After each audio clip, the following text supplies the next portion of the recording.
has been very vocal about her stand on taxation. She said that she intends to increase taxation on the wealthiest, adding that those earning $4 lakh and above per annum will be taxed the heaviest. She's even advocated for moderate tax increases for the wealthiest individuals. That's exactly what we are talking about here.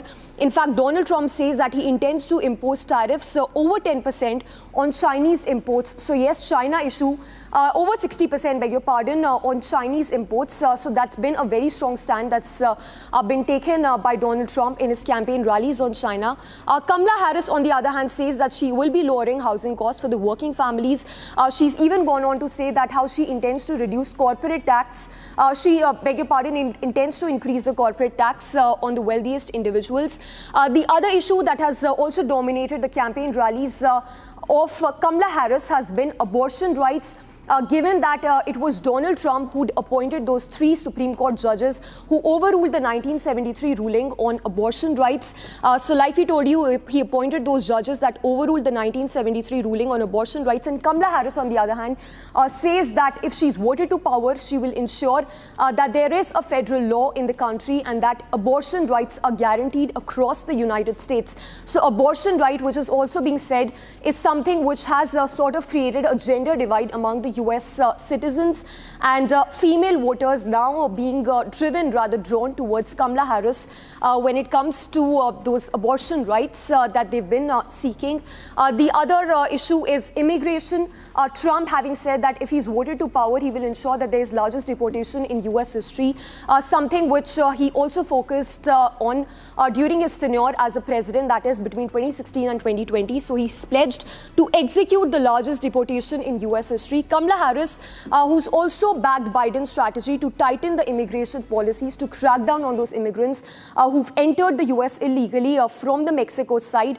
The other factor is the Russia-Ukraine war, the war that's been raging on for almost 3 years now. Donald Trump, who's criticized the US financial support for Ukraine, he's even gone on to say that how he plans to reduce the financial packages that are being given by the US Congress to Israel and even Ukraine in their war against Russia and the other opponent.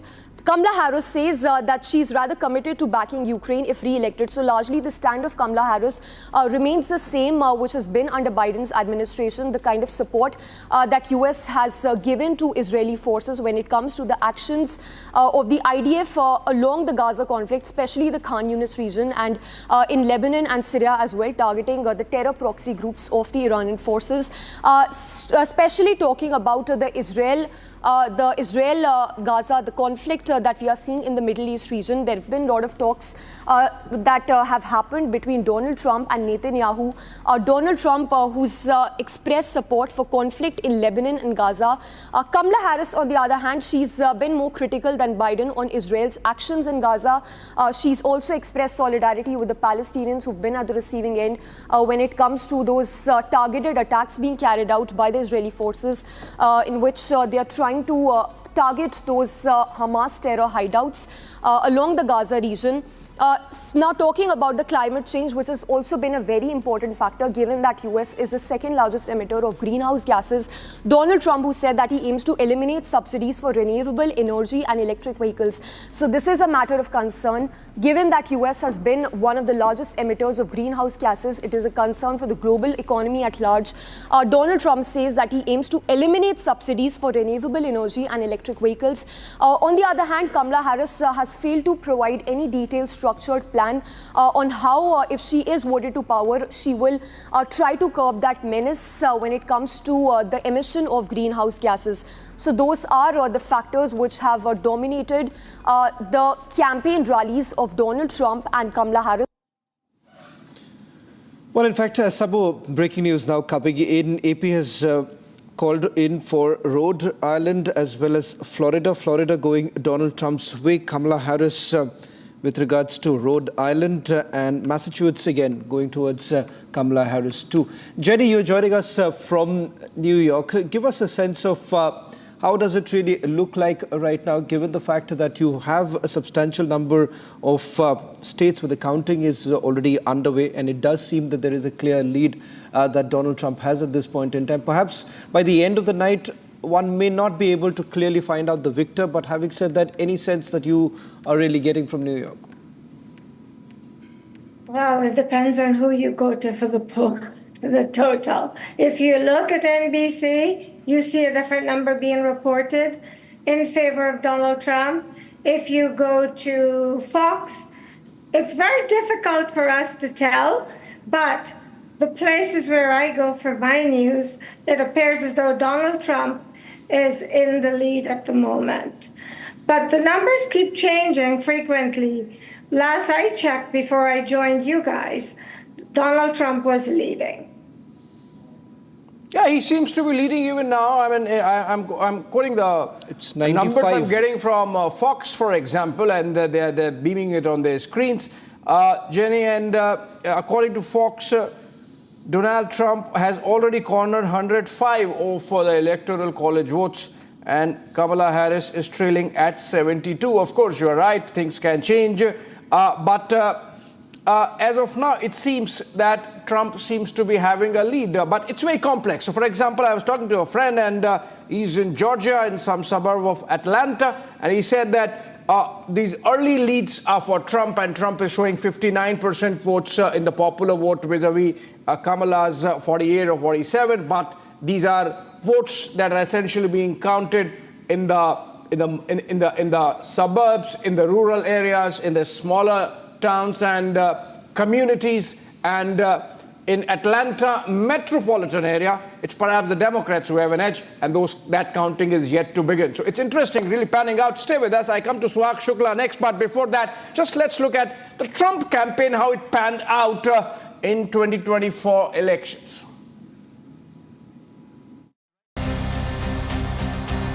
Donald Trump seeks to make a rare comeback. His campaign slogans, "Make America Great Again" and "I Am Your Voice," have reiterated his America First policy. This is really the end of a journey, but a new one will be starting, and that's the one we've wanted to partake in, which is basically to make America great again. And now we'll have a chance to do it after today. Hopefully, everything will work out well. We're way leading. All we have to do is close it out. We have to close it out. He was officially nominated on July 15, 2024 at the Republican National Convention in Milwaukee, when he also announced J.D. Vance as the nominee for vice president. The next vice president of the United States, the current senator from Ohio, J.D. Vance, and his incredible wife, Usha. From focusing on key issues like expansion of executive and presidential power to promising stronger economic policies to the abortion ban, Trump makes a host of promises. Trump's campaign has been marred by controversies, including allegations of white supremacist and anti-Semitic statements, as well as concerns over authoritarian and anti-democratic rhetoric. If Trump loses, he has refused to accept the results, just as he did 4 years ago when he lost to Democratic President Joe Biden. The only way we're going to lose this election is if the election is rigged. Remember that. It's the only way we're going to lose this election. So we have to be very careful. Look, this is more than this election. That's a big statement. If Trump refused to accept a victory by Democratic rival Kamala Harris, this could throw the U.S. into political instability at a time when the country is already deeply divided. Meanwhile, Donald Trump has vowed to investigate or prosecute political rivals, election workers, and left-wing Americans if he becomes president again. All right, let's go to Suhag Shukla Shavan. She's Executive Director, Hindu American Foundation. She's joining us live from Pennsylvania, another swing state. And it seems, Suhag, from where you are, the things are not clear yet. Typically, Pennsylvania swings, but the fact that Butler County, where an attempt was made on Trump's life happens to be in Pennsylvania. You think that's going to have some bearing on how Pennsylvania votes? Is it going to be soft on Trump? You know, again, it's really hard to tell. And you made a point, a very important point, that elections here are very complex. You know, while we might be seeing more electoral college votes being counted towards Trump, it just depends on which state is reporting.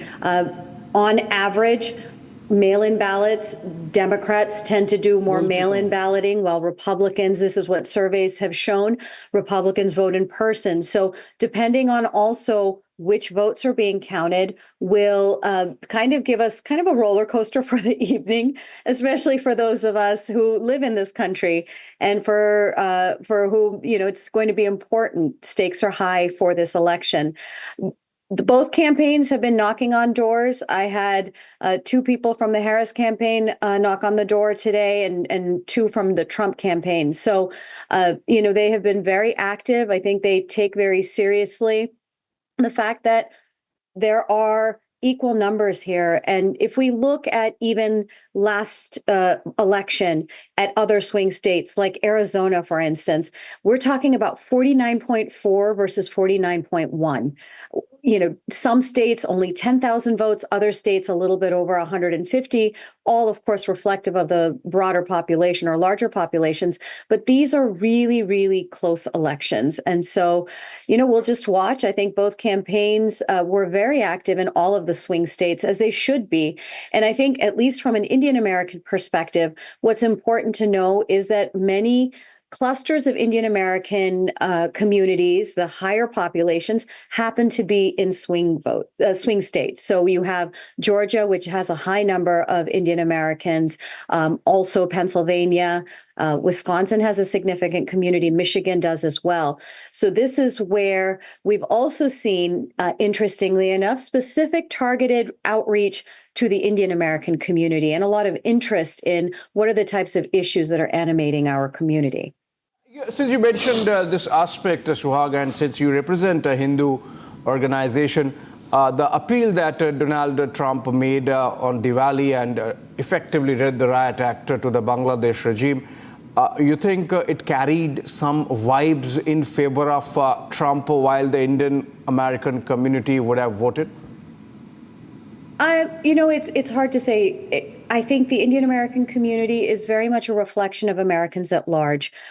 Just the same polarization that we're seeing in the broader society, you see it in the Indian American community as well.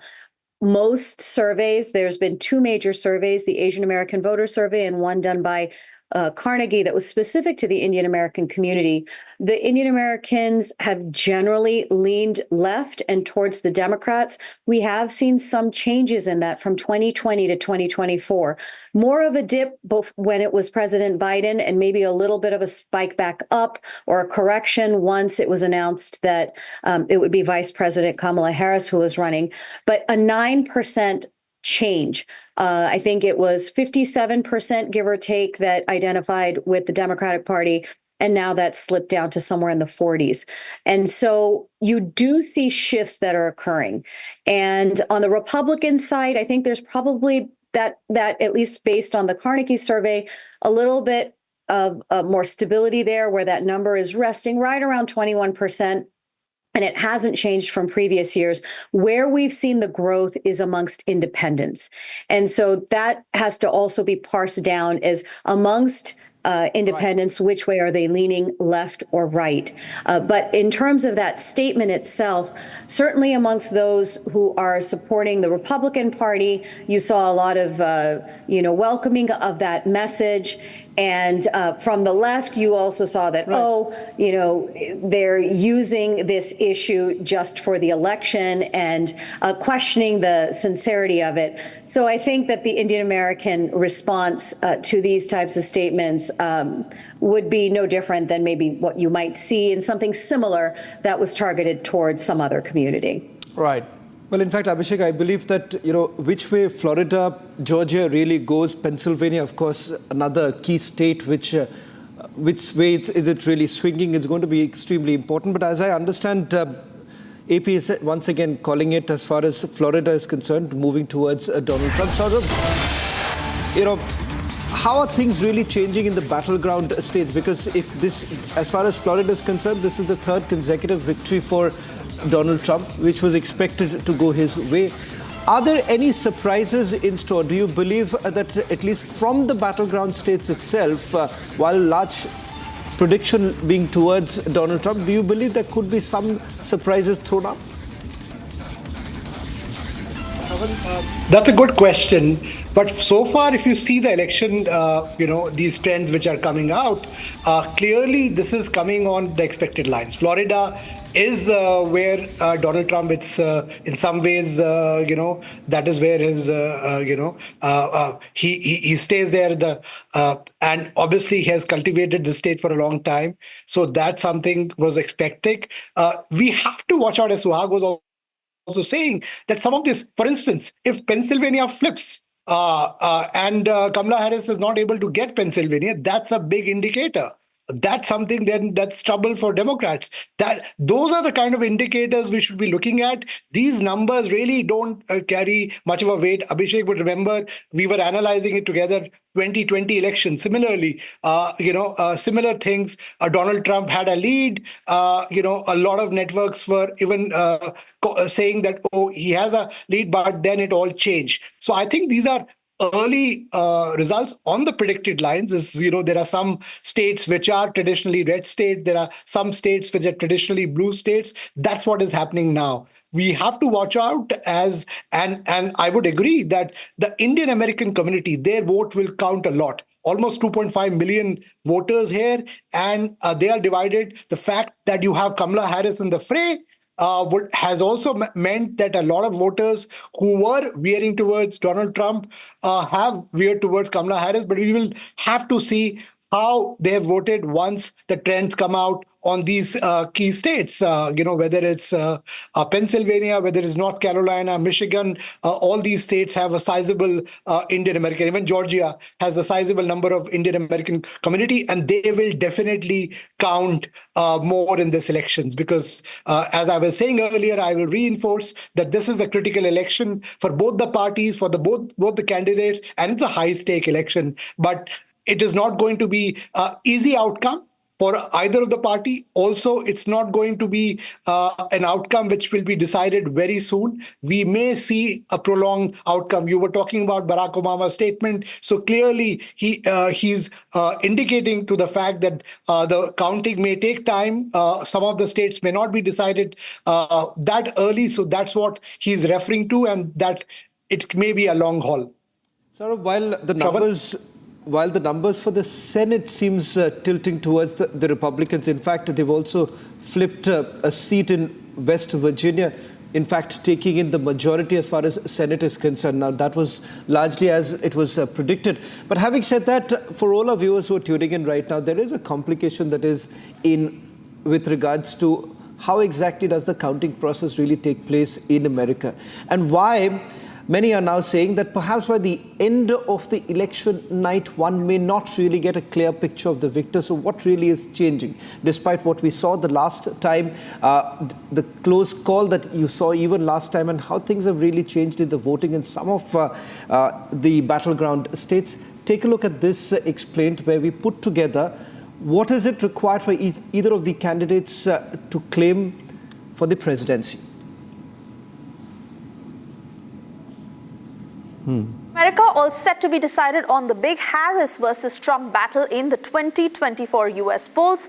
Let's first try and understand the poll process and how the Electoral College works. There are 538 electors across the country. A candidate needs 270 of those electoral votes to win the presidency. Each state's number of electors equals its total congressional representation, the number of House members plus 2 senators. But what is Electoral College? Well, Electoral College is a system used to elect the US President and Vice President. There are 538 electors. A candidate needs 270 votes to win.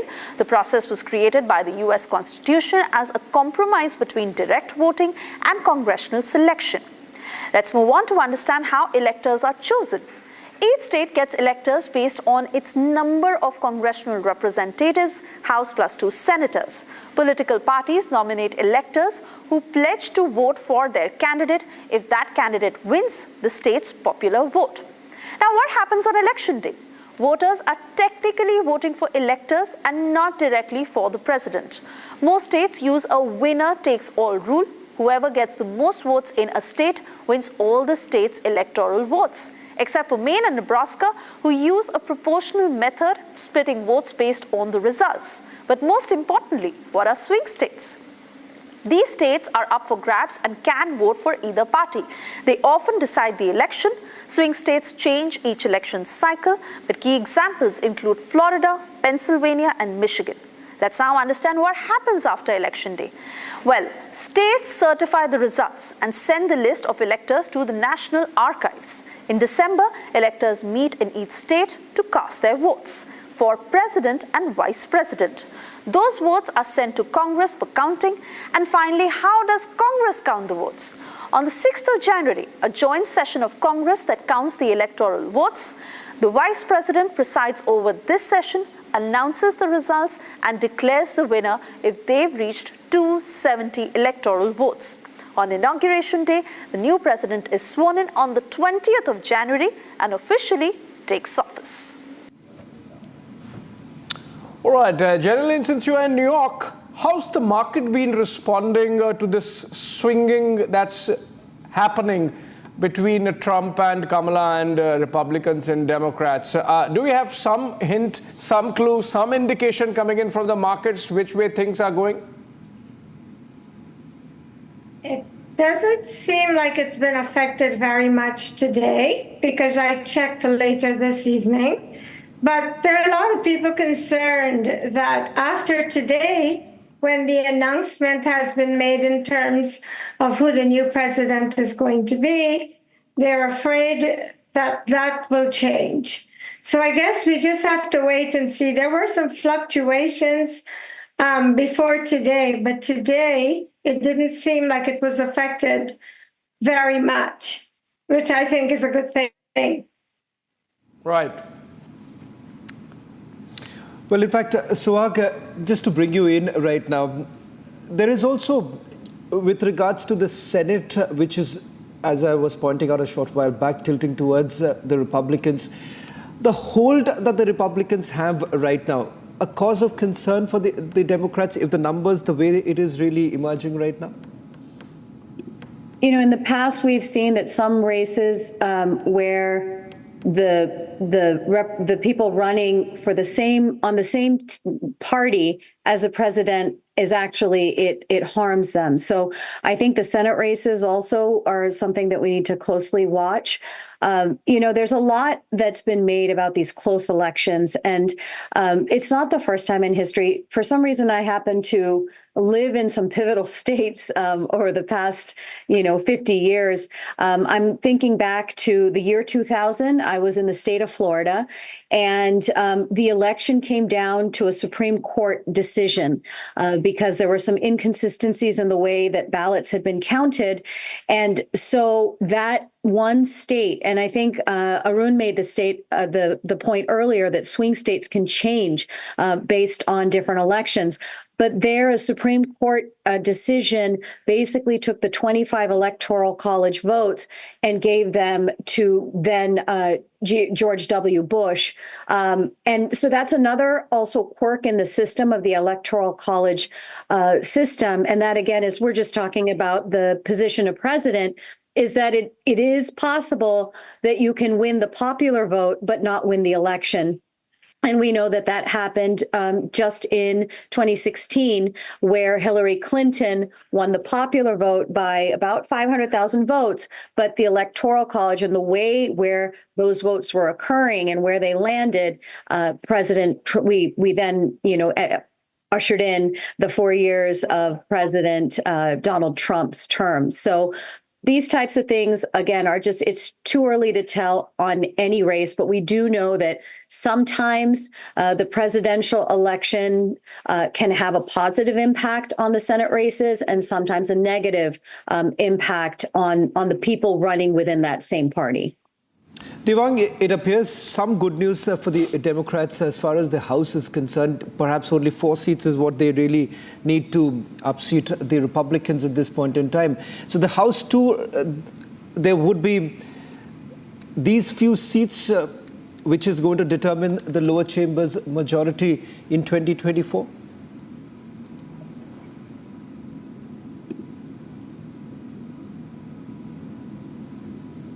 I'm not too sure whether Devang is still with us.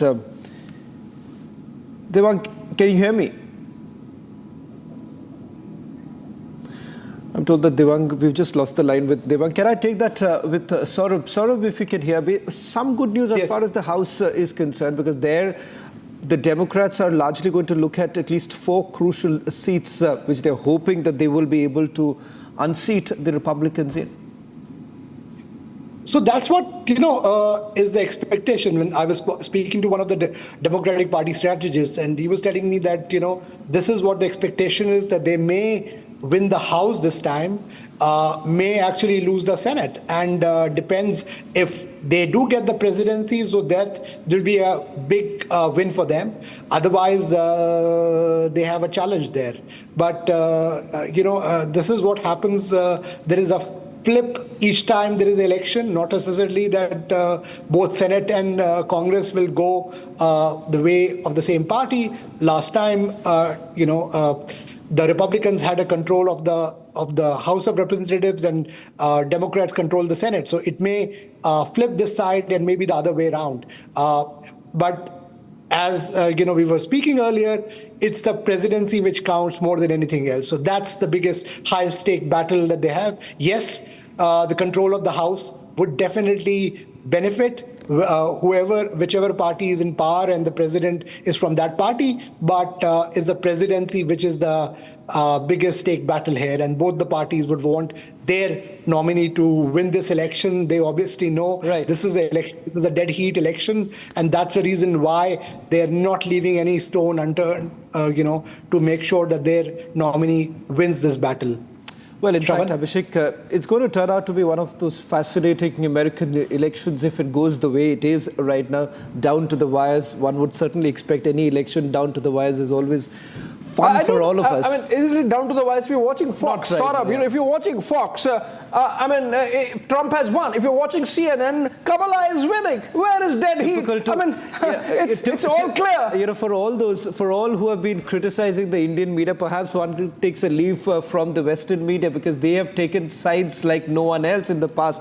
You've had editorials where they have taken full-fledged position on why they believe that one particular candidate is good for the United States of America. Now, question is, can you really do that? Where is the question of neutrality here? Gentlemen, I'll just request you to stay on with us. Jenny as well as Suhag, I'll request you to stay on with us as we continue with our live coverage. It's early morning here in India, a fascinating election turning out to be in the United States of America. In the next few hours, we're not only going to take you through the big newsmakers who are going to join us, but also what makes this election in the United States of America so very divided, deeply divided, and what are the ramifications that it really has as far as India is concerned. All this and much more on the other side.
Asia's largest news headquarters,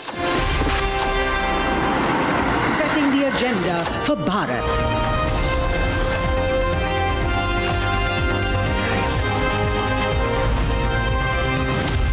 You're watching Republic.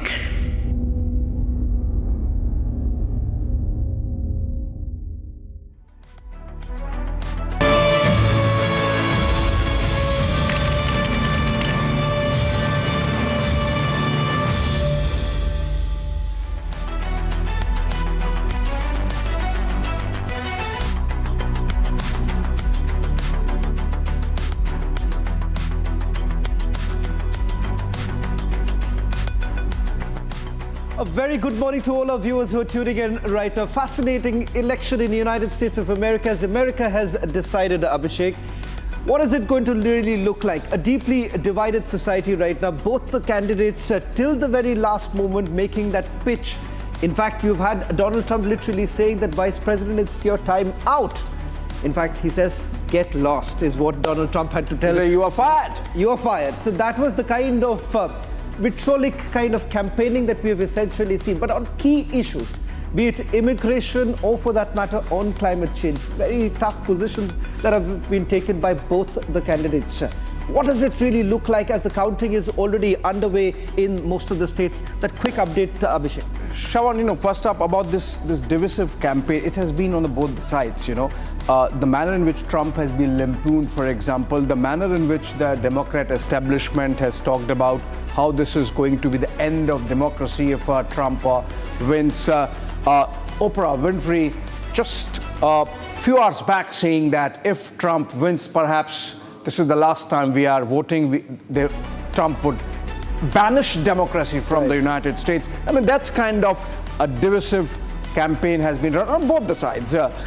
Trump maybe because he's careless with the choice of words, and the Democrats are a little more nuanced and sophisticated. But it's equally, it's same both the sides. Can I just say, doesn't it make India look much better because our campaigning appears to be far more matured than what we have really seen in the United States of America, with both the candidates saying that democracy khatre mein. It looks like democracy is more in khatra in the United States. Here also it was done typically by the liberal establishment that Narendra Modi winning would be end of democracy. That's what they are doing there in the United States. But so far as election results are concerned, they are already showing a certain trend. I'm not going by what Fox is saying, what CNN is saying, but if you go by the Electoral College votes, Trump has a very decisive lead as of now with having 105 Electoral College votes and Kamala Harris at 35. Now look at this. Kamala Harris at 72, sorry. But if you look at this, out of the 538 Electoral College votes, the one who gets to the 270 mark first wins. And in the United States, the winner takes all. So it seems like Trump has an edge as of now, but still from now till about the next 5-6 hours, by when we would have a clear picture of who's winning, and perhaps you and me would be here together calling the election of the United States. As of now, Trump seems to be leading. Well, in fact, let's also take you through the key battleground states, because that's going to be the decisive factor as far as the elections in the United States of America is concerned. And if you're really wondering why just about those very 7 states, over the next few hours, we're going to take you step by step of what appears to be a little complicated election process in the United States of America. And while within the Democrats too, they say that perhaps by the end of the night in the United States of America, you may not still have the victor. But having said that, what does the picture really look like? Let's take you through the details that are now coming in. The Associated Press already calling the race, at least in some of the states, particularly those which are largely seen as the Republican states, as well as for the Democrats too. But before that, let's take you through the headlines we're tracking at this hour.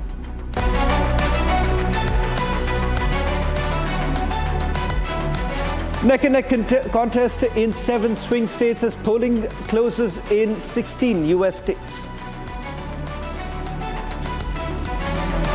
Democrat Harris leads in key battleground state, Pennsylvania.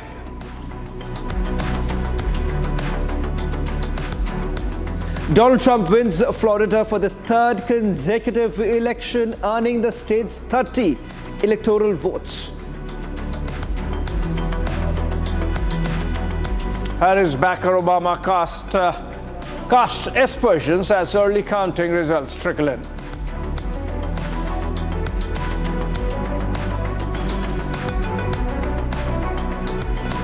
FBI traces non-credible bomb threats at polling places in several states to Russia.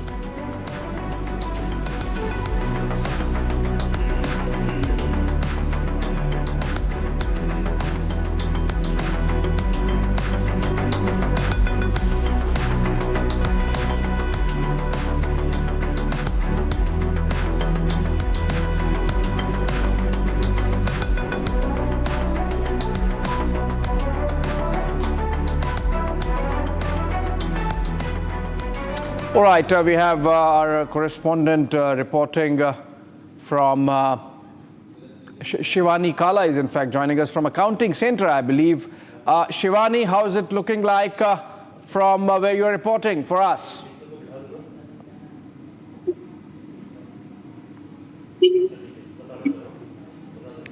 Shivani, did you get the question? I'm asking from where you are reporting for us, how is it looking like? I believe you are at Accounting Center. How are things moving there?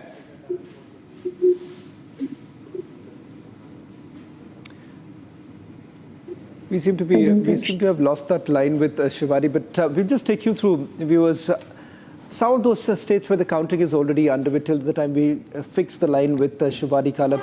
The largest team of reporters on the ground getting you the latest details. The plan that we have, Abhishek, is to largely focus on these key swing states right now.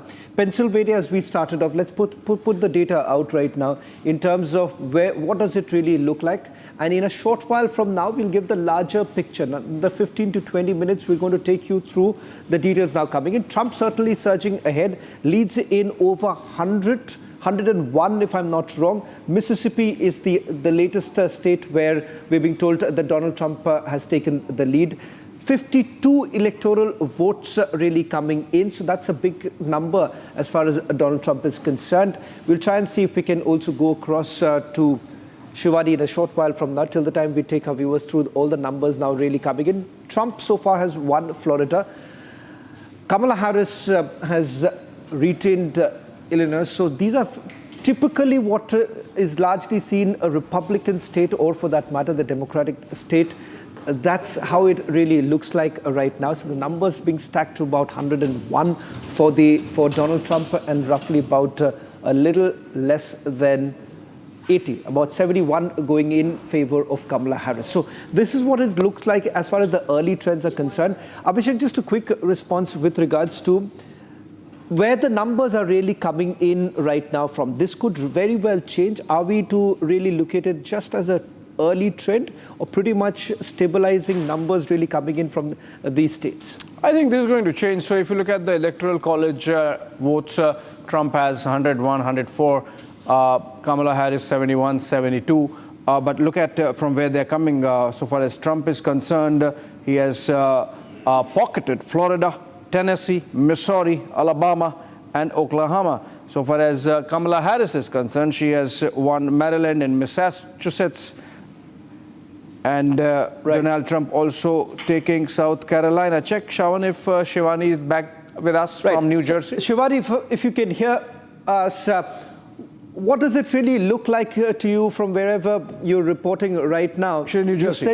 You've sent us New reports. Jersey. Yeah, she's joining us from New Jersey. The reports that you've really sent us, of course, largely with a lot of Trump supporters there. The Indian diaspora also interestingly, backing decisively as far as Donald Trump is concerned. But Shivani, what's the scene like from where you're reporting?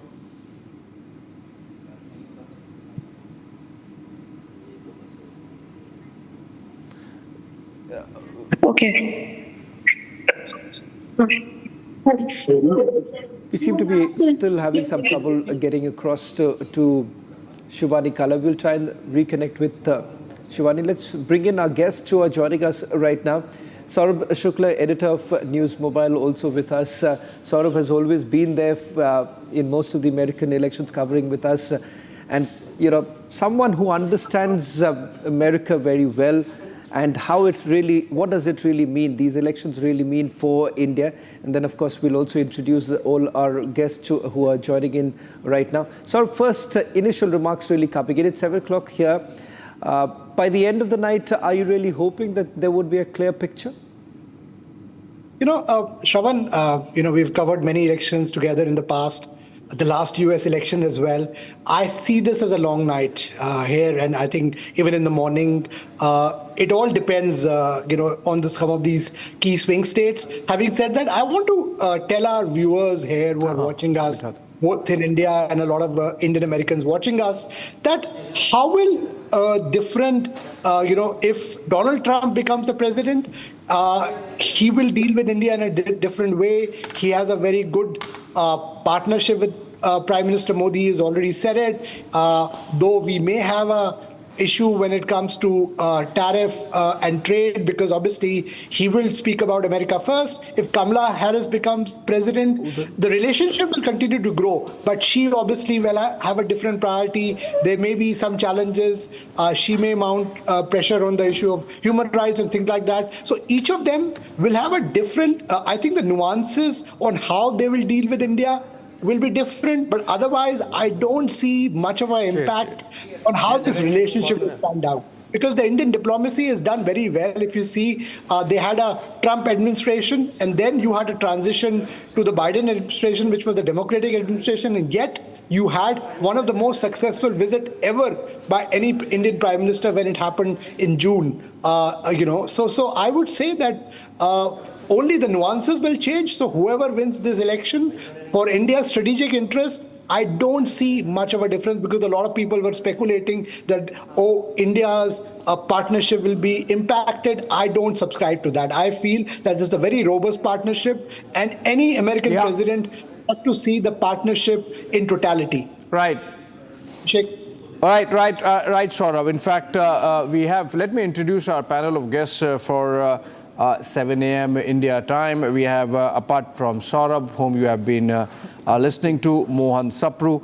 Dr. Mohan Sapru is joining us live from Washington, D.C. He's U.S. coordinator and global Hindu human rights advocate.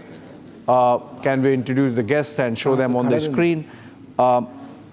We are also having Dr. Sampath Shivangi, and he's part of the Republican National Party. In fact, is a delegate to the RNC, and that's Sampath Shivangi. We also have Cynthia Farath. She's a counterterrorism expert. She's joining us live from DC. And Shivani Kala is our correspondent. We're struggling a bit with the connections. And Gia Manjari, foreign affairs expert, joining us live from San Francisco. Gia, how is it looking like at the West Coast? And please tell us, how's the voting been there from where you are joining us live? Hello, everyone. So it is looking very aggressive. People are voting for the new presidential election. And now we're looking at, there were close neck, kind of competition in between Trump and Kamala Harris. And we're looking, the people are more aggressive for pro-American slogans given by Donald Trump. Yes. And you are joining us from San Francisco, the Bay Area. You think it's decisively red? It's going to be red as it has been for a while? Of course, by evening we'll be getting the clear picture. But as far as I've been interacting with many of the Indian Americans also, they are pro-Trump. So we're looking more on the Trump side. They're actually inclined towards Trump. Yes. All right. Let's then get in Cynthia in this conversation. Cynthia, how's the mood like in Washington, D.C.? We have seen a lot of pictures coming in of security upgrade. Is the establishment suspecting something? Because the kind of contest that we have seen panning out, are there some law and order concerns because of which those kind of security measures are being put? I've seen pictures of all these official buildings in D.C. being barricaded and security cordon thrown around them? Yes. So, of course, security has tightened in Washington, D.C. Before the election results come in. I think this is understandable given the extremely polarized and radical atmosphere in the rhetoric when it comes to both parties, specifically even more on the far left. So they have to be ready for any acts of sabotage or violence. And I think, of course, coming from Washington, D.C., it's overwhelmingly in support of Kamala Harris. It is we're not officially a state, but of course, Washington, D.C. Predominantly votes Democrat. Yeah, very naturally so. And let's get in Mr. Sampath now. Mr. Sampath, Trump already has pocketed 105 electoral college votes. And as of now, Kamala Harris seems to be trailing at 72. You think this is decisive now, like this can't change? Or you think there is still possibility that things might flip? Definitely will change, because if you take California, then one state is enough to entirely offset the whole country's calculation. How many electoral college votes in California? 58 or something? I think 62. I think 62. Yeah. So one state will wipe off out whatever gain President Trump has made. This has happened in the past, so it will happen again. So I'm not worried about a few votes. President Trump, even a Republican, I want him to win, but it doesn't mean that we can make him to win when there is a state like California, Texas, Arizona is a big state, and so many other states who would change the. I don't think Harris campaign is worried about President Trump leading by 20, 30 votes. The things will, reverse in a matter of minutes. So I think time is the essence. We'll have to wait and see where the big states stand on the issue of Kamala Harris or President Trump. Why, Mr. Sampath, do you think President Trump has said that if he wins Pennsylvania, it's the done deal, that he would have got the presidency? Why is he saying so about Pennsylvania? Pennsylvania, I doubt it, because, of course, both of them worked very hard, but he has a sympathy votes in Pennsylvania because he was shot there. And people who attended that event, they are very much have a sympathy votes for him. I think he may get 80% of those votes, those who attended the event. Of course, they will convey to their family and neighbors. So yeah, but I'm told, Pennsylvania is a Democratic state, and governor is a Democrat. So he will draw a lot of Democratic votes. He'll be neck and neck. I don't give Pennsylvania easily either to the President Trump or Ms. Harris. It'll be neck and neck, and it'll be a last-minute decision to see who has the bigger votes. Nobody can say Pennsylvania belongs to President Trump. No way. Yeah. Okay, let's get in Mr. Mohan Sapru also into this. Mr. Sapru seems evenly poised, and Mr. Sampath says that even if Donald Trump has an early lead in electoral college votes, the Democrats won't be unduly worried. Where you think can the worry come for Democrats, given the fact that we have already seen some jitters? Barack Obama, for example, a couple of hours back has tweeted that it's not over till it's over, so wait, don't rush through announcements and let the last of the votes be counted. Are there concerns on the Democrat side because of which Barack Obama has posted that? Yeah, there are some signs of Democrats having some jitters. But having said that, I agree that currently we can't say there's any trend going for or against one or other candidate. What we really have early results are very conventional, traditional states, which we know should belong to Republicans or Democrats at the moment.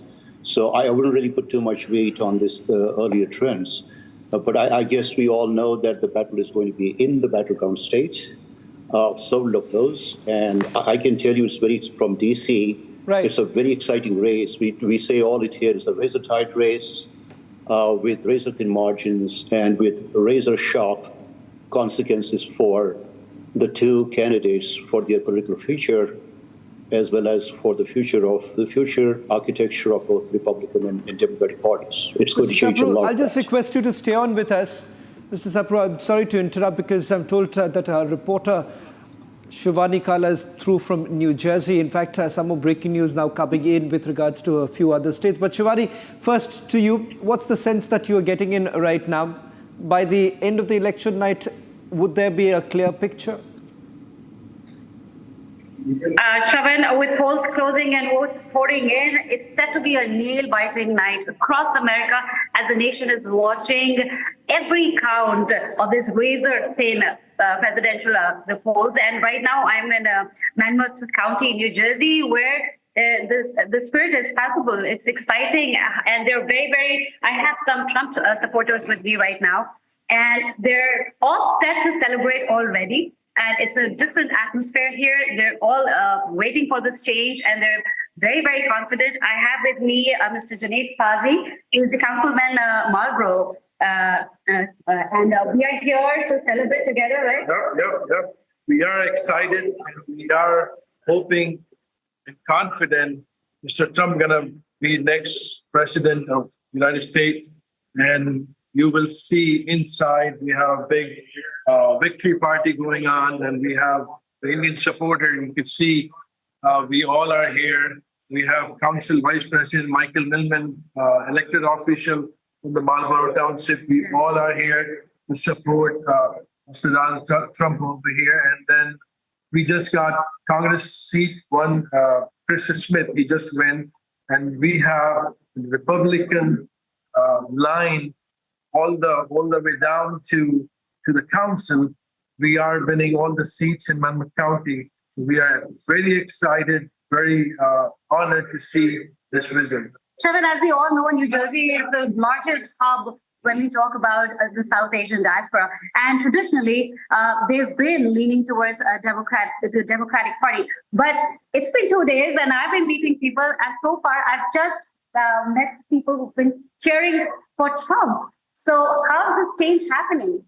Because country wants to see the change. We see the democratic system, democratic Biden government.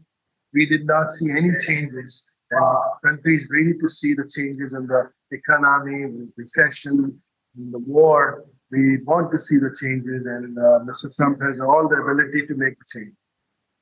So as we're watching and we were counting, and the way we just got the news, though it's very fluid right now if we talk about the situation, but Trump so far is leading.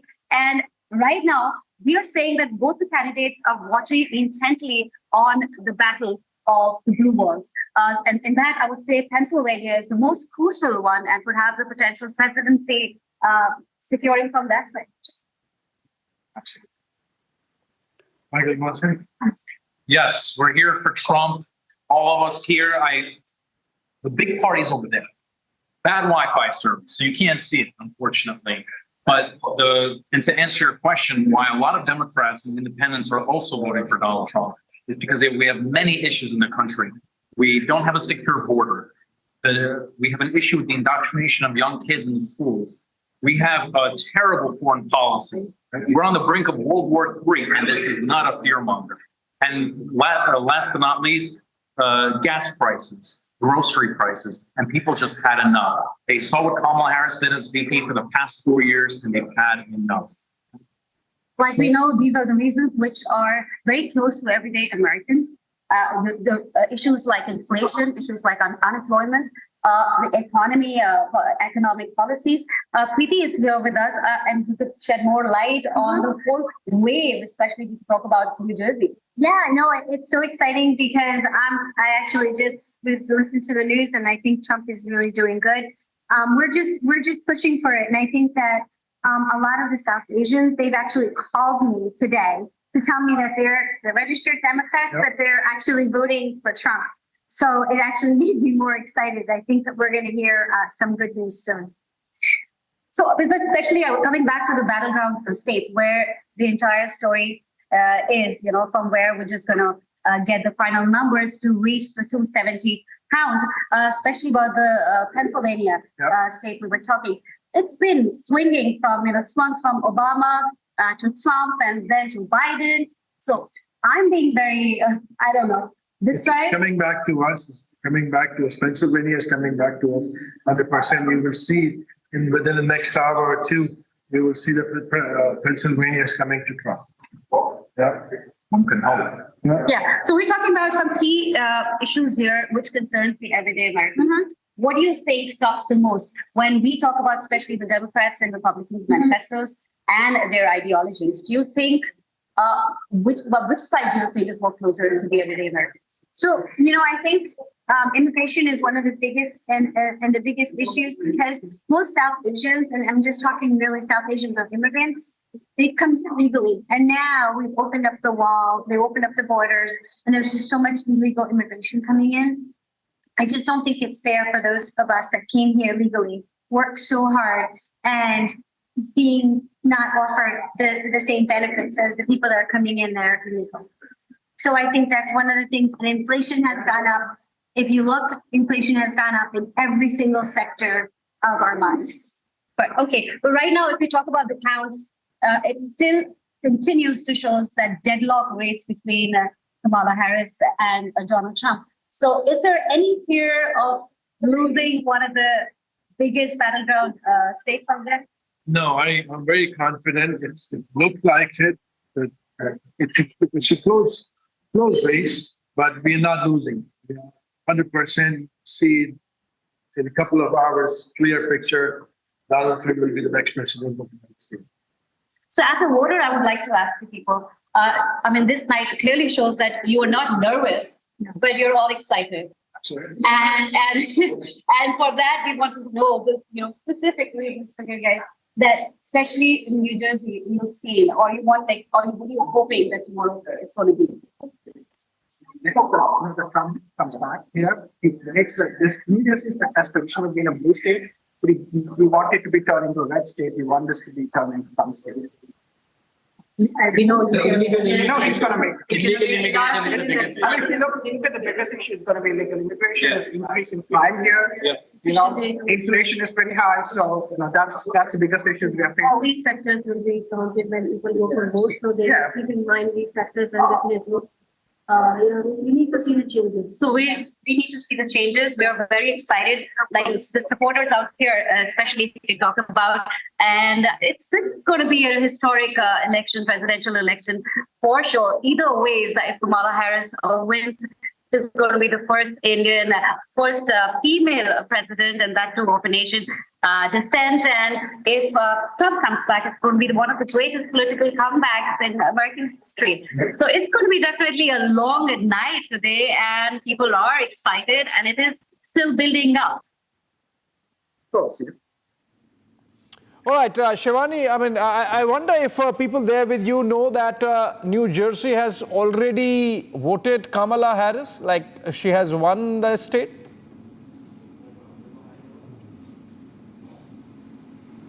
We haven't heard the news yet because we're outside. Wait, Kamala Harris won New Jersey? They're saying that they must have declared. I'm aware that Kamala Harris unfortunately won the state of New Jersey. Very disappointed. But New York State is another one. New York State is generally red, except for Albany, New York City. And there's been a really big shift amongst voters in New York City. So we're hoping that New Jersey couldn't do it, but I'm really counting on New York State to do it. So we'll see. And especially when we talk about the battle of the blue wall, what do you think? Again, in New Jersey, my prediction was that it's traditionally been a Democratic state, and this time it will be again, and it is, like you're telling us now. But we talk about, again, Pennsylvania, which is still the hope, and it can swing back from Biden too. Well, we're hoping. Pennsylvania will definitely come back to us. We have a lot of Indian community there, the Indian Americans there in New Jersey. It's still gone red. It's still gone Kamala. Blue. Is it still going, Colin? Sorry. I think, well, yeah, New Jersey's officially for Kamala. New Jersey turned blue. Yes, it's official. Unfortunately. All right, we'll fix this connectivity issue and come back. Stay with us, Shivani, and I go to Shawan, who has some more explainers on how this election really panned out over the last couple of months. Shawan. Well, in fact, Abhishek, it's going to be all about the 7 swing states. And what does it really look like? Because even now, if you really look at most of these swing states, not much clarity really coming in. Pennsylvania, remember, there was a 1-point percentage difference that we saw in the last elections that really swung the entire elections. Now, let's take you through which are the 7 battleground states, why these states are so very crucial for both the candidates. And if you see, most of the campaigning of both the candidates were revolving around these states. Let's first begin with Arizona, because this is one such state since 1940. Remember, it only went once to the Democrats. So 90% of the voters in Arizona have opted for the mail-in or early ballot. So one would certainly expect, the counting to take place faster here. Results could be skewed because remember, here we have seen the Democrats only picking it up in the last elections. And the margin also was down to about 20,000 votes as far as in Donald Trump's case goes. Initial counts likely leaning towards Harris. That's what we are picking up right now from multiple wire agencies reporting from Arizona. Let's take you through the other. Georgia could see the blue mirage. Now that's the other, battleground state that we are focusing on. Georgia, remember, has also leaned more towards the Republicans too. So will there be a repeat this time for Donald Trump? We'll also look at the numbers. If we can get the desk also to tell me what's the current number really coming in, what's the projection really coming in from Georgia, that will help me to give more details. Harris is essentially leading in the early trends coming in from Georgia. That's what we are picking up. Let's take you through the other details with regards to the other states too. That's the latest as far as these two are concerned, Arizona as well as Georgia. New voting policies aim to expedite the result as far as Michigan is concerned. Now, Michigan too, remember, there was a close contest last time. Now, in the last elections, Joe Biden was able to flip almost 6 of these battleground states. Before that, in 2016, largely most of them going to the Republicans. Let's take you through the other details coming in from Michigan too, and also the latest numbers, if I could be told about the latest numbers. Mail ballots still favor the Democrats as far as Michigan goes. So there too, there's a bit of an edge that the Democrats have. Let's quickly move to the others. Now, the early count that is coming in has given Harris an edge as of now from Michigan. So that's the initial numbers really coming in. North Carolina, remember, that's another place which is going to be a key area, which was largely seen as the Republican stronghold too. Will it really flip this time for Kamala Harris? A considerable amount of time that has been spent by the Democrats campaigning here. Now, the clarity could be delayed for a week or more because there too the counting process is a little different. Remember, almost each of these states, the process of counting is very different, and that is the reason why some of the states you may not get a clarity by the end of the night. Of course, now this, remember, gets you the maximum number of the electoral votes, and that's the reason why any of these candidates, if they can actually secure Pennsylvania, all that they would need is 2 other states their way, and you are crossing the mark, the 270 mark that we're really talking about. That projection also really coming in. So these are the key battleground areas. Pennsylvania, it's very, very unlikely, ladies and gentlemen, that you get an understanding by the end of the night. Mail ballots to prolong the vote count. So that's the reason why we are saying that the clarity unlikely to come in from Pennsylvania, one of the largest states. Late night ballot processing could actually delay the results. That's the reason why it's very unlikely that you would really have Pennsylvania also coming in. Let's take you through Wisconsin. That's the other place. That's the latest. There too, unlikely by the end of the night that you would get a clarity even coming in from Wisconsin. Let's take you through the other details really coming in. Now, that's the breaking news now coming in as far as the latest from New York. Kamala Harris has won New York. That's from New York at this point in time. So apart from Mississippi, the latest coming in as far as New York. So the numbers really stacking up for Donald Trump, a little over 101. Donald Trump is winning Texas, that's the projection. Leading in Georgia, Georgia happens to be another battleground state. Kamala Harris has won New York. So put together the numbers, Kamala Harris now inching closer. It's 99 for Kamala Harris. That's the projection. As far as Donald Trump is 101. Shivani, if I can also bring in my colleague Shivani, who's joining us from New Jersey. So it does look like you have, as it was predicted, a close fight, tight race towards the White House, at least in some of the battleground states, particularly in Georgia. Any details that you're picking up, Shivani, from the other battleground states?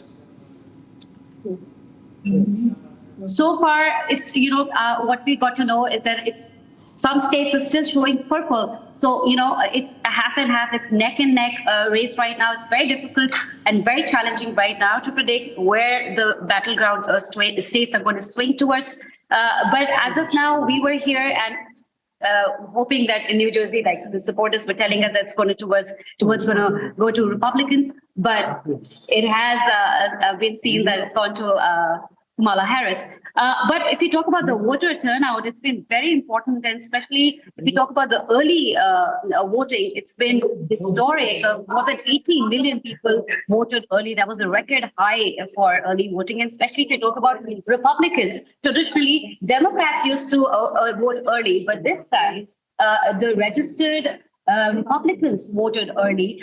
But do you think their voting early would cannibalize the turnout on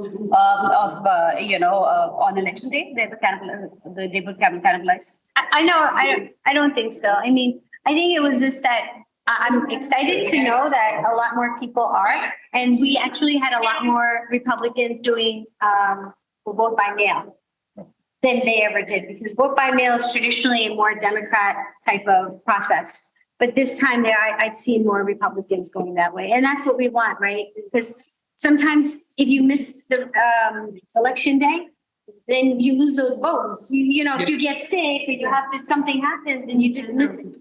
So I think we need to try to get into voting by mail as much as so. Apart from the voting turnout, there've been a general feeling amongst the people when they were talking about what voting issues and irregularities. And, Trump has been talking and been alleging since very long, especially 2020 election, as he said, was rigged. And, this time they've deployed hundreds and thousands of people already to see. So do you think that things are going fine and they're not, there won't be any irregularities? I mean, let's just hope, right?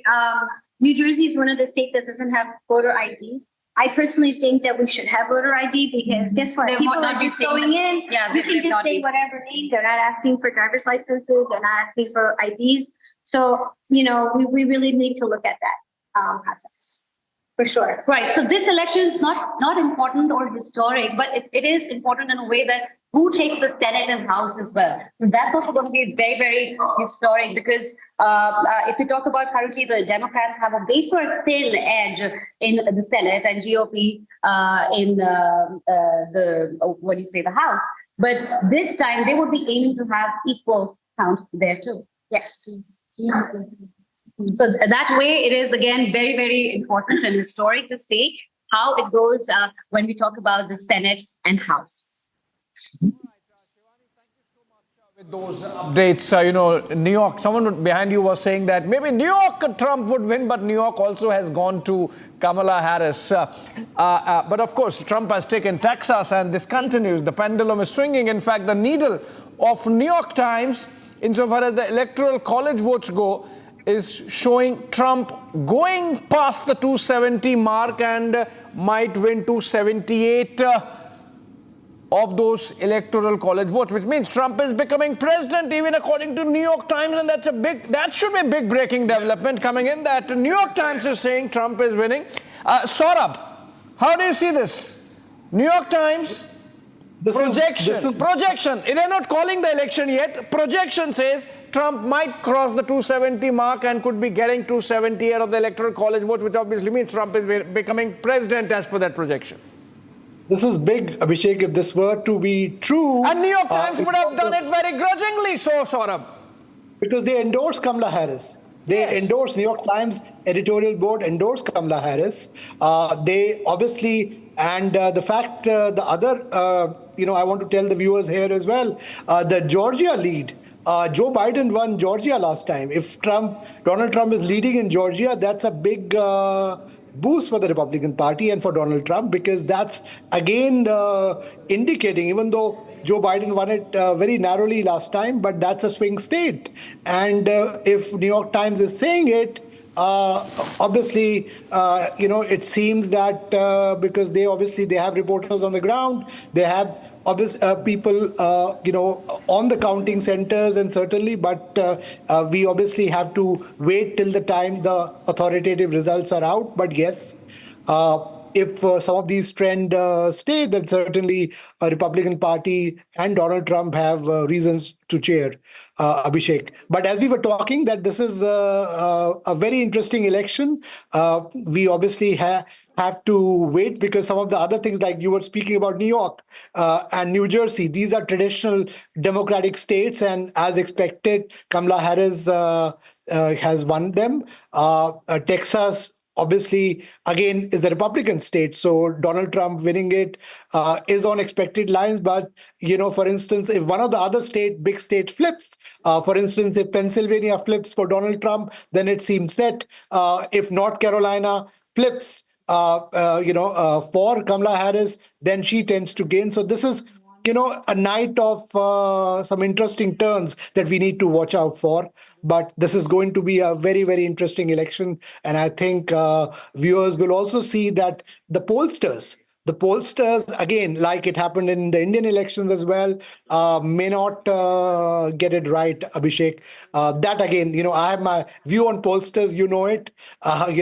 Whether it's a state election, whether it's a national election, sometimes they don't get the pulse of the people. And they obviously hide under the margin of error bit, but sometimes people don't want to talk about who they're voting for. And that seems to be happening if some of these predictions hold true. Abhishek? Yeah, absolutely. And, ask us how the pollsters can go wrong. I mean, we have seen it happening in just the month of June, and sort of about it. Shravan, do we have some more wins and losses insofar as Kamala and Trump are concerned? Well, in fact, AP has called in as far as Nebraska is concerned, which has gone Trump's way, North Dakota being the other, North Dakota as well as South Dakota. Wyoming is the other, going to Donald Trump. Let's take you to the overall picture, the number that is basically emerging right now.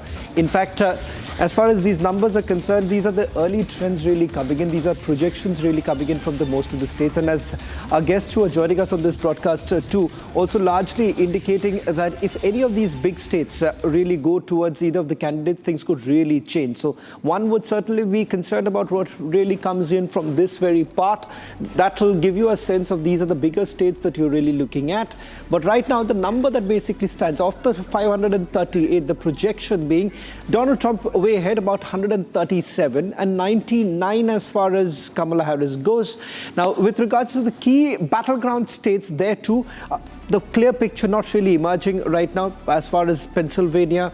Georgia, in fact, we are being told has moved towards the Democrat as of now. That's the initial trend really coming in from the wire agencies too, Abhishek. So right now, if you really look at some of those, what is largely been seen as the bastion for the Republicans still being there, so really not seeing any surprise changes. But of course, New York, as you rightly pointed out, New York was largely being seen moving towards Donald Trump, but as of now, Associated Press calling it for Kamala Harris. So that's what the overall picture really looks like right now, Abhishek, with regards to the numbers. So that's the latest now coming in. I'm told that the numbers have changed, 177. Huge. And as far as Kamala Harris is concerned, it's 99. So it's not really moved ahead. It's not, as far as the Democratic candidate is concerned. Even if, let's assume that Kamala wins California, which is 62 electoral votes, and that brings her closer to Trump. But after that, there is no other big state that perhaps the Democrats can look up to, which means that this lead in the Electoral College votes seems very decisive as we speak. I mean, we are still far away from calling the election, but this seems like a decisive lead. Well, in fact, as far as some of the other states are concerned, Pennsylvania, as many are pointing it out, unlikely that this might go towards Kamala Harris, given the fact that there is a sentiment really emerging for Donald Trump, particularly after what we saw as the assassination attempt that was made in Pennsylvania. So there would be that sympathy vote really coming in for Donald Trump as far as Pennsylvania is concerned. Now, if at all Pennsylvania goes to Donald Trump, remember, then the election is for Donald Trump. The mandate essentially turning out to be for Donald Trump, because at max they would need another 2 states to really swing in the entire election towards the Republicans. Let's also get you a sense of what the voters had to really say, because this election, if there were 2 key issues, one was with regards to jobs, and that is exactly where Donald Trump has essentially made some huge promises. As far as tariffs that are likely to be imposed, if at all Donald Trump comes back to power. And the third big announcement that was made by Donald Trump was with regards to the deposition plan. So as far as the illegal immigration is concerned, there too some big announcements that have really been made by Donald Trump. So let's first listen in to what the voters had to really say as to why exactly they believe that either of these 2 candidates could perhaps alter how things really pan out in the next few years. Listen in to what the voters had to say. A lot of people are putting a lot of weight on the election, and I think it's definitely something that people are really concerned about with the economy and everything that's going on. And, I'm hopeful that Trump wins because I know that he provides results. Well, I think early voting was a big one on our side. They call me Red. I have been a huge supporter of Trump because of his transparency, and he tells it like it is. I think he has a very large following. I think people finally did their homework and got down to a lot of the root of what his beliefs are. And I'm optimistic about this evening.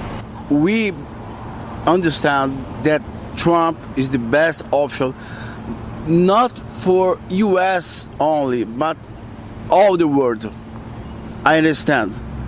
Me and my son and my family, we are praying to God for Trump win. We are in Palm Beach, and as a Christian man, I think Trump is the only option. Kamala Harris is not a good person to the Christian people, and as a Christian man, I think Trump is the only option. All right, more breaking news developments keep coming in. Donald Trump has won Texas earlier, and now it seems he has won Ohio as well.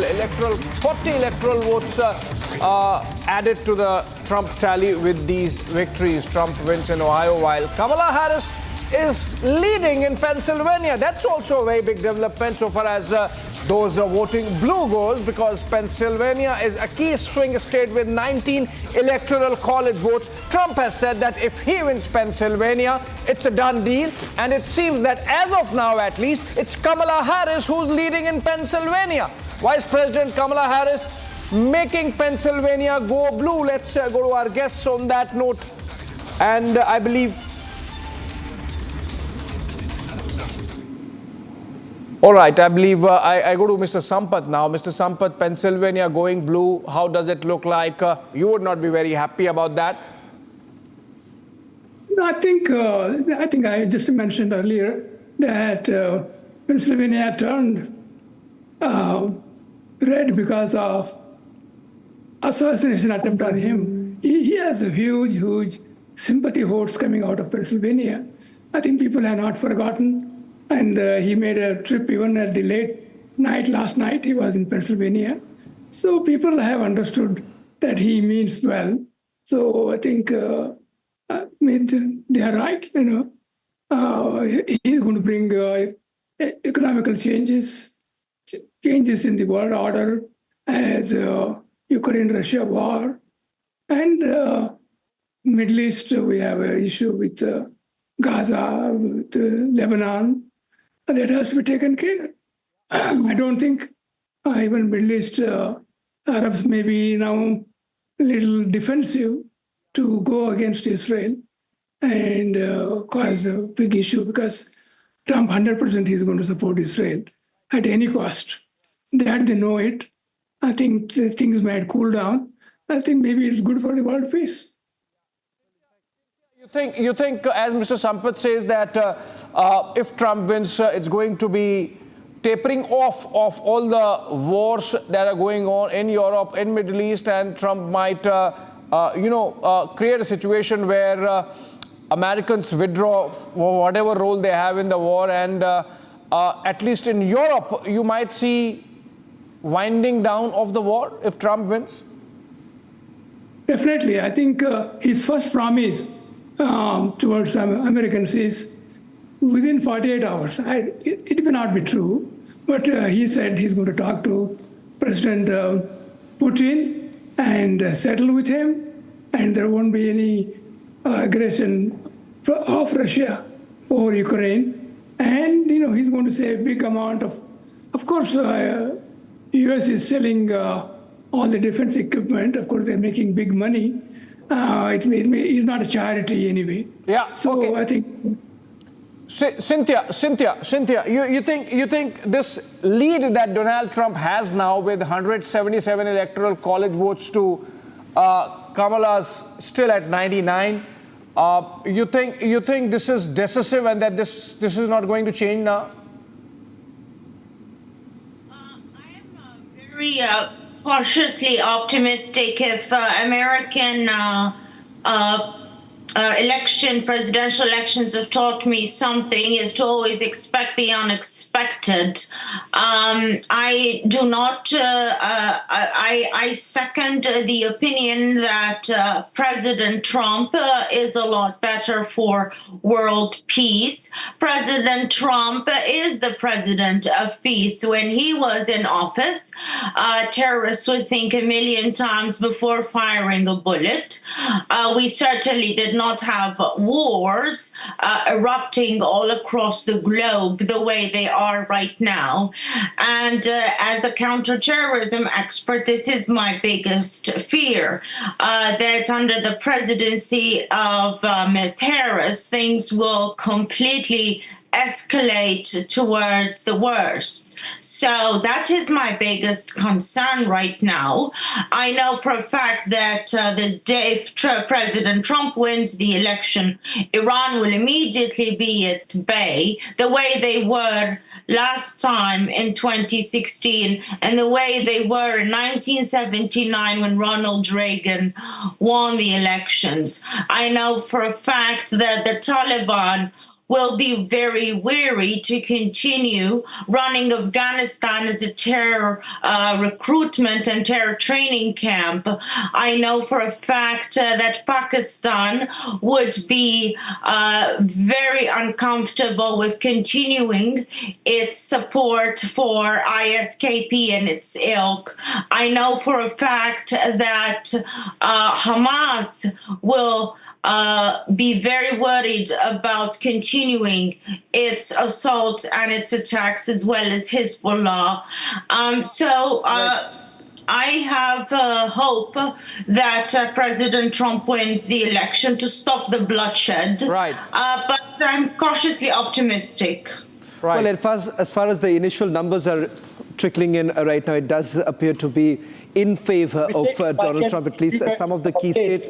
Saurabh, I'm sorry I'm interrupting you because we're going to slip into a short commercial break and we come back with the larger picture that is essentially emerging, the big picture at this point in time. Early numbers favoring Donald Trump. But once again, remember, in some of the key states, the counting hasn't even begun. So we're not very sure how it is going to go. But the projection right now really coming in from some of the Western legacy media moving towards Donald Trump. Slipping into a short break. Gentlemen, stay back with us as we get you the latest on the others. Stay with us.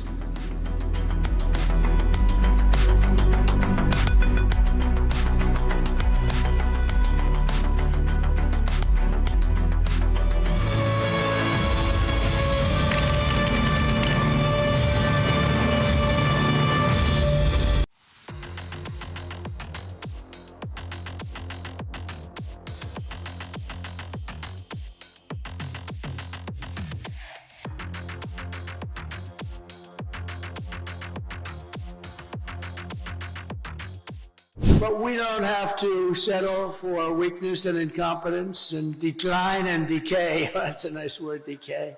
That's what's happening. That's a nice word, decay. Can you imagine? And nobody will question it because it's true. With your vote tomorrow, we can fix every single problem our country faces and lead America and lead the world to new heights of glory. Think of that statement, how beautiful that is. New heights of glory, that's what's going to happen. When we win the election and we're really, well, look, the ball's in our hand. All we have to do is get out the vote tomorrow. You get out the vote, they can't do anything about it, we win.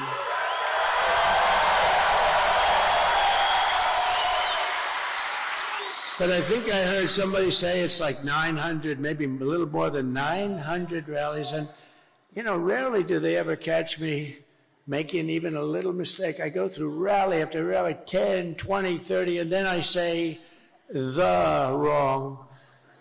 They say, he's cognitively impaired. No, we're not. I'll let you know when that time happens. It could happen, but hopefully it's not going to be for a long time.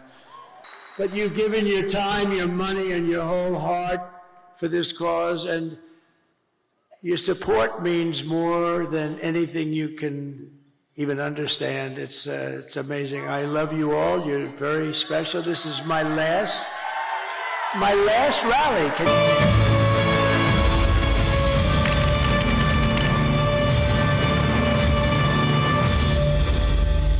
Amity has been ranked amongst the top 3% universities globally, a testimony to Amity's globally benchmarked quality.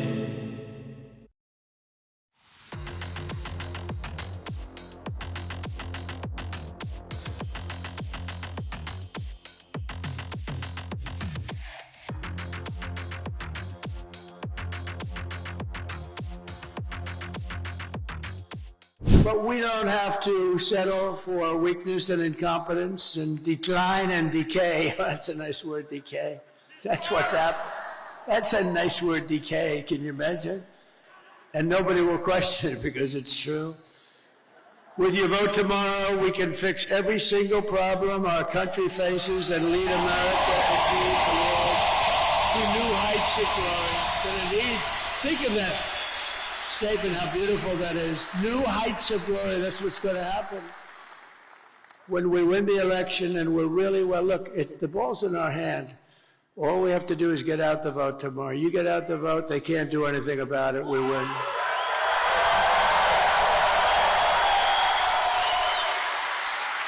But I think I heard somebody say it's like 900, maybe a little more than 900 rallies. And, you know, rarely do they ever catch me making even a little mistake. I go through rally after rally, 10, 20, 30, and then I say the wrong. They say, he's cognitively impaired. No, we're not. I'll let you know when that time happens. It could happen, but hopefully it's not going to be for a long time. But you've given your time, your money, and your whole heart for this cause. And from Asia's largest news headquarters, setting the agenda for Bharat.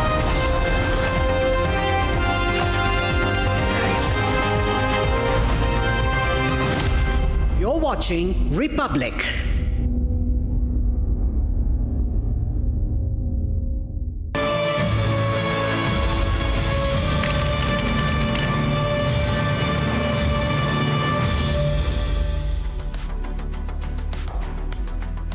A very good morning to all our viewers who are tuning in right now as we get you a minute-to-minute update as far as the US elections are concerned. Ladies and gentlemen, it's turning out to be a fascinating elections in the United States of America. It's going to be a neck-to-neck race as far as the 47th President of the United States of America is concerned. Over the next few hours, we're going to take you through the biggest newsmakers joining us from US, and not just that, also which way is it really going? Will it be for the Democrat Kamala Harris, or will it be Donald Trump? Ladies and gentlemen, we're not only going to take you through what is it that each of these candidates really have to offer as far as India is concerned. But first, let's take you to the numbers that are essentially emerging right now. These are preliminary numbers, let me tell you once again. Clearly, in favor of Donald Trump as far as the numbers are concerned, 195 as far as the initial trends are concerned, 113 for Democrat Kamala Harris. What about the 7 swing states? These 7 swing states hold key to this entire election. But remember, in most of these swing states, counting hasn't even begun. For instance, we'll take you through the numbers in a short while from now, coming in from the key battleground of Pennsylvania, where the counting has already begun. Kamala Harris has taken the lead, but as most legacy media in the West really projecting that it's too early as far as the swing state of Pennsylvania is concerned. North Carolina, remember, moving towards Donald Trump at this point in time. Georgia, too, another key state where moving towards Donald Trump. But having said that, there are about 5 other swing states where the counting hasn't begun. So it's too early perhaps to really come to any sort of conclusion, ladies and gentlemen, as far as whether at all it's going to be in favor of Donald Trump or, for that matter, Kamala Harris. We're also going to go across to our reporters on the ground, the biggest team, getting you a sense of how does the Indian diaspora in the United States of America really look at these elections? Because in the run-up to the elections, clearly you've at least seen one. That's former President Trump really reaching out to the Indian diaspora, talking about some key issues that really matter to all Indians there. That's another big issue. Now, what are the big key issues that each of these candidates have really looked at, particularly with regards to immigration, where Donald Trump has made some huge promises, illegal immigration at the top of his mind. As far as Kamala Harris is concerned, largely a continuity of what we've seen from Joe Biden. That's the continuity that she has largely spoken about. Let's take you through the headlines that we are tracking at this time.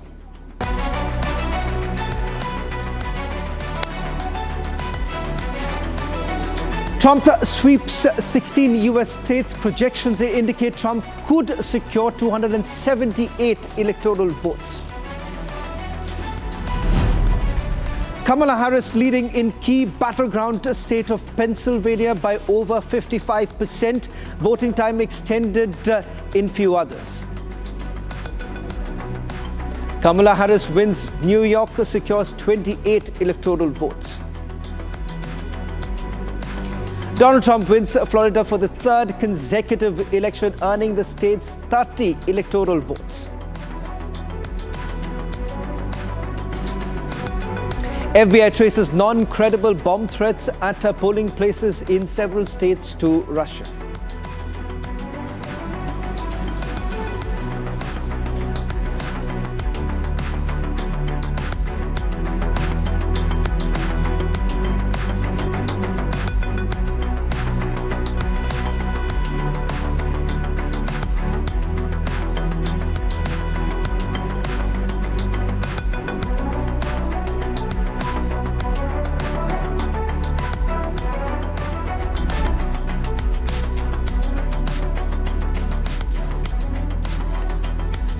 Thank you for staying with us on the live coverage here on Republic TV.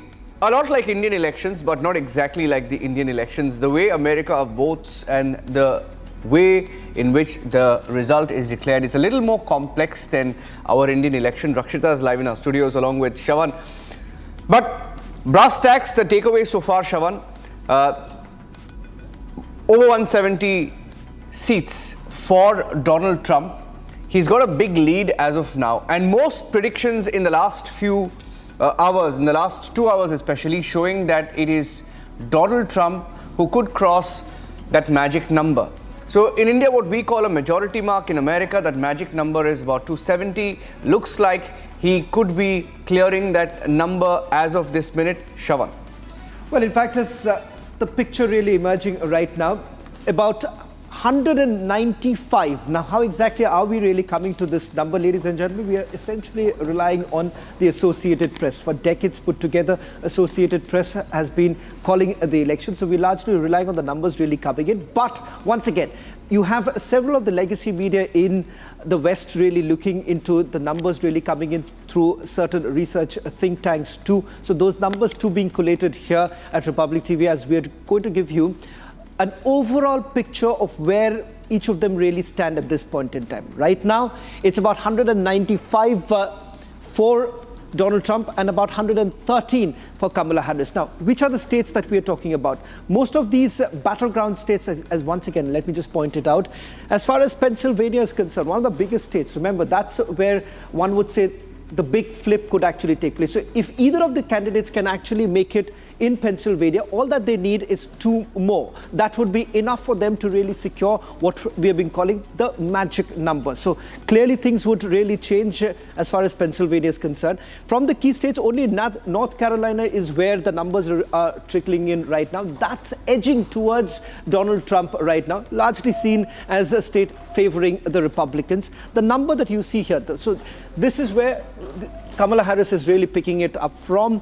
Largely, if you see, these have all gone red right now. So that, again, it's an initial trend really coming in. So why are we really saying that this contest is likely to be neck to neck? Because these are just about 50% of voting or the counting has taken place. So of the 7 battleground states, at least in 5 of them, the voting hasn't even the counting, I beg your pardon, hasn't even started. So that picture really not coming in. These are other states which are traditionally seen the red states. So most of them going towards Donald Trump right now. That's the reason why the numbers that you see right now stacking up to 195 for Donald Trump, 113 for Kamala Harris. So Niranjan, that's the picture that we're getting in right now. And in fact, I'm told that Shivani, a report on the ground, getting us the latest. Well, yes, Shravan Niranjan, of course, we are getting the most extensive coverage here on Republic TV. Shivani Kal is joining us right now on the broadcast. She's live with us. And Shivani, as Shravan was telling us that, of course, interesting trends coming in right now. But we've seen in the past that we cannot always rely on the picture that is given out by the early votes. And right now, of course, there is a lot of excitement amongst the Trump supporters. But what do you see around you? What are you picking up, the kind of reaction that have come in to the picture that is right now appearing? They're still very hopeful. Like I said, it's going to be a long night. And if you can imagine about US, which has several time zones, like we've been having results trickling in from the East, New York, going to Democrats, Florida to Republicans. But there are states like California, which is the polling is still going on. So it is a slow process and a very nail-biting night for everybody, a suspense-filled night. And talking about the leads, amongst the big states, Trump has won Florida and Texas, whereas Kamala has won New Jersey. But Democrats were hoping to flip Ohio, though. But again, it's gone back to Republicans. So it's too early to say. And we were talking about the battleground states, especially the blue wall. Pennsylvania, if it goes to somebody, has technically won the election, but still it is not there. It is like 25%. Yeah. Pennsylvania is reporting only 19%. So therefore, you can say Kamala is leading, but only 19% is reported so far. So they were talking about their hopes, right? Yes. Republicans' hopes. So what do you think? You're still hoping? Prashant, we have the bigger state. You want to talk about that? Yeah, I mean, Trump is still leading in Georgia and North Carolina, where, yes. Georgia, he's like 76% reporting and he's leading by 52.4%. Yep. Whereas in North Carolina, like 59% reporting, he's still leading by 51.1%. So 2 of the 7 battleground states, he's still leading. We are still hoping on, Nevada and Arizona, where the countings will start probably at 11 p.m. Yeah. They are still basically kind of, voting. The counting will start maybe in half an hour or 1 hour from now. 1 hour, And those are the 2 bigger states where we will definitely have a bigger hope, and then we will definitely turn red. So like we said, it's still very early to talk about who is leading, actually, especially when we talk about the toss-up states on which we all are keeping our eyes on. Absolutely. And again, in the California area, illegal immigration was the bigger issue for us, right? So in that area, California is again blue, but we have impact on other part of the California or Sun Belt, right? And immigration of those illegal has a lot of impact on Indian and Asian community, because Indian Asians come over here. It takes decades for us to get the green card or the citizenship. Right. Whereas those illegal immigrants comes, Kamala Harris opened the door. Biden opened the door for them, and within a year, they turned into the citizenship, and they're voting today. So so far, it's been a very, very important key issue amongst Indian diaspora, if I would say, and especially every Indian American would also agree to that, that when it comes to national security, open borders, they've been really taking this issue very seriously. You don't know who came in, no wedding was done. You don't know who's entering the country, and that's a concern. So New York crime rate has basically increased vastly from last 2 or 3 years. You go to New York City and you will see on the road, you can see all the beggars, and the people are looking for small jobs. But again, that illegal immigration has opened up unemployment, has basically increased the prices for everything, because our tax money is going to feed them. Right? Yeah. So where the commodities price you can control if you don't have all these kind of the policies in place. So technically, for both the sides, I think their key issues are very important and significant to them. Like if you talk about Republicans, they're talking about they're vowing to address the illegal immigration, and they're talking about open borders and economy, especially unemployment. Whereas if you talk about the Democrats, they're talking about the rights for women, especially when it comes to reproductive rights. What do you have to say on that? Yeah, so you know what? I'm a moderate Republican, so I do believe in women's rights, but I think that there should be some structure and some rules around it, right? And I think it should be left, as many people say, between the patient and the doctor, and let them decide and let the state decide. I don't think it should be a national decision anyway. Right. I mean, Trump has already said that he's not going to impose like a federal ban on abortion. He's just he wants it to be like a state, the state jurisdiction where they make a decision and, not be on a federal. So he's not going to ban the abortion so far. Yeah, it totally depends upon the state, not like a federal. It's not a federal thing. It's not a federal thing. It's not federal. But if you see the Republicans, I think if you talk about Donald Trump, he's not been having a very strong stand on that. Yeah, but they have in their agenda on priority for the women. Definitely they work. For sure. Yeah. So these were the key issues people are looking at and what are important for every American. So like I said, it's going to be a long night, too early to say, but if it is a landslide for any of the candidates, then we will probably know it by tomorrow morning. Absolutely. Yes. Yeah. We all are excited and definitely very positive. I'm going to just pull it away from you for a second there, Shivani, because I also have a few panelists joining us live on the broadcast this evening, evening America time, morning India time. Saurabh Shukla, who's the editor-in-chief of News Mobile, live from Boston this morning.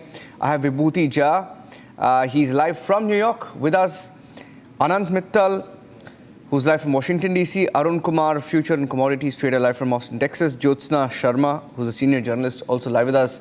And I'm quickly going to start with Saurabh Shukla. Okay, Saurabh is there. I see Saurabh there. Saurabh,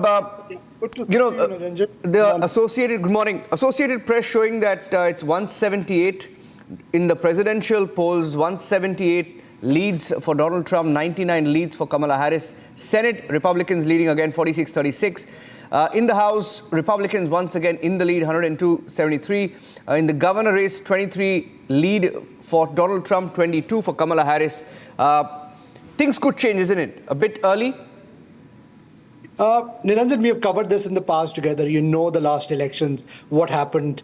It seemed that Donald Trump was leading and then Joe Biden won the election. But having said that, I would still say that as we speak now, Donald Trump has an edge.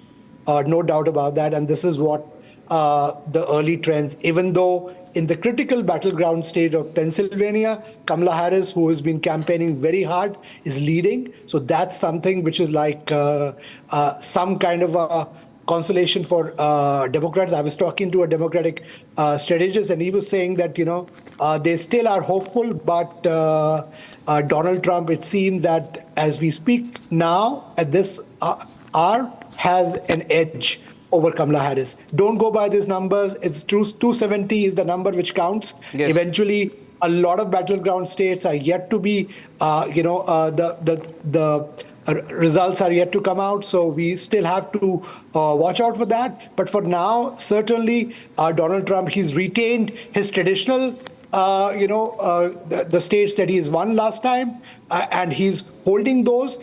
In the battleground states also, like Pennsylvania, even though these are early numbers, Pennsylvania, only a fraction of that has been counted. Kamala Harris is leading there, but even now, I would say he has a slender lead in the overall numbers, Niranjan. But still, too early to call anything.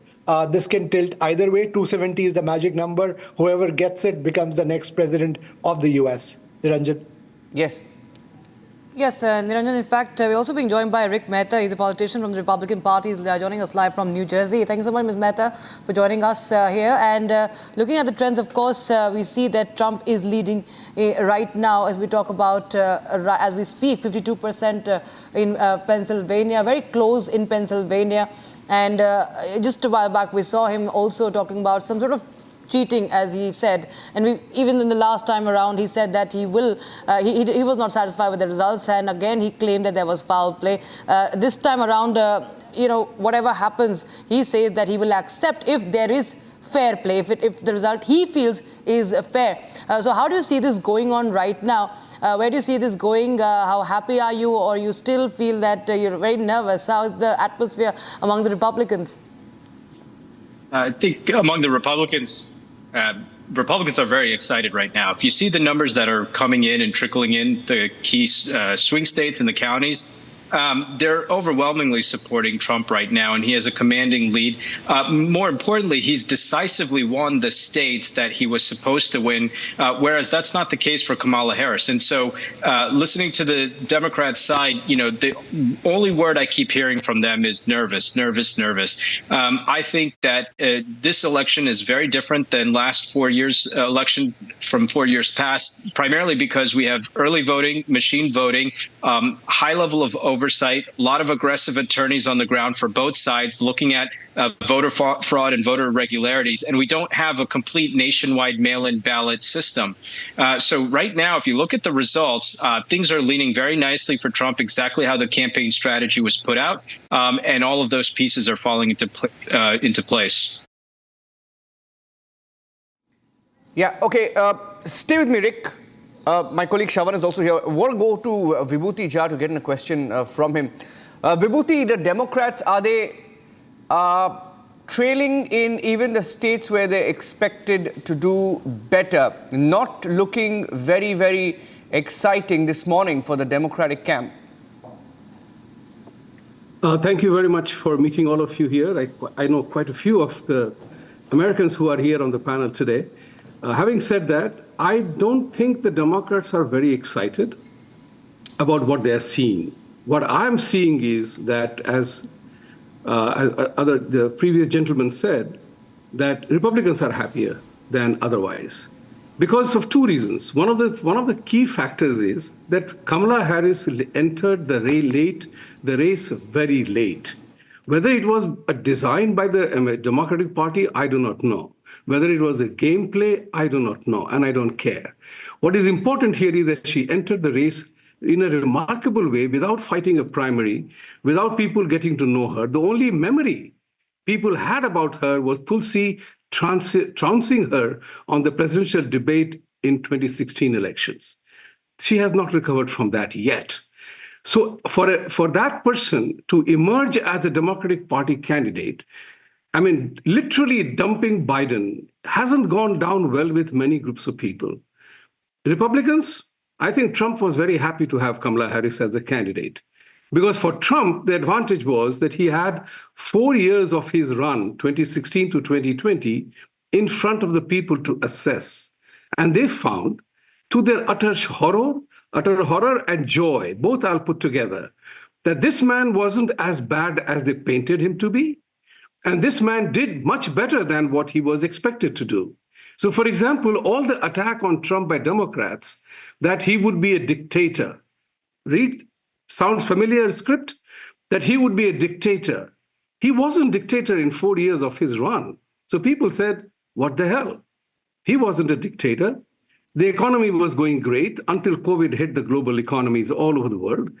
And then inflation was at the lowest level. Today, you are paying so much more money for everything that is happening to you. You have no idea. So the point of the matter here is that Trump has emerged as a winner. The Russia gate. Look at one very critical element that happened. On one particular day, John Kerry, Hillary Clinton, Barack Obama, Joe Biden, Kamala Harris, they all talked about that Trump would be a fascist, he will curb your freedom. Guess what they were talking about? They were talking about amending the First Amendment, should they win, because they want to curb First Amendment because of misinformation factors.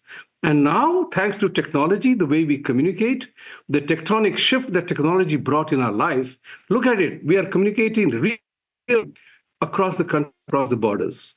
This is the importance of communication. People know who lied, and that's what it is important. I just want to add one more thing. I did early voting in my constituency in Port Washington in Long Island. There was a long line on 3rd of September. True to my style, I began to talk to people who were ahead and behind me. And there were a black lady, there was a Southeast Asian Chinese or whatever, and there was a white couple, and they were all having a good talk. And I said, what is the primary reason that you're voting today? And they all said in one voice, the way we are going on, we are on a wrong track. They gave examples of that we are sending billions of dollars to Ukraine. We have no money for ourselves. We have $33 trillion. We are an obese country financially and trade-wise and everything else. And we are paying $1 trillion in interest. That's a joke.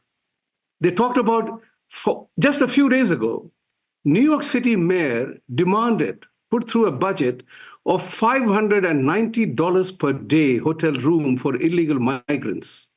Think about it. Do you think people don't see that? People don't know about it? And as Saurabh had pointed out earlier on, it is a disgusting scenario, the way the illegal immigration is making you and I immigrants look bad. The other people saying that we are also belong to the same crop, and we are not.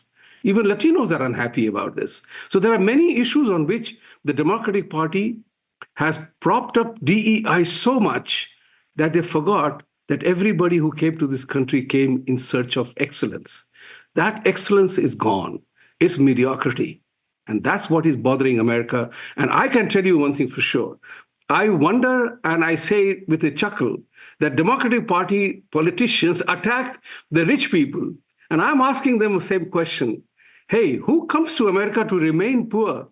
Who comes from a poor country? They all want to come to America to become rich. So what's wrong with that? Trying to become rich. There's nothing wrong in it. So if Warren Buffett is upset that his secretary pays more taxes than he does, then guess who made those tax laws? Why doesn't Warren Buffett pay the secretary's taxes? Why doesn't he donate money to the charitable organizations to cover the tax deficits of poor people? That they won't do. So there are many dichotomies in the country. It's a very complicated election. I've been watching it, being part of it. It is very important to understand this is a very complicated election process. I don't think any other country will be able to handle this. And the promise of Kamala Harris tax relief is a hogwash, trust me, because she is in the same mold as the free givers of many political systems. Everything I will give you for free, but who will pay for it? So you and I will pay for it. That's what is important. Thank you very much for giving me the time. Stay with me. I have some breaking news updates, and I want to go across to Shivani to just get in a word from her, and I'll go across to our panelists joining us live from America, mostly Indian Americans, and that is the most important perspective this evening. Suesha and Rakshita, let's quickly give our viewers a breaking news update. We have the Associated Press calling the state of Missouri. Donald Trump has won Missouri. Republican Donald Trump winning the reliably conservative state of Missouri on Tuesday, defeating Kamala Harris, overwhelmingly favoring Trump over Democrats in 2016, 2020, and again in 2024. He was again favored to win this year, so there's no surprise there. The Republicans winning the state of Missouri again. And in the past decade, the GOP has become increasingly dominant in Missouri. Now, these are live updates we're getting in from the Associated Press. I'm going across to Shivani now. Shivani, you were speaking to the Indian Americans there. New Jersey, what's the trend looking like this morning? This morning, like I was just telling you, traditionally when you talk about New Jersey, it's been leaning towards Democrats. But the wave and the people we spoke to, I think this time the turnout has been great, and it's been very neck and neck. And it was not like the way it used to be previously, Yes. the way it used to directly just go towards the Democrats. This time there was a neck and neck fight for sure, and they are a little disappointed. But again, they're hoping because some very tight races are happening in the swing states, and they're still hoping and keeping their hopes high. Yeah, New Jersey used to be pure or completely kind of a blue state, but this time the turnout of the voters, if you look at the popular votes in New Jersey, we basically had a better percentage. We improved a lot, right? Overall, if we talk about it, yes, Trump is leading in Georgia, almost 80% reported, and out of 80%, 52% we are leading. So we definitely have a bigger hope over there.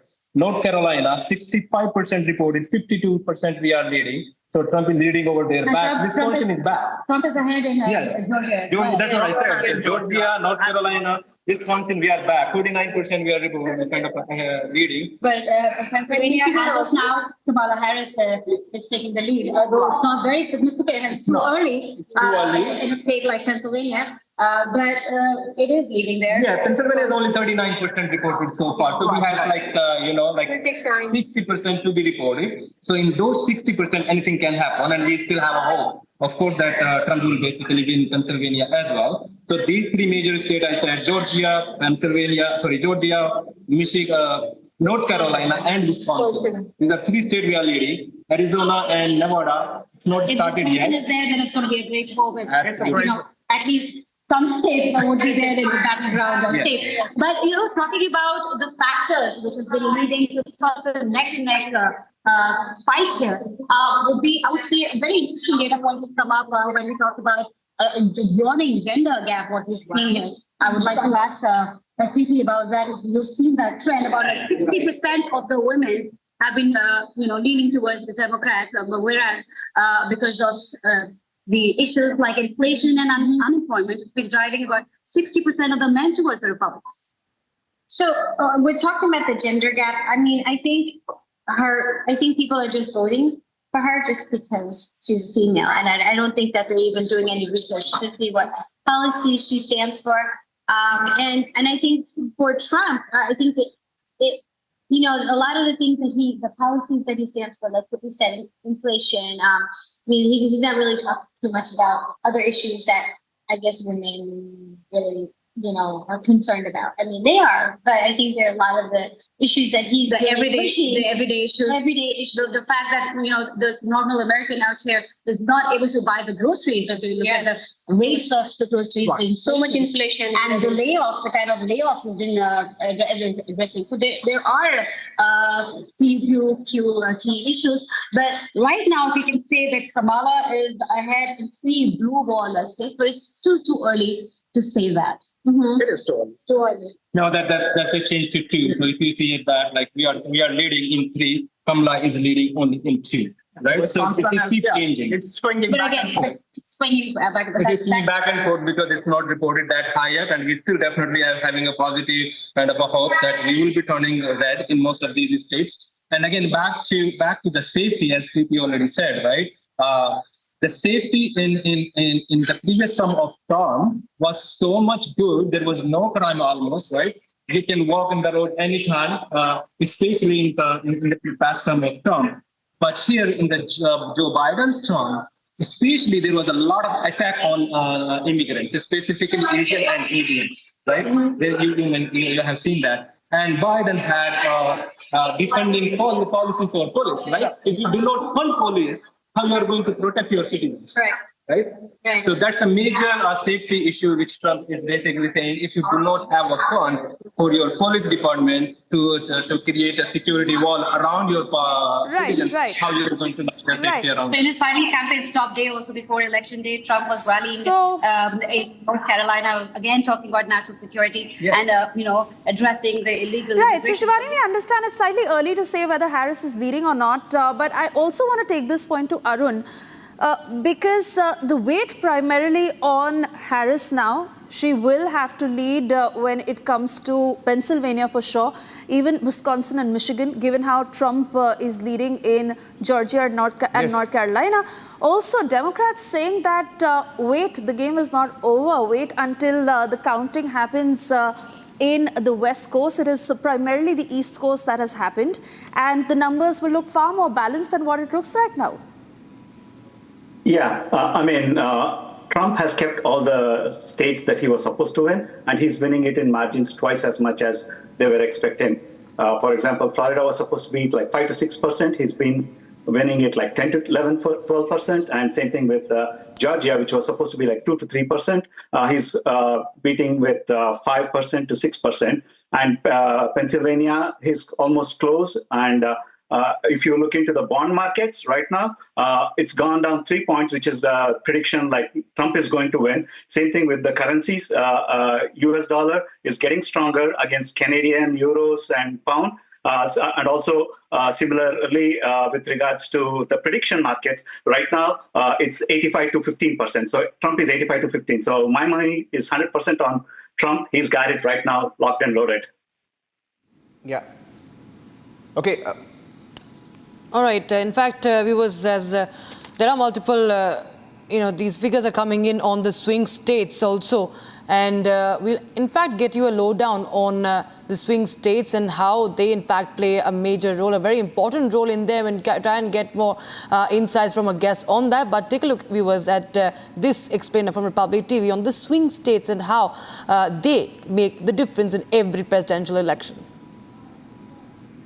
It's going to be all about the 7 swing states. And what does it really look like? Because even now, if you really look at most of these swing states, not much clarity really coming in. Pennsylvania, remember, there was a 1 point percentage difference that we saw in the last elections that really swung the entire elections. Now, let's take you through which are the 7 battleground states, why these states are so very crucial for both the candidates. And if you see, most of the campaigning of both the candidates were revolving around these states. Let's first begin with Arizona, because this is one such state since 1940. Remember, it only went once to the Democrats. So 90% of the voters in Arizona have opted for the mail-in or early ballot. So one would certainly expect, the counting to take place faster here. Results could be skewed because remember, here we have seen the Democrats only picking it up only in the last elections.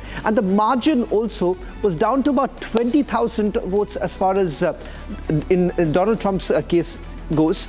Initial counts likely leaning towards Harris. That's what we are picking up right now from multiple wire agencies reporting from Arizona. Let's take you through the other. Georgia could see the blue mirage. Now that's the other, battleground state that we are focusing on. Georgia, remember, has also leaned more towards the Republicans too. So will there be a repeat this time for Donald Trump? We'll also look at the numbers. If you can get the desk also to tell me what's the current number really coming in. Okay, I'll quickly get in an Indian perspective. Anang Mittal, are you there? Yes. Hi, Anang. I remember, being in the US, I think it was 2019 when the Howdy Modi event happened, right? And Trump is extremely popular with the Indian American community. I'd stick my neck out and say very few Indian Americans maybe will be batting for Kamala Harris, even though she has Indian roots. And we didn't see any of that come out in the election campaign. I would expect an excitement around Kamala Harris, an Indian American, right, being in the race. But I'm sticking my neck out and saying very few Indians are rooting for Kamala Harris for some reason. More Indian Americans rooting for Donald Trump. Why don't you explain this to us? I also have Saurabh Shukla live with us. I'll get him on this perspective. But Anang, I'd like to get your view on it first up. Yeah, thank you for having me on. There was this recent survey by the Carnegie Endowment on Indian Americans, and so it does say that about 60% of Indian Americans tend to vote Democratic. But you're right that Donald Trump has been much more friendlier to the Indian community, has been done much more outreach to the Indian community than Kamala Harris has done. You can say that Indian Americans are by default Democratic. leaning voters because they're highly educated, the ones who come here, and they tend to be from the professional and middle class. Now, a lot of Indian Americans in states like Georgia happen to be business owners. They're hotel owners. They own grocery stores or small convenience stores, and the same with places like Pennsylvania as well. And so those Indian Americans are also tend to be Republican voters. They tend to vote Republicans because they care more about the issues of business, taxes, inflation, as much as the middle class does. And so those are the more upfront, visible Trump supporters when it comes to the business community of Indian Americans. But yeah, I think it's fair to say that Trump has done much better outreach. Kamala Harris sort of, checks the box every time she did this Diwali celebration at the White House. Again, it was a lot of my friends went there. I know quite a few Indians who went to the Diwali celebration at the White House. So it's appreciated, but it's one of those things where she tends to not sort of make a big deal out of it, even though, like I said, she puts it in her campaign materials. But Indians, when you talk to them, they don't feel that she sort of listens to them or represents them in the best sense of the word. They feel that she sort of is, playing both sides, and also she's played up her African American heritage. Even in the 2019 election, she focused more on that. And so yeah, Donald Trump just has better visibility. He's a much more of a celebrity, and nothing wrong with that. A lot of Indian Americans also follow the celebrity side of things, so they tend to support Donald Trump just on, like I said, the economic issues and just in terms of visibility, who's looking out for them. Trump put out that amazing tweet just a week ago saying that he's going to protect the Hindu American of Bangladesh and Hindu Americans all over America. Kamala Harris has done nothing like that. She just sort of, like I said, checks the box when it comes to engagement with Indian Americans. Yep.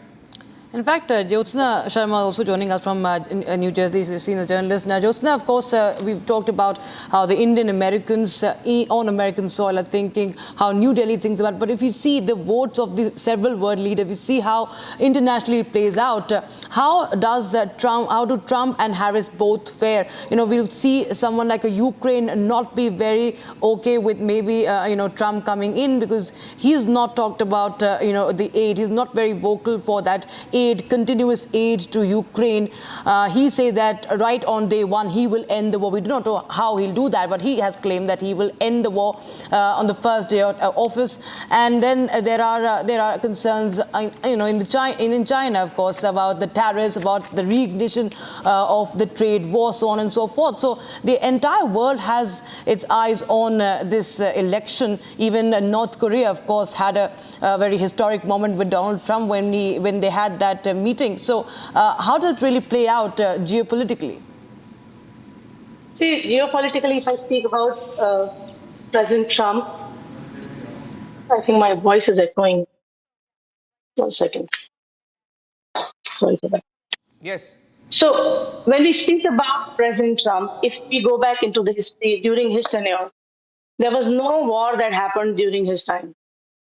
He had full control, and I don't know what magic he had with even North Korea. He had good relations. Now, when we speak about the current scenario, America's economy is already in shambles, and the entire resources, the money being sent out for the aid to countries like Ukraine, of course, the wars that are happening and the support that U.S. is sending to Israelis, and the local voters, the local Americans are not really happy about it. And of course, Trump somewhere is trying to connect with the general public of America, the people who love their country, who want to grow in their country. Trump has gauged that.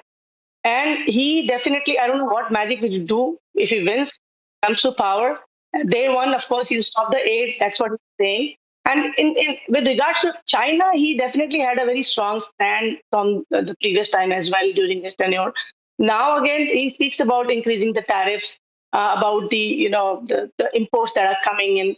And he, of course, wants to promote, like in America, products more here. Like he wants to manufacture things in America at a cost where, Americans benefit from that instead of, hiring some cheap labor somewhere else and Americans not enjoying it.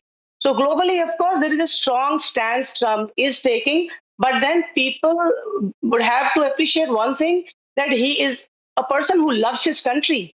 He's trying to bring back the right things for his own countrymen. There is no such thing that he wants to please the world. He will play diplomatically, pretty much. And of course, with India, he shares a very strong relationship with Prime Minister Modi, as we have witnessed previously. So there are things to watch out, of course, how he strategically goes on that. But yes, Trump as a leader stands very tall when it comes to managing the disputes or the situations that are happening currently. I don't know, he definitely will get a lot of mess in his hands if he wins today. But then he has that gut, and he has those guts and charisma. He will do something different. I'm hopeful about that. Yeah. Saurabh, just getting in some breaking news updates. I'll quickly give those updates out and I'm coming to you. Associated Press, which is seen as the gold standard for American election counting, saying that their race call, Kamala Harris has won Colorado. The AP race call, Donald Trump has won Utah. AP race call, Donald Trump has won Montana. So these are some live updates that are coming in. It's, as of this minute, 198 leads for Donald Trump, 109 for Kamala Harris, the magic number being 270. We are staying with the breaking news updates and also getting in the perspective. Why are we covering this in great detail? Because whatever happens in America will have an impact on India. And we have seen, Saurabh, the impact on India in the recent past. For example, what happened in Bangladesh, right? It's a regime change that happened. And it's clear that America had a role, Saurabh. Whether you like it or not, whether the Americans accept it or not, we know that America had a role in what happened in Bangladesh, right? And under Joe Biden and especially Kamala Harris, there has been a lot of hostility vis-a-vis India and America. Have you seen ties change under the Democrats? Saurabh, who's better for the Indians? Is a Democratic government better? Are Republicans better? Ranjan, I'm glad that you asked this question because, a lot of people have been speculating on this. But let me start with why is that the Indian Americans, some of them were unhappy with the Democrats. The fact that thousands of dollars are being paid by these Indian Americans who are hardworking, who are paying taxes, a lot of skilled Indian immigrants are there in the US, who are very well educated, who are contributing greatly to the US economy, yet they are in a huge green card backlog.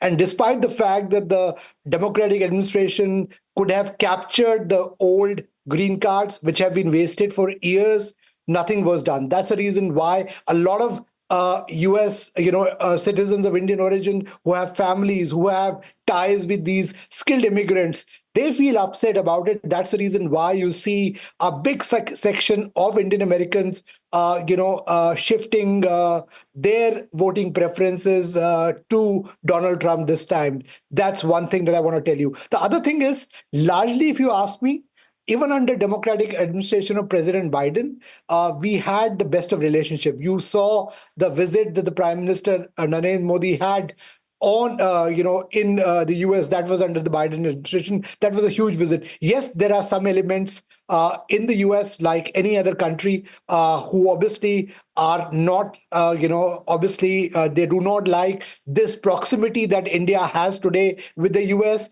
Certainly, there are areas which we continue to disagree on, but that we will continue to do it as friends. I can tell you, overall big picture is whoever becomes the US president following the results tonight or tomorrow, the India partnership will continue to grow and strengthen.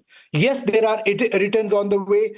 If Donald Trump becomes the president, he will mount more pressure on India when it comes to the tariffs on trade issue. He will try to extract a bigger deal. But the relationship, the foundation is so strong today that no individual leader can wreck it. Even if Kamala Harris were to win the election, I'm sure she will have pressure from certain quarters to put more pressure on India when it comes to human rights issue. But that is not going to derail the relationship, Niranjan. You and me know, we have been covering strategic affairs for a long time, that the relationship today is so strong. And Prime Minister Narendra Modi has contributed immensely to this partnership. So whoever wins this US election, our relationship with the United States will only grow. Yes, the Indian Americans are upset with the democratic regime, They may shift sides this time because of the immigration issue, because of the skilled immigration issue, which hasn't been highlighted as much by the Democrats, which Donald Trump has highlighted. He's talked about illegal immigrants, but he has made a clear distinction with skilled immigration,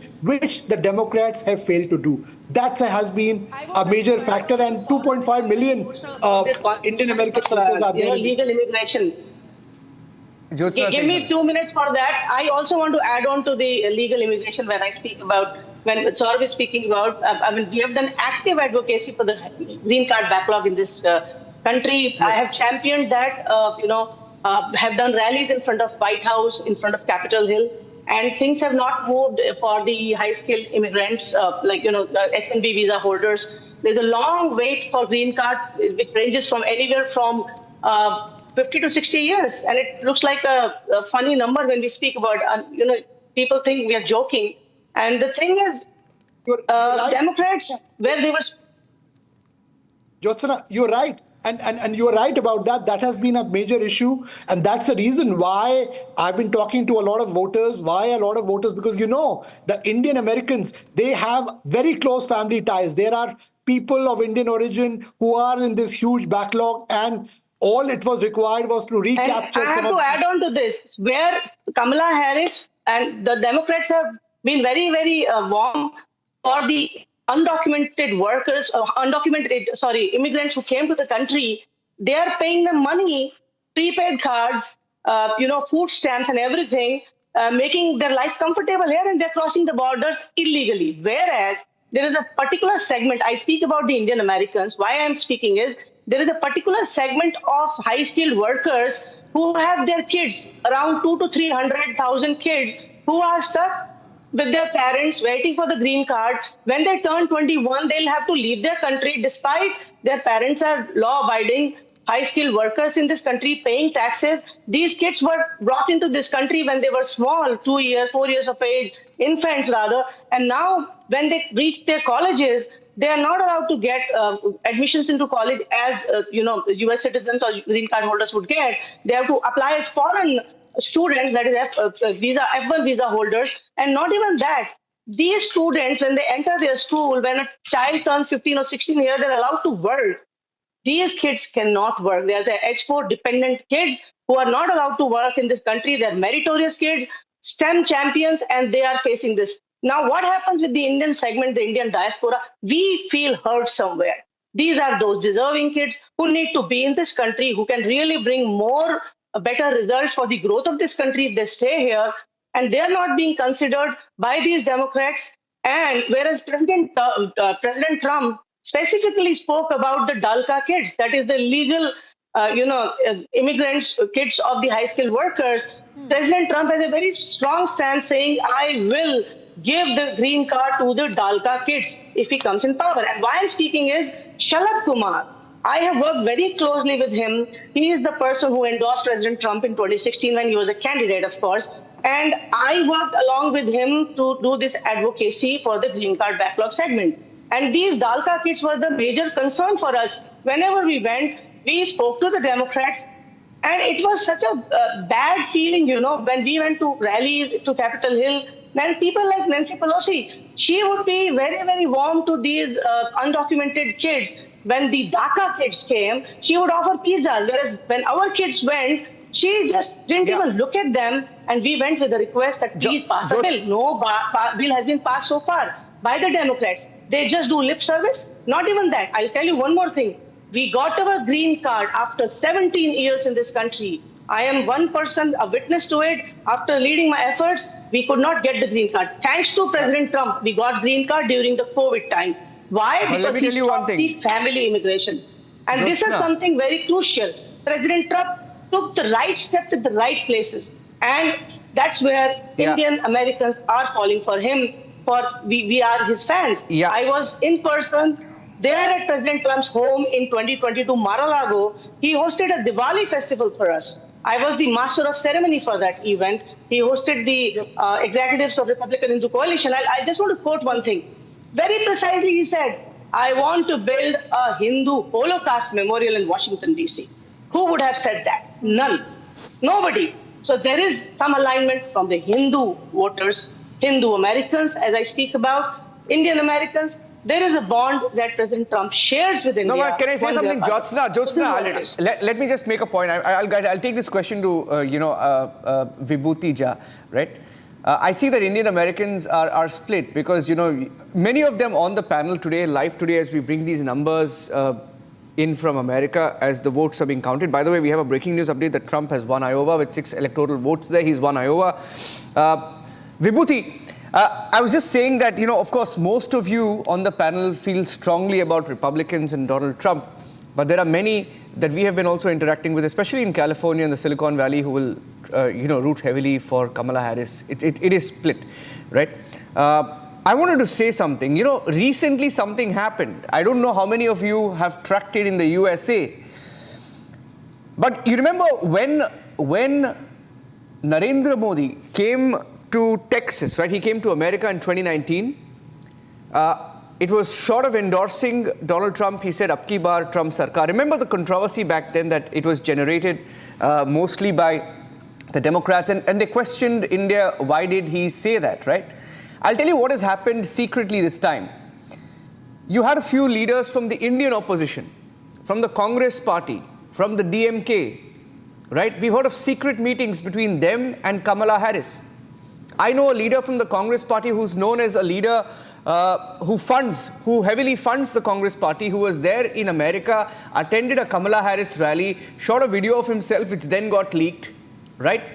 Do you see, this as a big giveaway of where they stand vis-a-vis, domestic politics? Vibhuti. You brought in a very interesting information, which I'm aware of. Other people may or may not be, but I was very much impressed by Jyotsna's emotional outburst on H-1B, which is very justified. And you will be all happy to know that in my show, I had raised this issue. Where are Indians talking about H-1B? And I got calls from H-1B guys that please take up this issue. And I'm glad Jyotsna was in the forefront of it later. Having said that, there is one very critical element about Indo-Americans, Indian Americans. Majority of us live in blue states. New York, New Jersey, Connecticut, Massachusetts, Washington, California. And as a result of which, it is good to be part of the winning team in the state because that's where you can gain some. That's the one key story why majority of the Indians are Democrats. But in the last few months or last 1 year or so, we have taken up the issue. And Niranjan, it will be an interesting element for you to do some research on that and cover it, that every single anti-India, anti-Hindu, 370 caste files, you name it, including declaring swastik as a hate symbol in my state of New York, or dismantling Hindutva agenda, they were all conceived, imagined, perpetrated, and an effort was made to malign us in all Democrat-run states. I was the one who started this campaign and began to ask people, Indian people, does your money count? Does your vote matter? This has resulted in some kind of an upheaval, and I'm so delighted that in this election, the Indian Americans have become more active, because that's what we have been demanding of Indian Americans. Get engaged in your local communities, whether it's a Parents Teachers Association, PTA, to monitor and look after the school education of your children, the course curriculum, or whether it's school board, get involved in your local communities. That's where you matter, that's where your vote counts, that's where your money matters. So you are looking at a scenario. When Modi did the Howdy Modi here, then Ahmedabad big rally, you know all that. Yes, I'm aware of the fact that many Democrat senators, they were, to use the American slang, really pissed off because they said that Modi sided with Trump. We will teach him a lesson. You are seeing what is happening in the Biden administration. That number of efforts made to undermine India have been huge. Vibhuti, I'm sorry to interrupt you there. Hold on to your thought because I'm taking a short break. I have to take this break, but I'm coming back and I'm requesting all our panelists, please stay with us. It's getting exciting. Please stay with us. We'll take a short break and come back, and I'm going to continue. Vibhuti, I want you to hold on to that point because I want to continue when we come back on this point, okay? Stay tuned. I'm taking a short break. Back with the live coverage.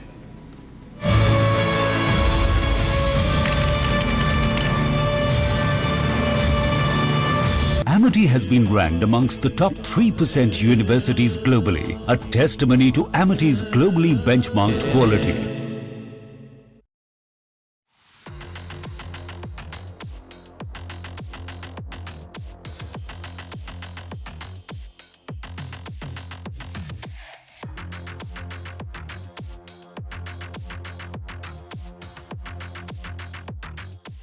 But we don't have to settle for weakness and incompetence and decline and decay. That's a nice word, decay. That's what's happening. That's a nice word, decay. Can you imagine? And nobody will question it because it's true. With your vote tomorrow, we can fix every single problem our country faces and lead America and lead the world to new heights of glory. And indeed, think of that statement, how beautiful that is. New heights of glory, that's what's going to happen. When we win the election and we're really, well, look, the ball's in our hand. All we have to do is get out the vote tomorrow. You get out the vote, they can't do anything about it, we win.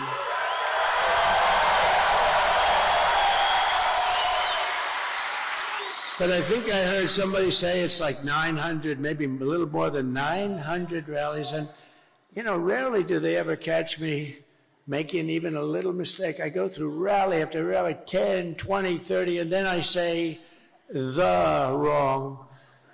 They say, he's cognitively impaired. No, we're not. I'll let you know when that time happens. It could happen, but hopefully it's not going to be for a long time. But you've given your time, your money, and your whole heart for this cause, and your support means more than anything you can even understand. It's amazing. I love you.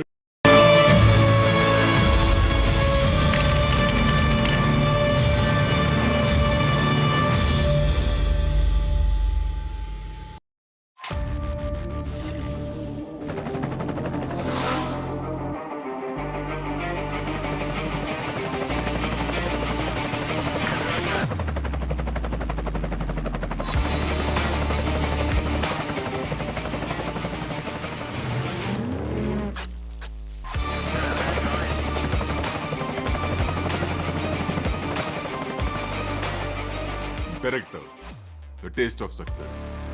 Amity has been ranked amongst the top 3% universities globally, a testimony to Amity's globally benchmarked quality.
Trump sweeps 16 United States. Trump takes 16 US states. Indications of Trump securing 278 electoral votes.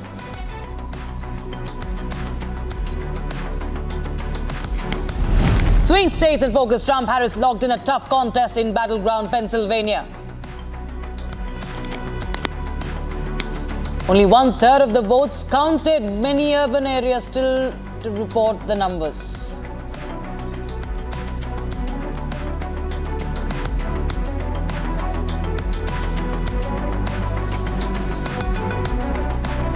Trump scores another win, bags Iowa.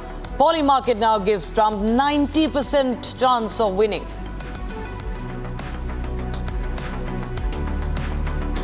FBI traces non-credible bomb threats at polling places in several states to Russia.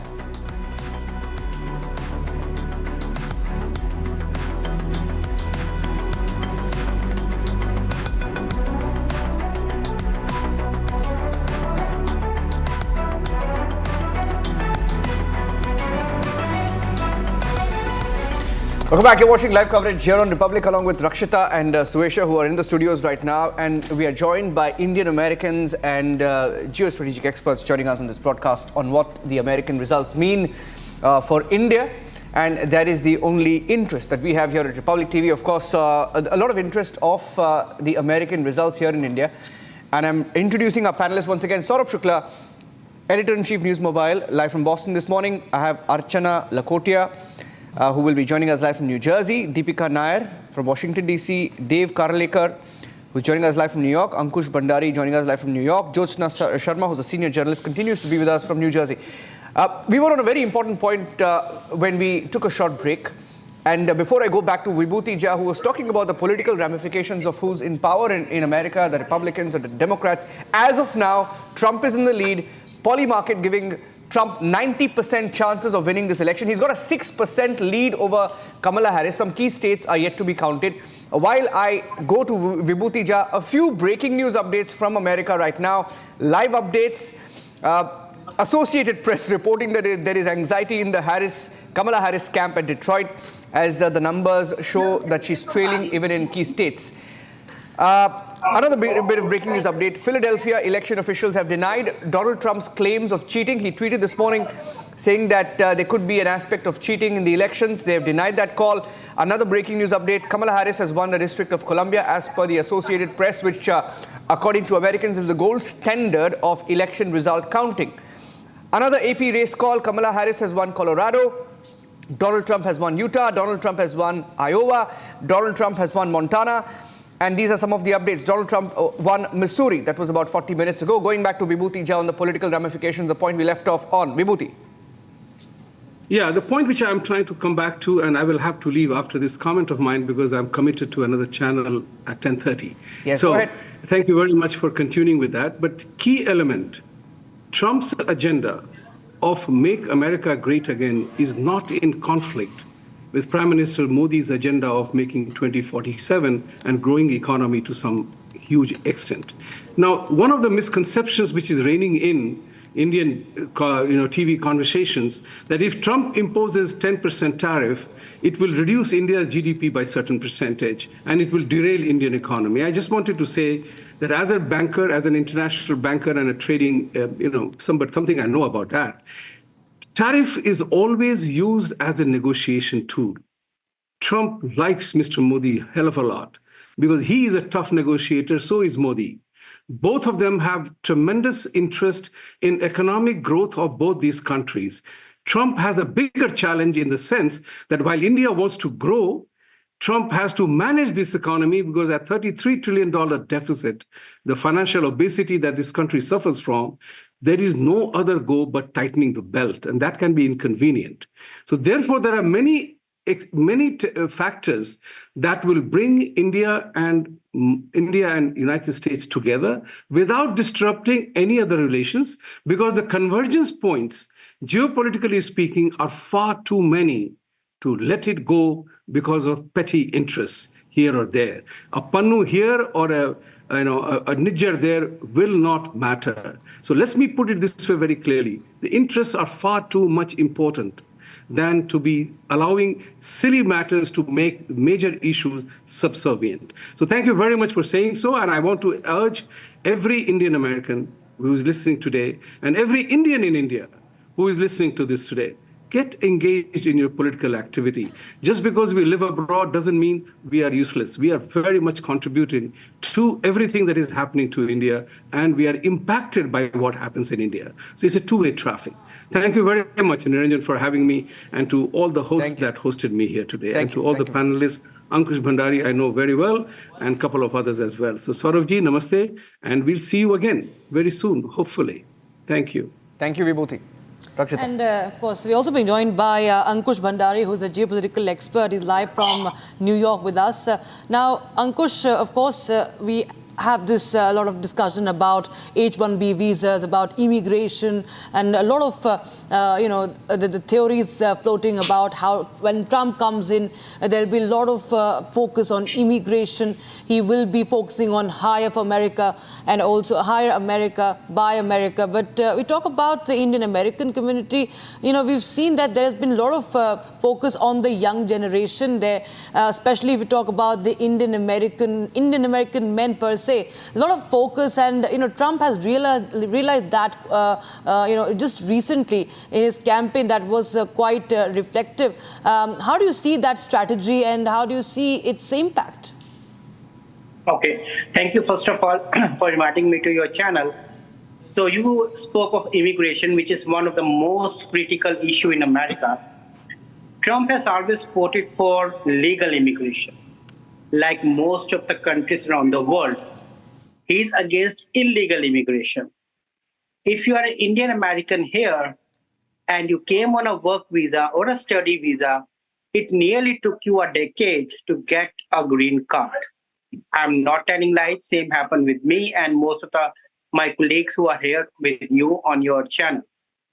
So he always say, if you are a legal immigrant here, you are most welcome to come, you contribute to our economy, you make your careers, make your life, have an American dream, and stay here. But if you come illegally, I will say go back. And I think irrespective of an American, any patriot who love their country don't love an illegal immigrant to come. Like in India, we always say we don't want illegal immigrants from either side of the western or the eastern border. The same case goes here in America. There's no difference over here. Second point you said is about Indian Americans. We are approximately 6 million here. Some say 6.5, some say 5.8. Let's say a middle figure of 6 million. And out of those 6 million, you will be surprised to know from the last 2 years, the IRS has posted that Indian American is the minority group who is paying the highest tax to the American community, to American society. So we have superseded a Jewish community too, which has been the highest minority taxpayer. And so it speaks volumes over here. When you say that, okay, Indian Americans, we work hard, we pay our bills in time, we follow the rules, the law, and that's what a normal citizen does for his country. So that's what I want to say. America is built on immigrants, but legal immigrants. So they always far left-wing forget to mention the word legal over there. Right. So right. I hope it answers your question. It does, and I want to take this point to Archana. The fact that the prediction now is that there is a 90% chance that Trump would win. And he is also urging those last voters to go out there and cast their votes. Despite the controversies, the man enjoys such popularity. And I'm very interested in knowing your view of how you see his second term. Because I particularly remember that statement where he said, in the next term, if I'm re-elected, it's going to be rather nasty. It's going to be a little bit nasty. So in terms of all that we are discussing of what he may do, how he would change the tariffs, how would it impact India, what is your broader view of how you see it? Well, I think immigration is one of the, I guess, top reason why we see the results we are seeing. Illegal immigrants have been definitely a point of concern, in the U.S. for the past few months, if not a year. But otherwise, to answer your question, how do we see, the second term for Trump? I think it is going to be something, as you said, right? Like, it's not what we saw in 2016. I mean, this is definitely going to be a bit more challenging and maybe a little bit more kind of eye-opening, right? Like, for the people who are supporting Trump, yeah. So definitely not promising. I mean, I'm sure, not promising any roses there for sure. So that's what I'd say. It is going to be challenging for sure for almost everyone here. Yeah. Okay. Let's also go across to Dev Karlekar, who's joining us on the broadcast, along with Deepika Nair. Getting in all our Indian American panelists, live. We are getting some breaking news updates now. Trump has just extended his lead, now leading in 204 seats, Kamala Harris in 112 seats. So it's 210. Okay, he's just extended his lead further. It's 210 leads for Donald Trump. Kamala Harris leading is in just 112. I repeat that, it's 210 versus 112. And 52.5% of the votes counted so far for Donald Trump, 46.3% for Kamala Harris. So he's extended his overall lead on the vote share by about 0.2%. So he's leading by over 6.2%. Dave, the markets, betting heavily on Donald Trump. And it looks like, and I'm looking at the presidential race, he's leading by almost 100 seats. Senate leading 48, Democrats 37. In the House, 139 for the Republicans, 92 for the Democrats. Governor race, 26 so far for Republicans, just 22 for Democrats. So it's a rather gloomy blue morning in America. Dave. Well, you just stole my thunder. So whether it's a presidential election or whether it's for Senate or House or the governor's race, I mean, you will see Republican all of the cases. I am a registered Republican, part of the Republican Party's Asian caucus. You will see a lot of Asians who otherwise overwhelmingly support Democrats. In the last 2-3 years, there is a huge migration of this originally so-called Democrats leaning Asians moving into the Republican Party. The Republican parties are very similar to, say, the Indian leading party. They believe in legal immigration. They believe, like India has Make in India, they have MAGA, Make America Great Again. They believe in patriotism. They believe in basically providing entrepreneurship. We are a 28 trillion economy, but if you see the last 4 years, our debt, we are more than 36 trillion debt. Every 100 days, we are adding 1 trillion debt. Our fiscal deficits is alarming. I am being an entrepreneur, being in the equity market for the last 30 years, owning IT businesses, hotels and restaurants. I can see the pinch in terms of when Kamala Harris is looking every nook and a corner towards raising our taxes. It's all about giving the freebies to the people, meaning you're incentivized for not working and you're punishing for being an entrepreneur and for being a working class, meaning taxes, increased taxes for those who work, and those who don't work, there is a free checks given to you. So people have seen that. We are in terms of the inflation in the near future. In the last few decades, you have seen with the all-time high in terms of the inflation. You talk about crime rates, you talk about the energy prices, food prices, gas prices, groceries. I mean, a normal family is feeling the pinch, especially the ladies who manage the household budgets, and they have seen the pinch. So overwhelmingly, majority of the ladies, as a part of party line we talked to, they have decided to basically vote them to Mr. Trump because they have seen Mr. Trump in the last, in his presidential era, where he avoided the war, he invested in the USA, Make America Great Again. He brought a lot of manufacturing jobs here. And, as an Indian American, there is a body language between President Trump and the Indian Prime Minister Narendra Modi. And that solidarity, as a person with a dual heritage, meaning an Indian-born, a US citizen, it means a lot towards the prosperity of the America, which is a 28 trillion economy, and Bharat, which is a 4 trillion economy, working together for the next 4 years.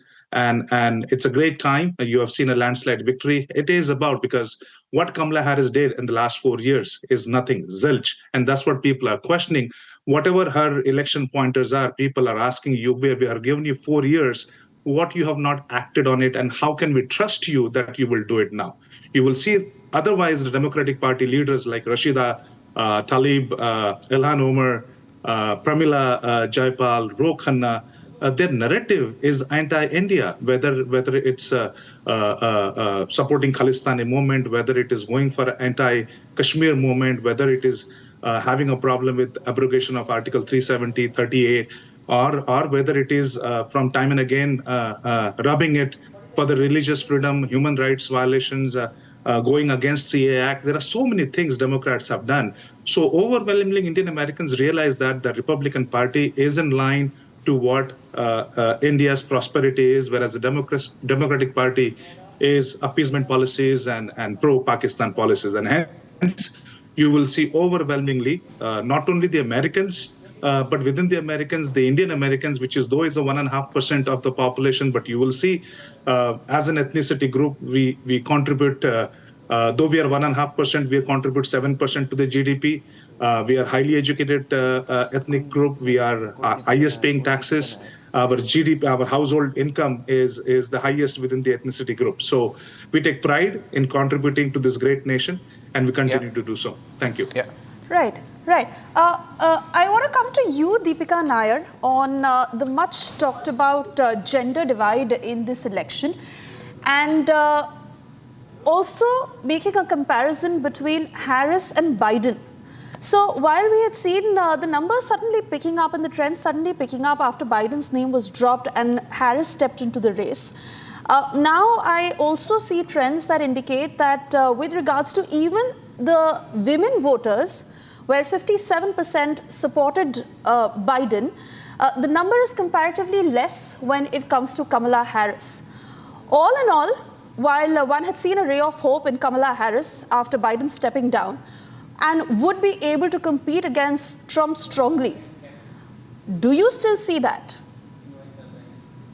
Now the poll is totally different, and it looks like Trump is winning, and I think whatever prediction was before, I don't think it's really that's what we see now.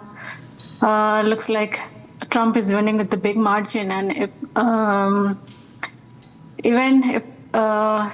I think Republicans are taking all the swing state. That's what I see now.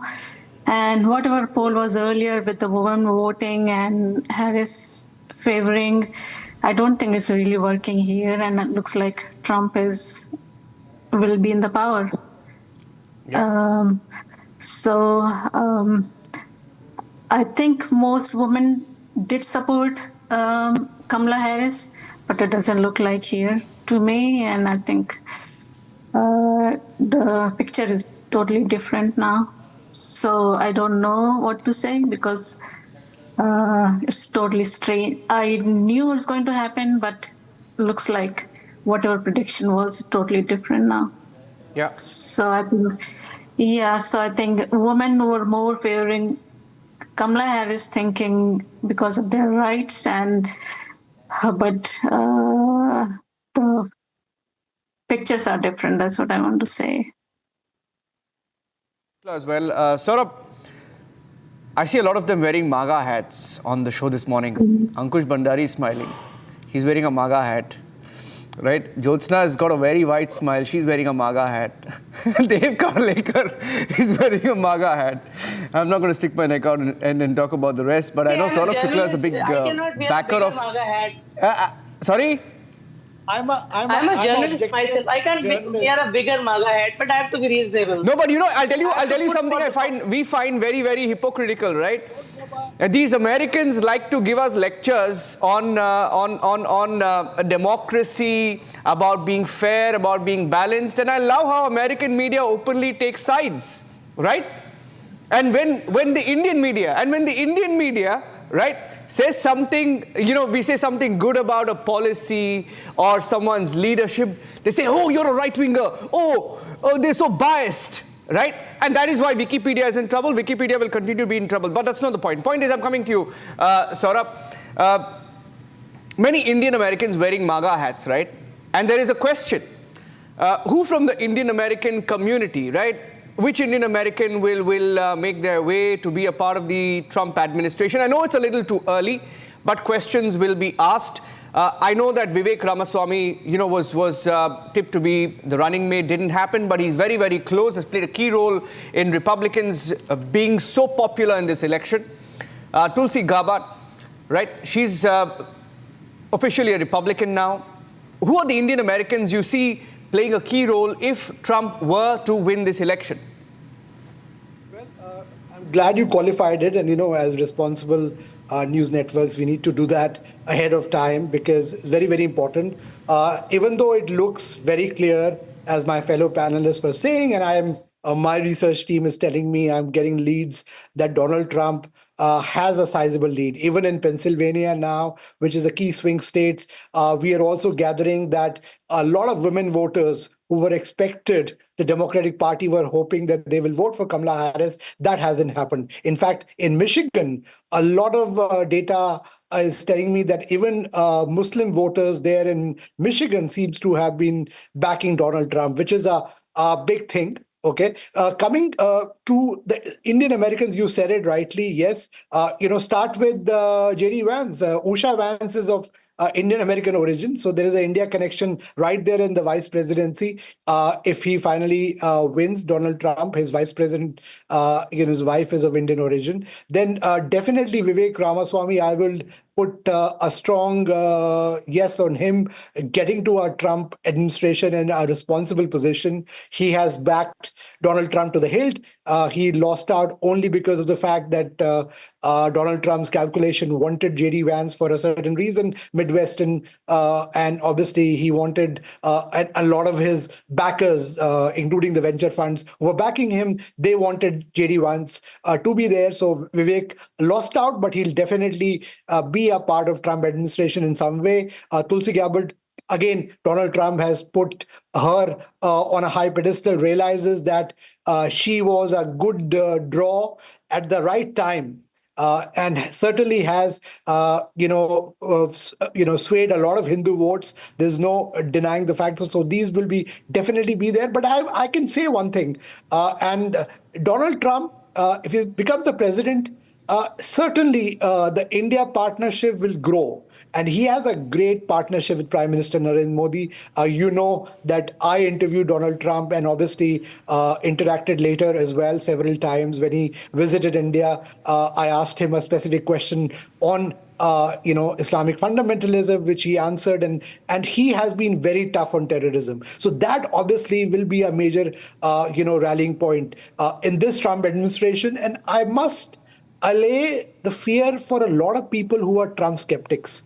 Let me say it that a different Trump may have been there on the campaign trail, but the fact that he has won some of the women voters is because of his moderate stance even on abortion issue. He has said it very clearly that he will not go for a national ban on abortion, which was being talked about. He's also distanced himself from a certain project 2025, which was being touted by some as a very extreme agenda. I would say Donald Trump will obviously is an unpredictable man, maybe unpredictable president. He will not be like Joe Biden. But I would say on the India partnership largely, we will be able, if he does become the US president, we will be able to convey a lot of core concern that India has. Whether it is with China, he is very clear that China poses a threat as much to any democracy like India, US, and he is very firm on that. On Islamic terrorism, he is again very firm on that because he has been, and India has a concern on, what's happening in Jammu and Kashmir last few, days since the new government has been formed in, has been troubling. So certainly one of India's core concern will be there as well. Yes, there will be issues of disagreement, and I would agree on tariffs. We have some smart people to negotiate that. There will be some give and take, and I don't see any cause of concern there.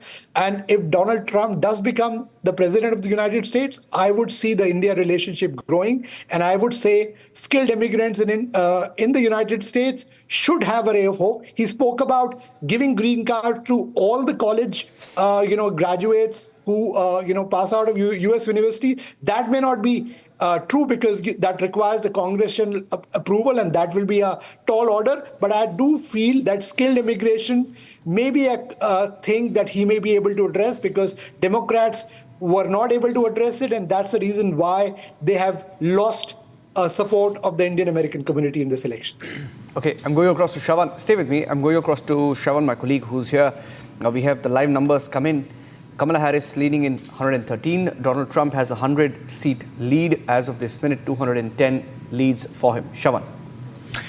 Well, in fact, let's take you through what's the big picture that emerges right now as far as the 7 swing states are concerned, because that's where the entire story basically lies right now. Let's take you through that picture that is emerging. First, let's take you through the overall numbers. As far as Donald Trump is concerned, 267, 156. Let's take with the East Coast now. Particularly, these are your swing states where it's still not very clear. Of course, in Pennsylvania, we're being told that he's favored. Trump is favored to win there. North Carolina also, once again, the projections that are essentially coming in right now indicating that Trump is ahead. Similarly for Georgia too. Nevada, just a short while back, the polling was over, so it's unlikely that the numbers are going to come out anytime soon. Now, with regards to Wisconsin, there too you have Trump really surging ahead. So at least 6 of the 7 battleground states where you have Trump essentially ahead. Pennsylvania, again, it's neck to neck. What really happens in the next few hours are going to be crucial because remember, we're talking about the mail-in ballots right now.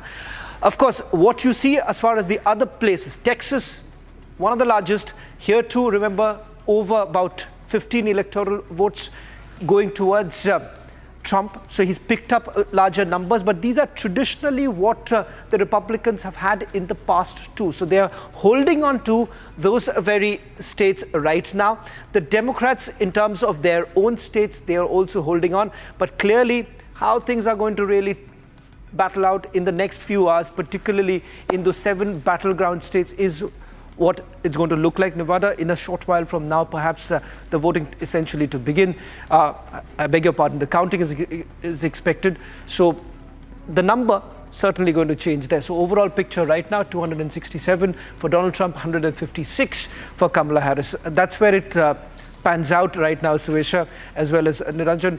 But clearly, if you really look at how the campaigning has essentially taken place and the Republicans have put across their message with regards to key issues, particularly to do with immigration. A short while back, we've heard how the voters have spoken about the fact that there is clarity as to what exactly President Trump would like to bring in, if at all he comes back to power, and the fact that there are a lot of firsts that you're really looking at right now. If at all it is Kamala Harris, you're looking at a first woman president in United States of America. That's another big win if you really look at it from the women perspective, and the fact that black voters too, at least in places like Georgia, if at all she moves ahead, it is a clear indication of the fact that the black voters are also moving towards the Democrat. But clearly, it's going to pan out in the next few hours.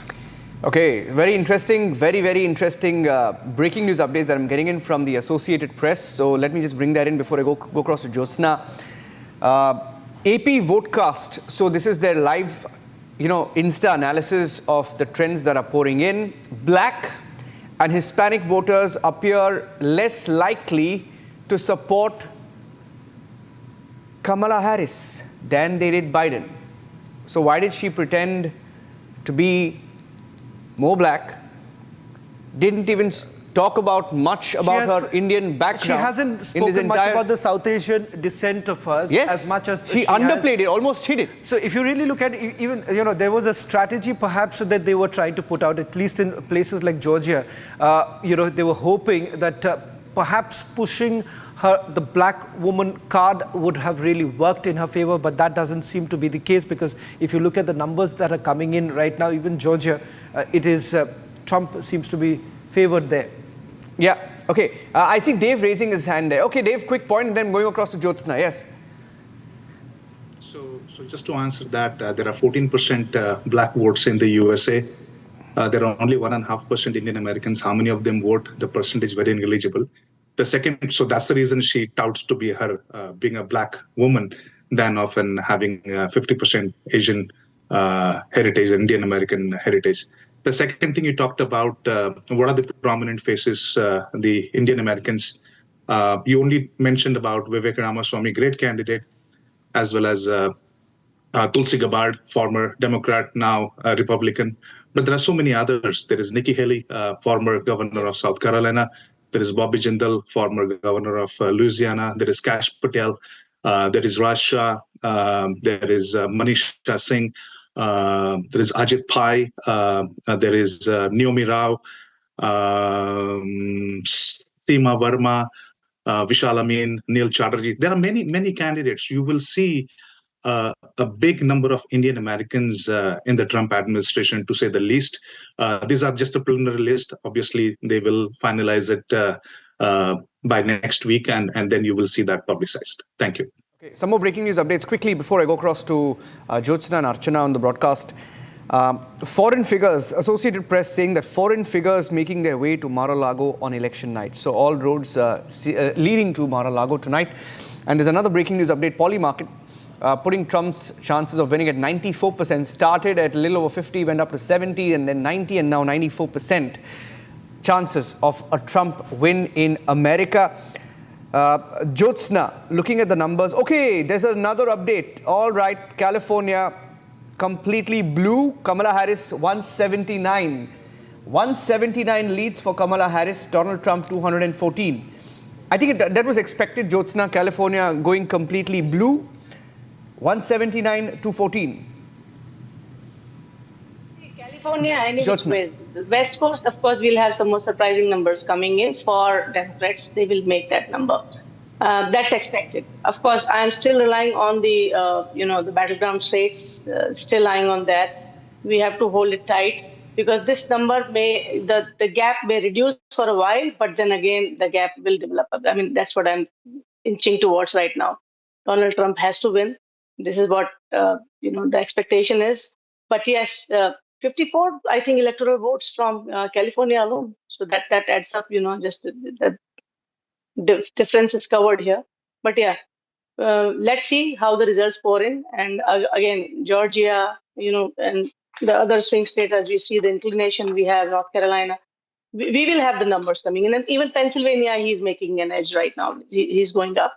So let's see. And California is I don't know what kind of state it is. How much should I speak about? Freebies there, no law and order. Shoplifters have a free pass to, steal things under $1,000, and they will not get jailed. There are a lot of freebies in California. It is the new slum, some of the areas of the California's new slum clusters you might be aware of. That's thanks to, Democrats, thanks to the Biden administration, Kamala Harris being there as well. What should I say? Right. So California looking all blue, Oregon leaning towards blue, Nevada still to happen. And Archana, I want to come back to you, because you were also raising your hand at that point. Just to mention that Trump had said all along that he has the black vote, he has the Hispanics on his side, and he had maintained that. Even that trump card that he played right in the end, where he cited the Hindu minorities in Bangladesh, and that was to pull the support of the Hindu Americans. My point to you again is that while he's enjoying all this support, but he continues to be that man with the faux pas, making those controversial statements, was again that man who managed to miff off the Latinos and even rub against the wrong side of the American media once again. So in that sense, yes, all the support coming to him, but your point on the black vote and the Hispanics going to his side. Yeah, absolutely. Thank you. And it's a great point. So I was going to say that, Dave and Ankush and a few other people here have beautifully kind of highlighted how good Trump is going to be for Indian American and the Indian economy, right, as a kind of national partner. What I want to call out is two things. So there are, yes, Trump may be good from for India and the Indian Americans from global lens. If we look at it, there are a couple of things that I want to highlight. So climate emergencies, right? That's certainly one thing that Trump has not acknowledged in the past, and that will continue to be an issue in the future as well, right? Like there is so much of, we need to really take quick and fast action on climate control. So that's number one, right? And with this administration, with the Trump administration, that is one area that will be neglected. That's my take on it. And then the other thing, just from kind of bringing it back into the US, just from domestic point of view, there are two Supreme Court justices that are going to be retiring in the next couple of years. So the president of the country gets to select the Supreme Court justice. So these two things, in my opinion, would kind of shape the global events for years, right? If not for decades. So that would be, I just wanted to add that, yes, Trump is great for the economy, and Trump may be a great kind of a leader for the country with respect to immigration and just skilled labor and all of that. There are certainly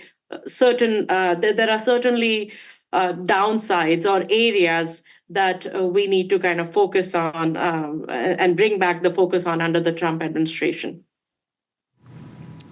Yeah. Okay. We'll take a short break. I saw Dave and Ankush also raising their hands. I request you, gentlemen, to just stay with us. Can I quickly take a short break and come back? Our live coverage continues. There are a few breaking news updates. Donald Trump has won Idaho, and Kamala Harris has won California. Trump losing Colorado after raiding against Aurora. Now, these are some of the breaking news updates that we have from the Associated Press, which is, as of this minute, giving about 214 leads to Donald Trump, 179 to Kamala Harris. Republicans leading the presidential race, the Senate House race also being led by Republicans, the governor race also being led by Republicans this morning. Taking a break, coming back with a live update. Stay tuned.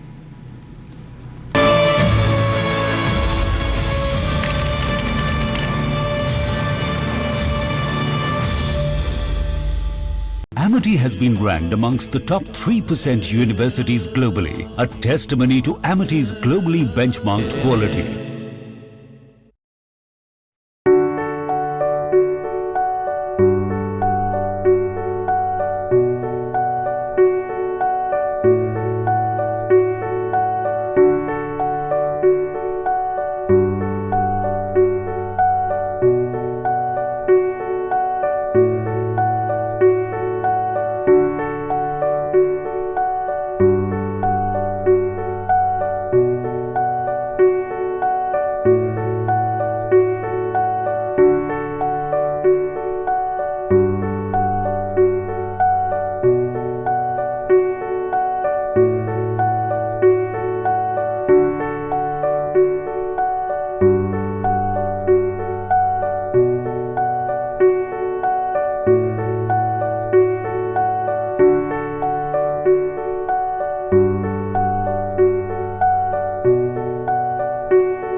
Welcome back. You're watching live coverage here on Republic TV as we get you the live updates from America. Donald Trump leading with 214 leads, Kamala Harris in 179. Donald Trump has crossed the 50 million vote mark. In fact, he's at 52 million votes with 52% of the overall votes counted so far, with Kamala Harris getting about 46.3%. That amounts to about 46% of the votes that have been counted so far. We have Shajan Alexander, who's a GOP campaign team member, joining us live from Georgia. Shajan, good morning from here in India. Good evening there. Not looking so bright for the Democrats this morning. Well, I just came back from the Georgia Trump campaign headquarters. The watch party is still going on, but I just had to join a couple more channels. So it's very crowdy and noisy over there. So I just decided to come back. Things are looking good at this point. President Trump, different channels like AP has a different, Associated Press has a different number than Fox News and CNN. So it's different numbers because there are states that are too close to call. Like Georgia, my own state, Georgia, is too close to call, but it's a solid state. I just spoke to the chairman of the Georgia State GOP. I spoke to the executive director of the election board. So things are looking good in Georgia. North Carolina is also looking good. Pennsylvania. So basically Arizona, Minnesota, Wisconsin, Michigan, Pennsylvania, North Carolina, and Georgia. Those are the swing states that has been on the talk and on the news. So all these states are leaning towards red, which means the electoral votes is going to cross more than 320. So we, as of now, we only need less than 60 electoral votes more. Like Trump is on 214. So I would say another 56 more electoral votes will send him to the White House in January of 2025. So that's where we are at right now. Yes. But, it's always concerning. Like last time, I just did the same thing. I just went to sleep around 1 o'clock after talking to a channel in India. And then next day morning, I came back. Things were completely flipped. But this time, the GOP, the RNC, the Republican National Committee, President Trump's team, every single state teams were very vigilant on the things that the other side say conspiracy. But for us, it was not a conspiracy. We just figured there were some stuff. So especially in Georgia, the Supreme Court has ruled yesterday that after 7 o'clock, no ballots will be accepted. That was a big win for us. So definitely, we were very vigilant. People were hardworking. So we are going to see a good result in next few hours. And we want to ensure that you are not going off to sleep tonight. Jyotsna, I'll come to you, but Mr. Alexander, we do get that sense that either of the candidates may not really accept the mandate. Why is it, perhaps the reason why we see a battery of lawyers from both sides already prepared in some of the counties, they are still looking at things could really change. What's the reason behind this kind of insecurity at this point in time in American elections? It is not that neither of the party is or neither of the candidates is not going to accept the mandate of the people. Or let's put it like this. Basically, we use the word concede. If we go back to the history, it all started in 2016 when President Trump had his first race against then Hillary Clinton. She was not willing to concede. Everything started in 2016. So in 2020, like I said, President Trump, we almost knew, if you look at the map right now, the interactive map right now, this is what exactly it looked like in 2020 also. So again, if I go and say all those things, there will be some people say that, it's just crazy people saying crazy stuff. It's all conspiracy.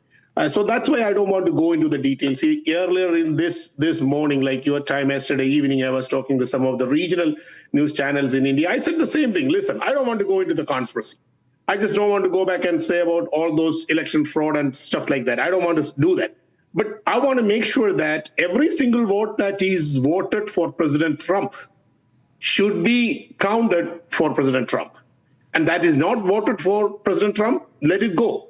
So the lawyers and the whole team, even I was part of the county. I was part of the county team. In fact, I was part of the larger state team, but I was focusing on my county, which has 1 million people, one of the largest counties, which is a deciding factor for Georgia, for President Trump to win. We were very careful. Every single poll stations, we had poll watchers.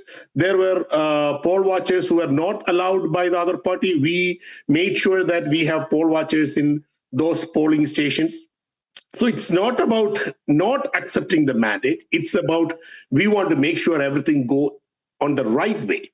Unlike last year, we don't want more dramas. So we were careful. We were taking precautions to avoid those dramas. Okay. Yeah. Okay, so we have Abhishek Kapoor also joining us on the live broadcast. Abhishek, are you wearing a MAGA hat? No, not really. Why should I? I mean, Just it's for the checking. Americans to decide, Niranjan. For God's sake, this is not the election for the President of India or Prime Minister of India. We're just here because America happens to be still the most powerful nation in the world. So we are interested. I just was referring to the fact that you can afford to do it. No one is going to ask you this. This election is all about wearing some hat or right the other. after the presidential election victory. I'm going to send one right after that. I just saw. I have some curiosities, but Niranjan, let's get into it. Okay, you see, why is Melania Trump wearing those sunglasses while she's going inside those voting centers with Trump? Why is she doing that? Also, why is Jill Biden wearing a red suit when she's going out to vote? Is she sending a message to Kamala Harris that she's mighty annoyed with Kamala? Please tell us, from the United States, our guest, can you come in and tell us what's really happening in the US? Is that question was for me? Shahzan, you can make an attempt. Why is Jill Biden wearing red? I don't think I'm the right person to say that right now because my brain cells are not working in that direction right now. I'm just looking at this Ankush, map. why is Melania wearing those sunglasses while she's inside a building? See, you don't have to make the dresses as the one that, okay, why the other party wear that dress code, okay? If you see President Trump or anybody in America can wear any color. All the three colors are the part of our flag, the white, the red, and the blue. So please, I will say, if anybody can start this, colorism of the party-wise, that's not the case. And I think you don't know, the red color became the color of Republicans in 2000 when George Bush was running for it. Earlier it was not the color. Come on, Ankush, you should be happy that Jill Biden is wearing red. Why are you sort of so, equivocating on it? Saurabh Shukla, a lot of people are sort of making fun here in India. Why are the Indian news channels so much on the US elections? I mean, let's understand, US still happens to be, maybe 20 years down the line it might not be, but as of now it still remains the most powerful nation in the world, most consequential democracy in the world. It still has a lot of influence on geopolitics, and who occupies White House decides a lot of geopolitical events. So in the present elections, if Trump wins, we are going to see consequences in the Europe war, we are going to see consequences in the Middle East, and similarly, if Kamala wins, we are going to have an impact of that. So obviously, that's the reason why we are discussing in this detail who occupies White House next. Saurabh.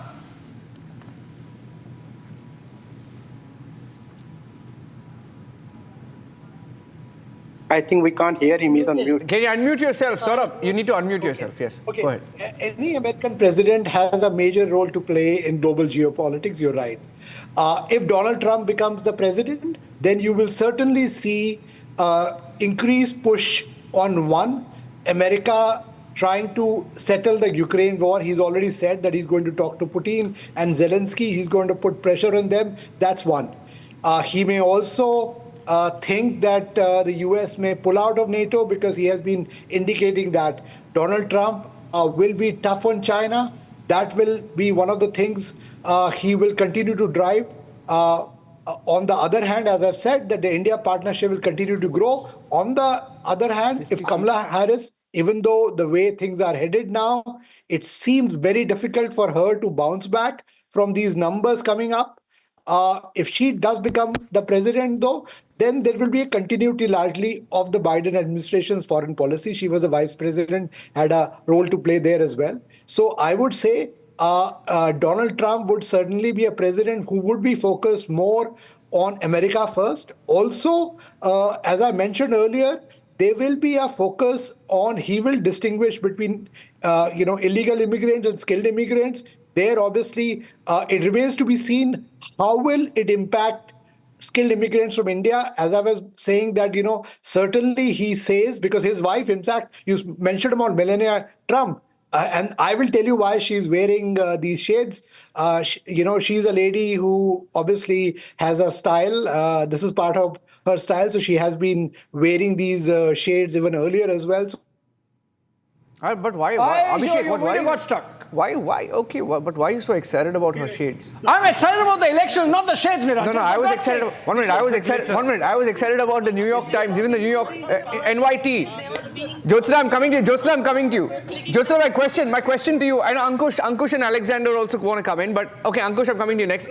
Jyotsna, I'm very surprised with, all these media outlets that have spent the last 4 years attacking Donald Trump. Many of them wanted him finished, right, in America.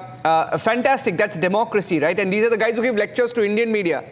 The American media gives lectures to Indian media, and they've spent the last 4 years rubbishing Trump, abusing Trump, almost finishing his chances. They wrote him off, right? And I just saw even the New York Times prediction just now. New York Times prediction saying Donald Trump demonized him. And now I just saw an update that even the New York Times prediction shows that he's winning. Melania's sunglass, while we were talking about Melania's sunglass, North Carolina has been called by Associated Press that is a 16 electoral votes. Yes. That is the news right now. Yes. Trump has 230 electoral votes. 230. Yes, 230. That's close, inching closer to 270 mark, and which means when should we call the election, Niranjan? Shall we call it before CNN and Fox? Abhishek, don't do that. We can't do that, Niranjan. We can't do that. These are global times. You see, we are so close. We are in a global world. We can't do that from here. Why not, Niranjan? Let's call the election. Can we call the election? Let's do a poll on the panel. Can we call the election now? Jyotsna, can we call the election? Jyotsna, okay, let them call the election. With our experience from 2020, we want to calmly accept the win of President Trump. We want to witness it gradually. We are in no hurry. We are ready to be awake. Gentlemen, sir, you keep awake. If you sleep, there is a risk. Now you told us about that, right? Last time you slept. So yeah. I think your message is to Alexander. Alexander, I don't think the deep state votes have been counted yet. The deep state votes haven't been counted yet. Hold on for that number, Alexander. Is there a hope for Kamala after this? 51.7. I mean, she's closed in on the total votes counted. She's at 47% right now. 51.7 for Donald Trump. Does she still have a chance, in your view, Alexander? No. I strongly believe she has no chance. And when I left the campaign headquarters in Buckhead, my friends were asking, what do you expect before you leave? I said, President Trump is going to win at least 330 electoral votes, a minimum of 325 to 330 electoral votes. That is what I want to see. And 270 is more than enough for us but I expect more than that, and I see that right now. One more thing, if you wanted to ask Mr. Abhishek Kabur, we were talking about the media, the mainstream medias, the liberal medias, the fake medias of the United States, how they were attacking President Trump for last 4 years. Yes. I'm glad that point came up. I sent Mr. Abhishek Kabur a picture from the watch party. He may have it in his phone. He probably won't show you guys. I sent him a picture and I said, what picture are you talking about? From the counting center. I sent him a picture saying this is the liberal fake media that is lined up in the... What he's talking about is, Niranjan, that if you're watching Fox, Trump has already won and has already occupied White House. Yes. If you're watching CNN, then Kamala Harris is just a walk away from the White House. That's how it is. I'm curious, what is CNN projecting right now? Okay, while we discuss that, while I find out what let's go to Ankush. Ankush, while we are on it, while we are discussing the Jill Biden dress and the millennia sunglasses, why is your sipper having US flag on it? You are having a sipper with you and you have a US flag on it, right? Yeah, we see, right now I'm in the Win party. I am with the Congressman Tom Keane, who has just won. If you want, I can go inside the... Please speak to him if you can for us. Please speak to him if you can for us. Sorry? If you can speak to the congressman, it would be fantastic, Ankush, if you can do that. Yeah, I can go inside and see if he's not busy, because on the other channel, I let other TV 9 Bharatvarsh, you can see the cops here. You want to talk to the cops? Because we were there for the Win party. Hey, is Tom Keane inside still? Or he left? I didn't see him. Sorry, no. Oh, he left? I don't know. Okay, wait. I will see if he's there. I can ask him to talk to you guys. Okay, let's do that. Till that time, I can show you the Win party. Now, everybody has left. It's already 10, 11, 15. You can see here. You can go full frame. Let's go full frame. Let's go full frame to Ankush, just to get a sense of the counting center there. Okay. All right, Dhiranjan, this is important. This is important. So, New York Times, which was giving only 70% chances for Trump to win just about an hour and a half back, is now saying it's 91% chance of Trump winning. Okay, that's Ankush. That's a live shot. Look, this is a live shot. Ankush, can you flip the camera and show us what's happening there? Ankush, can you flip the camera? Yeah, you're on vertical. Can you just make your camera horizontal? Can you flip the camera and show us around the hall what's happening there? Okay, I think we've lost the signal. Okay. Yeah, okay, we've lost the signal. Let's go to the other guest then. Let's go to the other guest. We can stay with the visuals. Stay with the pictures. Stay with the pictures. Okay. Let me just send you a video that I took live from the watch party. Let me send it to you right now. Okay. Just give me a minute. Okay. Send it. Send the pictures. Okay, he wants to get in. Our friend from New York wants to get in. Yes, Dave, go on. Dave. Well, Abhishek, I like your enthusiasm. I got to check what you had for the coffee this morning. Abhishek. There's a fellow panelist. She talked about the global issues, and she added the global environmental pollution and the Supreme Court Chief Justice appointment. Supreme Court Chief Justice appointment is an issue within the Americas. There is nothing global reoccurrence to it. In terms of the environmental pollution, US and China, we are the two biggest global pollutants. Mr. Trump have said it over and over again. In the long run, we have to work towards reducing the US side of pollution. There is no magic wand, abracadabra, jantar mantar, that it will happen tomorrow. All these global leaders will take their charter plane and we'll talk about global pollution. So that's a humbug about it. Okay. Now, coming back to the elections, it's not over until it's over. Yes. US elections is very complicated. It's not like India, you press the EVM button and you get the result. There are much more complexities to it. There is early polling, then there is basically during the election day, you vote through the system. There is a last-minute ballot which you can mail out. And then there is a physical count to it, right? Because there is not only system through you're getting all the votes. So you will see very often the presidential election getting dragged for weeks and for months, just because of the simple reason till the last count of the vote. Dave, I'm going to ask you to hold on to your thought there. Closely contested. Dave, I'm requesting you to just hold on to your thought. I need to take a short commercial break here on Republic. We're taking a break, right? We'll come back. I request all our panelists stay with us. We'll be back in exactly 2 minutes. Take this forward. Stay tuned.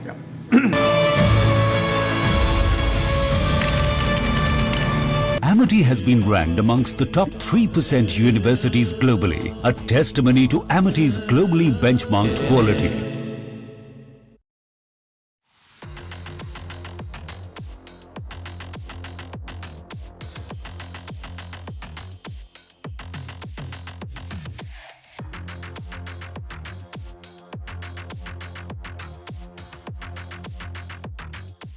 But we don't have to settle for weakness and incompetence and decline and decay. That's a nice word, decay. That's what's happening. That's a nice word, decay. Can you imagine? And nobody will question it because it's true. With your vote tomorrow, we can fix every single problem our country faces and lead America and lead the world to new heights of glory. And indeed, think of that statement, how beautiful that is. New heights of glory, that's what's going to happen. When we win the election and we're really, well, look, the ball's in our hand. All we have to do is get out the vote tomorrow. You get out the vote, they can't do anything about it, we win.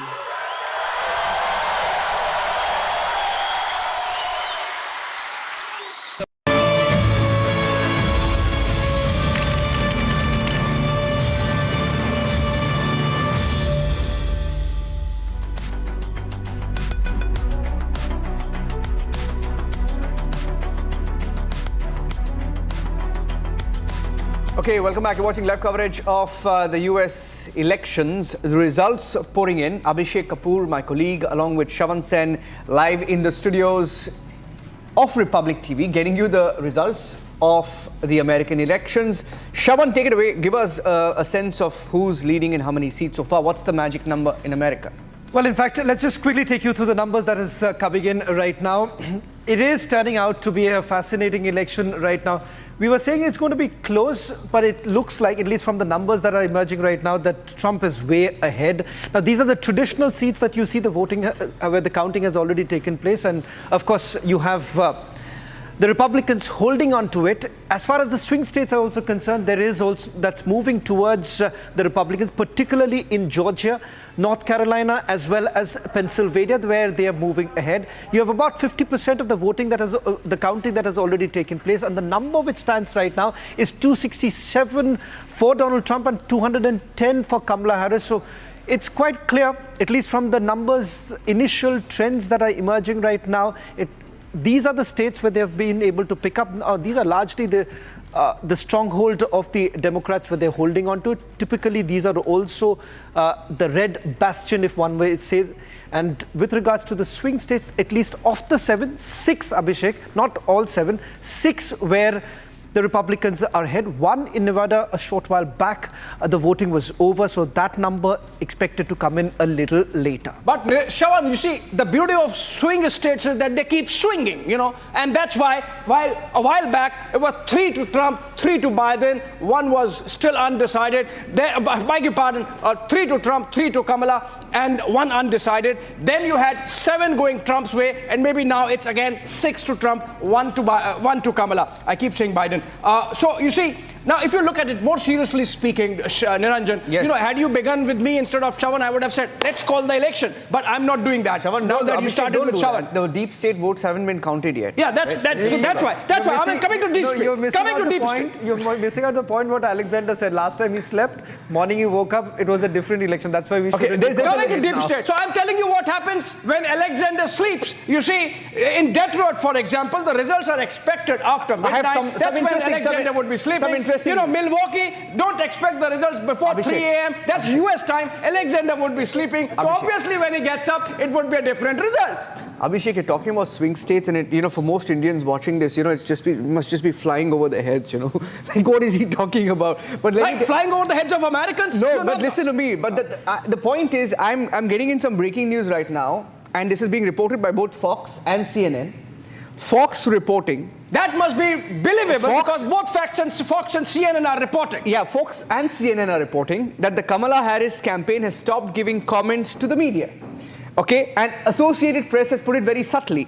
But let me tell you, CNN also reporting that Kamala headquarters is complete silence, looking for bright spot, not finding any as of this minute. Jyotsna, what's happening? Yeah, but the edited version of that, the subtle version of that on Associated Press, APTN reporting that Kamala Harris campaign chair stresses patience to nervous Democrats, staff watching vote totals. So Democrats have been nervous. Look at the Barack Obama post about a couple of hours back when he's saying, caution, let's not run through it, let's wait. So obviously there are jitters, Jyotsna, and that's getting reflected in what Niranjan just said, that Kamala Harris campaign has stopped giving comments. Absolutely. Why? Absolutely, they have to wait patiently. They are waiting for some genie to come do some magic, and of course, equally at the same time, even for Republicans, I would say, hold your horses, stay calm. Let's wait for these battleground states. You never know what happens. So I'm patiently waiting unless the complete last vote is counted. I don't want to believe anything right now. From 2020, we had some very good lessons, bitter lessons. This time, we are very calm. We will calmly wait for the last vote to be counted and the elections to be declared, the results to be declared. If I can just bring in Saurabh right now. Saurabh, just, for everyone to understand, when we say how things could actually change in the swing states, particularly in Pennsylvania, keeping in mind that you've had an assassination attempt there, perhaps there would be a sympathy vote. As far as the suburban areas in Atlanta are concerned, there too some changes could take place. What really has changed in the last few years, particularly for each of the candidates in these swing states? Because as I understand, as I was looking at least at Pittsburgh and a few other places, Philadelphia too, things are certainly changing. So it's not a monolithic, observation as far as these swing states are concerned. So help us understand what's really changing there. I'm glad you asked this question, and I would tend to agree with Jyotsna that, as a responsible news network, and, we have to make sure that we don't call the elections till the time all these states are out. Are you suggesting I'm being irresponsible, Saurabh? Abhishek, things can be really, really very different. Swing states, in fact, I'll tell you, there are clusters within these swing states, even Philadelphia, for instance. So Philadelphia as a city will turn out a different number than some of these suburbs. So every small suburb and counties within US, you will see a different results emerging. That's the reason the sum total is very important. So that's the reason why you will see that it's constantly changing. Michigan, for instance, earlier, Donald Trump was leading. Now Kamala Harris is leading, according to my research desk. Pennsylvania, now, Donald Trump is leading. So these leads will, and that's the reason why these states are swing states, because they have a propensity to bounce back to either red or blue every election. And that's the reason why these 7 states are critical to deciding the fate of the US presidency. I would say, yes, definitely there is a surge in terms of Donald Trump's overall vote numbers. There is a surge in terms of trends coming out, even from the legacy media outlets, which actually endorse Kamala Harris. But we have to wait it out. We have to be patient here. And this is what I will tell the Indian audiences who are watching us as well, that this is very different than Indian election. This is also, one more, just allow me one more. Unlike the Indian election where there are voting machines being used, a lot of these places have paper ballot, which have to be counted. So just we have to hold our horses. But yes, it is going to be a bit of a wait here. We remember what happened in 2000 between Al Gore and George W. Bush, and then, of course, a bit of a hitch there in 2016 also. But, you were talking about Indian response, Indian reaction. One reaction is coming in from our stock exchange, from our stock markets, Niranjan. It's gone up. Markets are 500 plus points up. Yesterday, they were 450 points down. So, obviously, Saurabh, while, of course, I would go by what you're saying, that let caution be the byword, because it can swing and it keeps swinging till for late into the midnight, past midnight in the United States. But there is already a sense that Trump might just manage to pass that 270 mark. I'll tell you what, I want to give you a big indicator. Donald Trump, knowing him, by now, he would have appeared in front of the cameras and declared a victory. But he has been very cautious himself. You haven't seen him coming out. He wants to wait it out. He and his strategists have advised him this caution. So that's the reason you see that whole number. About the Indian Stock Exchange, yes, certainly. A Trump victory there will be a major booster for the Indian Stock Exchange also, because they think with Trump supporters like Elon Musk, who obviously is eyeing the Indian market in a major way. And he obviously is a big votary of the trade relationship with India. Certainly, there will be, a bump in the stock market, but stock markets, goes up, goes down, the nature of the stock market. Certainly, we'll have to see how the US stock market reacts to these trends tomorrow when the stock exchange is open. But it is, as we were saying, it's a pivotal election. It's going to be a landmark election, whichever way it goes. For now, certainly Donald Trump and the Republican parties have reasons to rejoice, but they cannot be celebrating as we talk at this moment. Here it's about 11:40 in the night at Eastern, ET. Just a sec. Yes. Since Saurabh mentioned that even Donald Trump is not coming out and speaking, he would have taken his center stage before camera. You see, I'm going through a New York Times report, Saurabh, which says Elon Musk plans to spend election night with Donald Trump, giving the former president direct access to the person controlling X, a key information platform on what could be a chaotic evening.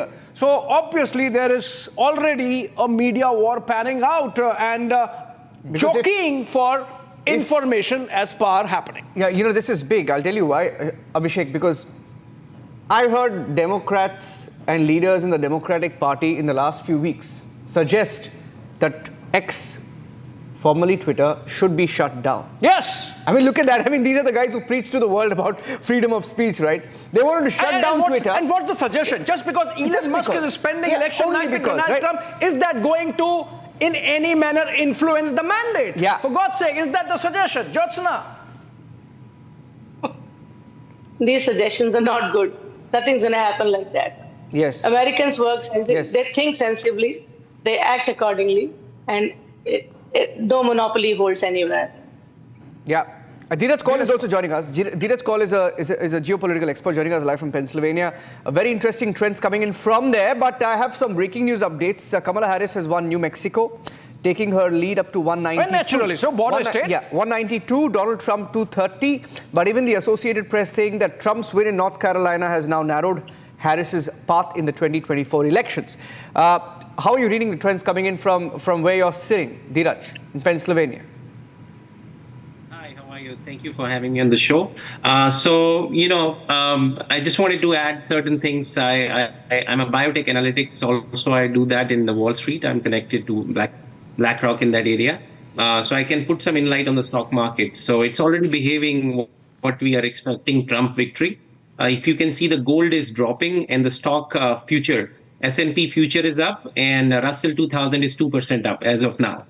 So market is already, counting that in. But having said that, in Pennsylvania, I've been speaking to a lot of people for last few months. There is a ground level current in which you saw even the hardcore voters of Democratic Party, like immigrants, legal immigrants, when I talk about it, Hispanics, Latinos from different places, African Americans, Asians who have come here through the legal route, have a lot of anger against the current government for their immigration policies. So they were already undercurrent voting towards Republican Party. And the other area, like I mentioned earlier in the interview, was inflation. It was very, very big here.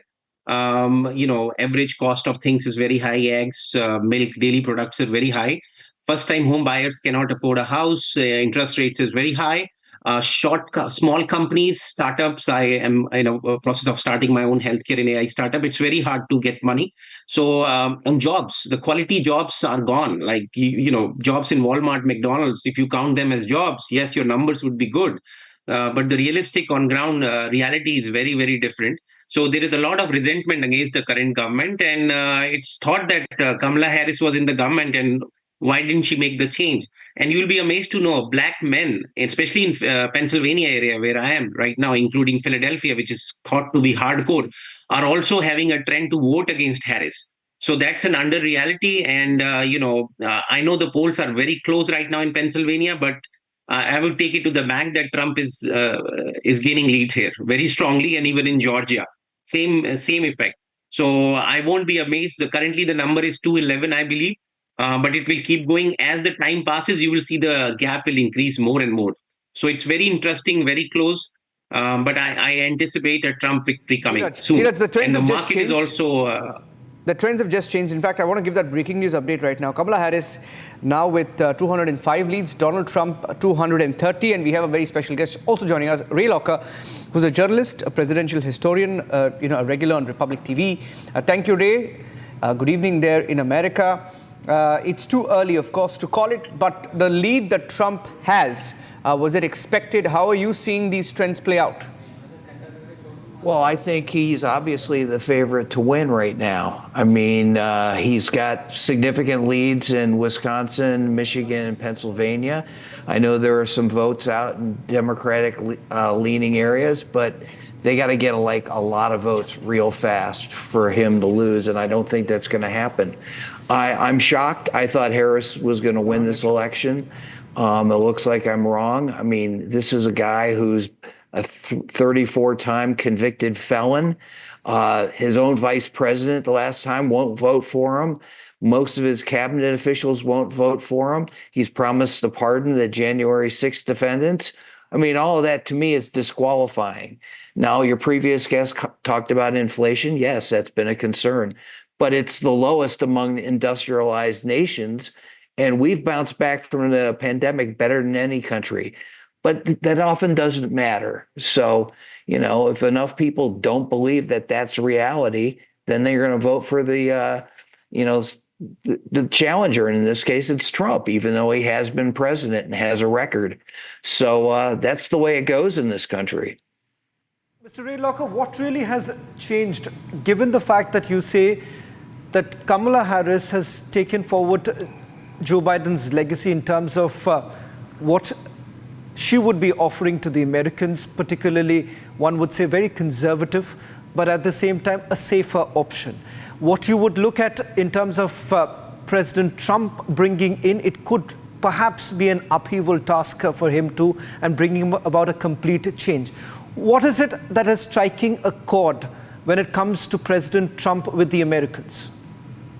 I think some people see the economy pre-pandemic as being very good. Now, he inherited that from Barack Obama, and they were like, hey, things weren't so bad with Trump. Yes, he's mercurial. Some may say crazy, but it was okay. We were managing. And then the pandemic, that was an aberration. We got rid of him. We got in Biden. Things aren't better, or at least they don't seem better to a lot of people. So they're like, okay, well, let's hope that Trump can bring back whatever he did pre-2020 and things will be okay. I don't believe that's going to be the case, but I'm not the average American voter. Ray, also, it's everyone's saying it's too early, but there is already a pattern, which is that these early votes that are being counted, most of them are coming from, boroughs, counties, which are suburban and not exactly the metropolitan areas of all these states. So be it, all the swing states, say Wisconsin, say Arizona, even Pennsylvania and Michigan. You think that overnight things can change to a level where you could see Kamala Harris actually narrowing that lead when it comes to those crucial electoral college votes? I've been looking at the totals from all these different areas in Michigan, Wisconsin, Pennsylvania. I just don't think she has enough votes there. She'd have to rack up some huge margins in the votes that are still out, in suburban Philadelphia, greater Milwaukee area, Detroit. It's possible, but I don't think it's likely. You are in a way suggesting that Trump might have taken an unassailable lead and might be on his way to the White House. Ray, is that? Yeah, I mean, that's the way it looks right now. I think I'd be delusional to think that she's going to turn around and win these three blue wall states of Michigan, Wisconsin, and Pennsylvania. I mean, she's down by 200,000 votes in Pennsylvania. I don't think the votes are there for her in the remaining areas that haven't reported. And the same in the other two states. And it looks like the Republican candidate's going to win in Pennsylvania and knock off Senator Bob Casey, who served 3 terms. It looks like that could happen in Wisconsin, where the Republican could win there, and the same in Michigan. So, the trends do not look good for Kamala Harris or Democrats. Yeah. Just a bit of breaking news update that I have right now. In Pennsylvania county facing manual ballot count due to alleged software glitch. The kind of stuff you'd expect from, I wouldn't expect that from America, but all of this is happening. Ballots will now be hand counted in pairs under observation, a process that could take some time. According to the secretary there, that's a breaking news update that's come in. Shravan, I think you had some more breaking news updates. Some more projections really emerging right now from the 7 key states. I'll just take you through first from Arizona. Donald Trump stands about 49%, Kamala Harris at 49.4%. So it's neck to neck as far as Arizona is concerned. Once again, projection indicating that Trump could be ahead there. As far as Georgia is concerned, there you have Donald Trump at 51%, Kamala Harris at 48%. So there again, you have Trump ahead.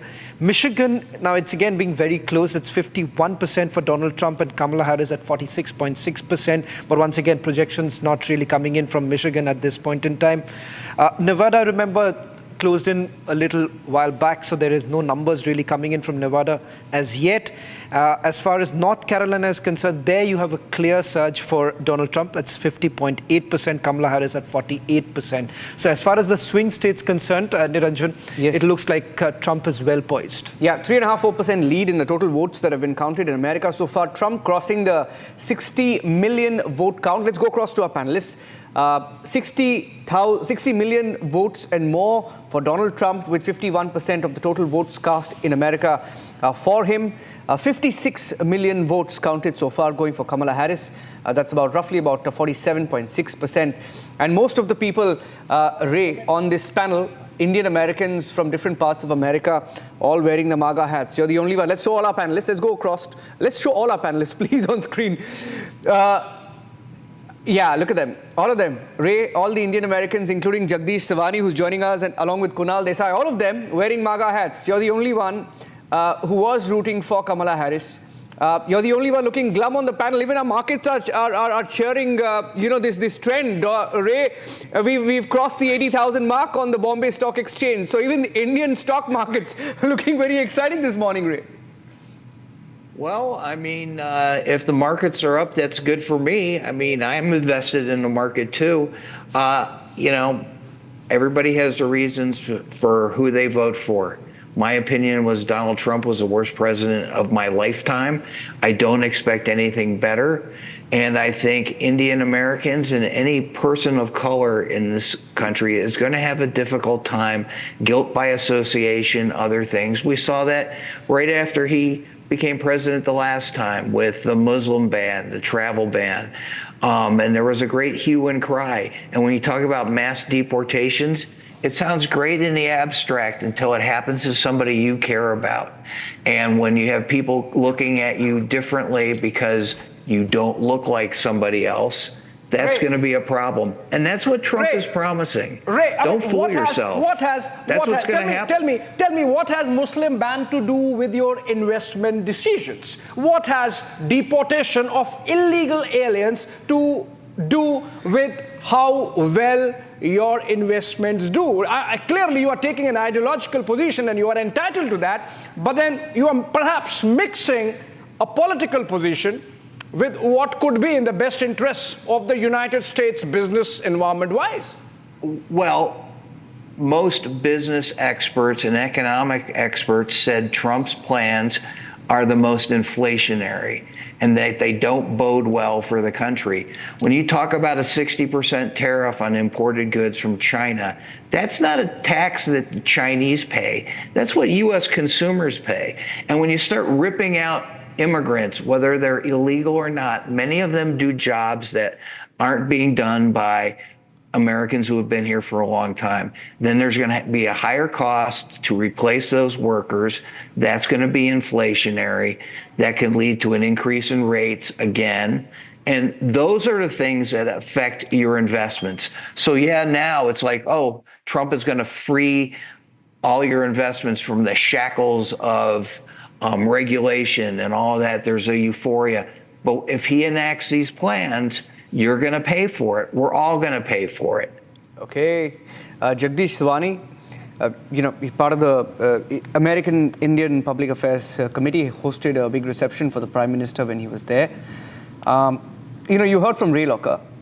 Indian Americans feel very differently about Donald Trump. I mean, leave his history and the criminal charges aside. What makes him so popular with the Indian American community? You were there during Howdy Modi. I remember meeting you there, right? Yes, why is he so popular? Absolutely. I can tell you one more thing. I've just come from Trump Tower. I was there for 2.5 hours, and they've already started celebrations there. And in last 4 years, when Trump was president, we have seen he shares a special bond with our Prime Minister Modi. And here in America, he shares a very special bond with Indian American in particular. And I must tell you here this time, about few days back, he strongly condemned Bangladesh for atrocities on Hindu. He is for Indian Americans that he has shown so many times. So we are very happy. We can safely say that Trump is going to be the next president of USA, 47th president. A tad bit early, Shawan. Well, in fact, if you simply go by Alexander, then clearly it's too early to really call in, because last time he slept off in the morning, there was a completely different picture altogether. Alexander, I'll come back to you right now, because if you really look at the swing states also, the numbers are really looking well poised for Trump right now. Nevada, that's the only exception right now, because I believe the counting hasn't started as yet. So things could really change, but as of now, it looks comfortably placed for Donald Trump. I want to add one thing when Ray was specifically... Jyotsna, I'll come back to you. Just allow Alexander to just step in right now, and I'll bring you back. Yes, it's. I mean, when we look at the numbers and the margin that we have in the states like Georgia, we have a margin of more than close to 120,000 votes, which means President Trump has almost 50.8, and Kamala Harris has 48.5, and the difference is almost 120,000 votes. And in Pennsylvania, the difference is more than 200,000 votes, while another 18%. But Alexander, are there any surprise spots? Are there any surprise spots? Internally also, when you're discussing right now, you spoke about Georgia. Are there any areas that the Republicans would be a little concerned that things could really change? And if they are, which are the places that you're really looking at strategically? Yes, I am concerned. I am concerned about Metro Atlanta, like the cities, Metro Atlanta, Athens, Macon, Augusta, Savannah. And then we go to Pennsylvania, Philadelphia. Philadelphia is the metro city. But again, Mr. Ray was saying that, it's unlikely for Kamala Harris to catch up that gap. But it could happen. I was joking that, even if I said it in a funny way, but it is true. When I went back to sleep, I thought that, it's over. But next day morning, it's all flipped. So that is what I was trying to say. Earlier, somebody was mentioning about a freezing of the count, or they're going to do a manual counting. So I was looking at the numbers. Exactly around 85% votes counted in Pennsylvania last year. The same thing happened then. I am worried. I'm really worried about it. Because if Pennsylvania and Georgia is called, the race is over. That's more than 30 electoral votes. Alexander, are you by any chance watching CNN? Because you are so circumspect. No, but I think so. Even Abhishek, CNN's projection also looks pretty much similar. It's not really different. Their projection is but also... some states, some crucial states, CNN is still not calling the numbers, Trump. the numbers for God's sake, the NY Times, which was saying that Trump is 75% to win, chances to win, is now saying it's 91%, and CNN still stuck at its earlier position. Alexander, are you watching CNN more than Fox? I am not. I don't even watch Fox. I am very, very proud to say that I stopped watching these MSMs. I am not watching any mainstream media, especially during the campaign time. I did not watch any of that. Okay. So I'm okay. Even if we lose Pennsylvania, I don't have a problem, because Arizona, we're going to make it, because it's 49%. I know it's closer. Wisconsin is there, Michigan is there. So right now we have 5 states with more than 60 to 65 electoral votes. We only need 40 votes. Okay. The Pennsylvania issue, I just came to know about it, but I don't know what is happening. 82% is finished. Georgia, I want to say that we're going to make it, because there is no way that we're going to lose Georgia. If Georgia is gone and if Pennsylvania is gone, it's going to be a tough situation. But I don't want to believe that. I don't think that is going to happen. We are going to definitely get through this. Again, I don't want to be overconfident, or I don't want to be what do you say? Just don't want to be crazy.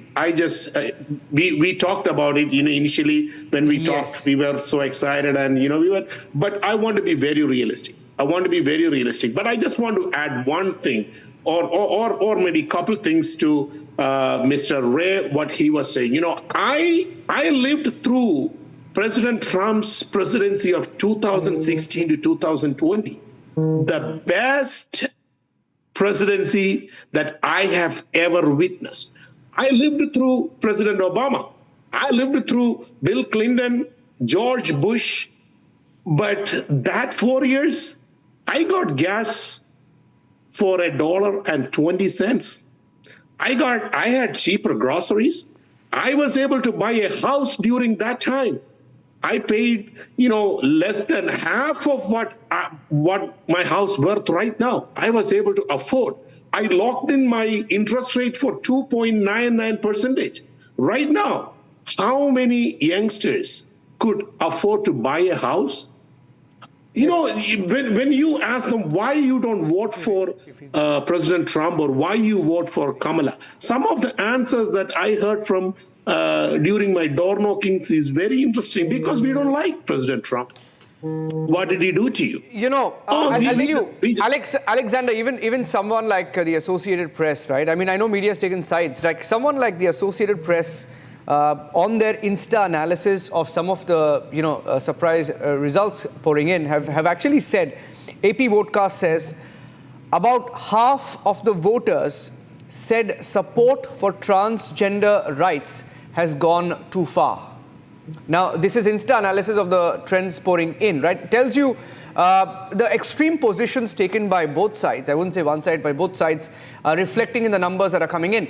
I want to get in Ray Locker and Saurabh Shukla, because all our viewers here in India, and many of them overseas as well, over 500 million viewers of Republic TV. For them, Ray Locker and Saurabh Shukla, I'm getting both of you in. Kunal Desai also joining us on the broadcast. Kunal, just coming to you, I want to get in a couple of perspectives from Ray. Ray, who's better for India? I mean, you've been with us over the years, a decade and a half. I remember speaking to you over a period of time, right?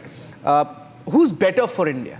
Kamala Harris, so far in the last 4 years, hasn't been as good as it was under Trump. Who's better, Harris or Trump? And then Saurabh. Alexander, I'm coming to you. I would say Harris would be better, because she is more predictable. Yes, I know that Trump had a great relationship, or seemingly great relationship, with Narendra Modi. Look, the U.S.-India relationship is going to be enduring and strong regardless of who's president. India is on the rise. You have to be an idiot in the United States not to realize that. And so it's only good for the United States to have a strong relationship with India. Right. I think Trump will do some of the right things, because he did before. I think Harris would do the same thing, because our economic interests are aligned. And India is the world's largest democracy, and we're a democracy. We're all doing this interview in English. We share that language. We share many things in common. So I think regardless of who's elected, the relationship will be good. Ray, I don't know. I wonder if you have been closely watching the developments in this geography in the last few months. So you say that Kamala Harris would be good or better for India. But look at what has happened in Bangladesh, for example. If the United States under a Democrat administration sees India as an ally, that's not what you do to an ally. Whatever has happened in Bangladesh and seemingly has blessings from the United States, it's very destabilizing for the region. Similarly, Ray, we have seen, for example, the delay in the GE engines, almost 2 years and more. That's not good. And similarly, Ray, for example, in the case of Pakistan, the United States under the Biden-Harris administration renewed the contract for refurbishing and re-maintaining their F-16 fleet. So in a way, arming Pakistan, destabilizing Bangladesh, and denying GE engines to India. That's not like a good friend's job. Well, I mean, those are some key points. I think in general, though, countries like the United States and India have things they agree upon and disagree upon. And in balance, that the relationship is strong and it's only going to get better. And let me just come in here. Saurabh want to say something. Yes, Saurabh. Yeah. Niranjan, I would say that the ability to do big tasks will be easier under Trump. I would agree with Ray that Kamala Harris's regime would have been more predictable. But say, I'll give you an example, right? Tomorrow, US and India, I'm giving you a hypothetical situation, are in a situation where, they have a problem on tariffs. Prime Minister Modi can pick up the phone and speak to Donald Trump and obviously intervene and get a lot of things solved. That is the kind of relationship the two leaders occupy. So those kind of the big deals that I'm talking about, that will be easier against, in a Trump regime. Obviously, there are certain concerns both sides have. I'm not saying that it will be completely a smooth relationship. As Ray also mentioned, you agree to disagree on certain things, and obviously, but Trump will be guided by his own instincts more than his diplomats, bureaucrats telling him things, than the other way around, when it comes to Kamala Harris, who would be guided more by the State Department and the White House. Trump, I can give you an example. The Trump's India visit wouldn't have happened if he followed the advice of his advisors. He went ahead because he had promised to Prime Minister Modi, and it was conveyed to him that, a lot of people will be there to receive him, and he made sure he visited India. So he's a kind of a maverick. So he will continue to do that. And I would say that Trump 2.0 would also be different in some ways, because he is also, he may be saying things during the election campaign. A lot of leaders do that. But when it comes to running, presidency, I do hope that he gets a bit of structure in place by some great set of advisors when he occupies White House this time and follows their advice. Guys, that's not going to happen. Everybody hopes that someone's... All right, so these are the latest numbers that we are going by, which is that Donald Trump has cornered 230 of the 538 Electoral College votes, while Kamala Harris has 209. Now, this still cannot be called a decisive lead, but it is lead nevertheless. And more importantly, Trump has netted one of the 7 swing states that are key to who is going to occupy White House next. And we have just got a picture of Trump confabulating with Elon Musk at his campaign headquarters, from where he's closely watching the developments. This is the picture, and this is the picture to which New York Times has objected, suggesting that with Musk controlling social media platform X and spending the election night with Trump, maybe this gives them some kind of advantage vis-a-vis the Democrats in terms of information flow. Can we discuss this aspect with the panel? And if I can Yes, Shravan, you had something to add. In fact, Kunal Desai is also joining us on this broadcast. In a while from now, Dheeraj, I'll come to you. Dheeraj, I'll come to you, and Saurabh too. Let me just get an initial comment from Kunal Desai. Kunal, you've been watching this very closely in terms of the reaction really coming in from the markets too. Of course, the markets were essentially rooting for Donald Trump with the kind of aspirations that his side really has at this point in time. Kunal, what's the sense that you're getting? Yes. So first of all, thank you. It's an honor to be on this media network. I've been following Mr. Goswami's journey since I would say that somewhere between I grew up from a youth to a man listening to Mr. Goswami, and I still remember the infamous interview he did, and he changed the entire history of India when he interviewed Mr. Rahul Gandhi in 2014.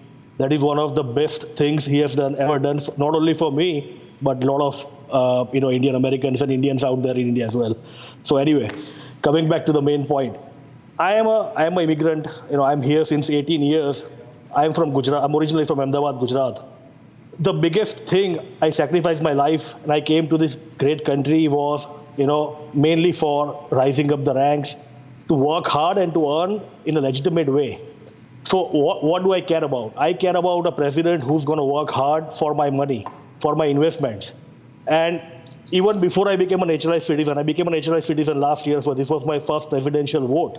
So even before that, I was rooting for President Trump in 2016 and even in 2020 as well. I don't care about what he did, the Capitol riots and all that. I won't go into that direction. But Kunal, can I ask you Indian this specific American question? Kunal, because yes, most of the Indian Americans have largely spoken about the fact that what has really worked in their favor. Particularly, a short while back, you've had Alexander from the Republican camp largely talking about the fact that as an individual during his presidency, at least he could afford to buy a house. What is it particularly that has worked for the Indian Americans that the Indian Americans currently seem to be really rooting for Donald Trump?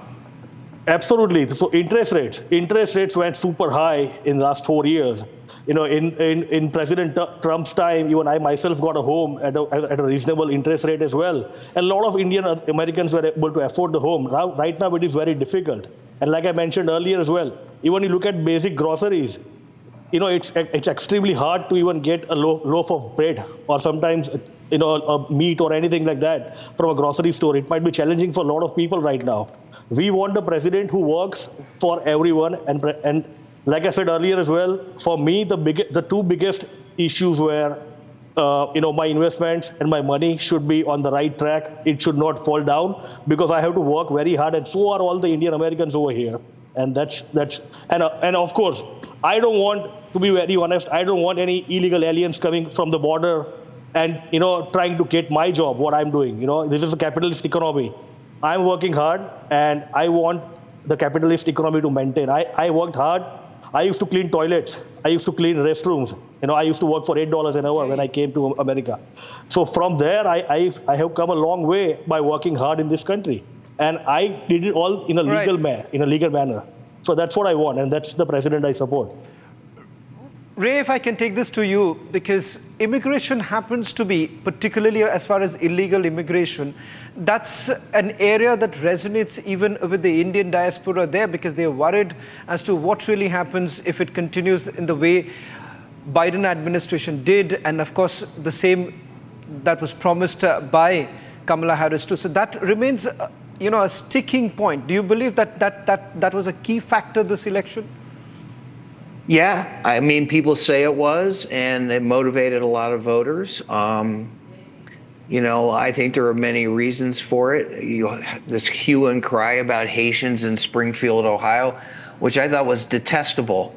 But what I do understand is if you live in a place that has a certain group of people living there, and all of a sudden you see a huge influx of different people, regardless of what they look like, it's unsettling. You're like, where did all these people come from? Why is it all of a sudden different? And, there are many reasons why people are concerned. I think a lot of it has to do with racism, but, it strikes people in different ways. And, the demographic changes in this country have been noticeable by a lot of people, particularly white men who find it unsettling. But what we've also seen is Latinos are concerned about illegal immigration. Obviously, Indian Americans are as well. And so it's gone beyond just the concern of white Americans to a bunch of different groups of people. And I'm not sure how we get a handle on it in a humane way, but let's hope that we do in some way.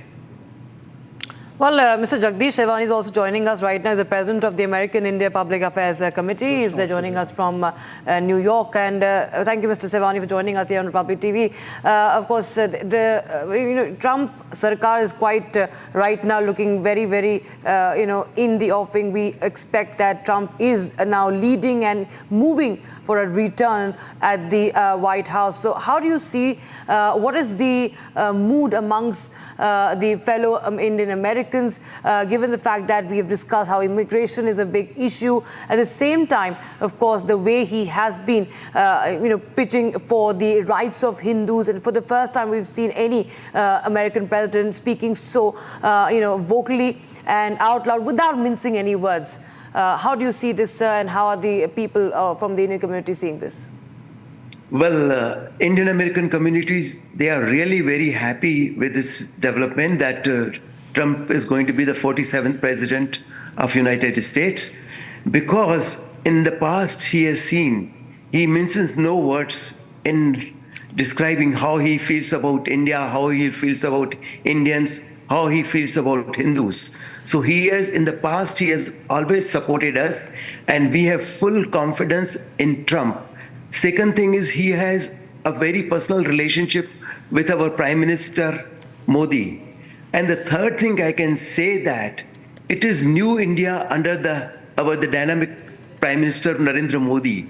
And as much as India needs America, America also needs India at this junction. We are the top 5 economies in the world, and in 2047, we are going to be almost 30 trillion economy. So US and India are natural allies. And under the leadership of Prime Minister Modi and the President Trump, our relationship are going to reach new heights.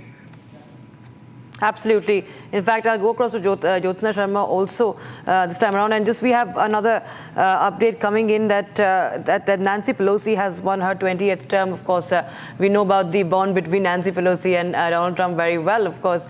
But we're talking about the Trump administration, if it's going to be Trump 2.0. We'll also talk about the policies as far as trade is concerned. And there are a lot of reactions that have come in from the experts regarding the tariffs, regarding how there will be a reignition of the trade war with China and how it affects the Indian market as well. So there are a lot of apprehensions regarding that. Do you think that Trump 2.0 could be even more difficult, or there might be some change? What are you picking up on that front? See, Trump has proposed certain things about the tariffs during his electoral campaign, right? Now, he will stick to some, but of course, when it comes to practicals, when he actually occupies the seat, when he has to deal with the world, with the right countries like India, he has to go a finer way. He has to find a midway. No rule he can set can be very, very set or say, fixed. He will have to tweak it a little bit, because it is about the global presence. It is about the business that America wants to do with the other countries in the world. And that's where it is. I am not very much learned about the trade policies, to be very honest, but I wanted to specifically mention one more thing when, people are talking about Trump being too harsh, or he's not a good person, Mr. Ray is saying, right? One major thing when we speak about Indian Americans liking President Trump to come, is the reason. One thing people have completely missed out during the campaign. Also, they spoke about the sex change of the kids. Here in the school system, I want to bring it to the masses. Specifically, I'm speaking on that topic right now. Indians are basically family-oriented, conservative people, and Republicans are conservative by nature as well. When it comes to the sex change, the schools have been given the authority that a child who's under the age of 10 even if the child says, I want to be a girl, not a boy, the school will take charge of the kid and change the gender without telling the parents about it, without taking the parental consent. This was also a very, very big issue, which actually made us concerned. What if, again, Democrats come and, this kind of ruckus happens in the school system?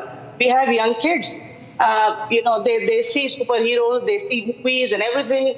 Sometimes when the kids are small, a boy would want to act like a girl. It's a role playing, but that doesn't mean that they want to change their gender.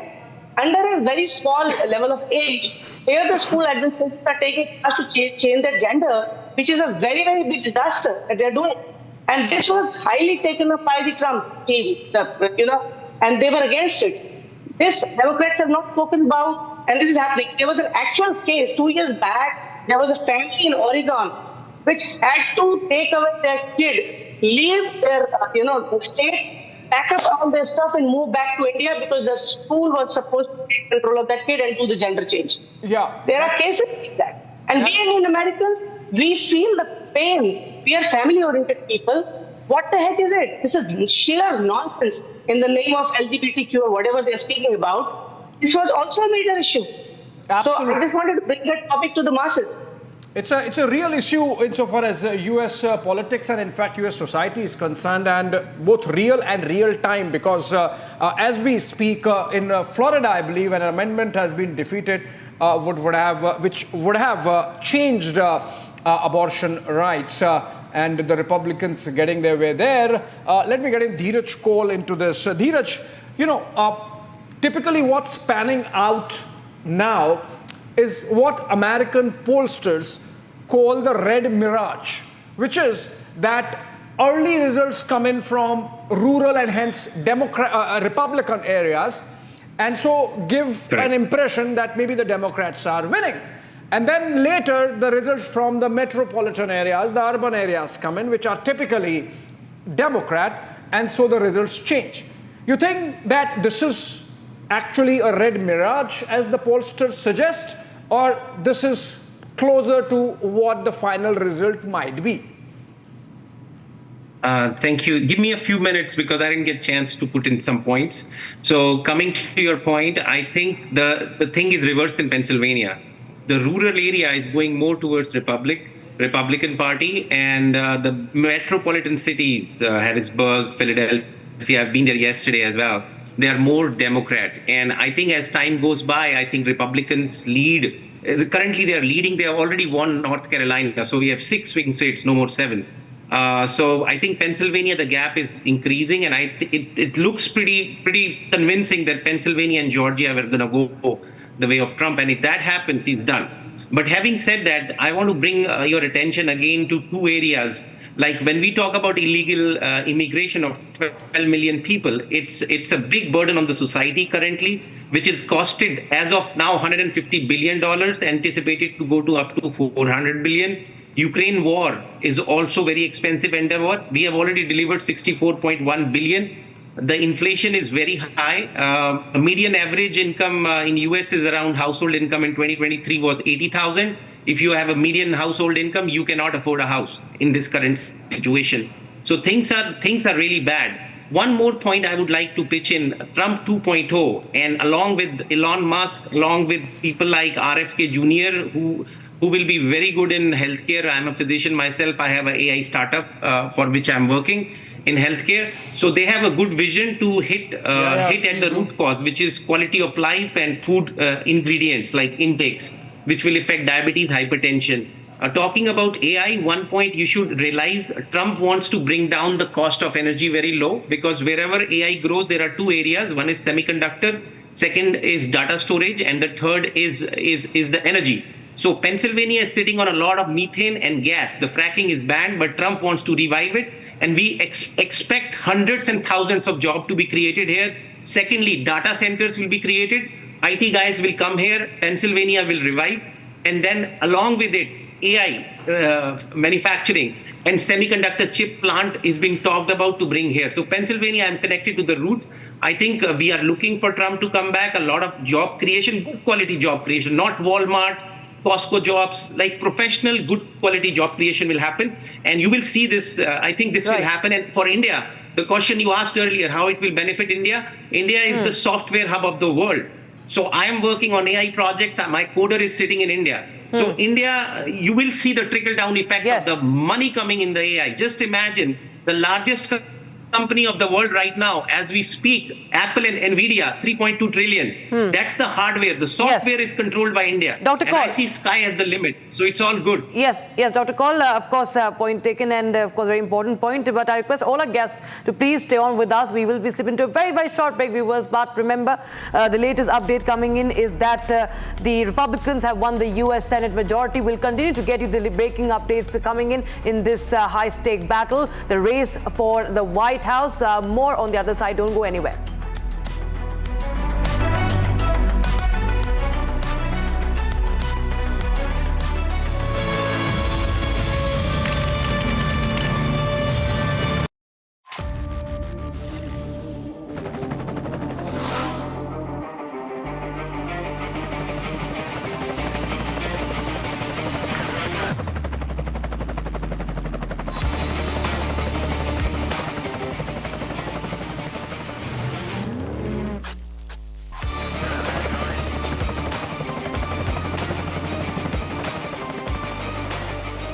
Director, the taste of success.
उछलता है दौड़ता कभी कभी दौड़ कर आता है आगे आगे बढ़ता है इंडिया अमूल दूध पीता है India Claim the wealth that belongs to you. Claim the rays of the rising sun. Stop living in fear. Stop being confined by boundaries. With good health, claim the countless magical moments that life has to offer. Our aim is to give every Indian the freedom to access good health, which is why we are one of the fastest growing health insurance companies. Niva Bupa Health Insurance. These days, the happiness of a household depends only on one thing: the speed and reliability of your broadband connection.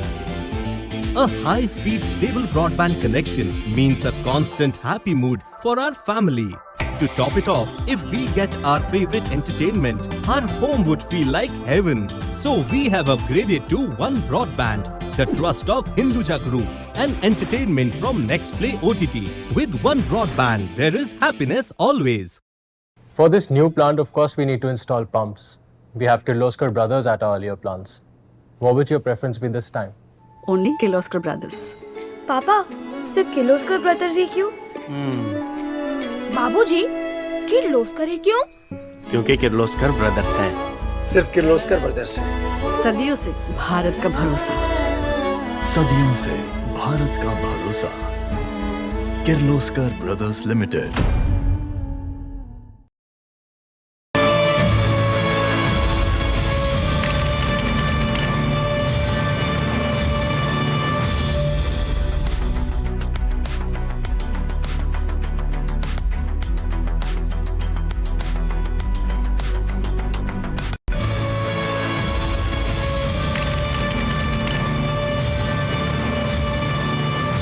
MIT has been ranked amongst the top 3% universities globally, a testimony to Amity's globally benchmarked quality.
Asia's largest news headquarters,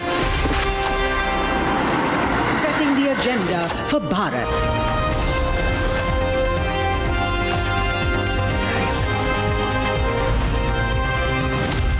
You're watching Republic.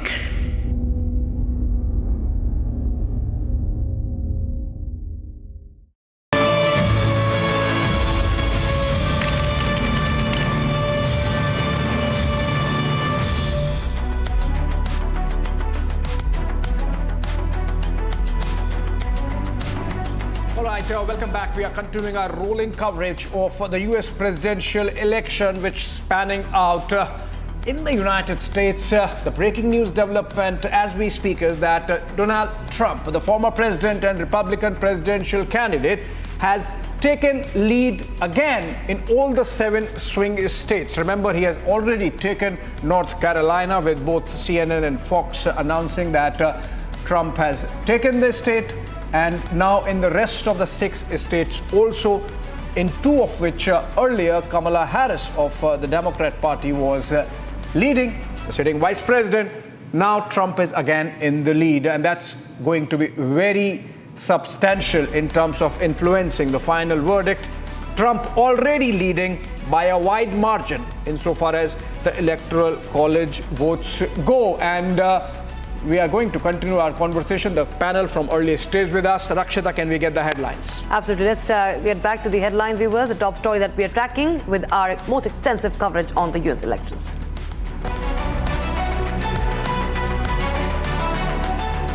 Republicans win US Senate majority, seize control of the chamber for the first time in 4 years.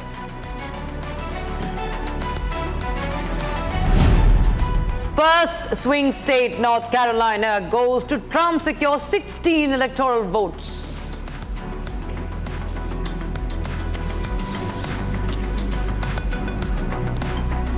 It's a neck-and-neck contest in key states, Georgia and Pennsylvania. Fox News and CNN report Harris camp avoiding media comments as early counting results trickle in.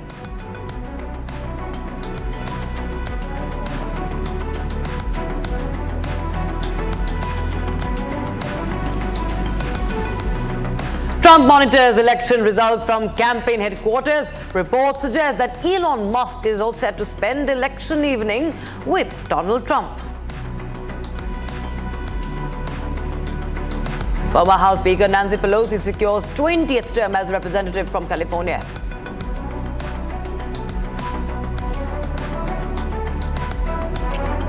Checking.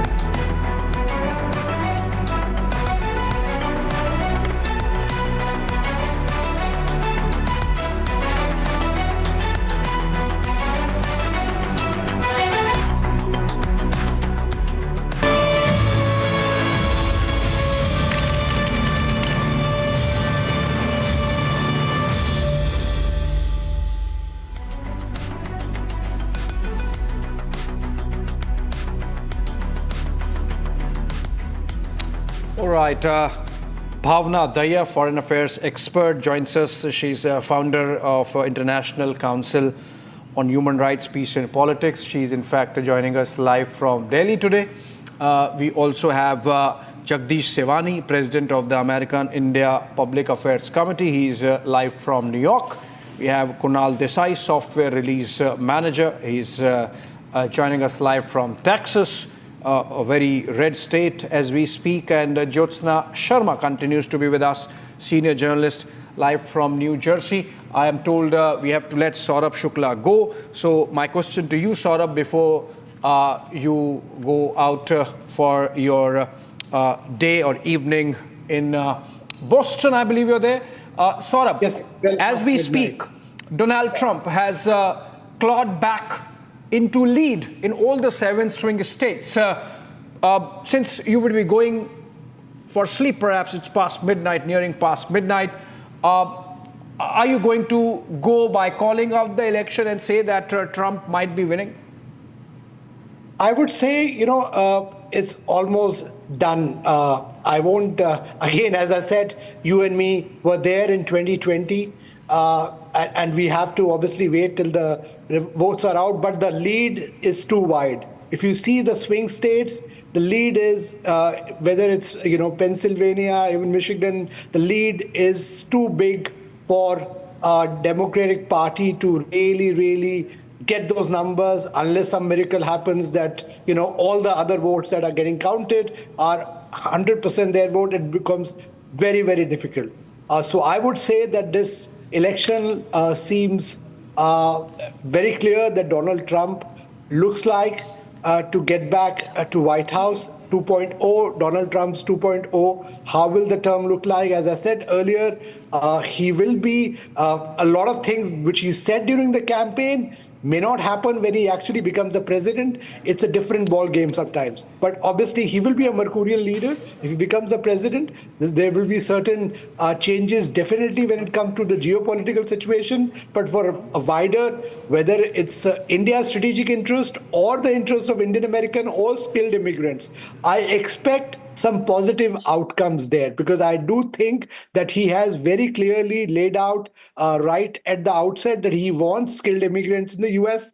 Having somebody like Elon Musk by his side, who himself has been an immigrant, his wife, Melania Trump, has been an immigrant herself. So I think all these factors put in totality, I do expect that concern that the Indian American diaspora has had for a long time. And if he does get the House, he's already got Senate, and if by some stroke of luck he gets the House of Representatives as well, then there is no reason, because the president needs the Congress to make that big change happen in the backlog that has been haunting a lot of Indian skilled immigrants who are contributing a great deal to the US economy and were the reason they backed a Republican Party overwhelmingly. If you see, it seems that the narrative that Donald Trump wanted to send out to America seems to have worked to the working people. Also, I think, the last few days of the campaign, the change in certain things like even on abortion issue, his revised policy, that seems to have helped him get the women votes as well. So I would say when I'm back on your primetime shows, by that time we should know what is the final result. But for now, as post midnight here at the East Coast here in Boston, I would say Donald Trump has a decisive lead in this presidential election. Well, in fact, if you go by the numbers, Saurabh, it does look like the gap is certainly widening. In a short while from now, we're going to take you through the big states. What are the numbers really looking like? As of now, it's 230 for Donald Trump and 210 for Kamala Harris. Jagdish, if I can also bring you in right now. We've largely spoken about how it's cementing at this point in time. But in terms of the surprises, because previously also in 2020, what we saw was the last minute changes that were basically taking places in the swing states. Are you really looking at any of these states where there could possibly be a surprise, or you think like Arizona as well as with North Carolina and Georgia, it's pretty much cemented a victory for Donald Trump? I personally feel that 2020 was different and 2024 is different. Definitely, unless a miracle happens, 99.99% Donald Trump is our 47th president. Because if you see that only 6 swing states are left, and there also he's leading in most of the states. So I don't know from where Kamala Harris will get the votes. So it's a done deal, and it is now Indian Americans are really very happy that Mr. Trump is going to be the new president, because he shares a special bond with Indian American community and with our Prime Minister. So I am looking forward to next 4 years of great relationship between India and US, which will reach to the pinnacle, and world today needs that both of India and America to come together. It is good for the whole world that these two largest and oldest democracy come together. From economic point, I will say these results are the part of two words. One is I, one is E. I is for immigration and E was the economy. Under President Biden, just imagine 10 million illegal immigrants came through Mexico border, and that affected us a lot. I am from New York. Manhattan became like, my daughter and a lot of other people, they were really afraid to move in the Manhattan in the daytime, looking at all those illegal immigrants. Jagdish, I'm sorry to interrupt you. They were committing. I'm sorry to interrupt you, because I think so we're getting those live visuals actually coming in from the campaign headquarters as far as the Republicans are concerned. And also the other breaking news coming in.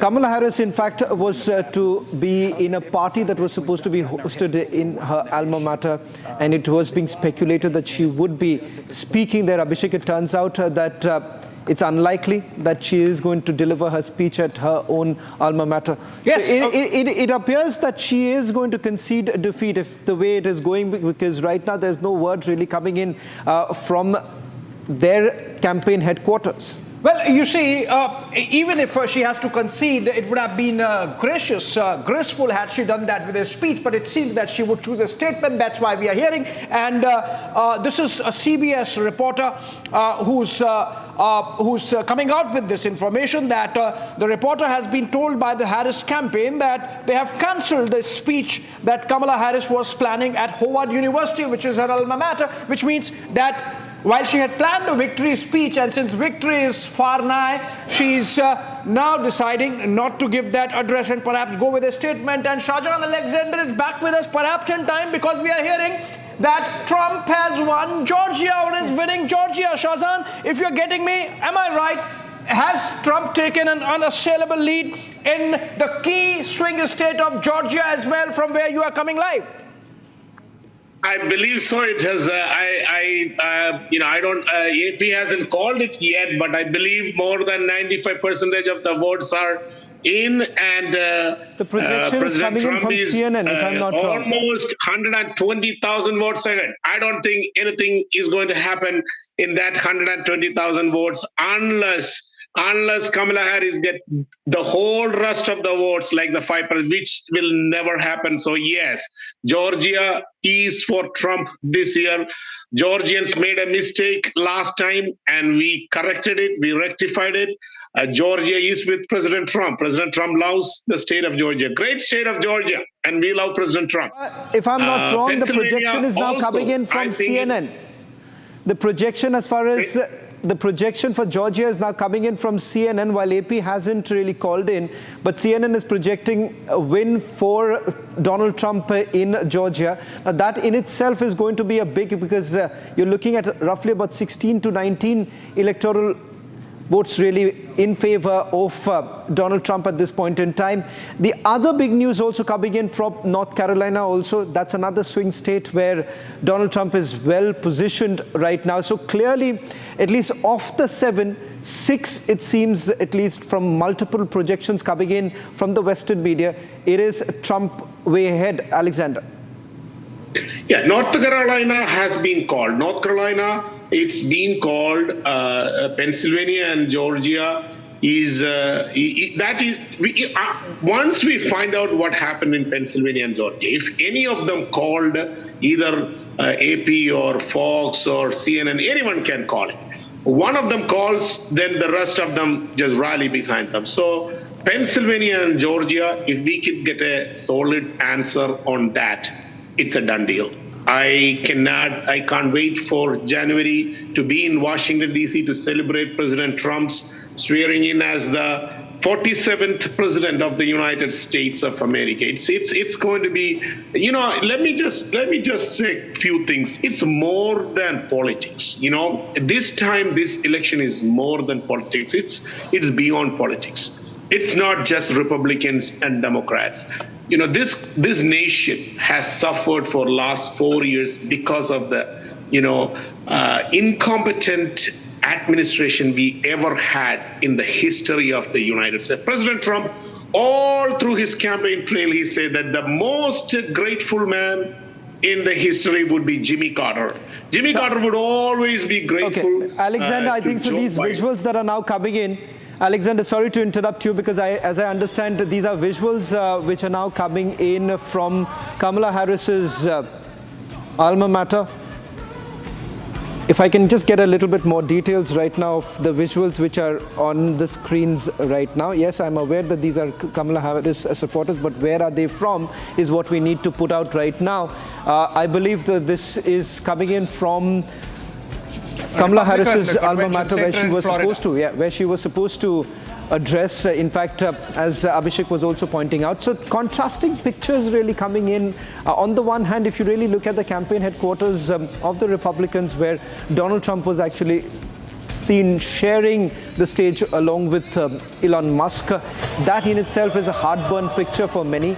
And on the other hand, right now on your screens, these are images coming in from Harris's alma mater, where she was scheduled to speak, but it turns out that it's unlikely that Kamala Harris is going to make any sort of speech with regards to the elections right now. So it's an indication of which way it is going in. Jyotsna, if I can also bring you in, what's the sense that you're getting? All of you have been extremely cautious today. You all have learnt from what we have seen in the past. But having said that, what makes you perhaps walking on that cautious path even now? Because from the picture that we are getting, the larger picture that is emerging right now, it seems he's comfortably placed.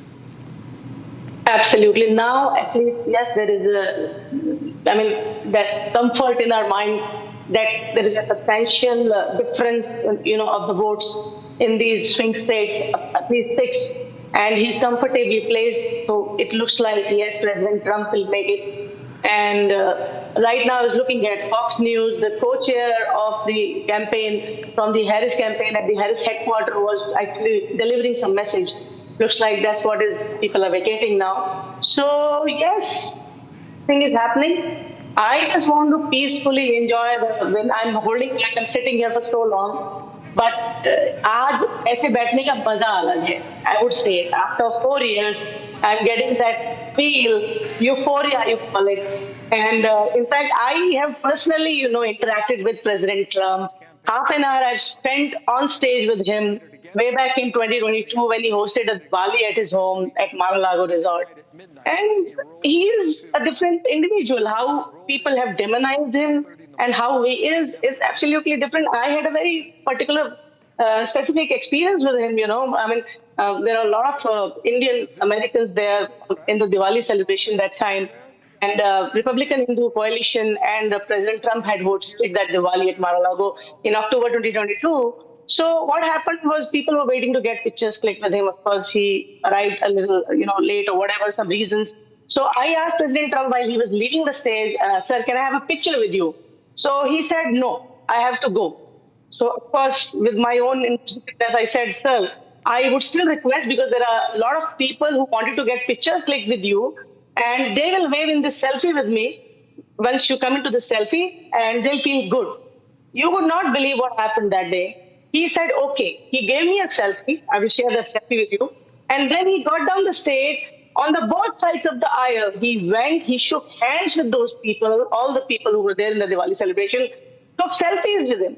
So the thing is, if there are right people conveying the right message, the advisors, President Trump has a heart and an ear to hear. I was nobody there, but he heard me. So this is my particular personal experience of him being very gentle and caring.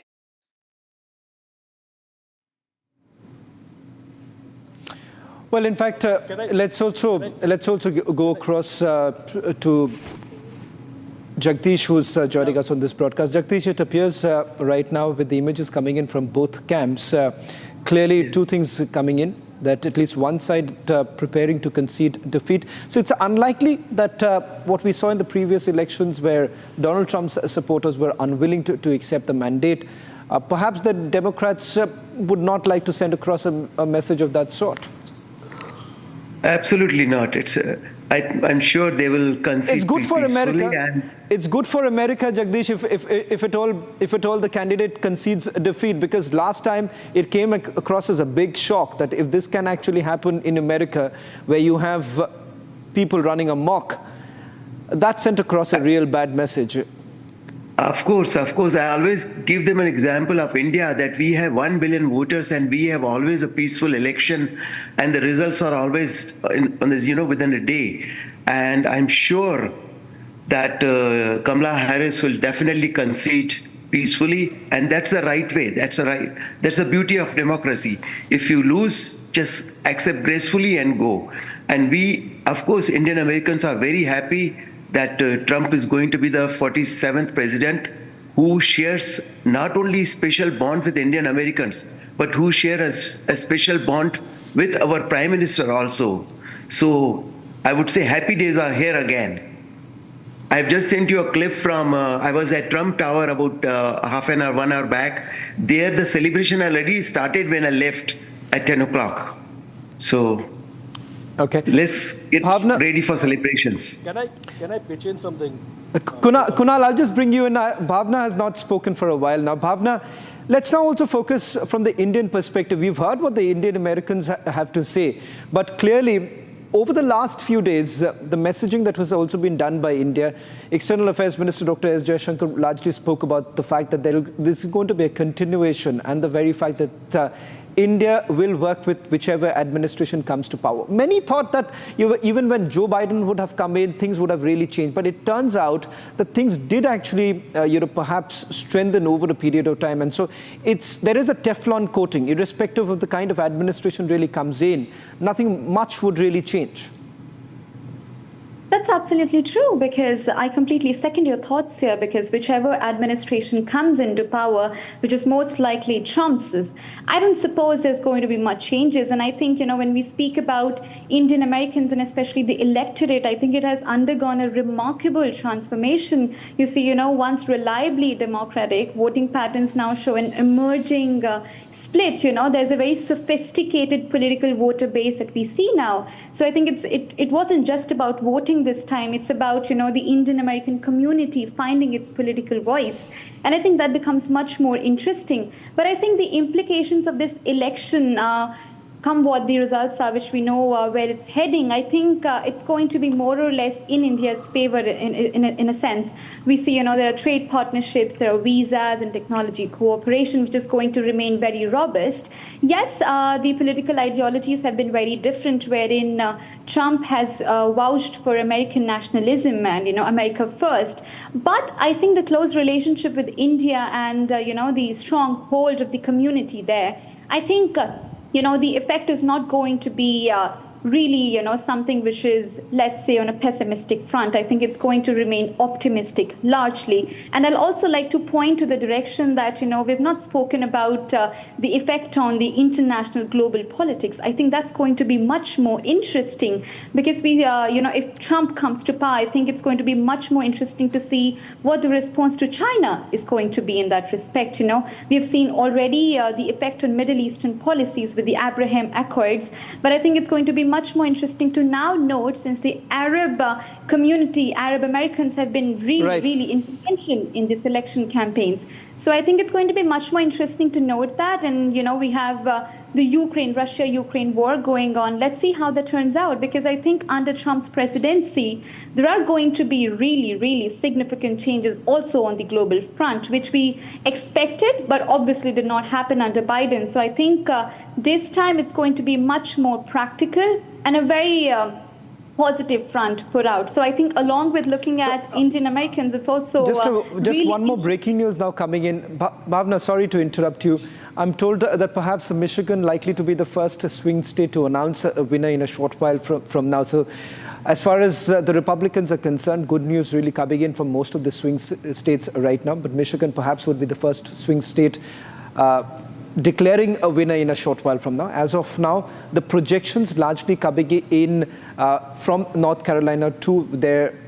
They've already called in the elections there. That has gone in Trump's favor. With regards to Pennsylvania and Georgia too looks like heading towards Donald Trump's way. Shahjan Alexander, I'm not too sure whether he's still with us or not, but otherwise we could have also gotten a short while back. Alexander, if I can take this question to you, because I wonder whether you are still afraid, because some sort of messaging that is being done by the Democrats right now, that perhaps if you wake up in the morning, things could really go in a different way. Are you still very concerned? Because the messaging seems to be a little different, because I just got a breaking news right now. We'll try and play out that soundbite really coming in from the Democratic camp, where they're saying that the nation could wake up to a different leader altogether. So does that still remain as a bigger fear, or you feel that nothing really can change right now? I strongly believe that is not going to happen this time. Why I am saying that? Because nobody thought that whatever happened last election in 2020 would have happened, because we were not ready to expect something like that. But this time, throughout the campaign trail, you won't believe that we had several training sessions for poll watchers, several training sessions for how to prevent voters fraud. So the entire campaign throughout the trail, we were very vigilant. We took a lot of precautions. We had training. We had trained lawyers who were educating poll watchers and grassroots workers. So we were ready this time. So I don't think it's too big to rig. Let me put it like that. It's too big to rig for the liberals this time. That's how I want to put it. So saying that, I believe it's going to happen, because Georgia, as of now, it's pretty much done. More than 95%, and President Trump is leading with close to 125,000 votes, and Pennsylvania 90%, and it's a 120,000 margin. So those two are done, and just like you said, Michigan is going to call very soon, because it's already 60%, and it has more than 220,000 difference. So once that is done, it's done. So looking at the Kamala camp or the Harris campaign, team, it's not looking good for them. I think it's a good thing that they accepted it. Last time when you ask, initially I was asked that why is it hard to concede? Because last time, whoever thought that someone like Biden could, 80 million people voted for it? Nobody could believe that. So definitely something has happened. Again, I don't want to go into the conspiracy or whatever happened in the past. Whatever happened is happened. We are looking forward for a great 4 years. And then, the most interesting thing is that we are going to get a pure Indian second lady. not a half Indian, not a quarter Indian, a full-blooded Indian is going to be the second lady of the United States of America, and very soon going to be the first lady of the United States. J.D. Vance is a promising leader for the United States. Alexander, what's your stake in this? This is essentially between Tamil Nadu and Andhra. How does Kerala come into this? Look, there is no Tamil Nadu in it, because, we believe that we just go by the father's side. We don't go by the mother's side. So she don't know whether she's a Jamaican or a black or African. Like I said the other day, Mr. Who's saying you go by the father's side? Kerala is the only she state in the country which has matriarchal society. Alexander, not good. I think you got the facts wrong. You see, Kerala is the only state in India which has a matriarchal society. You can't say you go by the father's side. Get in Kamala Harris in. Of course, she is half a quarter Indian, and as also, of course, J.D. Vance's wife, Chirukula.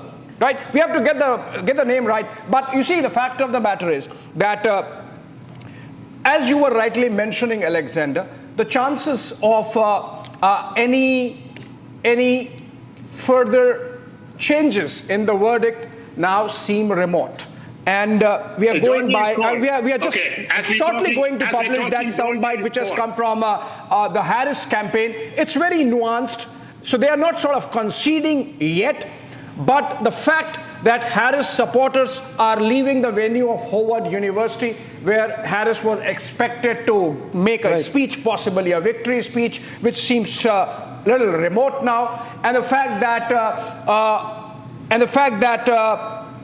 the campaign manager has now said that Cedric Richmond has said that they are not going to make any announcement that Kamala Harris is going to speak to the people tomorrow as nation's leader and not as vice president, which means windows open, but this is as close as the campaign can get to concession, right, Jyotsna? Yeah, sorry, I missed out the line. I was actually, right now, Fox News was declaring like Georgia would go to Trump. Georgia has gone to Trump, it's already announced. AP just called Georgia. That's the breaking news now coming. Georgia is there. I guess, I'll just take a quick, we'll just put out the breaking news. We'll have to also slip into a short break and we'll come back. But the breaking news now coming in with regards to the swing states. So big news, Alexander, that you're also sharing. I believe that that's coming from AP. If AP has already called in Georgia, because the projections came in from the other networks too, that Georgia has gone Trump's way. So that's the big win coming in right now. Michigan in a short while from now likely to actually announce the winner there. So Michigan perhaps would be the first swing state to announce a winner. Clearly, of all the swing states, we are talking about at least 6 now moving towards Donald Trump. So it's quite clear, at least what we can say, is that Donald Trump likely to be the 47th president of United States of America. Slipping into a short break. On the other side, we come back with the big news makers joining us from US.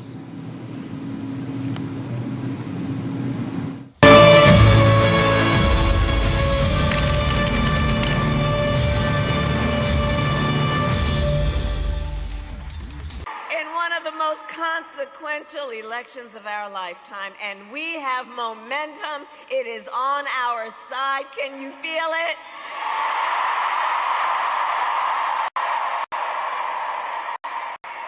And we have the momentum because our campaign is tapping into the ambitions, the aspirations, and the dreams of the American people, because we are optimistic and excited about what we can do together.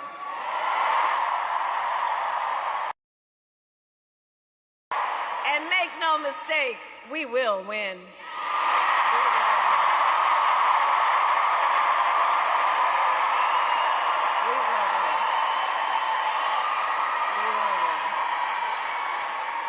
And we will win, and we...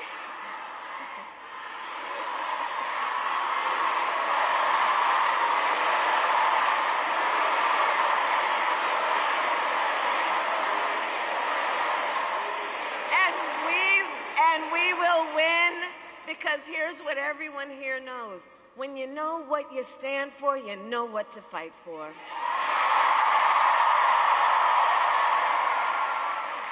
And we have an opportunity in this election to finally turn the page on a decade of politics driven by fear and division. We are done with that, and we are exhausted with it.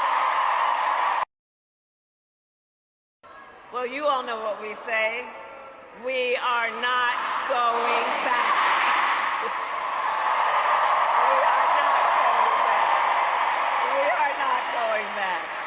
Because ours is a fight for the future.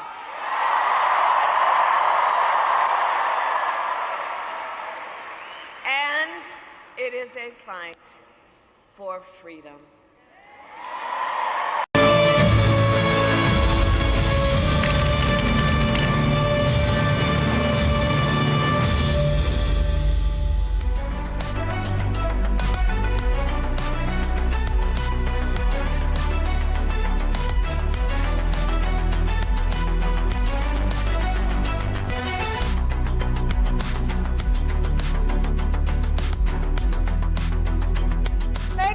Thank you for tuning in. Our non-stop coverage on the US polls continues, and for most of you who are tuning in now, yes, it's close to noon in India, but past midnight in the US, especially on the West Coast, and on the East it is close to midnight. So far, the broader story is that Trump is leading, and the most recent development that Harris, who was supposed to deliver her victory speech or her concession speech at her alma mater, the Harvard University, is not happening anymore. The crowds have already started dispersing, and Samiksha, really looking like at this point that Harris has quite conceded. Trump is leading. That's the story. Well, that's right, Suisha. And you know, the key takeaway also coming in at this stage that two swing states have gone to Trump already, Pennsylvania being one. In fact, beg your pardon, Georgia being one and North Carolina being the second one. So yes, of those 7 key states, 2 have already gone to the Republicans. Suisha. Absolutely. And Rakshita, let's also tell our viewers that of the 7, Trump is leading on the other 5, and 2, of course, like Samiksha said, North Carolina and Georgia, where Trump has already been declared a winner. Absolutely. In fact, the fact that Trump is leading in these states, winning 2 of them already, has in fact, led to Kamala Harris supporters leaving from that venue where she was supposed to address viewers. Republic TV got you that lead first. Remember, viewers, what we are breaking right now is that how Kamala Harris supporters who had gathered there at the Howard University, they are leaving, and what the message is coming in from Kamala Harris's camp is that she will be speaking tomorrow, not today, but at the same time, the campaign, the representative is saying that she will be the leader, she will be addressing as a leader, not as the vice president. A lot of mixed messaging out there because we understand that the picture is not looking good right now. I would like to now, introduce our panel of esteemed guests right now. We are joined by special guests right now on the broadcast as we continue to get you live shots coming in from Florida.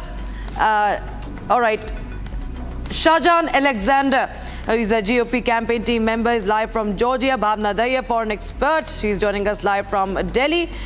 Joining us, Jagdish Sevani, from the American India Public Affairs Committee President from New York. And we have Jyotsna Sharma, senior journalist from New Jersey. I'll just go across to Mr. Shahjahan Alexander first, who's live from Georgia. Remember, Georgia is another state that Donald Trump has right now bagged a very important black vote bank. Remember, Mr. Shahjahan Alexander, that Georgia has been clinched by Trump.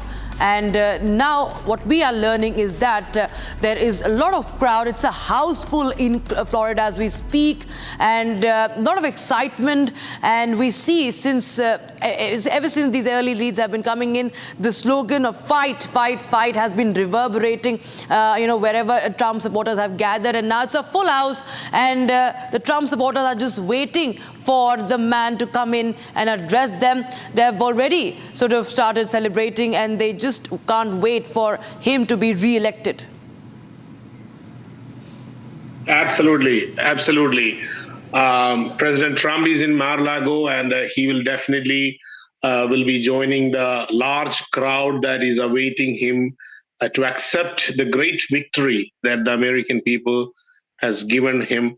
Last 4 years, they literally targeted him, the liberal medias, the liberal camp, the Democratic Party, the deep state. We've been talking about the deep state votes. The deep state. They have targeted him, not just President Trump, him, his family. They have done every single thing to attack the man who gave his life for this nation. He don't have to be in this position. He could be anywhere. He's a billionaire. He could be anywhere, but he took a bullet for this nation. In this 21st century, President Trump took a bullet for this nation. So definitely, yes, he deserved this victory because everybody thought that he would just go away. Even people who were with him, his close allies, they just left him and they thought that he would just go away from the picture. But he did not. He was very persistent, is very energetic, very confident because he loves this nation. He loves the United States of America. He loves the working class people. He loves the hardworking people who wanted to build a future, who wanted to build their dreams. He is with the people. He's the people's president. So I can't wait to be in the next 4 years of another President Trump's term. It's going to be very exciting. But I want to be very realistic when I say this. There is a lot of things ahead. It's not an easy task. He has a very tough job because whatever he started building in last 4 years, the Biden administration, the Kamala Harris and the Joe Biden administration, they destroyed it. Whatever he tried to build, they demolished it. So he has to rebuild it again from the scratch. He has to fix the southern border. He has to fix the economy. He has to fix the fiscal policies. He has to fix the foreign policies that he started. He has to fight with Iran. All those money that the Democrats pumped to Iran, he has to fix that. There is a lot of work ahead. And he's ready to do that. That's what the final campaign word, we will fix it. Yes, we will fix it. He wants to fix it. He wants to fix it, and he wants to hand over it to the next generation. He wants to hand over the baton to the next generation, which is definitely J.D. Vance. Very energetic. I was with J.D. Vance yesterday. We had a final campaign rally the day before election in Atlanta, Georgia. One of the most eloquent, energetic speeches that I have ever heard. So we have a good leadership. We have a great leadership. Definitely a lot of Indians are going to be in his cabinet this time. Vivek Ramaswamy, I hope he's going to be in the cabinet. Tulsi Gabbard, she's going to be in the cabinet, hopefully. Right. Yes. Right. And, you're absolutely right. Donald Trump, of course, would have a huge responsibility and a lot to fix. On the other hand, the mood on the ground, especially among the Democrats, there is a sense of disappointment. In fact, we'll also play out that reaction from Cedric Richmond, who is Harris's campaign co-chair, the man who announced that Harris would not be delivering her speech today, rather tomorrow. And while they had hoped that it would be a victory speech, is not what it is looking like. Let's listen in. We still have votes to count. We still have states that have not been called yet. We will continue overnight to fight to make sure that every vote is counted, that every voice has spoken. So you won't hear from the Vice President tonight, but you will hear from her tomorrow. She will be back here tomorrow to address not only the HU family, not only to address her supporters, but to address the nation. And let's go across to Bhavna Daya, who's joining us on the broadcast. The New York Times has already projected that Trump is going to come back to power. While we're still waiting for the results in the 5 swing states, is there any scope, or can we officially say that yes, Kamala Harris has conceded defeat?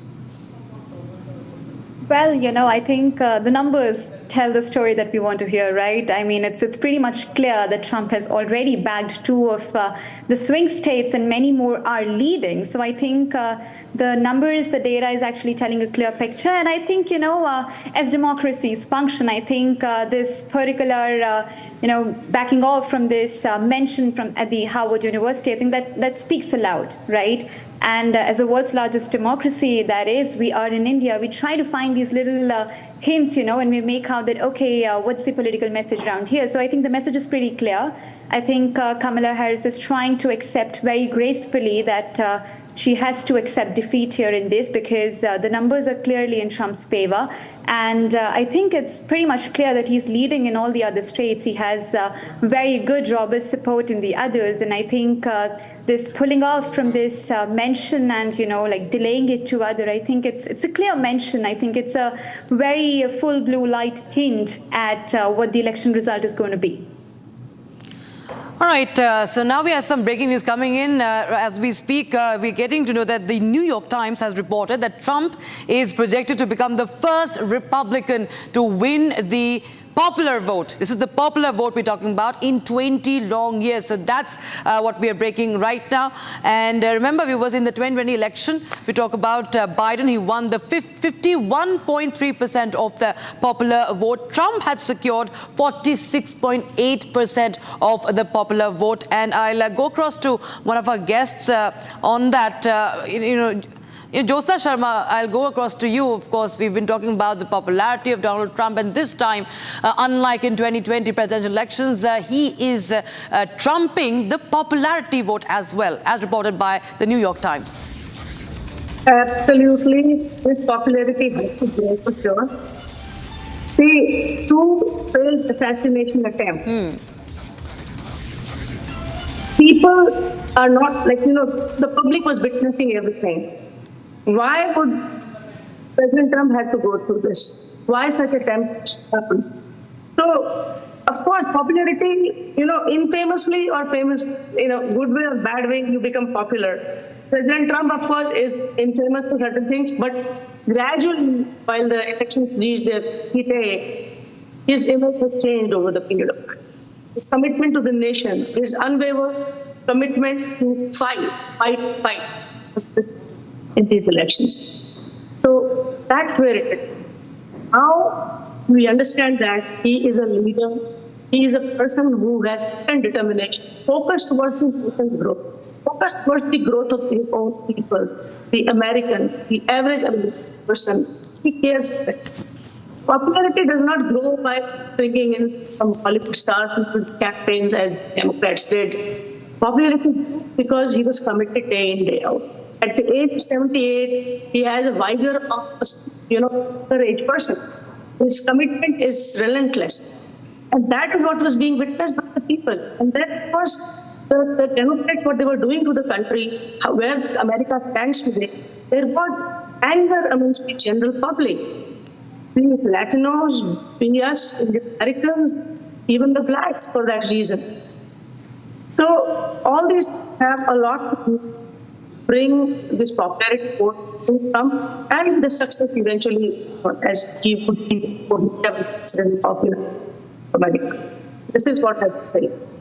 Oh, yes, absolutely. And I want to take this point to Kunal Desai. He has always been that leader who's loved and hated at the same time, while he enjoys massive popularity, but has always had his share of controversies and haters speaking against him. Tonight at 247, Trump, Harris still at 210, and they say there is always that difference between the cup and the lip before you declare what it is. Were you expecting a clear mandate on counting night itself?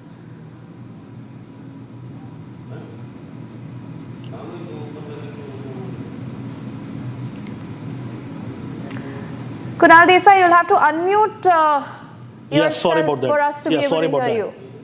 Sorry about that, guys. So I was pretty confident that he's going to take the presidency, for sure. I was not confident that he's going to do it tonight, this fast, but I was pretty sure that he's going to be the 47th president. Now, there are 2 or 3 points I wanted to make, which I missed earlier. One was, regarding the 2 big wars going on, which definitely the fellow panelist talked about earlier. So that, I don't want wars to continue because it's all my tax dollars going there, to fund those wars. Donald Trump is going to ensure that those wars are going to be stopped, and ultimately it's going to help not only me but all the fellow Americans. There are 2 other critical points which I felt at the ground level here in Texas because I talked to a lot of people here. One was the woman factor, female factor. They tried to make Kamala Harris stand as a competitor to cut the female votes from what I felt, but actually from the ground level, from the ground roots level, I think it came back to bite them because women here are resonating with President Trump's messages from the work he did between 2017 to 20, second group of people is the people in their early 20s who are starting their career, who are starting their jobs, the guys who are below 25 years old. I think those guys, majority of them voted for President Trump. These 2 groups of people are very solid forms of people who have voted, and I think they are the key decision makers in this election, as you are seeing in the results right now. That's what I think. Yes, and we will request you to stay with us. In fact, requesting all our guests to stay with us. We will head into a very short break, Suyesha, but the big news break, of course, this hour is Donald Trump, who's all set to return to power. He is going to become the president of the US, and with this, we're also expecting that Kamala Harris is not likely to give that speech that she was expected to give at the Howard University Suyesha. Not just that, it might be post-midnight, but the nation's still awaiting to hear from Donald Trump to what he envisages in this re-election. Stepping into a short commercial break, we'll be back on the other side. Do stay tuned.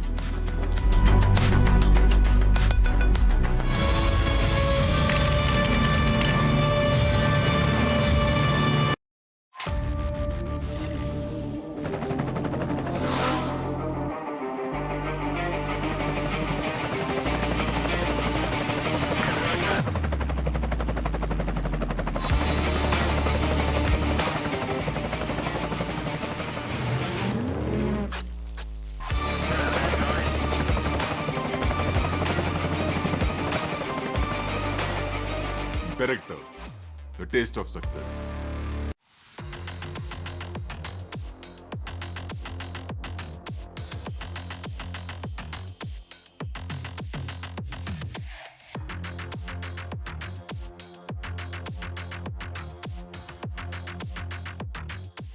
But we don't have to settle for weakness and incompetence and decline and decay. That's a nice word, decay. That's what's happening. That's a nice word, decay. Can you imagine? And nobody will question it because it's true. With your vote tomorrow, we can fix every single problem our country faces and lead America and lead the world to new heights of glory. And indeed, think of that statement, how beautiful that is. New heights of glory, that's what's going to happen. When we win the election and we're really, well, look, the ball's in our hand. All we have to do is get out the vote tomorrow. You get out the vote, they can't do anything about it, we win.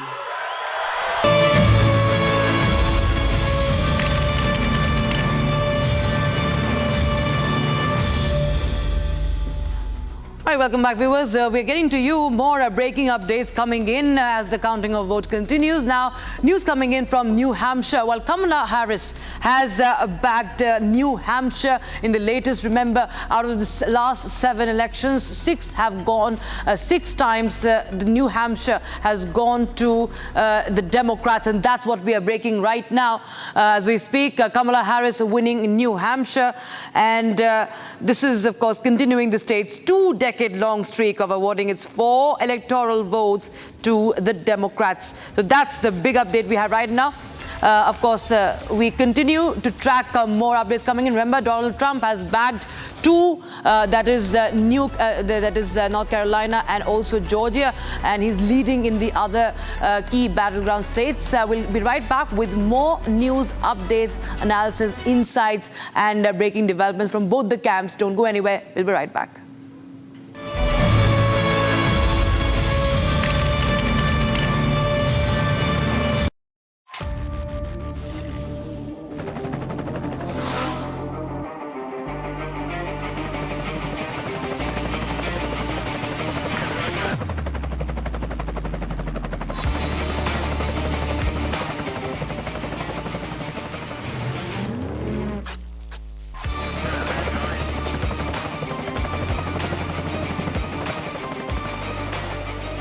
Director, the taste of success.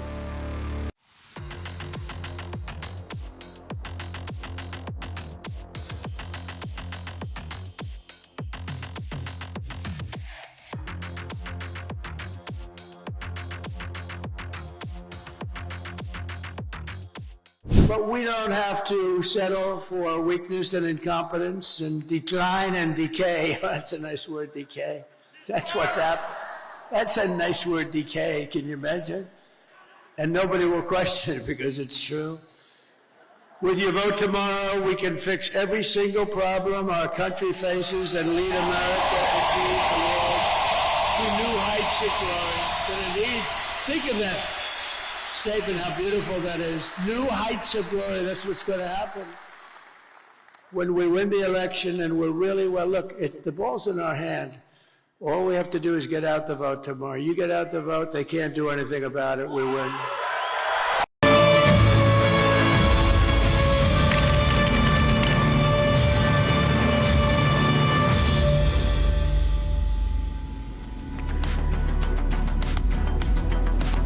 Well, welcome back, Suesha. The big news break I guess we are getting this hour is that Trump has won Pennsylvania. We're just waiting for that confirmation, but that's the third swing state that the Republicans have won. North Carolina, it's Georgia, and Pennsylvania is also one of those states that Trump seems to have. Oh yes, extremely crucial because Pennsylvania was the state that was looked at as the game changer, not just one of the swing states, but also the most crucial swing state.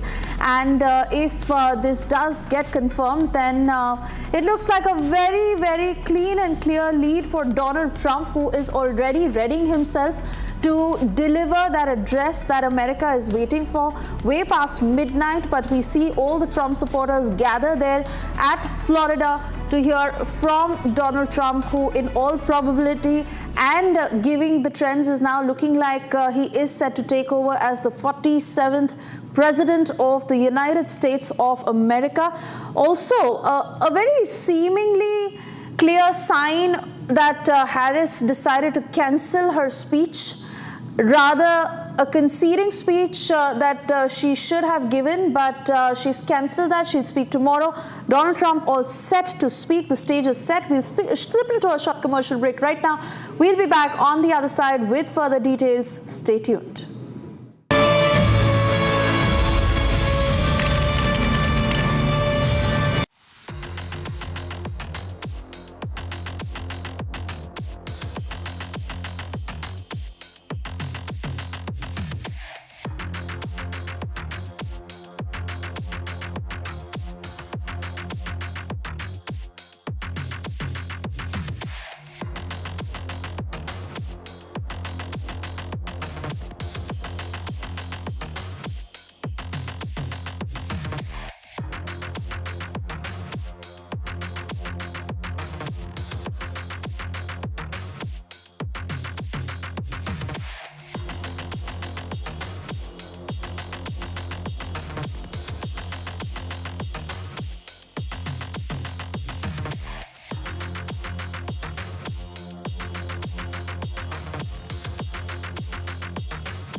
largest news headquarters.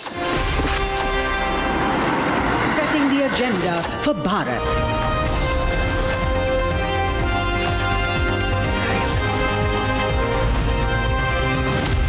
You're watching Republic.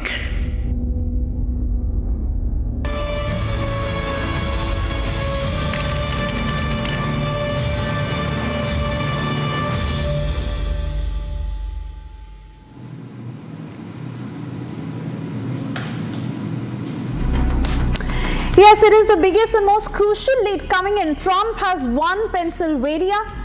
Trump has won the third swing state, and rather the most crucial one. It is the battleground state that was to be the game changer, Pennsylvania. That is the biggest of all 7 swing states with 19 electoral votes. Pennsylvania and Trump having sealed that presidential contest in this state. Big news coming in of the 7 swing states that Donald Trump has won Pennsylvania after Georgia and North Carolina. And even as we continue to stay with our guests, I'd like to go across to Dheeraj Kaul, joining us from Pennsylvania.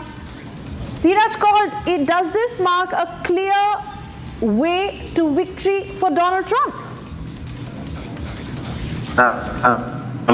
Hi, thanks. I'm back again. Sorry.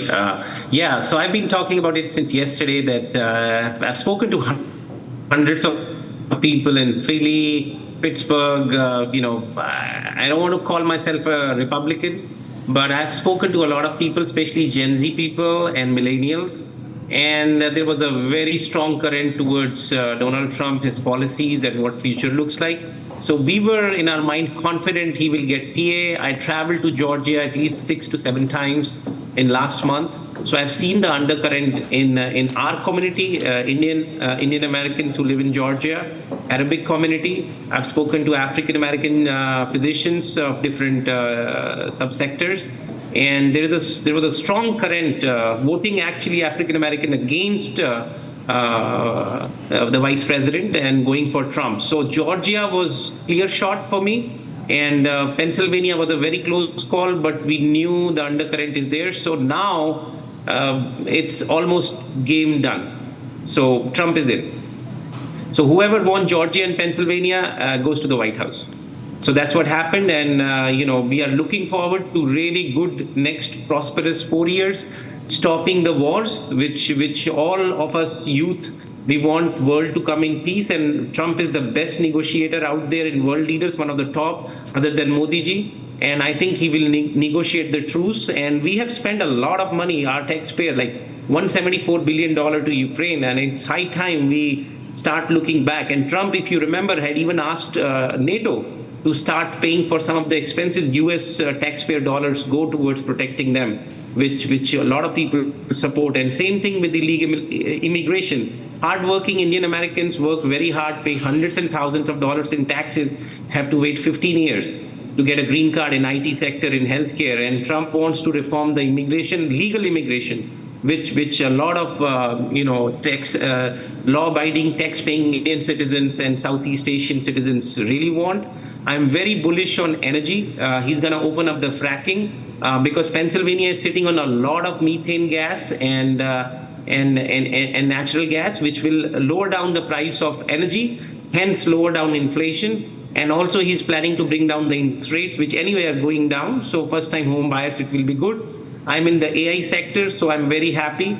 Energy cost, if it goes down, it will boom the AI sector. And he's also planning to bring the semiconductor chips back to US, including increasing the NVIDIA factories here and TSMC. So economically speaking, he's going to do very well. Law and order restoration, immigration resolution, bringing down the inflation. These were 2 very big issues: inflation, immigration, and obviously women's right.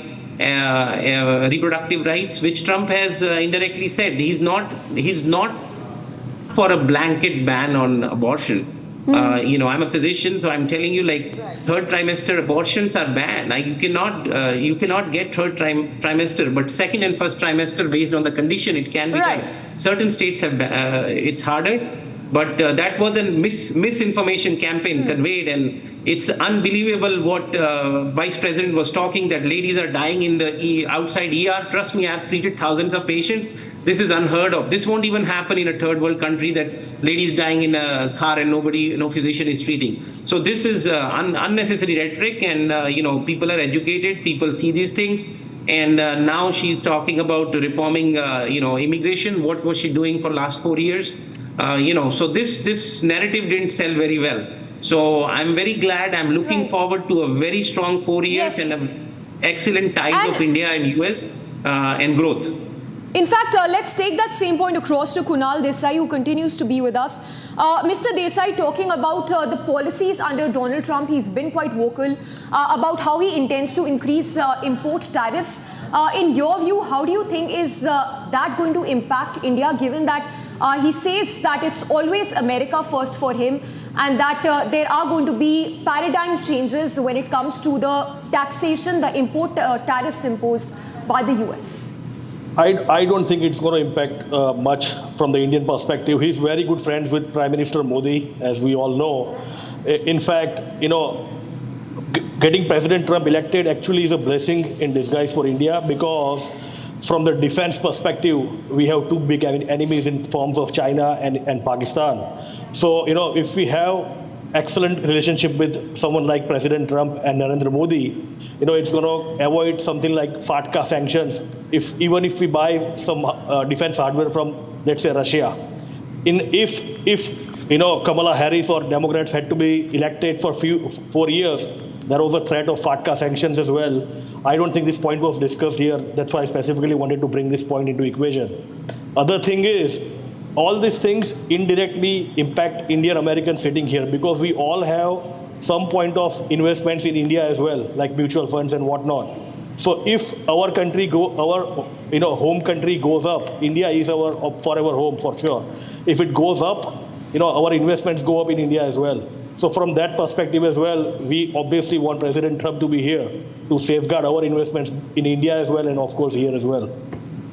Right, I'll go, of course, to Jyotsna right now, keeping focus on Pennsylvania, because that's the biggest breaking of the hour, because this is a key state, a very important one in road to the White House. And here, we have to understand the importance of Indian American. The vote bank is very important. We saw how Kamala Harris and Donald Trump both, in fact, went tooth and nail to, in fact, campaign here. And we talk about, for the Democrats especially, we're talking about no presidential candidate from the Democrats have ever won the race, without winning Pennsylvania. So that, of course, is a big alarming, alarm bells ringing in for Kamala Harris. And as going back to the point of Indian Americans, that becomes very important, as there are 600,000, Asian Americans, Indian Americans to be the part of that larger chunk who have played an important role there. Clearly shows the affinity towards Trump for that vote bank.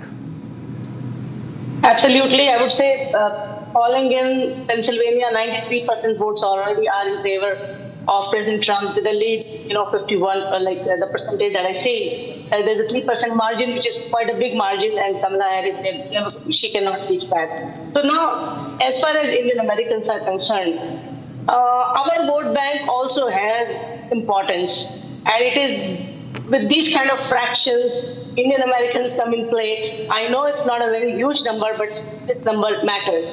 There are Indians in Pennsylvania, as Dr. Paul has been speaking about. And of course, in Michigan also there are a substantial number of Indians. There are Indians in Georgia. Of course, it's not just about New Jersey and New York, only Indians are here, or in California. There's a substantial number of Indian Americans living in these swing states as well. And of course, it's a happy moment here. Each vote has counted. In fact, very interestingly, the Indian American diaspora was not addressed properly until the fag end of the election campaign by President Trump. And then, of course, the tweet that came of Diwali, his wish, and of course, the concern about Bangladesh, the Hindu American community, of course, won the heart of President Trump. And he became vocal there, whereas the Kamala Harris team, the campaign team, nobody has spoken about the atrocities that were done in Bangladesh. So everything matters, and we are observing everything sensibly. We are the elected taxpayers in the country, share a good chunk of our strong position in the STEM areas, of the America. So definitely this Indian American segment has earned a lot of respect, and we definitely look forward to see more growth in President Trump's, or Trump too, as being 47th president of US. We would expect something good for us. Not just that, as of course I had a team unfulfilled when I've been I've been doing advocacy for the green card backlog, 1 million high-skilled work. I see a ray of hope. I see that the Senate is in control. If we get the House as well, it will be very easy to remove that 7% cap, which actually blocks the getting green card, and the kitchen could be lessened a lot. So there is my only request, or say the which is may Trump get better advisors. Last terms of the immigration, he had some supporters who sat next to him, and that was a major right. Us. Right. We could not get our words get to the table. This time, I think right. Right. Jyotsna, you do hold that thought, as I also bring in Purnima Nath. She's a foreign affairs expert and she's joining us from Wisconsin. Thank you for speaking to Republic. Purnima, I want to bring up the point of how Donald Trump's ideologies were far more in alignment with India. Now, everyone is constantly speaking about the bonhomie and the camaraderie that Donald Trump shares with Prime Minister Modi, so that's certainly one. Also, the very fact that when it comes to the two wars that are ongoing, be it towards Israel or be it also Donald Trump saying that he intends to end the Russia-Ukraine war, that again is in line with what India is wanting. Even the anti-China angle. And while we are talking about increasing tariffs on imports, but another view to this is that due to that anti-China interest, Donald Trump would have more Indian companies be an alternative for the United States to explore. So in that sense, it's a win-win situation with Donald Trump. See, the way I look at it, the idea of India, the way they actually align their foreign policy, we know what until now they have pushed non-alliance policy. They have a better relation with every single entity. They are working with Iran, they are working with Palestine cause, they are also supporting Israel, they are working with Russia, they are working with United States. America is not able to understand the policy because America has designated enemy. You know, Iran, Russia, North Korea, China has been designated, and a recent agenda through execution through Canada designating India as the state adversary is also along the same line. Basically, they like to disappoint different countries and bully and threaten different countries. However, India doesn't play that way.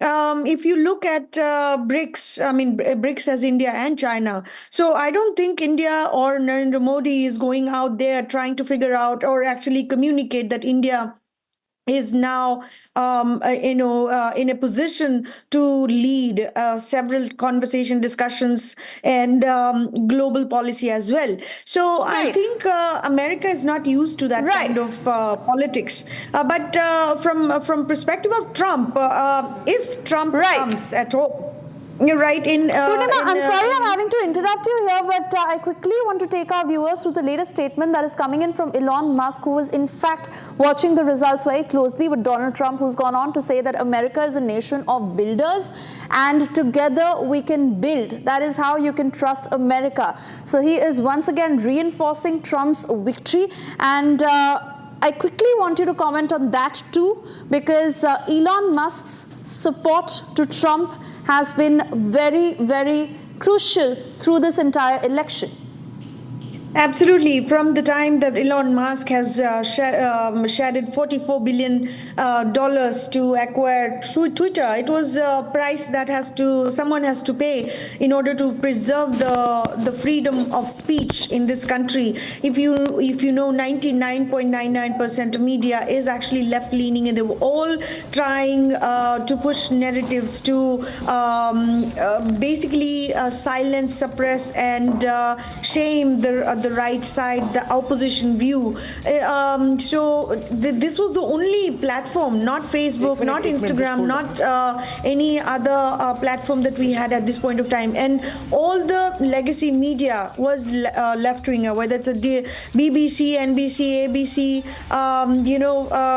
Reuters, Washington Post, New York Times. Didn't really matter. They actually didn't carry any other opposition view. And it's not just them, but Economic Times, Forbes, Vanity Fair, you name it. Literally every single media that we had was left-winger. And this was the only platform that citizens were actually putting content and expressing their ideas. And I think this his support for Donald Trump was such a lifesaver at this point of time. People like us who are constantly terrified that who's going to silence us.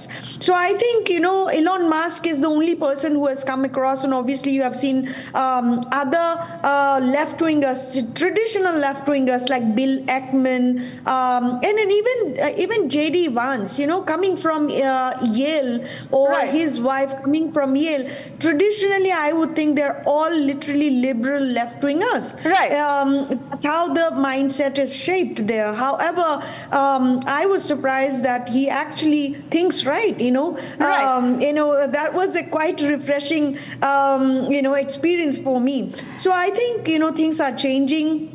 Absolutely. For the right And we're all waiting to hear on what Trump has to say tonight, as we are tracking every movement of what is happening in Florida. In the meanwhile, I'd like to bring in Shravan, who is going to be taking us through the numbers of 2016 to 2020 to what it looks today. Well, in fact, it's the battleground state, and I'll try and explain what this battleground state is all about, why we're saying that there's going to be a swing state. Now, all of that put together, that decides who is going to be the president. In fact, let's just take you through. This is the data coming in for 2016. Now, we'll focus first with Arizona, and I'll tell you how it looks this year too. It was 49.5% for Donald Trump and 45.4% for Hillary Clinton as far as Arizona is concerned. Let's move on. Georgia. Remember, Georgia has already been called as far as this election goes. Here too, 45.6% for Hillary Clinton, 51%. So remember, in that election, 2016, it was a sweep for Donald Trump as far as these states are concerned. Michigan too, 47.3%, 47.6%. A neck-to-neck race as far as Michigan is concerned. Let's move on to the other.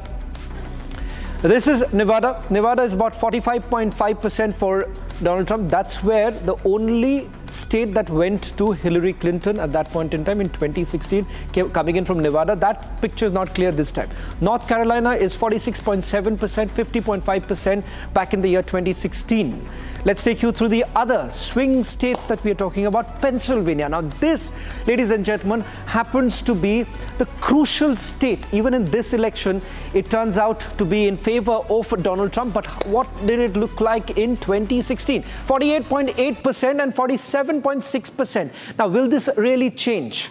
We'll tell you what happened in 2020. 47.9% in Wisconsin and 46.9% that went in for the Democrat candidate. Now, these are the states as far as 2016. So only one, that is Nevada, was the only state that went in for the Democratic candidate in the year 2016.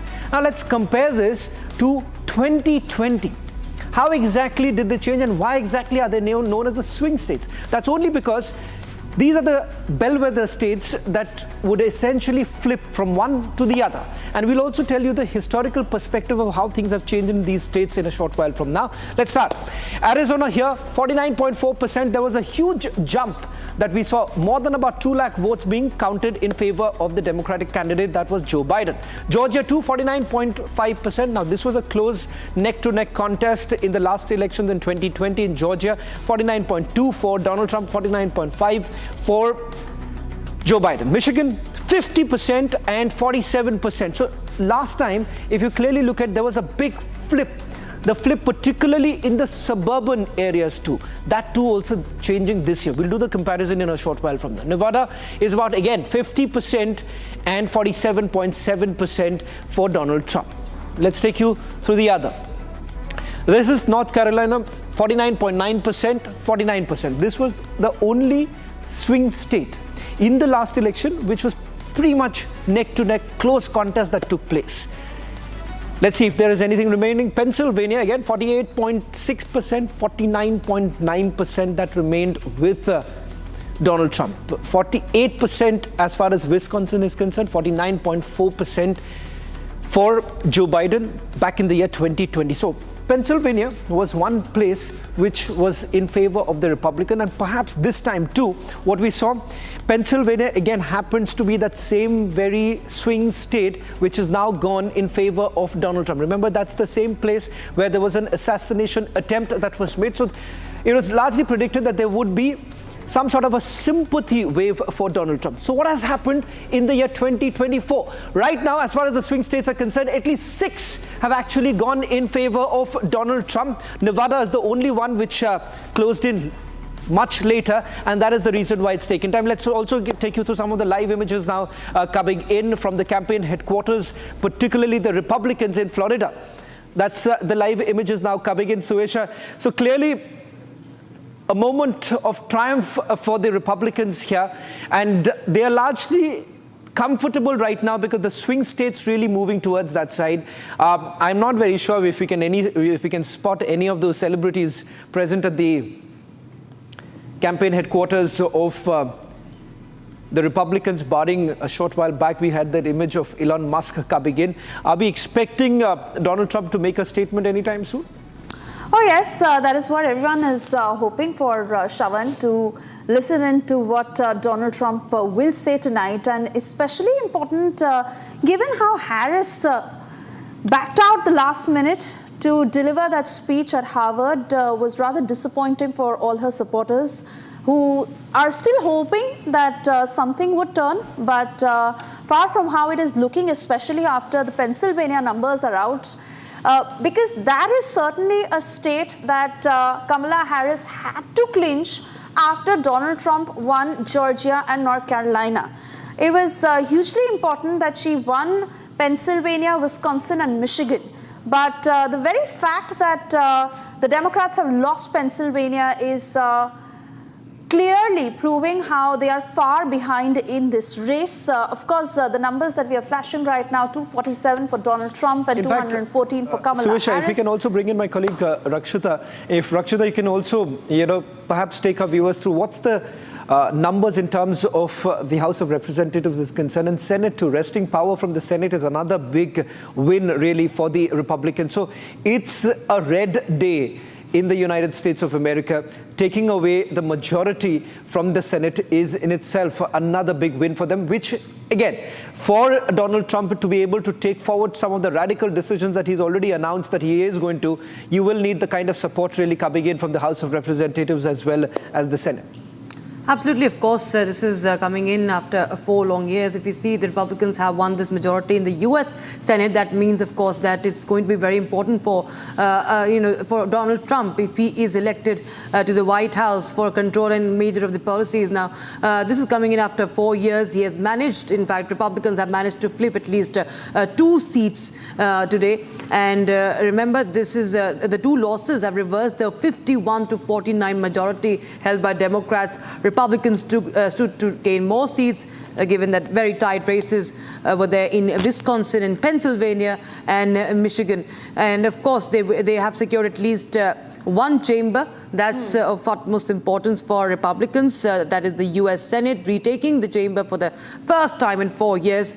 And it gives the GOP, remember, major power center in Washington and a lead role in confirming the next presidential cabinet. It's going to be very important for the say in the cabinet, and as well as any Supreme Court justice if there is a vacancy. Control for the House of Representatives still up for grabs. 100 races yet to be called. But yes, given the fact that Donald Trump is engaged in multiple legal cases right now, it becomes very important for him to win this with the Senate. Right. And Rakshita, we are getting more breaking news coming in. Donald Trump has won Wisconsin as well. He has won the 4th key swing state. In fact, winning the 2nd congressional district in Maine. So 2 leads primarily coming in of how Donald Trump has won the 4th swing state and also the 2nd congressional district in Maine. This is a big development coming in as far as the swing states are concerned, after already having swept North Carolina, Georgia and Pennsylvania. He is in victory mode in Wisconsin and also having won the 2nd congressional district in Maine. We stay with those pictures coming in from Florida, where his supporters are eagerly awaiting his speech. We also have to slip into a short commercial break. But before that, in the pictures, you see Donald Regan also donning that red cap, which most of the supporters have, in that crowd waiting to hear from Donald Trump. It is Trump's day clearly, as the Republicans have swept red across the United States of America, the 4th key swing state where Donald Trump has won, and also good news coming in from Maine. Slipping into a short commercial break, we'll be back on the other side. Do stay tuned.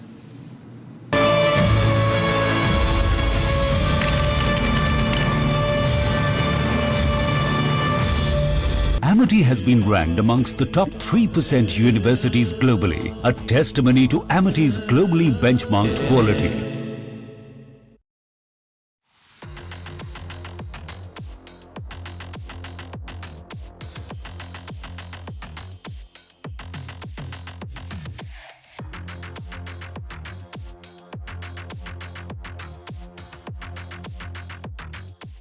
But we don't have to settle for weakness and incompetence and decline and decay. That's a nice word, decay.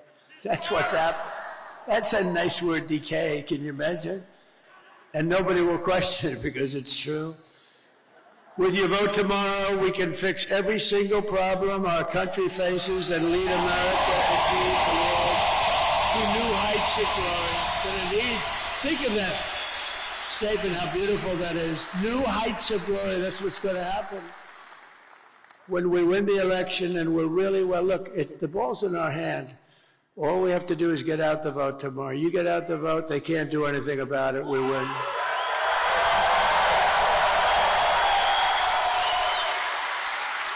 But I think I heard somebody say it's like 900, maybe a little more than 900 rallies. And, rarely do they ever catch me making even a little mistake. I go through rally after rally, 10, 20, 30, and then I say the wrong. They say, he's cognitively impaired.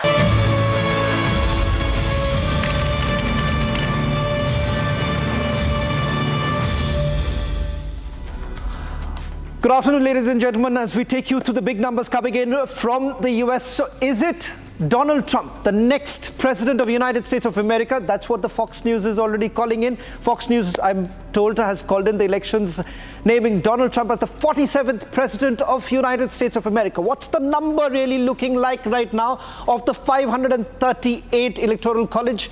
277 moving towards Donald Trump and 226 coming in for Kamala Harris. Most of the swing states, the big swing states, particularly here, Pennsylvania, North Carolina, have already gone towards Donald Trump. The only place yet to be called in is Nevada, because that's where the voting closed in late in the evening, and that's the reason why the numbers are yet to come in. If you really look at the map right now of the United States of America, Republicans have not only been able to hold on to their traditional states, but also swing in the very crucial states that we're talking about, starting from Virginia to Michigan and a few other places like North Carolina and Georgia. These were the key states, ladies and gentlemen, that the Republicans have been able to swing it towards their side. The Democrats pretty much sticking to what they have had in the past, to not much inroads really making into the other places. Would things really change? It appears to be no. And if you really go by the numbers that it stands right now, it is Donald Trump, 47th President of the United States of America. Let's also take you through the latest images now coming in from the headquarters, the campaign headquarters in Florida, where you have a short while back, you've seen Elon Musk as well as Donald Trump there. So celebratory moods right now. A short while back, we've also got the images coming in from Kamala Harris's alma mater, where she was scheduled to speak. It appears that that has now been cancelled. So it's pretty much clear. If everything goes the way it is right now, it's Donald Trump as the next president. Oh yes, absolutely, Shravan. And our guests who continue to stay on with us, Dr. Dheeraj Kaul, Bhavna Dahiya, Jyotsna Sharma, Shahjahan Alexander, Kunal Desai. We stay with these pictures as I bring in Dr. Dheeraj Kaul. Well, clear victory for Donald Trump is what Fox News is saying. He is the 47th President of the United States of America. That's exactly what we've been talking about, and I'm very happy. We did some support gathering for Trump for last few weeks, and it was very obvious here and in Georgia. And, you know, I'm not a Republican or Democrat. I like to be non-biased, but when it comes to future, I have a 11-month-old. So when it comes to him, I have to think of future. This is a country which is a magnet for growth, for prosperity, and sharing technology. I'm a physician, transplant physician, but I work in AI in healthcare.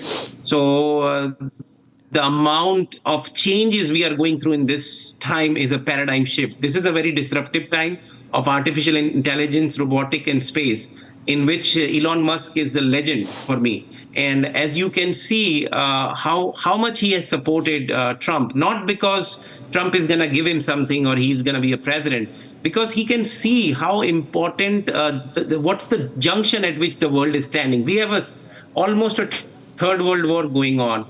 There is an inflation across the world.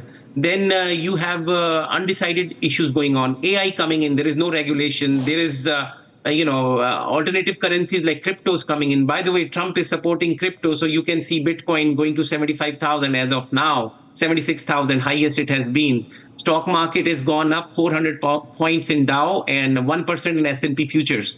I work in the biotech sector and finance of biotech as well, so very connected with that area. So everybody is very optimistic. I think this is the time we all need to be together.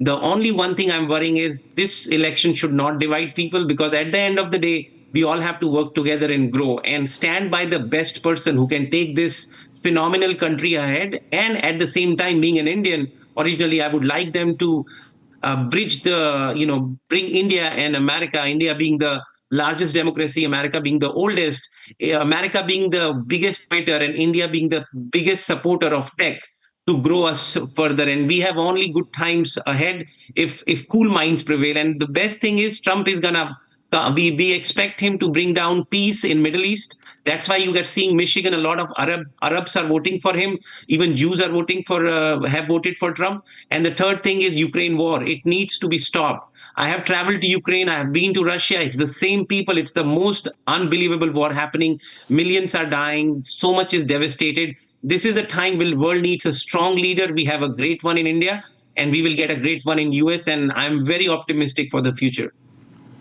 Well, absolutely, of course, and we are getting more updates. In fact, Fox News has called the results in favor of Donald Trump, and the latest we're getting in is that even Reuters news agency has called elections for Donald Trump. So that's the big breaking news we're getting in right now, viewers.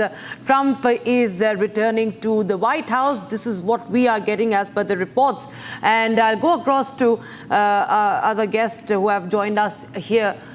We have Jyotsna Sharma also right now from New Jersey. So it's good news for all the Trump supporters, MAGA supporters. As we speak, we're getting in those visuals from that venue from Florida, where Trump supporters have gathered. That includes Elon Musk, all the star-studded campaigners for Trump's campaign for Make America Great Again have gathered there. And around 1 a.m. local time, Donald Trump is expected to take the stage and address his supporters. And Reuters news agency has called the election for Donald Trump this after Fox News has called the elections for Trump. So two big updates coming in right now. Latest being Reuters calling the election for Donald Trump. Second time now. In fact, this is the first time in 100 years, Ms. Jyotsna, that an American president loses the successive election. He won one election, and the next election he lost. He demitted office, and then he's back in power. And as Mr. Kaul was talking about the implications for several regions, especially given the fact that we are witnessing two wars, at least in Ukraine and Russia, and of course what's happening in Gaza, it becomes very important how it will have an impact across the globe, especially if we talk about the geopolitics of these regions. Historic, much needed win, I would speak about. And not just that, there is a sigh of relief amongst the MAGA supporters. Now we can envision a stronger America. The stature America was losing, it would be regained by the virtue, by the hard work, or by the leadership of President Trump. I now foresee the job market coming up. The market was miserable. I do interact with the staffing, IT industry here, and it was miserable. Hundreds and thousands of people were laid off lately. It was a miserable job market. The stock markets had tanked. People who had their 401ks or entire life savings invested, they had just gone into minus. And now with this, when President Trump is coming to power, all those hoops are coming high. Safe borders, security for the Americans, right kind of spirit of growth and togetherness. And when we speak about patriotic or say nationalism, that should breed here. I hope there should be no division. Trump has been demonized a lot by the Democrats. A lot of lies were floated around. At least that image that has been created should fade off now. They should look at President Trump as their president. He is the president for everyone. He is not just a president for Republicans. And I hope he gets the right set of advisors, no divisive, no racist advisors. Sorry to interrupt you, because I think so the projections are now coming in from the other Western media too. In fact, New York Times has already projected Donald Trump as the next president of United States of America. Similar sort of response really coming in. Alexander, you must be a happy man today. Perhaps that's the reason why you've not gone off to sleep. You just do not want a thing to change this time. No taking chances. If you go off to sleep, perhaps you wake up and you see Kamala Harris as the president. Well, I just cannot go to sleep because I have to order a bunch of cakes in India to send to my businesses back in India for my employees there. I'm going to order. What does it mean for India? Because, Stuart, Alexander, if I can ask you this question, because for India and for those who are operating outside India, what does this essentially mean? Because some would say that the kind of announcements that Donald Trump is likely to make as far as the tariff imposition is concerned, that would actually hurt the businesses too. Let me make it very clear. That's a very very tricky thing. People have tried to. How should I put it? Let me, if I have time, I can tell you a story, okay? I was in one of the grocery stores the other day. I came out of the grocery stores and my wife was still inside. I walked outside and there was a lady. I'm not being racist here, excuse me, but a white old lady was outside the grocery store. As soon as you see a brown man, you tend to think that, oh, that guy is Kamala's supporter. He works for Kamala Harris. So she probably would have thought like that I'm a Kamala Harris supporter. My wife always say that whenever she go to a patient's place, they automatically thinks that, oh, she supports Kamala Harris. Just like the lady thought that I'm a Harris supporter. And she stopped. She stopped and she showed me some of the stuff that she bought, and it was in her cart. She started a conversation. She initiated the conversation, and she said, I've been waiting a long time not to buy this stuff. But I cannot wait anymore. If that guy wins, I have to pay 200% tax on everything I buy today. I was like, no, that is a lie. That is not true. She's like, no, how can you say that? He said he's going to put 200% tariff. Okay. Anyway, to shorten the story, we spent almost 25 minutes. My wife and I spent almost 25 minutes to explain her what exactly it is. So President Trump, when he said he is going to impose tariff, it is for big businesses, corporates who has the opportunity to make their products here in the United States and give employment to the people. Alexander, sorry to interrupt you because we are constantly getting in the breaking news right now. In fact, as the states are now being called in, the swing states also moving towards Donald Trump. So that's the happy news. Perhaps the cake that you want to basically order right now, you can already do it, Alexander, if you simply go by the projections. We're going to put out the numbers right now on your screens.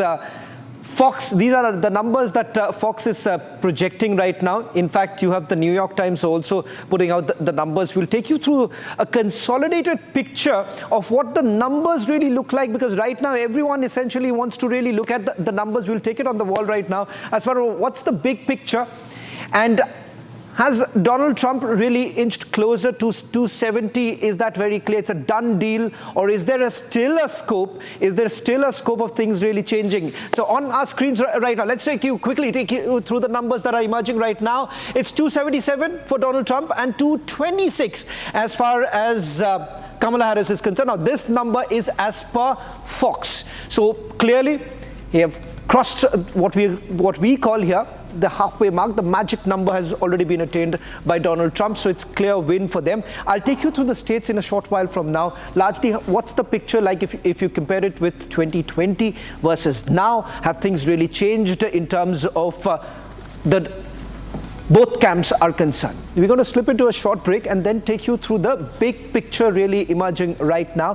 What could really happen in the next few hours? And not just that, what does it mean for India? Because that's the big concern right now. If at all, if there is any change in the administration, does that really mean anything for India? All this and much more on the other side.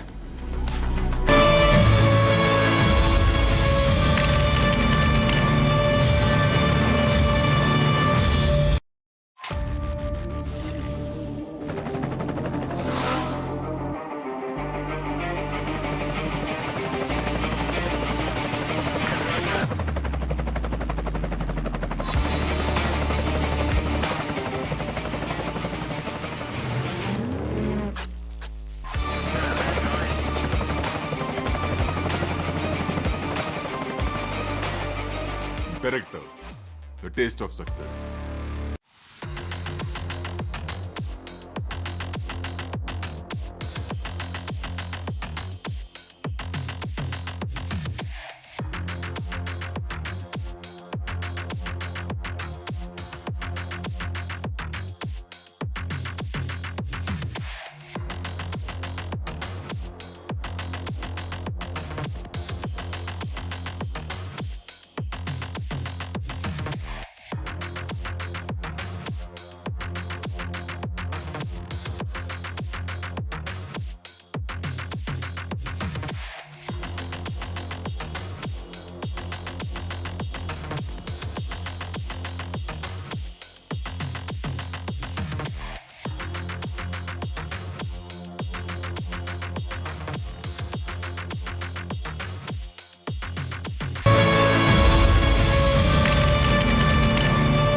All right, we are cutting live. Two pictures coming in from Palm Beach, Florida, where Donald Trump seems to have arrived or is going to arrive anytime now. Remember, multiple media platforms, including the Fox News and Reuters, have already called the election, as also New York Times, by conceding that Donald Trump is on way to winning the election for the 47th President of the United States and is all headed to the White House again. Remember, Donald Trump, who had lost in 2020, becomes second only president in the history of the United States to come back after losing a poll. The last time that this happened was in 1892 when Grover Cleveland, after losing in 1888, came back to win 1892.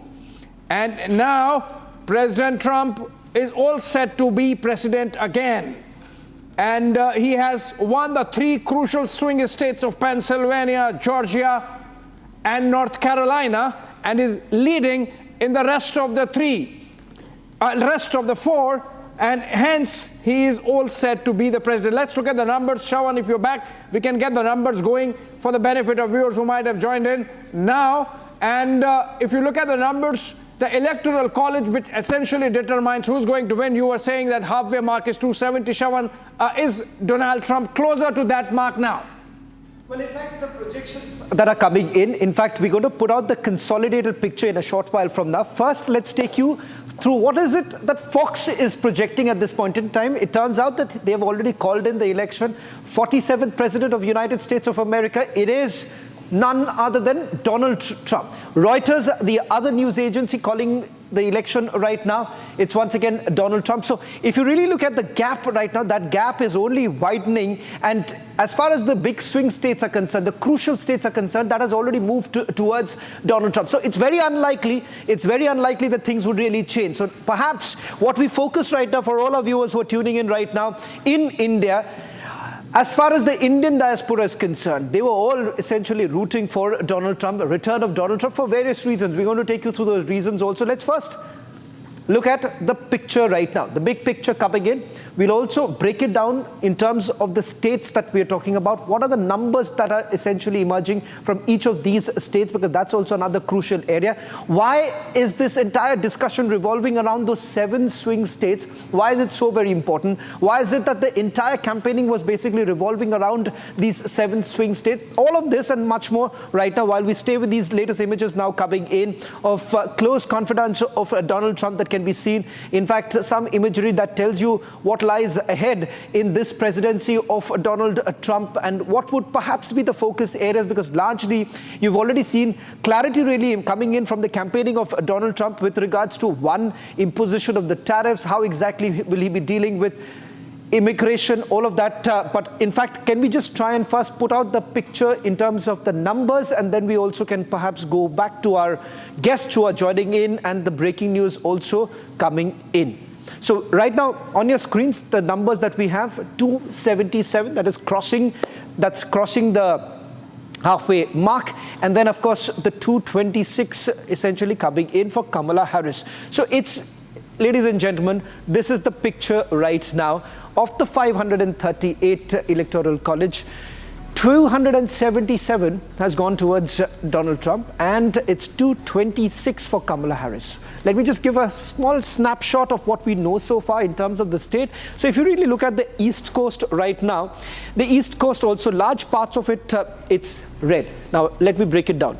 In terms of Pennsylvania, which is one of the swing states, has moved towards Donald Trump, particularly if you see some of the key concern areas like Philadelphia and others too. It turns out the counting essentially indicating that Donald Trump has been able to push through what he felt essentially that it was time to secure America. That's the large part of his campaigning in Pennsylvania was largely about that, immigration being one such thing that found some sort of a resonance here in Pennsylvania. North Carolina, much earlier into the counting itself, was indicating that it was moving towards Donald Trump. And then, of course, you have the bigger states, but not really the swing states, particularly Texas and a few others, which were largely seen as the stronghold of the Republicans. So they've largely been able to hold on to what they secured even last time. So that has added to the numbers that you really see right now on your screens. Now, what hasn't been called so far? Nevada is the only swing state. It seems there isn't much clarity right now. That's only because the voting continued till about late last night, and that is the reason why the counting perhaps is going to take some time. So that is one swing state of the 7 really coming in. So this is what it looks like, Abhishek, in terms of numbers right now. Well, fair enough. The sum total of which is shown that Donald Trump is the 47th president of the United States. We are building up to that possible victory speech for which everything is ready, and the lectern has been put in and a security sweep carried out. And Donald Trump, in fact, earlier we saw pictures of him reaching the Watch Party Convention Center in Palm Beach, Florida, where Trump would be speaking to his supporters.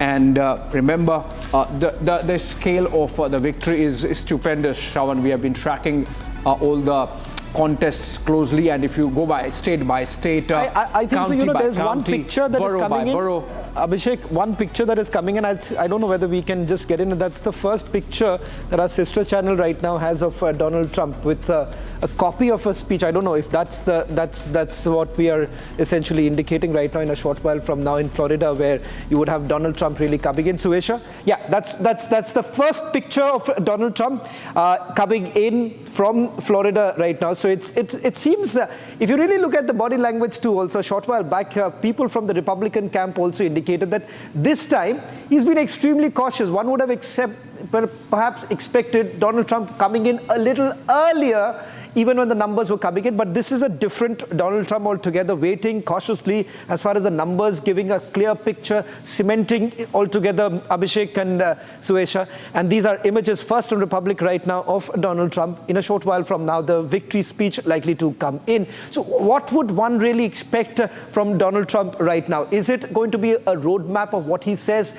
Securing America, making America great? Because if you really see, ladies and gentlemen, in terms of most of the key issues, starting from immigration to abortion, to in terms of geopolitics, strategy exactly, how exactly would America really deal with NATO, and of course, two ongoing war right now in the Middle East as well as Russia, Ukraine. He has been very, very candid. How does this really have an impact on the ground is something that one will have to really look at, and perhaps that clarity expected to really come in that first victory speech that he's going to make. Many firsts also, Suesha, as far as this election goes. If it was Kamala Harris, it would be the first woman president of United States of America. As far as Donald Trump is concerned, there too you would have several firsts coming in. So it is historic in many ways.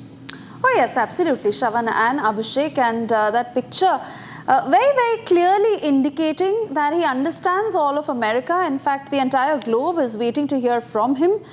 Firm, assertive, and what exactly is the roadmap that he's going to lay for the future of not just America, but even in terms of the geopolitical scenario that will pan out under Donald Trump's leadership.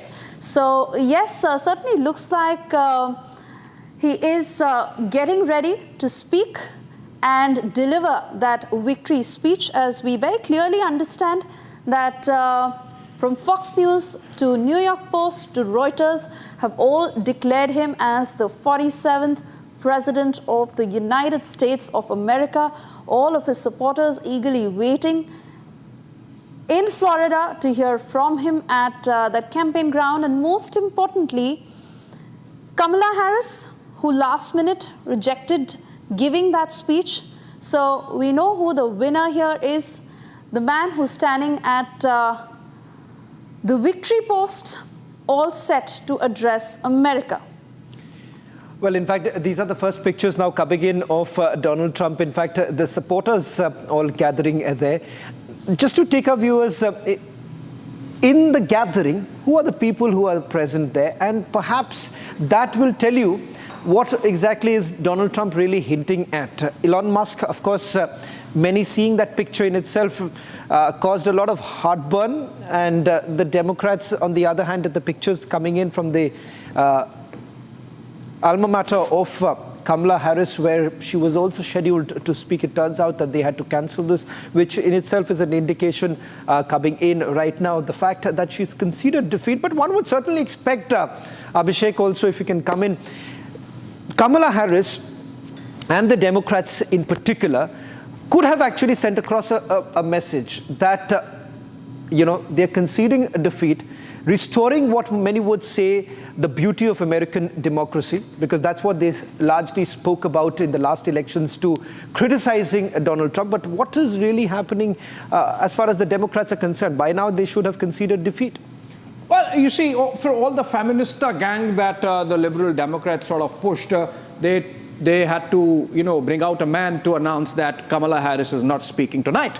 Optics aside, the fact of the matter is that, it's interesting. I'm sort of just going through, I've been, of course, closely tracking the campaign and going through the results that are coming in.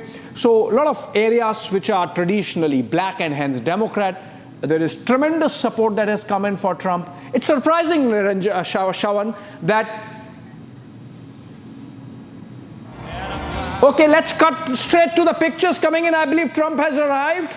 Trump has arrived with Melania. Let's cut to those pictures and to the net sounds.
Thank you all very much. This is great. These are our friends. We have thousands of friends on this incredible movement. This was a movement like nobody's ever seen before. And frankly, this was, I believe, the greatest political movement of all time. There's never been anything like this in this country and maybe beyond. And now it's going to reach a new level of importance because we're going to help our country heal. We're going to help our country heal. We have a country that, and it needs help very badly. We're going to fix our borders. We're going to fix everything about our country. And We made history for a reason tonight, and the reason is going to be just that. We overcame obstacles that nobody thought possible, and it is now clear that we've achieved the most incredible political thing. Look what happened. Is this crazy?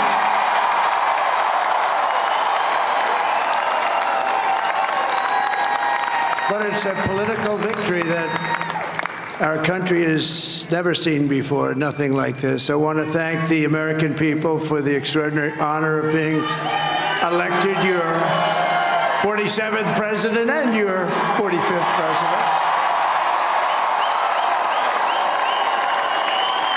And to every citizen, I will fight for you, for your family, and your future. Every single day, I will be fighting for you, and with every breath in my body, I will not rest until we have delivered the strong, safe, and prosperous America that our children deserve and that you deserve.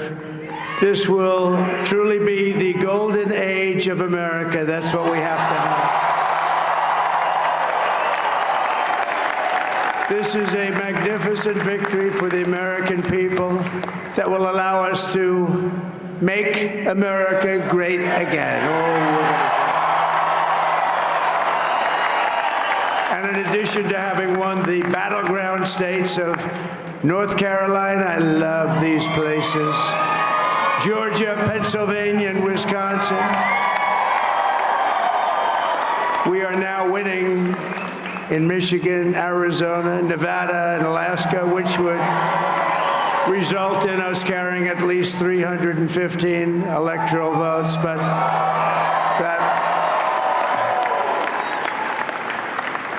it's much easier doing what the networks did or whoever called it, because there was no other path. There was no other path to victory. We also have won the popular vote. That was great. Very proud of that.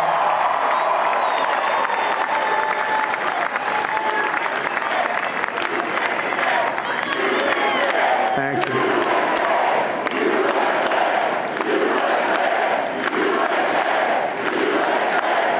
Thank you very much. Thank you. Now, winning the popular vote was very nice, I will tell you. It's a great feeling of love. We have a great feeling of love in this very large room with unbelievable people standing by my side. These people have been incredible. They've made the journey with me, and we're going to make you very happy. We're going to make you very proud of your vote. I hope that you're going to be looking back someday and say that was one of the truly important moments of my life when I voted for this group of people beyond the president, this group of great people. America has given us an unprecedented and powerful mandate. We have taken back control of the Senate. Wow, that's good. And the Senate races in Montana, Nevada, Texas, Ohio, Michigan, Wisconsin, the great Commonwealth of Pennsylvania, were all won by the MAGA movement. They helped so much. And in those cases, every one of them, we worked with the senators. They were tough races, and I mean, the number of victories in the Senate was absolutely incredible. And we did tele-rallies. We did tele-rallies with each one of them. And sometimes we did 2 or 3 and it was amazing to look at all of those victories. Nobody expected that, nobody. So I just wanted to thank you very much for that. And you have some great senators and some great new senators. And it also looks like we'll be keeping control of the House of Representatives.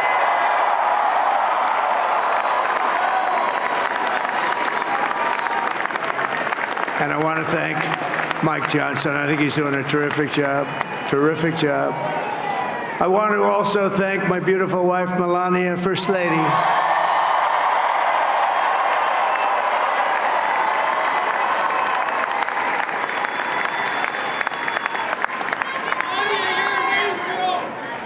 who has the #1 best-selling book in the country. Can you believe that?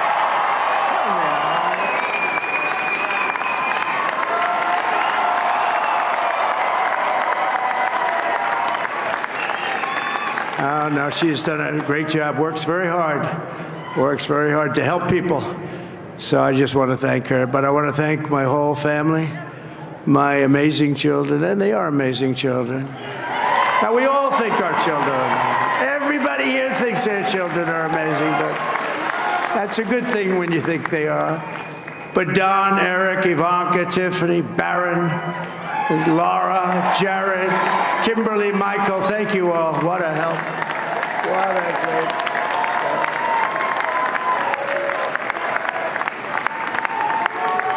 help. My father-in-law, Victor, is tremendous, and we miss very much Melania's mother, Amalia.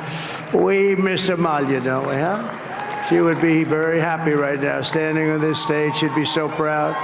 She was a great woman, that one. Beautiful inside and out. She was a great woman.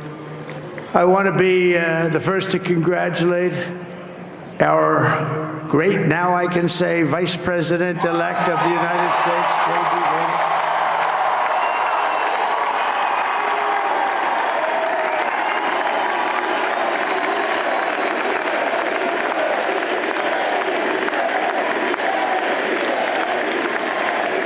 And his absolutely remarkable and beautiful wife, Usha Vance. And he's a feisty guy, isn't he? You know, I've said, go into the enemy camp, and you know the enemy camp is certain networks, and a lot of people don't like to, sir, do I have to do that? He just goes, okay, which one, CNN, MSDNC? He'll say, all right, thank you very much. He actually looks fine. He's like the only guy I've ever seen, he really looks forward to it, and then he just goes and absolutely obliterates them. Say a couple of words here.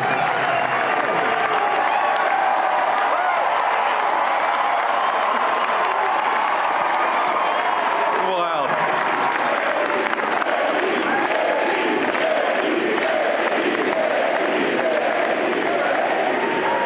Well, Mr. President, I appreciate you allowing me to join you on this incredible journey. I thank you for the trust that you placed in me. And I think that we just witnessed the greatest political comeback in the history of the United States of America.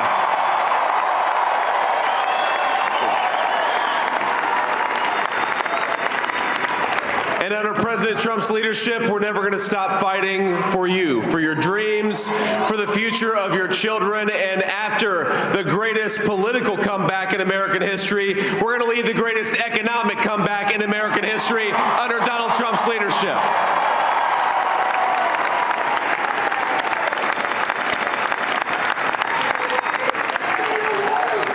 Thank you very much. He's turned out to be a good choice. I took a little heat at the beginning, but he was, I knew the brain was a good one, about as good as it gets. And we love the family, and we're going to have a great 4 years, and we're going to turn our country around, make it something very special. It lost that little thing called special. We have to make it so. We're going to make this so great. It's the greatest country and potentially the greatest country in the world by far. And right now, we're going to just work very hard to get all of that back. We're going to make it the best it's ever been. We can do that. If we had to wait longer, I don't know. It was going bad, and it was going bad fast. We're going to have to seal up those borders, and we're going to have to let people come into our country. We want people to come back in, but we have to let them come back in, but they have to come in legally. They have to come in legally. Let me also express my tremendous appreciation for Susie and Chris, the job you did. Susie, come here. Come here, Susie. Chris, come here, Chris. Susie likes to stay sort of in the back, let me tell you. The Ice Maiden, we call her the Ice Maiden. Come here, Susie. Come here, Chris. Susie likes to stay in the background. She's not in the background. Come here, you want me to say something? This wasn't expected, but I just want to thank, obviously, President Trump for this journey. It was a great one, and he's a hell of a candidate, and he's going to be a hell of a great 47th president. And this team that we had, the best team, and, of course, even my boss, Susie Wiles, the best. Thank you. Thank you, and thank you, Susie. Look at this. She's shot. I've never seen her be shot before. Susie. They're great. Everybody up here is great. Everybody up here is very special. But the Trump, who did you say? Oh, let me tell you, we have a new star. A star is born, Elon. Now he is. Now he's an amazing guy. We were sitting together tonight. You know, he spent 2 weeks in Philadelphia and different parts of Pennsylvania campaigning.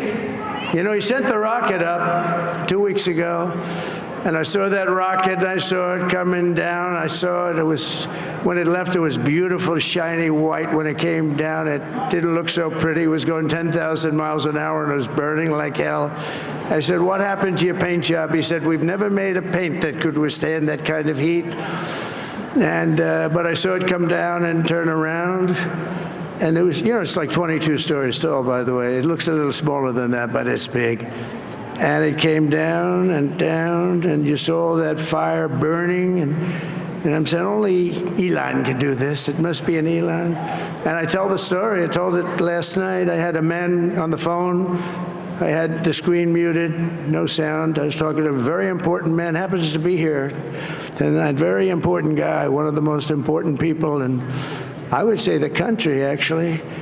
But, you know, I was president, and now it looks like I was going to be maybe president again, so I figured I could ask him to hold.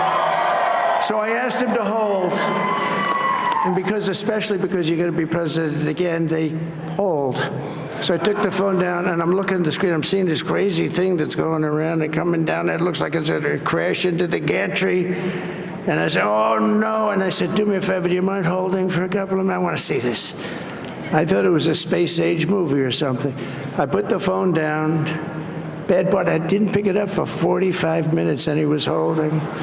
But this spaceship came down, and I saw those engines firing, and it looked like it was over. It was going to smash. And then I saw the fire pour out from the left side, and I put it straight.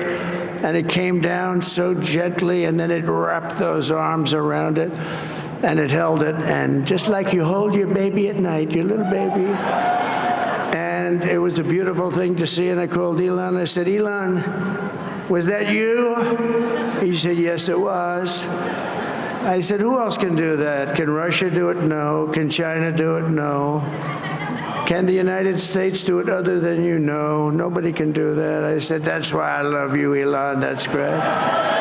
And you know, when we had the tragic Hurricane Helene, and it hit North Carolina, they were really devastated. The water, this was a big water, as big as we've ever seen, water hurricane. It built lakes out of nothing. Fields became lakes, and the danger was unbelievable. And the people from North Carolina came to me and they said, would it be possible, at all possible, for you to speak to Elon Musk? We need Starlink.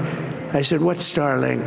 It's a form of communication. So I called Elon, and I'll tell you what, he had, and it was very dangerous. People would die. They had no communication. All the wires were down. I called Elon Musk. I said, Elon, you have something called Starlink. Is that right? Yes, I do. What the hell is it? He said, it's a communication system that's very good. I said, Elon, they need it really, really badly in North Carolina. Can you get it? He had that there so fast. It was incredible. So, and it was great. It saved a lot of lives. He saved a lot of lives. But he's a character. He's a special guy. He's a super genius. We have to protect our geniuses. We don't have that many of them. We have to protect our super geniuses. I want to thank some of the guys. You know, we have up here today the U.S. Open champion. He's a fantastic golfer. He's slightly longer than me. It's a ball, a little bit longer than me. Just a little bit. Bryson DeChambeau is up here someplace. What happened to Bryson? Where is he? Bryson. Oh, he was shot. He's hitting balls. Oh, he's on the way.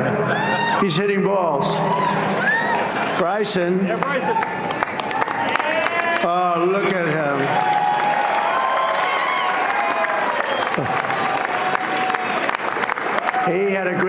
He's got a great career going. Great U.S. Open, Bryson. That's a fantastic job. And we also have a man, Dana White, who has done some job. He's a tough guy.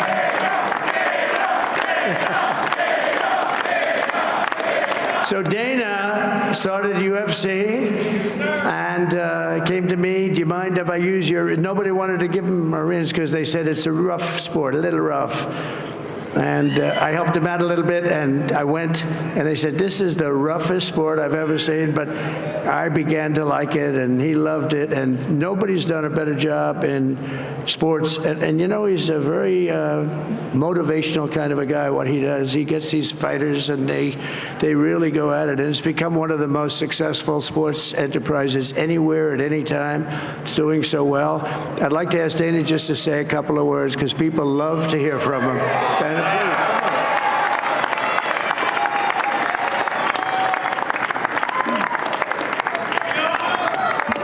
Nobody deserves this more than him, and nobody deserves this more than his family does. This is what happens when the machine comes after you. What you've seen over the last several years, this is what it looks like. Couldn't stop him. He keeps going forward. He doesn't quit. He's the most resilient, hard-working man I've ever met in my life. His family are incredible people. This is karma, ladies and gentlemen. He deserves this. They deserve it as a family. I want to thank some people real quick. I want to thank the Nelt boys, Aiden Ross, Theo Vaughn, Bustin' with the boys, and last but not least, the mighty and powerful Joe Rogan. And thank you, America. Thank you. Have a good night.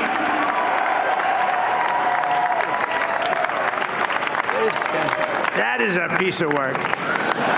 No, he's really an amazing guy. But most of all, I want to thank the millions of hardworking Americans across the nation who have always been the heart and soul of this really great movement. We've been through so much together, and today you showed up in record numbers to deliver a victory like probably like no other. This was something special, and we're gonna pay you back. We're gonna do the best job. We're gonna turn it around. It's got to be turned around. It's got to be turned around fast, and we're gonna turn it around. We're gonna do it in every way, with so many ways, but we're gonna do it in every way. This will forever be remembered as the day the American people regained control of their country.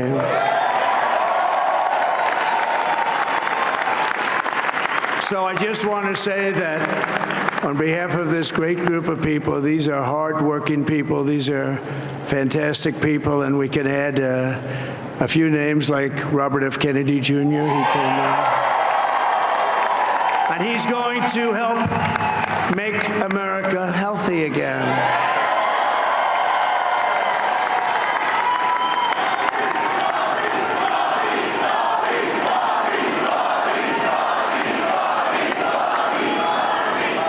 And now he's a great guy, and he really means it. He wants to do some things, and we're going to let him go to it. I just said, but Bobby, leave the oil to me.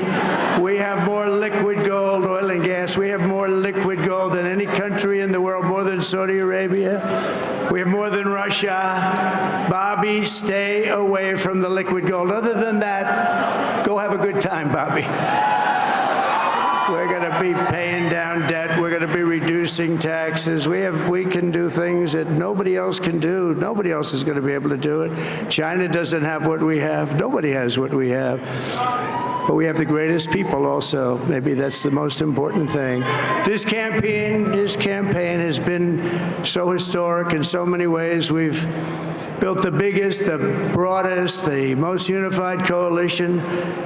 They've never seen anything like it in all of American history. They've never seen it. Young and old, men and women, rural and urban, And we had them all helping us tonight. When you think, I mean, I was looking at it, I was watching it, they had some great analysis of the people that voted for us. Nobody's ever seen anything like that. They came from all corners, union, non-union, African American, Hispanic American, Asian American, Arab American, Muslim American. We had everybody, and it was beautiful. It was a historic realignment, uniting citizens of all backgrounds around a common core of common sense. You know, we're the party of common sense. We want to have borders. We want to have security. We want to have things be good, safe. We want great education. We want a strong and powerful military, and ideally we don't have to use it. You know, we had no wars. 4 years we had no wars, except we defeated ISIS. We defeated ISIS in record time. But we had no wars. They said, he will start a war. I'm not going to start a war. I'm going to stop wars. But this is also a massive victory for democracy and for freedom. Together, we're going to unlock America's glorious destiny, and we're going to achieve the most incredible future for our people. Yesterday, as I stood at my last stop on the campaign trail, I'll never be doing a rally again. Can you believe it? I think we've done 900 rallies approximately from the, can you imagine? 901, something, a lot of rallies. And it was sad. Everybody was sad. Many people, I said, this is our last rally.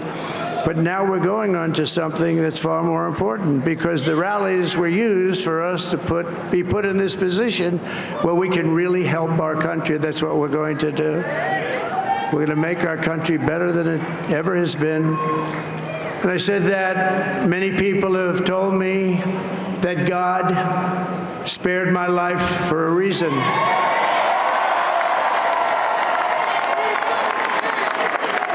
And that reason was to save our country and to restore America to greatness. And now we are going to fulfill that mission together. We're going to fulfill that mission. The task before us will not be easy, but I will bring every ounce of energy, spirit, and fight that I have in my soul to the job that you've entrusted to me. This is a great job. There's no job like this. This is the most important job in the world. Just as I did in my first term, we had a great first term, a great first term. I will govern by a simple motto: promises made, promises kept. We're going to keep our promises. Nothing will stop me from keeping my word to you, the people. We will make America safe, strong, prosperous, powerful, and free again. And I'm asking every citizen all across our land to join me in this noble and righteous endeavor. That's what it is. It's time to put the divisions of the past 4 years behind us. It's time to unite. And we're going to try, we have to try, and it's going to happen. Success will bring us together. I've seen that.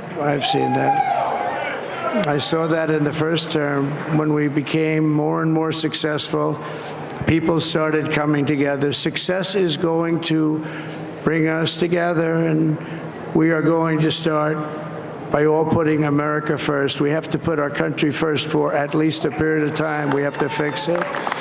Because together we can truly make America great again for all Americans. So I want to just tell you what a great honor this is. I want to thank you. I will not let you down. America's future will be bigger, better, bolder, richer, safer, and stronger than it has ever been before.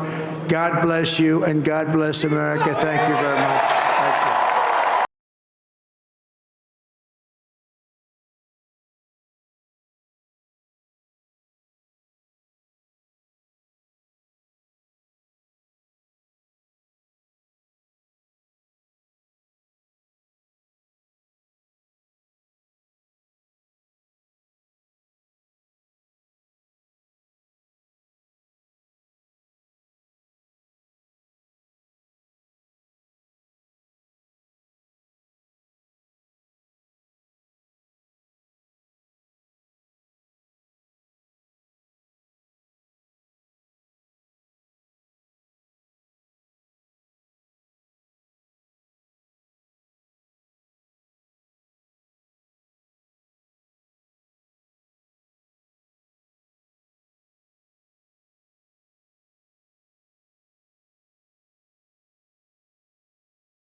Of United States of America, the 47th president, and of course he lives with that signature Donald Trump tango, Abhishek. In fact, the big message really coming across Sampath as well as Alexander right now. First, he talks about sealing the border. He's very clear, legal immigration. The second is with regards to the tariff. So he's very clear of what he really wants. Yes, the speech was very clear. It was a very gracious victory speech. You know, he mentioned everything that he said all throughout the campaign trail. Promises made, promises kept. It's not just words. He's going to do it. He's going to try so hard to fix all the mess that has happened in the 4 years. Again, he said, Alexander, because right now the focus would be what next. I'll also bring in Sampath right now. Mr. Sampath, as far as representation of the Indian diaspora, because President Trump had already indicated that he is going to protect what he said was with regards to the Hindus. So it's very clear that there is a possibility of representation of the Indian diaspora in this Trump administration. Yes, I think weeks ago he declared that he's a fan of India and he's a friend of Indian Americans. I think there was a big statement when there was the issue about what was happening in India and US. I think he straightened it out with the one statement. I think it changed the dictionary of US-India relations.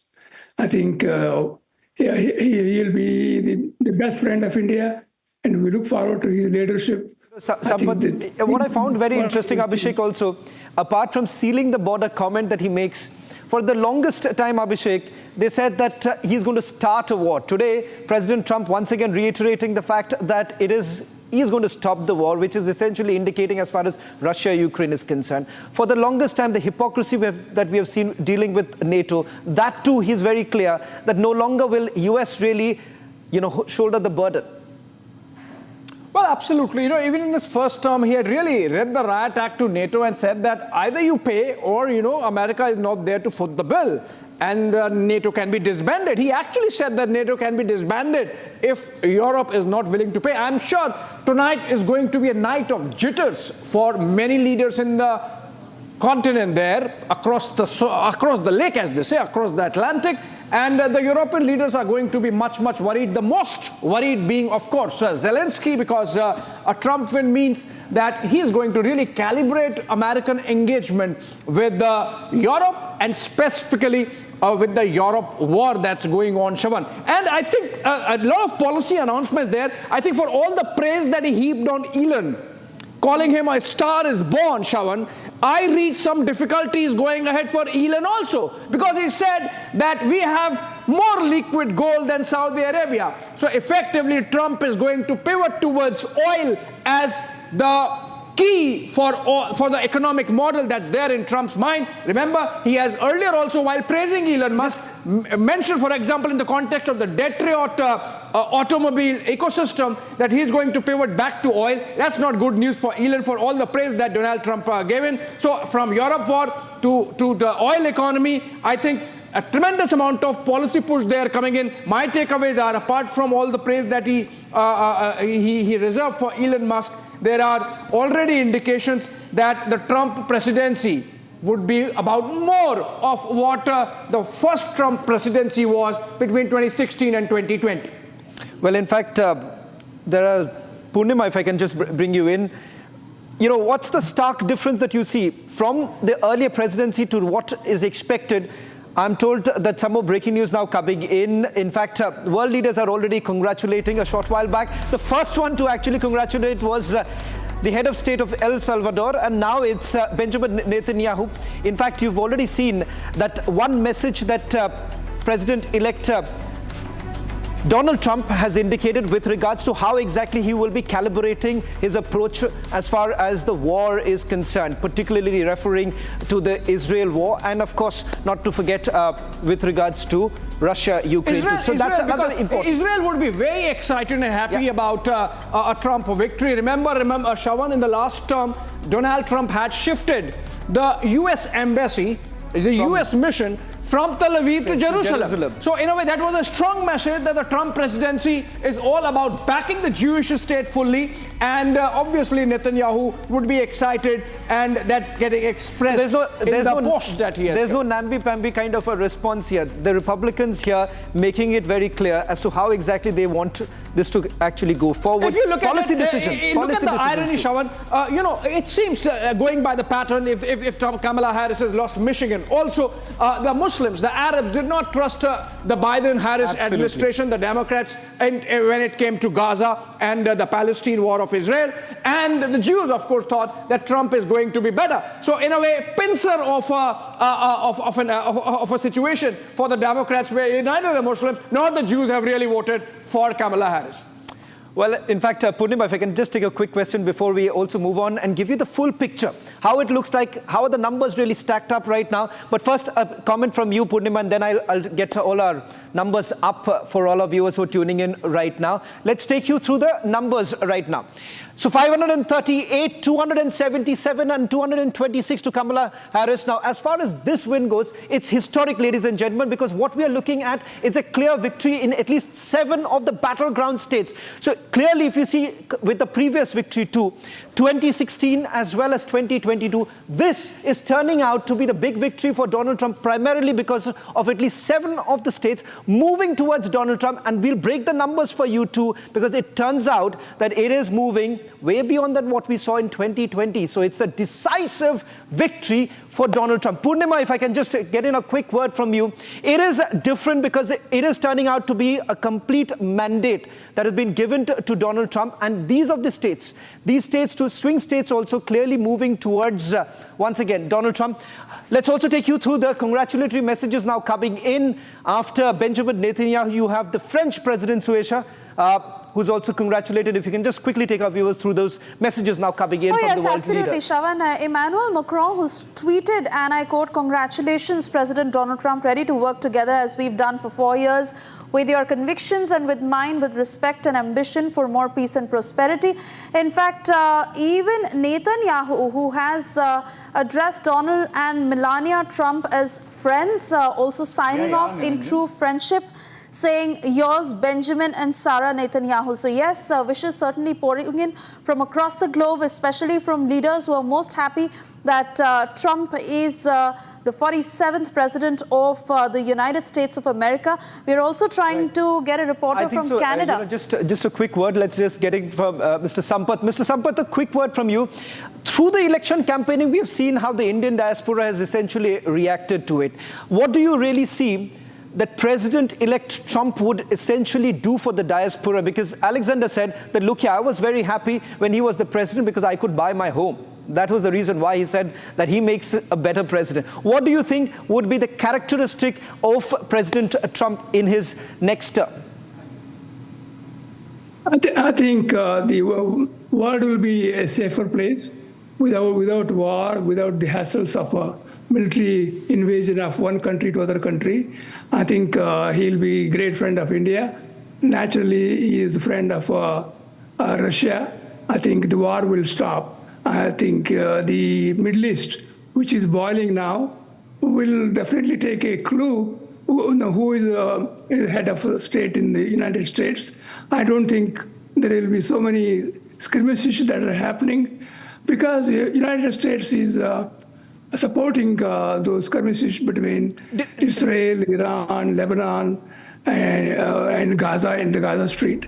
I think that will stop. I'm sure movement, of course, President Trump will take over only on January 20th. Until then, I'm sure they will cool down. Mr. Sampath, while we're getting in some more breaking news, do you believe some of the world leaders right now, particularly in the West, will have to grudgingly accept that you have President Trump back, pushing ahead what he believes no longer can be a burden for America? You have French president now saying that he's ready to work with President-elect Trump. Not that he had much of an option, though, Abhishek. Here you have Macron saying that ready to work together with Trump. Sampath, look, Shravan. So not much that he had a choice. Look at Europe. Macron is on his way out. Yeah. Olaf Scholz is on his way out. So effectively, Viktor Orban becomes the first European head of the government to actually congratulate Trump, and he is right. And he is someone made of the Trump politics, in fact, in many ways. So if you look at it, European leaders would be saying this with a lot of discomfort. Even irrespective of whether they are in or out, Europe is going to have a tough time dealing with the United States under Trump. That's an important area because all this while, Europe essentially wanted to strengthen NATO. That will be perhaps the big friction point. Sampath, one quick word. I do understand it's late at night right now. But with regards to working with the European partners, do you believe that perhaps President Trump is going to alter it, keeping in mind that you cannot have much of a friction point right now? And then I'll also take our viewers through the numbers that are now coming in. Sampath, over to you. Yeah, absolutely. I think initially the NATO was very not so sure they want to do business with the United States under the leadership of President Trump because he demanded the right things to do because they had not paid the dues of NATO for years and years. And US was the only country paying and managing the whole NATO. I think he set it right. So they were not very happy about his demanding the funding of the NATO. And I think NATO was much more stronger under his leadership. As you know, he has very close relations with President Putin. He told within 24 to 48 hours of his presidency, he was going to talk to President Putin and to stop the war between Ukraine and Russia. I think that will be the biggest gift to the world because we don't know what is really happening in Ukraine, how many thousands and hundreds of thousands of people might have perished. Nobody knows because, it's all under the rug. I think that will definitely bring a peace. So also in the Middle East, so also in the Afghan area where US left suddenly and they had to rework their system. I think the whole world will be different place to continue their struggle to survive and live. I think President Trump will make a big contribution. More than anything, I think he'll be a close friend of India, and we're looking for that. That's the only reason, in spite of Kamala Harris had an Indian heritage, we supported Trump because he is going to be much more closer to India, and he has promised so many things. We'll make sure that he does what he said. I'm sure Modi ji and him, they will get together and resolve whatever issues we may have with our neighboring countries, including Pakistan and Bangladesh. It's a big thing. Mr. Sampath, I'll just request you to stay on with us as we now just quickly take our viewers through the numbers that are emerging right now for all our viewers who are tuning in right now as Donald Trump becomes the 47th President of the United States of America. Which are the states that have essentially contributed to that? Let's take you through the details emerging right now. We've got a better picture right now with the projections that have come in from multiple sources. Now, let's just quickly take you through what are these 7 swing states that we are really talking about and why this is becoming the key turnaround. Let's first take you through what are the 7 swing states and what does this essentially mean? Georgia, North Carolina, Pennsylvania, Michigan, Wisconsin, Nevada, and Arizona. So you're looking at the number of electoral votes. Largely here you have Pennsylvania. Remember, this last time was taken over by Joe Biden. Again, that has flipped at least 19, the highest coming in from Pennsylvania. Then, of course, you have from Georgia as well as North Carolina. North Carolina, remember, was one of the first states which essentially was moving towards Donald Trump this morning. Then, of course, it was followed by Georgia, Arizona, as well as Wisconsin and Michigan. What has really changed? All through the campaigning that took place in the last few months, you've had both the candidates essentially talking about 2 things, at least when they're going to places like Pennsylvania, Georgia, largely talking about what their promises as far as immigration is concerned. This, again, ladies and gentlemen, you've had President Trump once again making it very clear. He believes that it is going to be through sealing the borders and what he says should be legal immigration. largely, as you can see, the picture really changing. These are the bellwether states too. It has flipped many a times in the past too. For a very long time, you've had, these are the places which were seen as somewhat Democrat stronghold taken over by the Republicans. In the last election, remember, at least one was with the Republican. This time it turns out that all the swing states, all the 7 swing states have moved towards the Republican. So that's how it looks like. This is the full picture. That's the full picture coming in. Let's also go across to our guests who are joining in right now, and what Donald Trump could essentially mean for India as well as the region. Because remember, just about a few days ago, Dr. Joseph Jalil, you've had President Trump essentially talking about the fact that he is going to be playing a crucial role as far as protecting the Hindus are concerned. So many would have seen this as what he believes the policy dealing with Bangladesh. This is a great day for as we were predicting, for America and for the world. Trump has actually won a very decisive victory. It's not just a victory in electoral college votes. It's a victory now will be in popular votes. A victory in the Senate majority, which will strengthen the hands of the president in confirming whatever appointments he need to make, and also possibly in the U.S. House, which will control the purse. So no one's going to question his victory now, and this will bring in global peace. He created a new type of Republican Party. This is not the Republican Party which everyone's used to 20 years ago with the Bush families, or even with the Reagans. This is different. This is a time when our people are supporting, including from Arab Americans to Jewish Americans, supported President Trump. Indian Americans, even though Kamala Harris was, of our own heritage, was largely in support of President Trump this time. And even the Black Americans supported President Trump. So from everyone, from Black to white, to Asians, to Muslims, to non-Muslims, to Jews, supported President Trump. This is a great coalition for President Trump to come in this time. And I'm very eager to get a reaction from Daniel Bodman, senior journalist, joining us from Canada. Daniel, you are hoping that Trump comes to power. Good news. Are you happy? I'm very happy. I'm having a good time. It's keeping me up past 3 a.m. and smiling. So that's I think it's great geopolitically. What you're talking about is true. Trump did break a lot of the false paradigms. The Obama worldview of we can hug the terrorism away and empower Iran, and if we hug the people who hate us the loudest, the hardest, then they will somehow realize that we are, in fact, noble and they will become like us. That never happened, and it made things worse. And you saw Trump come in and, the peace between the Abraham Accords. He was setting actual deterrence. I tend to, where I probably disagree with a panel in India, is I'm a bit more bullish on Ukraine than I think a lot of people are. I think Ukraine's highly underestimated, and I think people forget that Trump. There's a reason why Russia didn't invade Ukraine when Trump was president, is because there was appropriate American deterrence, mainly in terms of energy independence. But now you have the Europeans who, they have to actually make hard choices, and they're going to be forced to what?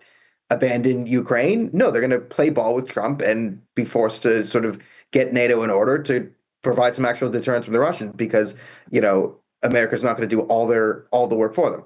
But regardless, for all this, it sets the sort of just bring gas prices down.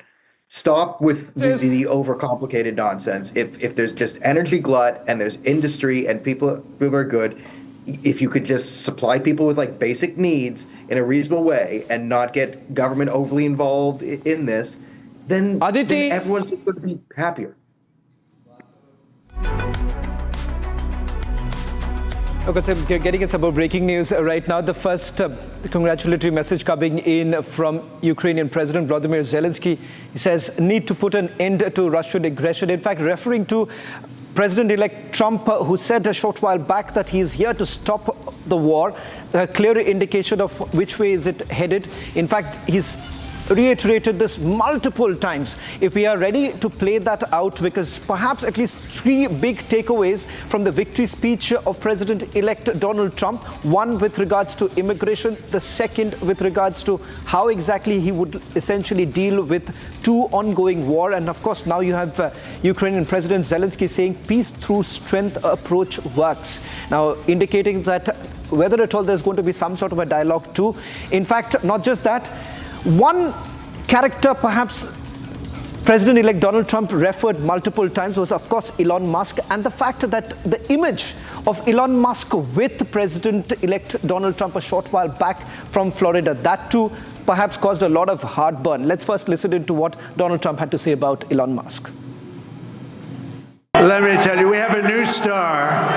A star is born, Elon. Now he is. Now he's an amazing guy. We were sitting together tonight. You know, he spent 2 weeks in Philadelphia and different parts of Pennsylvania campaigning. You know, he sent the rocket up 2 weeks ago, and I saw that rocket, and I saw it coming down. I saw it. It was, when it left, it was beautiful, shiny white. When it came down, it didn't look so pretty. It was going 10,000 miles an hour, and it was burning like hell. I said, what happened to your paint job? He said, we've never made a paint that could withstand that kind of heat. And but I saw it come down and turn around. And it was, you know, it's like 22 stories tall, by the way. It looks a little smaller than that, but it's big. And it came down, and you saw that fire burning. And I'm saying, only Elon can do this. It must be an Elon. And I tell the story. I told it last night. I had a man on the phone. I had the screen muted, no sound. I was talking to a very important man, happens to be here. And that very important guy, one of the most important people in, I would say, the country, actually. But all right. I could ask him to hold. So I asked him to hold. And because, especially because you're going to be president again, they hold. So I took the phone down, and I'm looking at the screen. I'm seeing this crazy thing that's going around and coming down. It looks like it's going to crash into the gantry. And I said, oh, no. And I said, do me a favor. Do you mind holding for a couple of minutes? I want to see this.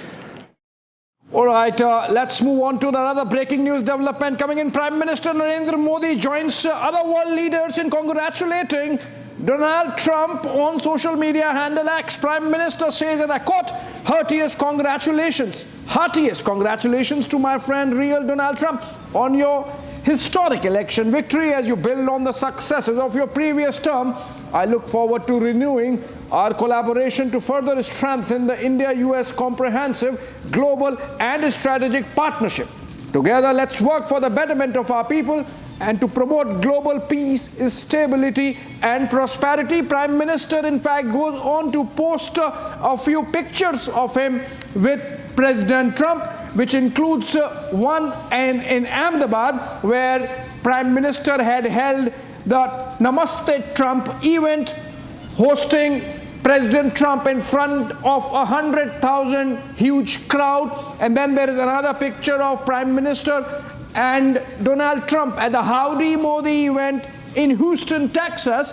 And then, of course, there are a couple of other pictures of the two leaders engaging. That clearly shows the kind of chemistry that is there through the pictures comes out, and which was underscored by President Trump during the campaign, not once, twice, perhaps three times. And Narendra Modi becoming the first leader perhaps from Asia Bloc to be congratulating Donald Trump.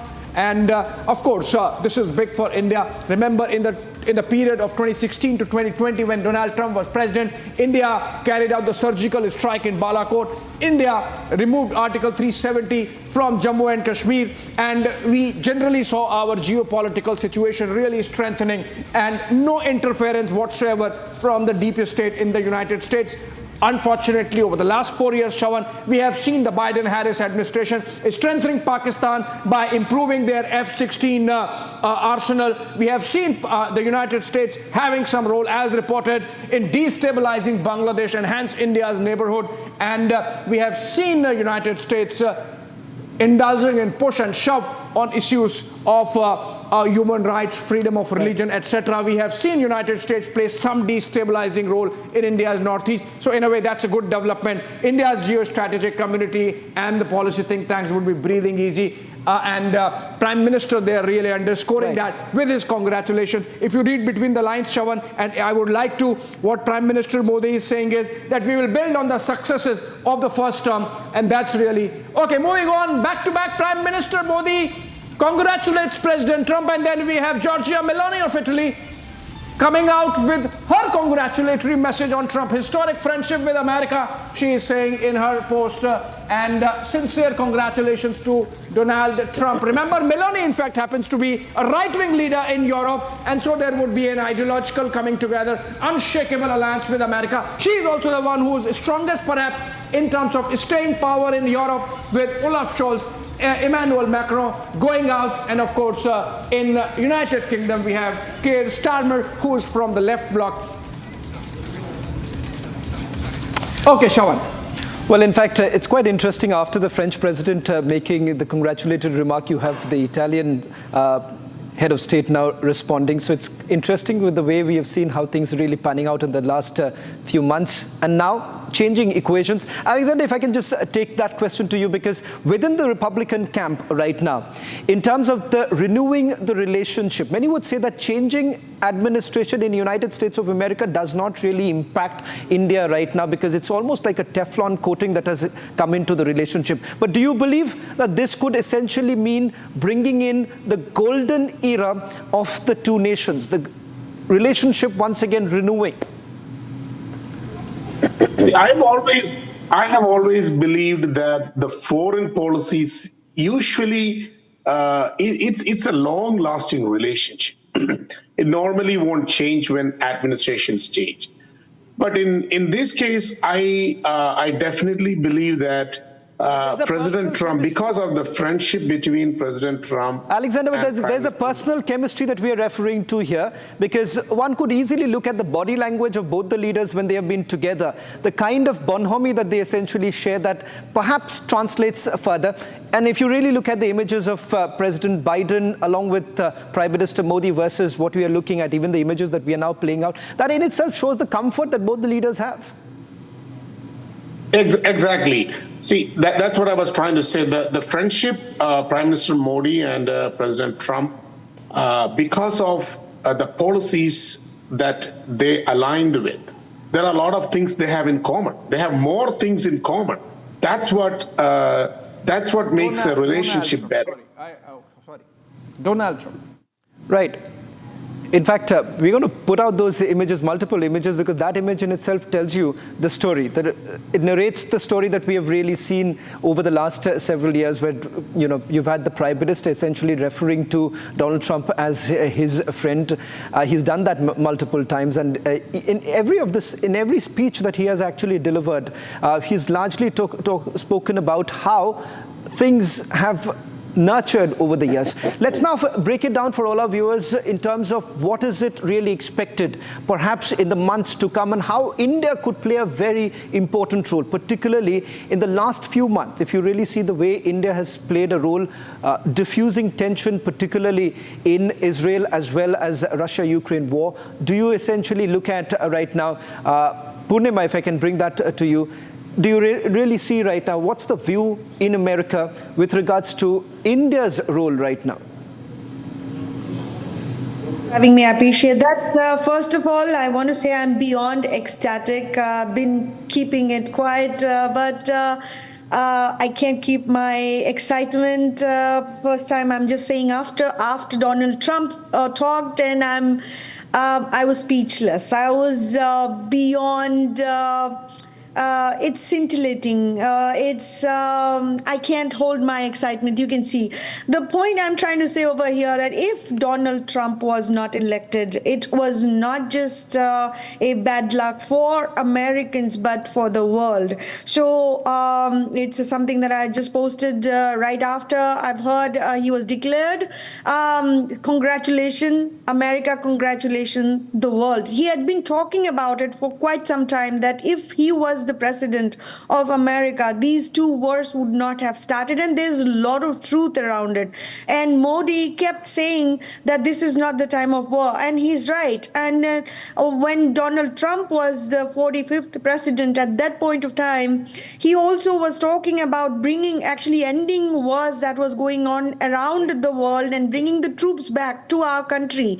And Afghanistan also was part of the conversation. And after he was ousted from White House unceremoniously, and these leftist Marxist goons left Afghanistan with such a disastrous drama. It was not a good look for America as well. It was not a good look for the people of our country. And then coming back from there, they start a new war, the leftist political folks. But at this point of time, his agenda is absolutely clear. He wants no wars. Also, he wants to make sure that there's legal immigration. His stance changed. The folks that were completely anti-immigrant have changed because of the fact that in the last 4 years they have seen how illegal immigrants can actually create massive havoc from corruption, from crimes, from taking away funds from our treasury. That's what has changed Donald Trump's stance as well. And he understands that he actually needs to bring in high-skilled labor like us who came to America to build product for America. I was not building product for India.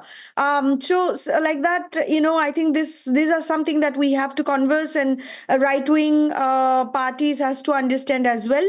And I think that was the massive shift. And obviously, he very specifically said that a star was born, Elon Musk was there, he has to protect the talent for America. And he understands what it means. He understands what the immigrants have done for the country. And I think with shifting towards India, there's no better partner than President Donald Trump. I'm not calling him president-elect. He is the rightful person, and for the country, he's the rightful person for the world. So I think from a perspective of the labor trade, the conversation will continue, but he's not going to be the punitive kind of person. You already know what he's looking for, whether it's a tariff, whether it's software engineering, whether it's building coalitions between different entities. I think it's going to be fantastic outlook for the world. Okay, you see, the first mention of any policy statement in Donald Trump's speech was on the border and the issue of illegals. And let's play that soundbite and then we discuss on the other side. Let's play that. Isleen, abhi join kar rahi. Acha, theek hai, okay. We're going to make this so great. It's the greatest country and potentially the greatest country in the world by far. And right now we're going to just work very hard to get all of that back. We're going to make it the best it's ever been. We can do that. If we had to wait longer, I don't know. It was going bad, and it was going bad fast. We're going to have to seal up those borders, and we're going to have to let people come into our country. We want people to come back in, but we have to let them come back in, but they have to come in legally. They have to come in legally.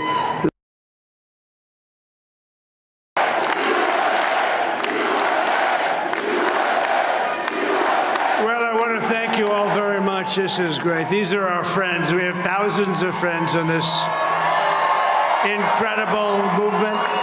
This was a movement like nobody's ever seen before. And frankly, this was, I believe, the greatest political movement of all time. There's never been anything like this in this country, and maybe beyond. And now it's going to reach a new level of importance because we're going to help our country heal. We're going to help our country heal. We have a country and it needs help very badly. We're going to fix our borders. We're going to fix everything about our country. And we made history for a reason tonight, and the reason is going to be just that. We overcame obstacles that nobody thought possible, and it is now clear that we've achieved the most incredible political thing. Look what happened. Is this crazy?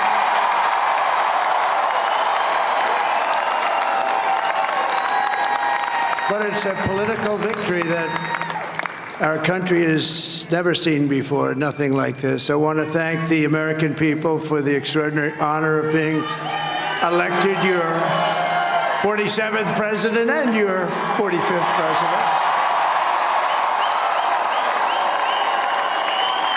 And every citizen, I will fight for you, for your family, and your future.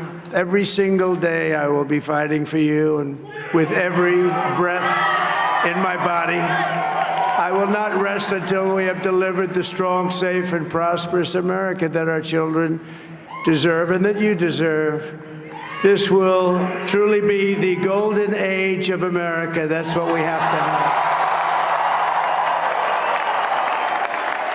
This is a magnificent victory for the American people that will allow us to make America great again. All right, those were the first couple of minutes of the victory speech of Donald Trump. And in the first few sentences, he brought in the issue of border, and that really underscores how significant an issue the illegal migration has been in this campaign. And Anang Mittal joins us live from New York, from Washington, D.C. In fact, Anang, you think the Democrats really misread the situation, because as much as rest of the United States, even the legal migrants really grudge these illegals coming in because they think that they're getting a free pass. So it was an issue, and not necessarily to the advantage of the Democrat establishment in so easily allowing all these illegals to stay and, naturalize themselves by proxy. And hence Donald Trump mentioning it in the first few sentences of his victory speech itself.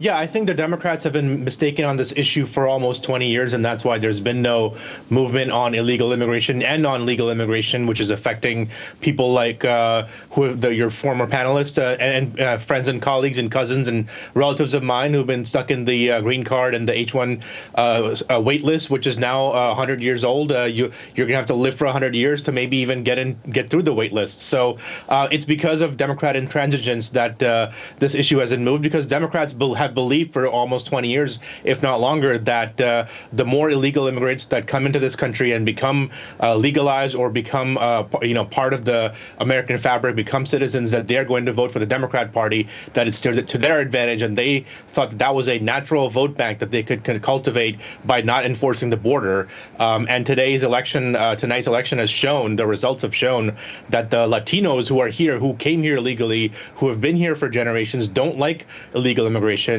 And people who are of non-white population don't like illegal immigration. They don't want the border to be completely open and completely porous and letting in God knows who.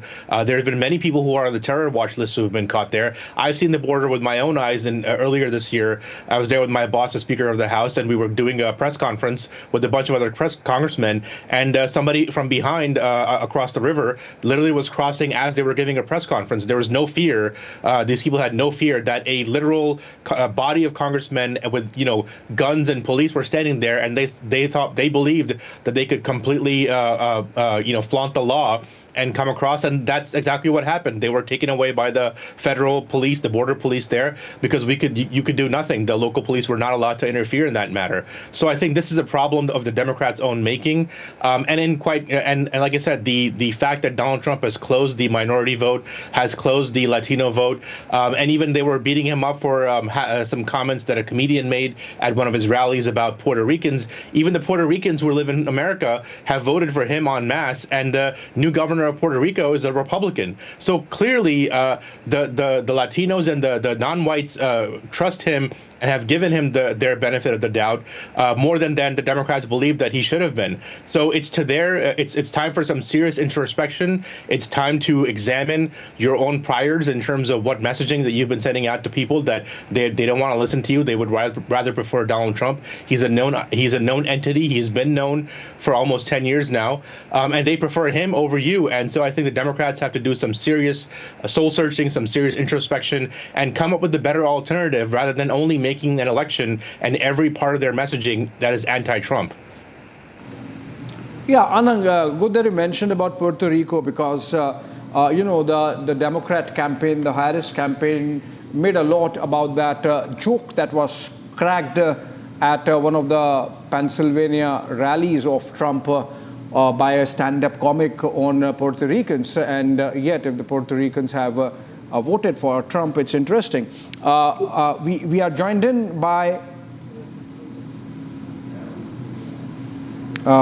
Suresha, can you take it? Yes, Mr. Alok Bansal also who joins us. But before that, quickly going to Umesh Agarwal to get a sense of that statement by Donald Trump on liquid gold, saying we have more liquid gold to repay debt, primarily putting out a strong message to Saudi Arabia and Russia, vowing energy dominance.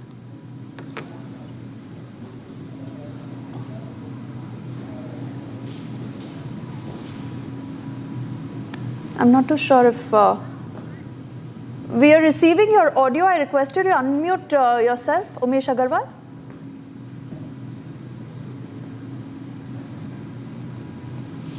Yeah. Go ahead, please. Yeah, I do believe that Donald Trump will mostly focus that the renegotiated petrodollar arrangement that had lapsed earlier this year will be continued. And certainly there will be repercussions for the BRICS world order as well. The BRICS had unveiled a new financial system where they were planning to build a new payment system. Donald Trump has stated on record that all the countries which are going to export will have to pay the import duty. He has proposed to raise taxes on China at 60%. And I do believe that the monetary system will likely to be integrated with the BRICS payment system very soon. And I do believe that China will be taken to task. And I do believe that that China will be, the strengthening of the Quad will happen during this regime. Oh, yes, absolutely. And I quickly want to go back to Shravan, as I believe he's showing us more numbers, Abhishek. But before that, if you want to quickly make a point. All right, Shravan, as he has more numbers. Well, the numbers are pretty much solid right now in terms of most of the states essentially being called in. So let's take you through the big picture emerging right now and also the multiple states that we're talking about. The big picture, where it stands right now as far as Kamala Harris and Donald Trump is concerned. You've already had most of the Western legacy media calling in the election right now. The news agencies too now calling in. But the big takeaway, if I may say so, number one is with regards to, if you really compare it with the last election itself, there is a massive swing, at least in the most of the 7 big states. And that is the reason why, if you're calling this election as a historic election, it's because of the fact that unlike in the previous elections where you've had 1 or 2 swing states still with the defeated side, this time it seems that all the 7 states have gone to Donald Trump. Perhaps most of what he has been talking about finds resonance. In fact, if you see most largely talking about the fact that economy was in complete doldrums under the Biden administration, at least if you go by what the Republicans had to say. And this is exactly what he started with. In fact, in the speech that he made, the victory speech, he says he is going to rebuild America, that he's going to fight for every American every single day, referring to the fact that if there is a crisis in the economy, it's going to be addressed by him. And he says, I'm going to fix it.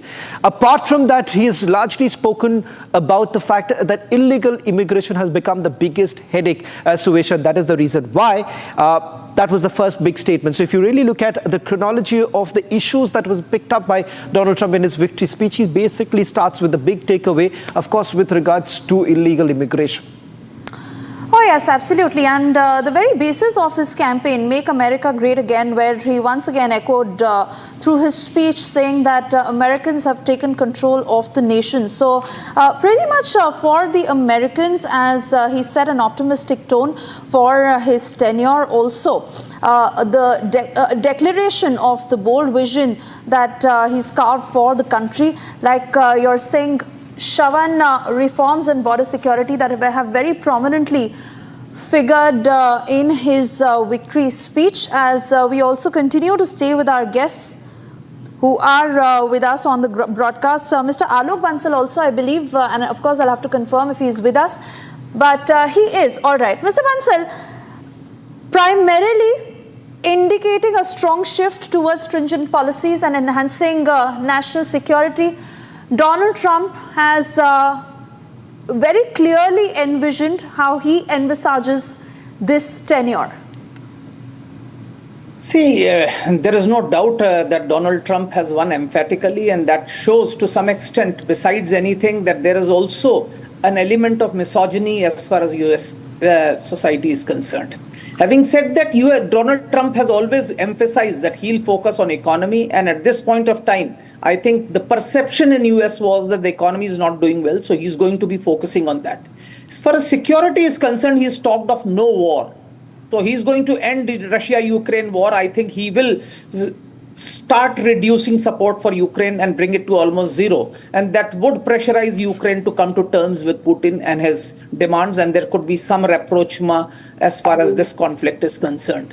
On the other hand, on security issues in Middle East, he's going to emphatically support Israel and be vociferously against Iran. That would stymie any possibility that one had of another deal with Iran, because the president of Iran at this point of time is a liberal and he wanted some sort of a rapprochement, and that's why they have been curtailing their response as far as Israeli offensive has been concerned. So as far as Middle East is concerned, you could see an aggravation of conflict. As far as India is concerned, H-1B visas would come under pressure. You could see that American companies which have set up production facilities or which are planning to set up production facilities in India may be forced to set them up back home. So this sort of issues could come up. But overall, I think his focus would be on economy. So the global economy should take up upturn as far as Trump presidency is concerned.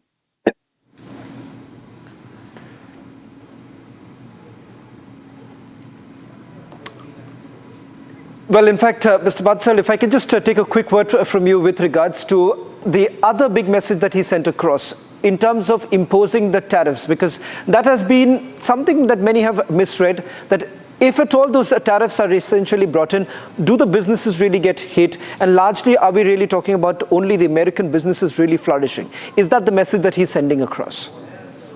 See, he has always been talking of protectionism, in fact, virtual protectionism. He feels that this open market economy actually helps other countries which produce goods at lower costs and makes US economy suffer. So he is going to impose tariffs, and that is going to affect India the most, because we have a positive trade balance with America. So we need to be very careful as far as these issues are concerned, because there is a sense of euphoria that Trump has won. But there are, and in the short term, maybe it may probably help us a lot. But in the long term, there are a lot of pitfalls which we'll have to negotiate. And with Trump, it's going to be a transactional relationship. So if you want something, you'll have to give him something. So that's what is going to be the case as far as India-US relations are concerned going forward.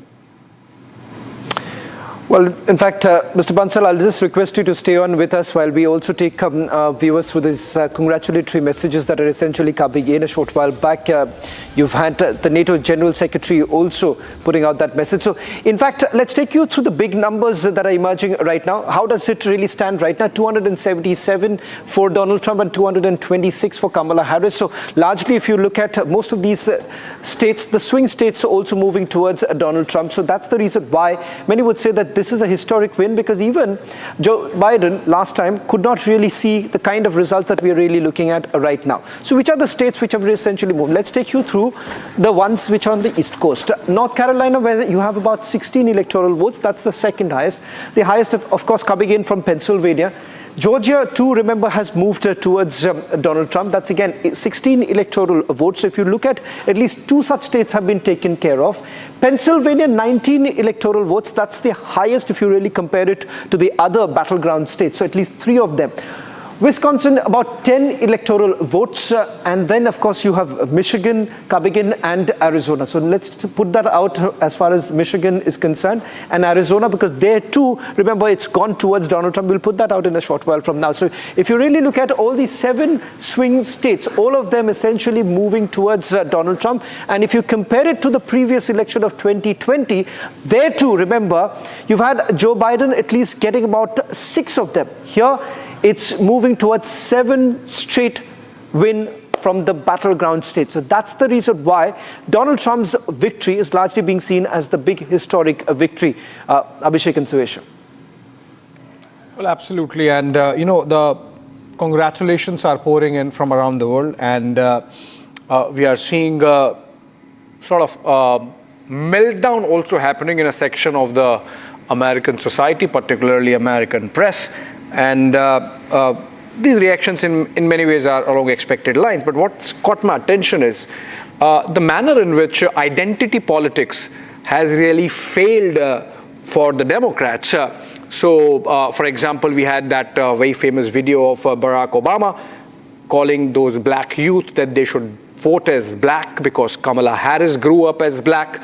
And I'm going through those results, and there are many of the counties which are. Are there any surprise victory also, at least if you really look at changing vote bank also? Because for a very long time, if you look at this strategy also, Abhishek, you've had perhaps Kamala Harris largely emphasizing that she's a black woman, not really emphasizing on this, South Asian descent. So Betty saw that as a part of a strategy to ensure that the black votes really particularly coming in from swing states like Georgia would move towards her. So what are the numbers really telling you right now?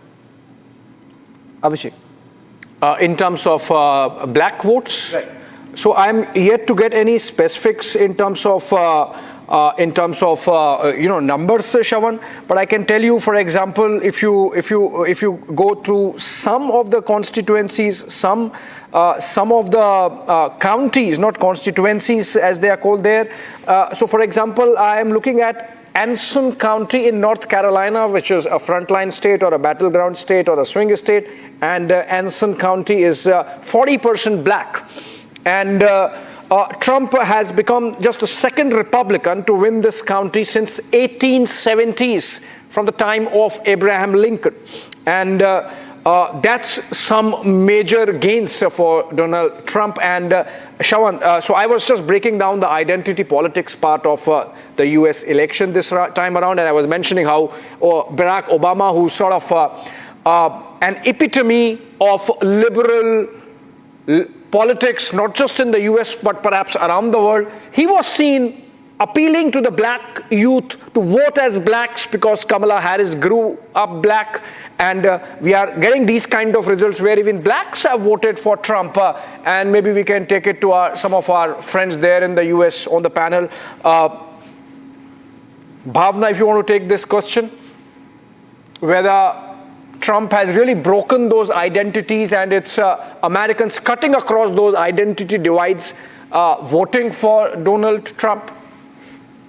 Absolutely. I completely agree with this because, this elections has been kind of, exemplifying the entire identity politics that has been going on in during the entirety of the US elections, because, we see the growing importance of specific communities like Hispanic voters, or, we see Arab Americans playing a very important role this time. They were much more demanding about what's going to turn out for the Middle Eastern politics. And we see a very, very strong hold of Indian Americans. So, I think identity politics in this election has been very, very, eminent. I mean, you could see that. And I think the results are very much clearer about that. And I think Trump has actually turned it in his favor by appealing to specific communities and, like taking up things that actually resonated with them. I particularly come back to Indian Americans because he's actually, kind of resonated so much with Indo-Americans. Like he hasn't just talked about, inflation and trade, but he's also talked about gun safety. He's also talked about, deregulation and tax cuts, which is again very, very important for small business owners. But I think it's also pretty much important that how, along with resonating with particular communities, Trump has tried to maintain, a very a big chunk of his identity has been built on putting out a very strong front as a generic front. I heard this in his speech wherein he said that, God has particularly chosen me for a purpose. A lot of people say that, and, it's to save our country. So, this entire notion of, America first and saving the country and building the nation, I think it has cut across communities. It has cut across, specific groups. It goes back. And I think he has achieved something remarkable. He has turned established opposition into populist support. We see a very general populist support for Trump this time. I think every attack that, was meted out towards him, that has actually strengthened his base's resolve. Even those celebrity endorsement for Harris, I think, they appear to backfire. Trump actually successfully, used identity in this by calling them as elite disconnection from ordinary Americans. I think this was very, very interesting. And I think when we look at identity politics, I think we should also look at how successfully he managed to control narratives and also, turn every pessimistic opportunity into a very good opportunity, which helped him.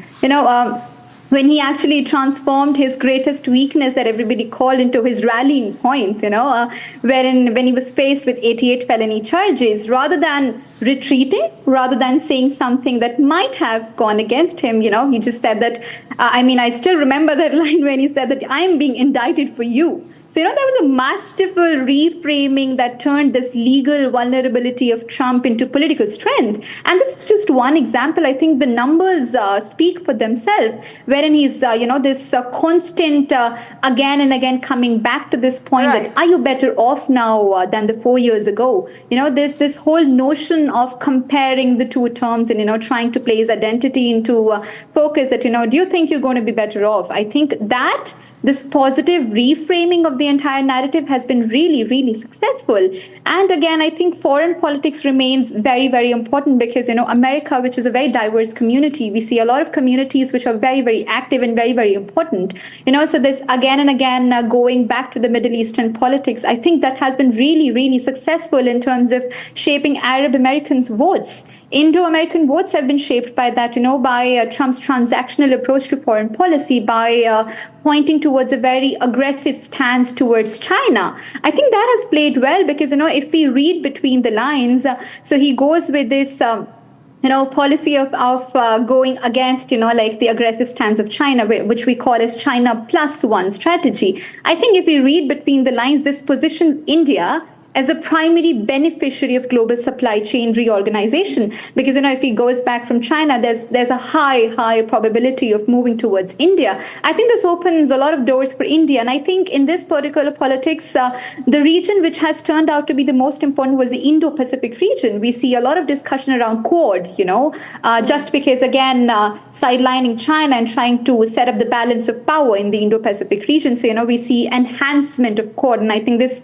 remains very, very important. And as along with that, I think India has a lot to gain in this. There is going to be strong technological partnerships. There are going to be strong economic partnerships.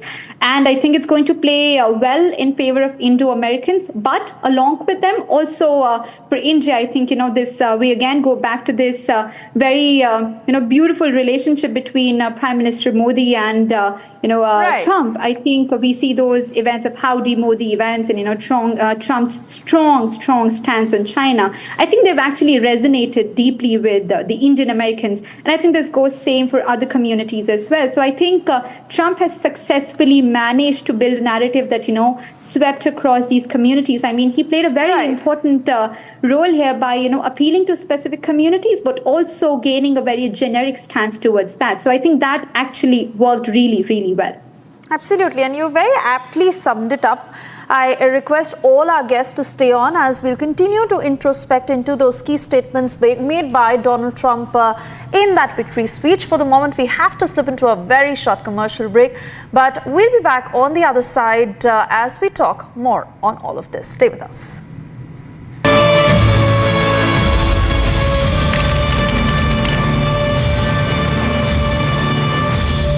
Amity has been ranked amongst the top 3% universities globally, a testimony to Amity's globally benchmarked quality. Thank you very much. Wow.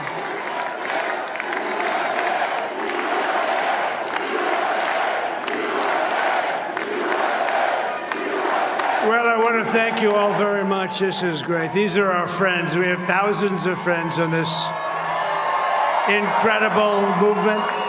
This was a movement like nobody's ever seen before. And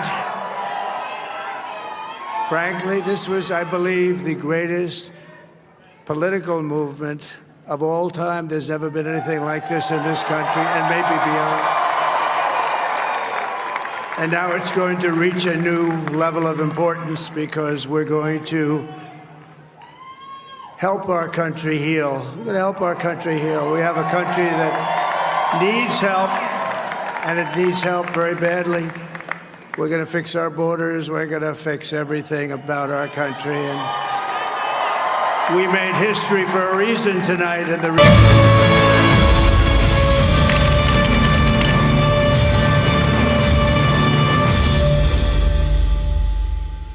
we're going to make this so great. It's the greatest country and potentially the greatest country in the world by far. And right now, we're going to just work very hard to get all of that back.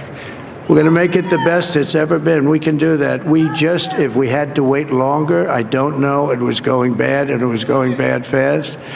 We're going to have to seal up those borders, and we're going to have to let people come into our country. We want people to come back in. But we have to let them come back in, but they have to come in legally. They have to come in legally.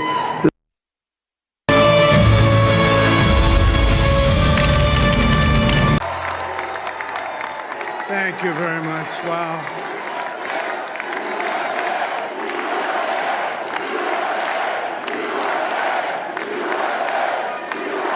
Well, I want to thank you all very much. This is great. These are our friends. We have thousands of friends on this incredible movement. This was a movement like nobody's ever seen before. And frankly, this was, I believe, the greatest political movement of all time. There's never been anything like this in this country and maybe beyond. And now it's going to reach a new level of importance because we're going to help our country heal. We're going to help our country heal. We have a country that needs help, and it needs help very badly. We're going to fix our borders. We're going to fix everything about our country. And we made history for a reason tonight, and the reason is going to be just that. We overcame obstacles that nobody thought possible, and it is now clear that we've achieved the most incredible political thing. Look what happened. Is this crazy?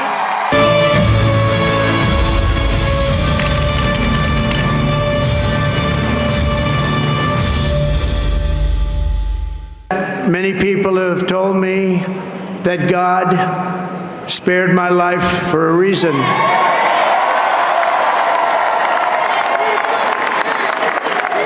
And that reason was to save our country and to restore America to greatness.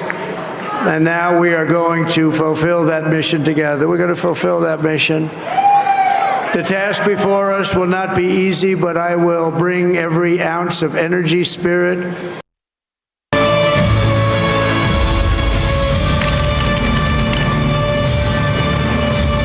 Amity has been ranked amongst the top 3% universities globally, a testimony to Amity's globally benchmarked quality. Thank you very much. Wow.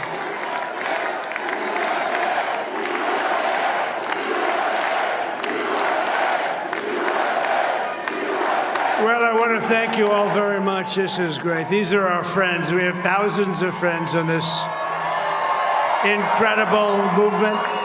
This was a movement like nobody's ever seen before. And frankly, this was, I believe, the greatest political movement of all time. There's never been anything like this in this country, and maybe beyond. And now it's going to reach a new level of importance because we're going to help our country heal. We're going to help our country heal. We have a country that needs help, and it needs help very badly.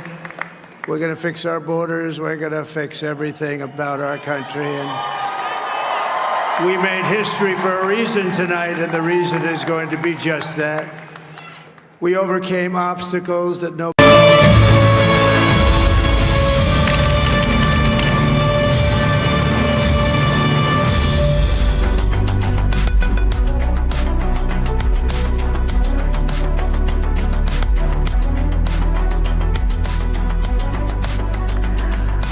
viewers, you're watching Republic TV and I'm Rakta Mishra. My colleague Suesha is also joining us here at the studios, and it's of course a big day for America and for Donald Trump. The Republicans, they're back at White House re-election, and Donald Trump has scripted a historic victory this time. The suspense has finally ended. We'll get you a lowdown of all that has happened in this entire campaign, the factors that were behind this, and what to expect in Trump Sarkar 2.0. Suesha. Oh yes, and most importantly, introspecting that victory speech by Donald Trump, as clearly this night Trump supporters are sleeping very well as they have emerged victorious. We also understand how Kamala Harris cancelled her speech last minute, clearly conceding defeat. How exactly is the next term going to look like? We discuss all of that. First, a quick check of the headlines.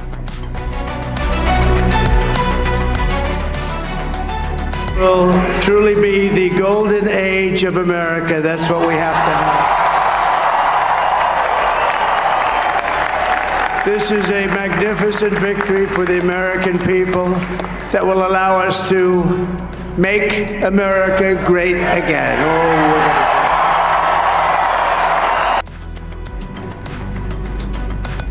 Donald Trump makes historic speech in Florida, lays emphasis on slogan, "Make America Great Again." We're going to have to seal up those borders, and we're going to have to let people come into our country. We want people to come back in, but we have to let them come back in, but they have to come in legally. They have to come in legally. Making his position clearer, Trump breaks up the immigration issue and says, "We will heal the country and fix our borders."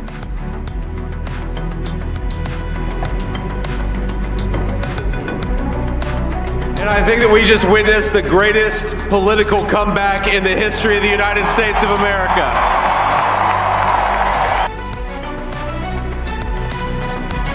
Vice President-elect J.D. Vance congratulates Donald Trump during the speech, calls the victory the greatest political comeback.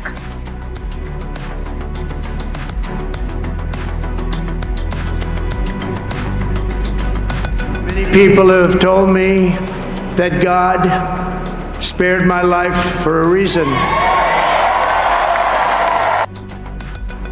After making a stronger comeback, Trump says God spared me for a reason, promises a better, bolder, and an incredible future for the United States of America.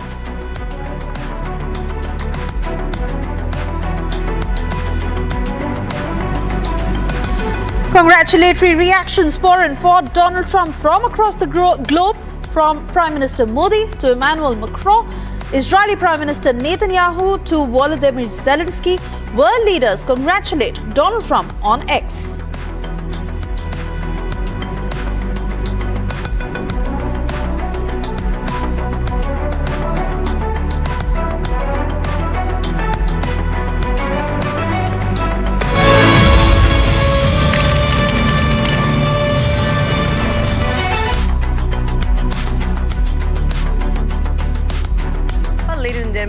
of United States of America have announced their verdict.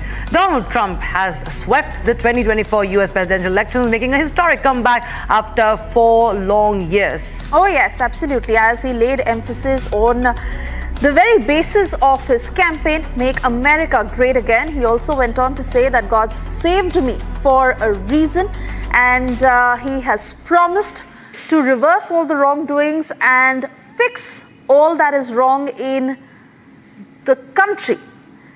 Donald Trump, in that victory speech in Florida, which ended on an optimistic note, Donald Trump, who outlaid his vision of what he sees in Trump 2.0. Absolutely. In fact, we're joined by a esteemed panel of guests on the broadcast here. Well, we have been joined by Jyotsna Sharma, live with us from a senior journalist live from New Jersey, and Kunal Desai, software release manager. He's an Indian American living in Texas. He's live from Texas. Jagdish Sevani, president of the American India Public Affairs Committee, live from New York. And Bhavna Dahiya, foreign affairs expert, founder, International Council on Human Rights, Peace and Politics. She's live from Delhi also. Joined by Pathikrit Payne. He's a geopolitical expert. He's live from New Delhi. Now, of course, this is a historic moment in the United States, and Bhavna Dahiya, I'll just go across to you first.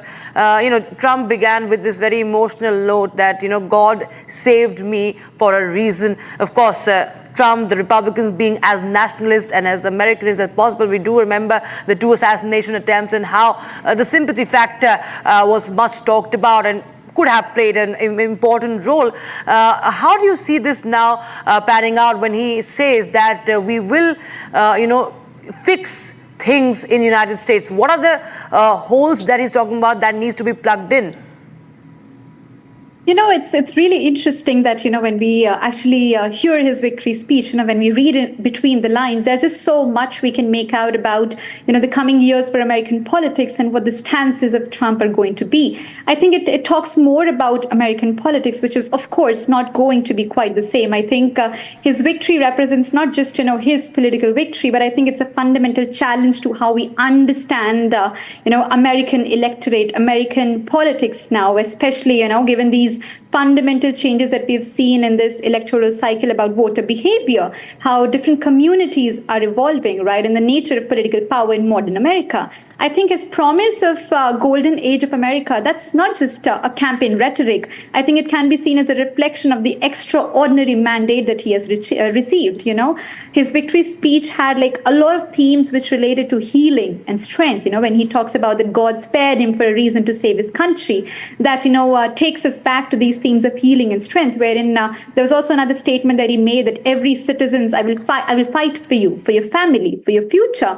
I think this is a triumph if what we can call as insurgent populism over traditional political orthodoxy. I think his victory represents just, one of the most remarkable political resurrections in modern American history. Again, I think one more important event in this was Harris's cancellation of Howard University's speech, because, that was not just a change of venue, but it's a recognition of political reality. And I think it's a reminder that sometimes it's more important to decide what not to do. And I think this was seen very clearly in the victory speeches of Trump as well. Let the magnitude of this moment sink in. Multiple indictments, establishment opposition and mainstream media criticism. I mean, what not, right? And yet looking at the numbers, looking at this amazing victory, like this razor-thin margin victory, we see the messages of how too big to rig and we're taking back our country. These are some very strong messages, right? And these are the messages that have exactly resonated with the electorate, who are actually frustrated with what, they perceived as elite disconnection from their daily struggles. I think this was his ability to transform every attack into evidence of persecution. I think that has created an almost impenetrable political armor. And what's also particularly fascinating is how Trump has rewritten the rules of political engagement. I mean, every conventional political weapon that was used against him, from legal challenges to, media narratives about him, they were transformed into proof of his central narrative. The central narrative being that he's fighting against a corrupt establishment on behalf of ordinary Americans. I mean, look at how this amazing narrative comes out very indirectly in his speech and also throughout his campaigns. His message that, they're not after me.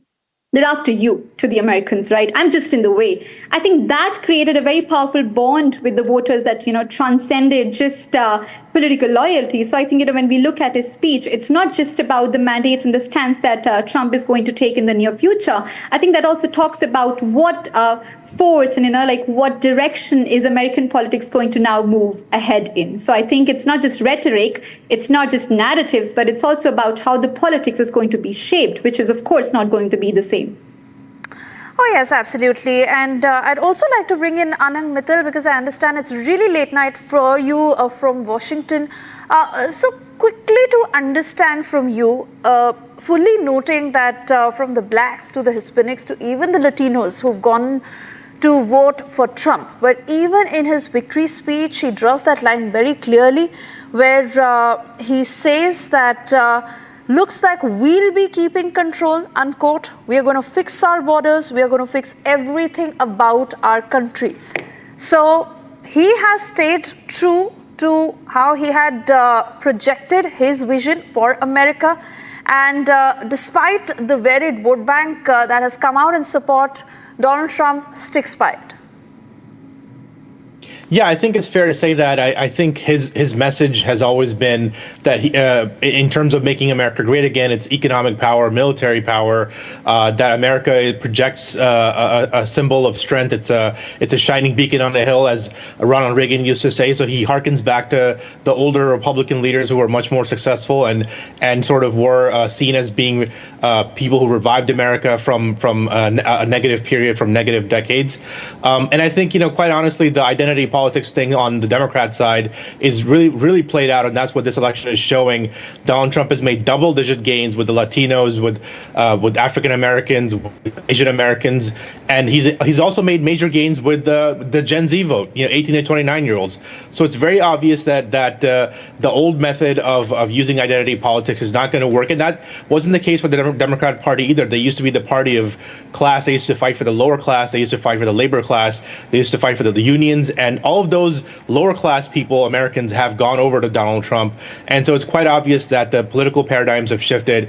He's now responsible for three major electoral shifts in the United States. When he won in 2016, nobody had won before with as little experience as he had in governing. And now that he's won again in 2024, he's shown that American people are willing to place trust in somebody who went through a very contentious election period in 2020, has gone through federal indictments, has gone through all kinds of legal troubles, and it's only strengthened his position. And I think it's to his credit. There's never been somebody like him on the American stage. There's probably never going to be anybody like him in American history for a very long time. And that's why people are making the comparisons back to Nixon, back to even FDR, or even the 1800s. Leaders in the 1800s. Grover Cleveland in 1868 was the last president to win two non-consecutive terms. So he's really showing that he does have the mandate of the American people. The Senate is also in the Republican hands, and the House is also in Republican hands. So he now has the opportunity to do what he should have maybe had wanted to do in 2016 and wasn't able to. And so he's gonna absolutely execute on those issues. Like I said, domestic policy, tax cuts, making sure the border is secure, making sure that manufacturing is up, and even on foreign policy. Some people were worried, or one of the commentators were saying that maybe the tariffs were going to hurt India. But again, for Trump, he's a showman. He's a man he's a businessman, and so he likes to make deals. So even the talk about tariffs that may end up hurting India in terms of the trade deficit, I think he's going to use the tariffs really as a way to make a deal, to negotiate for a better deal. And so even when he talks about doing tariffs with China, he's really looking for a better deal. I don't think he actually wants to punitively hurt China unless there's an actual sort of defense reason for it. For example, technology transfer or things like that. I think he's going to be much more friendlier to India in terms of technology transfer, in terms of making these defense and manufacturing deals. Right, Mr. Mittal, thanks so much for joining us here at Republic TV.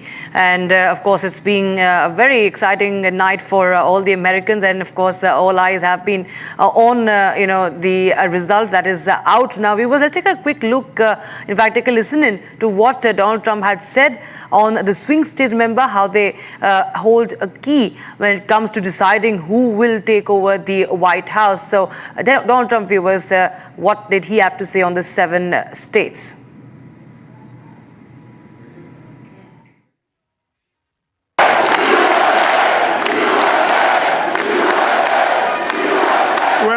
Thank you all very much. This is great. These are our friends. We have thousands of friends on this incredible movement.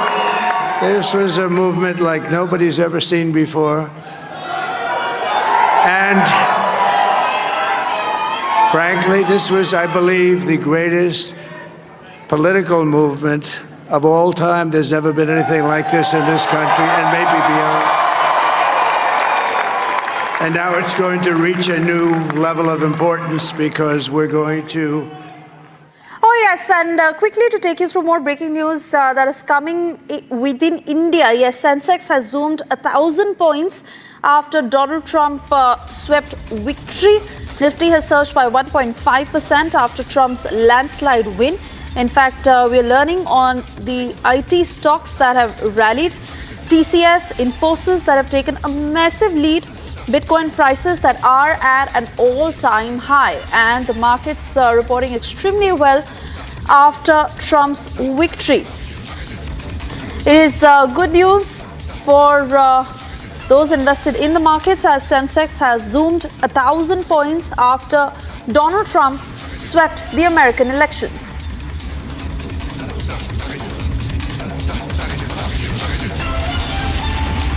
Let me take this to Dr. Joseph Chalil joining us from West Palm Beach. He continues to stay with us on the broadcast. Certainly, India is elated. There was a lot of talk all this while to who would be a better leader for India between Trump and Harris, and the markets reacting very positively. This victory of Donald Trump, the landslide victory of Donald Trump, was not an accident. This has been in the works, as I know, for the past year and a half. I have to give credit to an Indian American for strategizing for President Trump, Vivek Ramaswamy. He was the first guy actually set this in motion by asking the then Republican chief to resign, and also tried to bring in Elon Musk and Joe Rogan to the Republican Party. Those people were not part of the Republican Party or the Trump coalition, and also trying to create this strategy of reaching out. And it wasn't a surprise because, as I said, I knew maybe weeks before that we had a million volunteers ready at 8 police stations, and this strategy was ready. Again, over persecution of Donald Trump did not help. And the assassination attempts on him did not help either. I was at Palm Beach Convention Center where the victory rally was going on today in the evening hours, and I had a lot of Republican supporters were coming in and saying they truly believed Donald Trump's life was saved by God, and if somebody's life was saved by God, and who are they to not vote for him? So he became more than just a person at this point.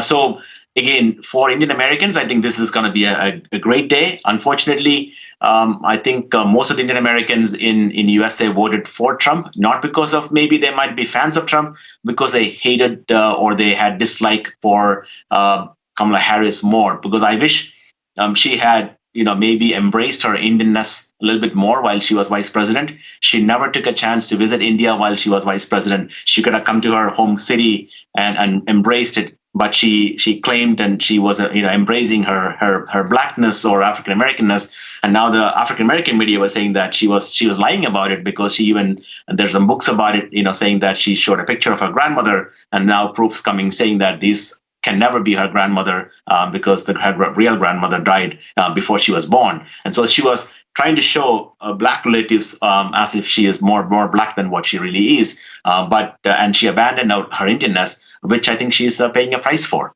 But Trump was open.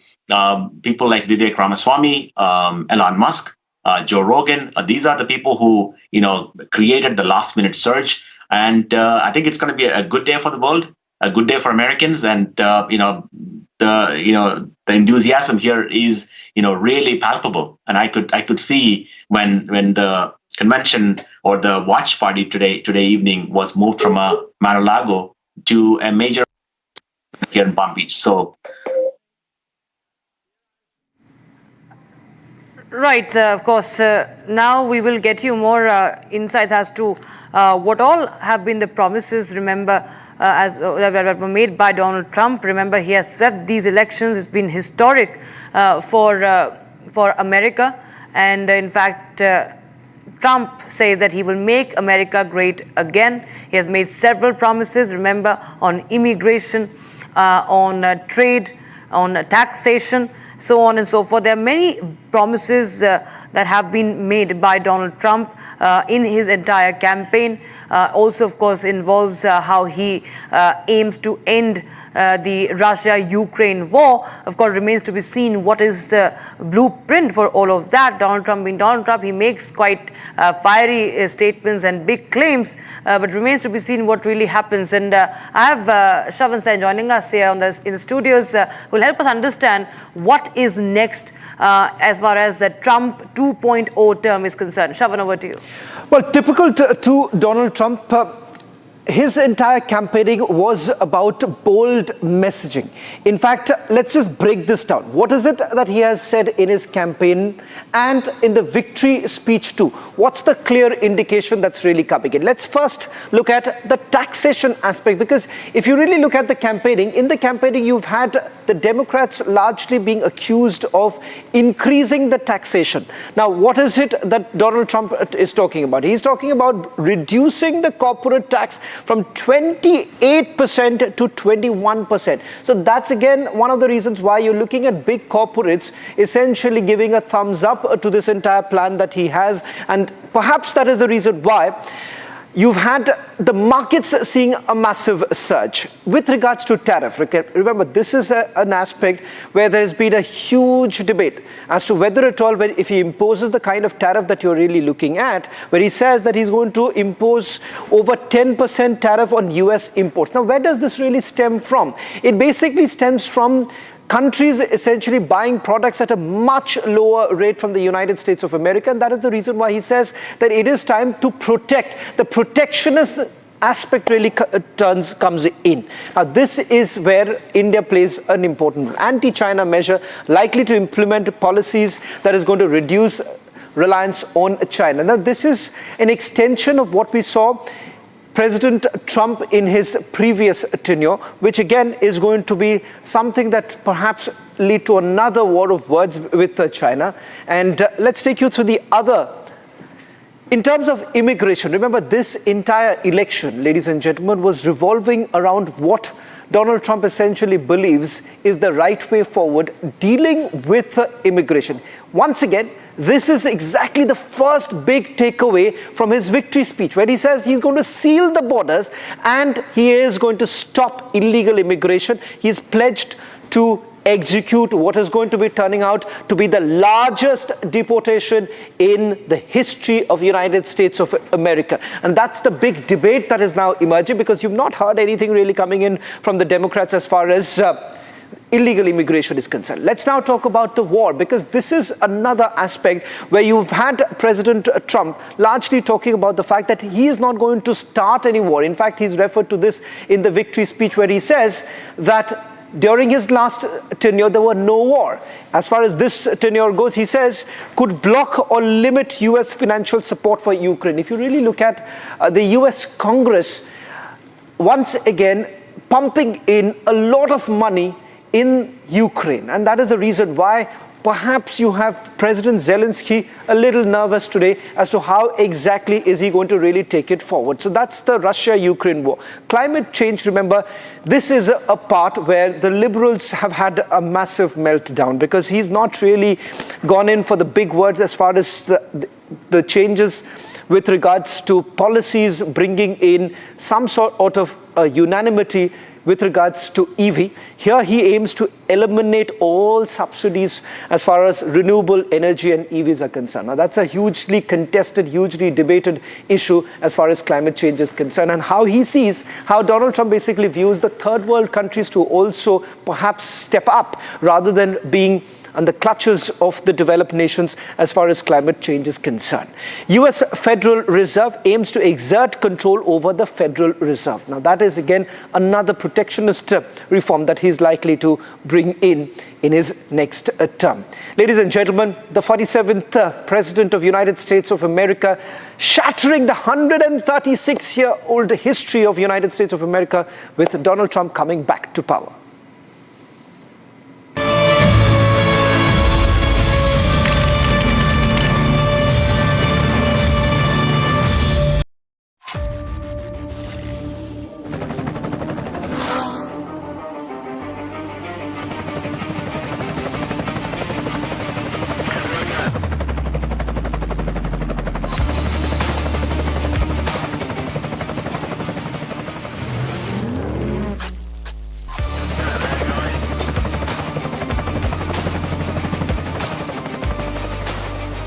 Director, the taste of success. Amity has been ranked amongst the top 3% universities globally, a testimony to Amity's globally benchmarked quality. Thank you very much. Wow.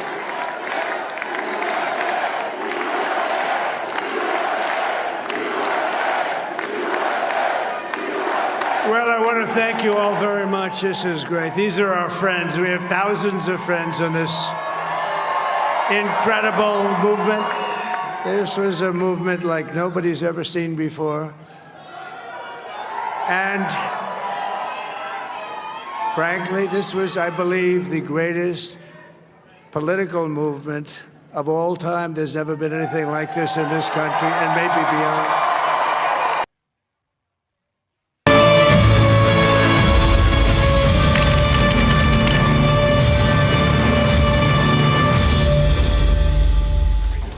And even as congratulatory messages continue to pour in from across the globe, world leaders wishing Donald Trump all the very best for his second term. And the latest, this is coming from German Chancellor Olaf Scholz. The tweet that reads, and I quote, "I congratulate real Donald Trump on his election as the US president. Germany and the USA have been working together successfully for a long time to promote prosperity and freedom on both sides of the Atlantic. We will continue to do so for the benefit of our citizens." This being the latest reaction from German Chancellor Olaf Scholz. We'll continue to get you the latest as we slip into a short commercial break, but a big victory for Donald Trump, whose scripted history, and even in his victory speech as he carves out the roadmap for how he sees his second term. We continue to get you excerpts of that on the other side of the short break. To stay tuned.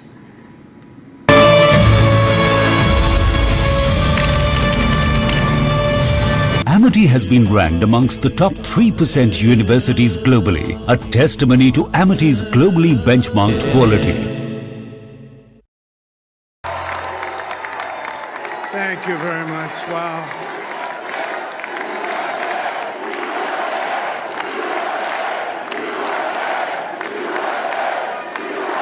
Well, I want to thank you all very much. This is great. These are our friends. We have thousands of friends on this incredible movement.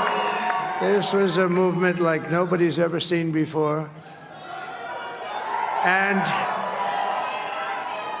frankly, this was, I believe, the greatest political movement of all time. There's never been anything like this in this country and maybe beyond. And now it's going to reach a new level of importance because we're going to help our country heal. We're going to help our country heal. We have a country that needs help, and it needs help very badly. We're going to fix our borders. We're going to fix everything about our country. And we made history for a reason tonight, and the reason is going to be just that. We overcame obstacles that... From Asia's largest news headquarters, set setting the agenda for Bharat.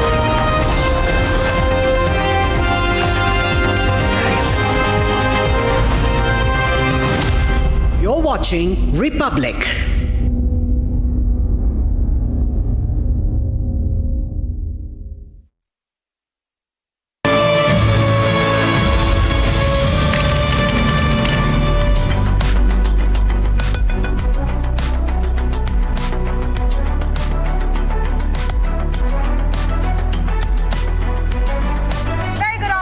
Again, and thank you for staying tuned. Rakshita and I get you more and more congratulatory messages that are pouring in after Donald Trump has created history to become the 47th president of the United States of America.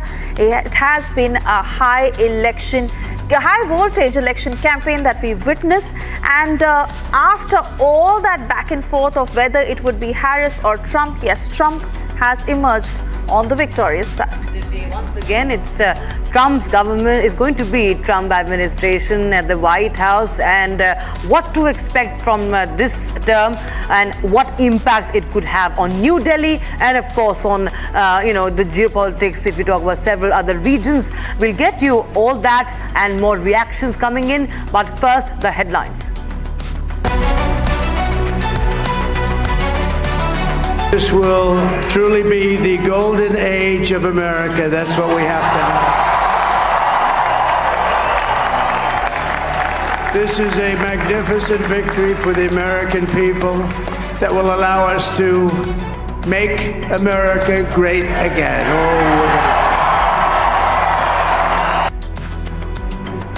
Donald Trump makes historic speech in Florida, lays emphasis on slogan, "Make America Great Again."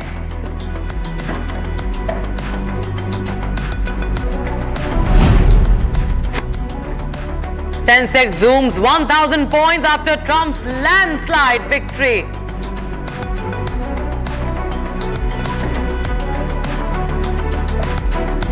We just witnessed the greatest political comeback in the history of the United States of America. Vice President-elect J.D. Vance congratulates Trump during the speech, calls the victory the greatest political comeback. People have told me that God spared my life for a reason.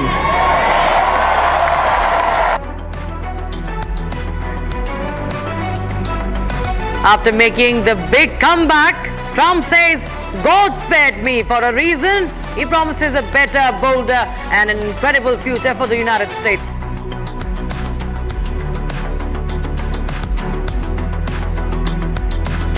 Congratulatory reactions that pour in for Donald Trump, from Prime Minister Modi to Emmanuel Macron, Israeli Prime Minister Netanyahu to Volodymyr Zelensky. World leaders congratulate Trump on X.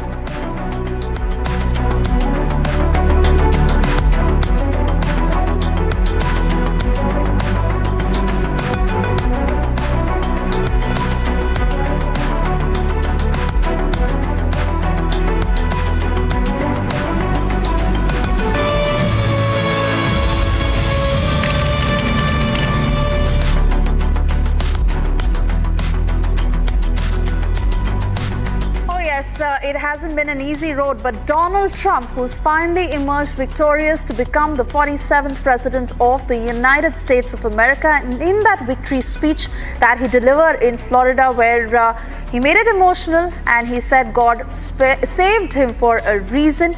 He has promised to fix all that needs to be in America, and he's also promised people a brighter future. Absolutely, it's a speech full of emotions, full of course,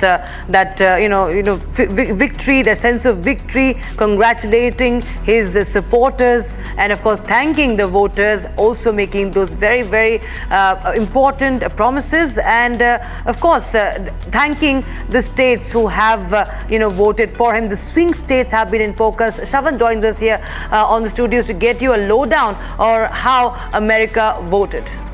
Well, in fact, Suesha as well as Rakshita, it looks like the exit polls in the United States of America has also completely failed, because if you see the run-up to the elections, you've had almost all the legacy media largely predicting that this is going to be a neck-to-neck race. Election is unlikely to be called in for the next few days, and that's happened in the past. But it seems, if you really look at the numbers behind me, the projection really coming in, it's not neck-to-neck.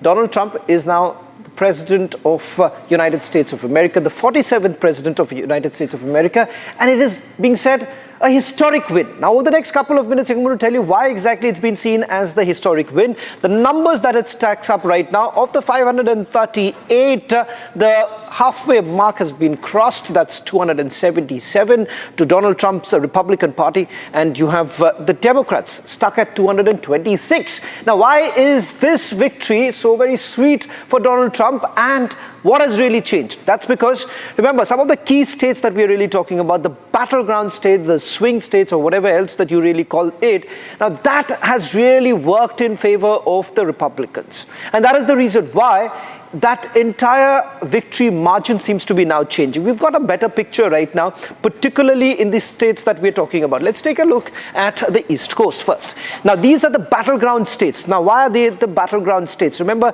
it has flipped every election. It has been with the Republicans for a considerable period of time, flipped towards the Democrats in the last election, and once again, the Republicans are now comfortably poised with these states going completely towards Donald Trump. Starting with the big state here, you have Pennsylvania with the largest number of electoral votes, that's 19, followed by Georgia and North Carolina. Remember, North Carolina this morning, as far as the India time is concerned, North Carolina had clearly given a mandate to the Republicans. So one of the first to really call in, followed by Georgia. Remember, this was considered to be the tough game here. But again, once again, changing, particularly with some of those promises that have been made by Donald Trump. Followed by, you've had Arizona as well as Michigan, once again going towards the Republicans. Nevada was the last to be called in, and as far as Wisconsin is concerned, there too, remember, these are the two places which came in much later. But having secured at least these three, you are home. And that's exactly what has happened in this election, ladies and gentlemen, with about 7 swing states going for the Republicans. Now, let's tell you about what does it really look like in terms of the electoral votes. North Carolina, about 16. Now, that's gone towards Donald Trump. Let's take you through the others. Georgia, again, 16 electoral votes. Now, I'll tell you, Pennsylvania, let's just stick to this, because this, ladies and gentlemen, even in the last elections, there was a neck-to-neck fight that we saw. This election, it has gone completely towards Donald Trump. And let's also tell you that of the 19 electoral votes that you're really looking at, some places like Pittsburgh, Philadelphia, were places that appeared to be a little difficult, but now clearly going towards Donald Trump, and the very fact that this was the very place where the assassination attempt actually took place. Wisconsin also 10 electoral votes. So clearly, if you put together, you are actually home with these big states in your kitty. Apart from that, of course, the Republicans have majorly held on to their stronghold, like for instance, Texas being. So this is the entire area that you're really looking at is now completely red. Now, this is the picture that is basically emerging. So it's comfortably poised, it's comfortably placed for Donald Trump, unlike what we saw previously, where there was a change by the time US actually woke up to the next very morning. So ladies, the game is very clear. 47th President of the United States of America is Donald Trump. Oh yes, absolutely. As we'd also like to introduce our guest joining us this hour, Pathikrit Payne, who's a geopolitical expert. He's joining us from Delhi. Veena Sikri, she's a former diplomat, joining us from San Francisco. Aarti Chopra, political observer, again from San Francisco. Sampath Shivangi, Republican National Party delegate, joining us from New York. And Jia Manjari, foreign affairs expert, joining us from the United States. Veena Sikri, if I could come to you first, because we have been discussing over and over again on who would be a better bet for India. Now, right after his victory, we of course saw how Prime Minister Modi congratulated Donald Trump in that tweet, calling him his good friend. Was exactly the emotion that was put out by Donald Trump a few days ago in that tweet, where he called Narendra Modi a good friend. And just so many pictures showcasing the bonhomie and the camaraderie between the two leaders is why everyone is of the opinion that despite the ups and downs, the Indo-US relations will be on an upswing. Your opinion?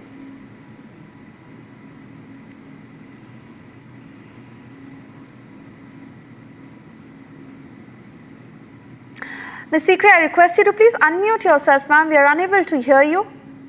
Sorry, yeah, okay. So first of all, I'd like to respect the decision of the people of the United States, and we are indeed very glad that they have voted for President Donald Trump. Although it's true that anybody who had been voted to power, India would have been very happy to cooperate and collaborate. But the tone of our Prime Minister's message to President Donald Trump, I think, says it all.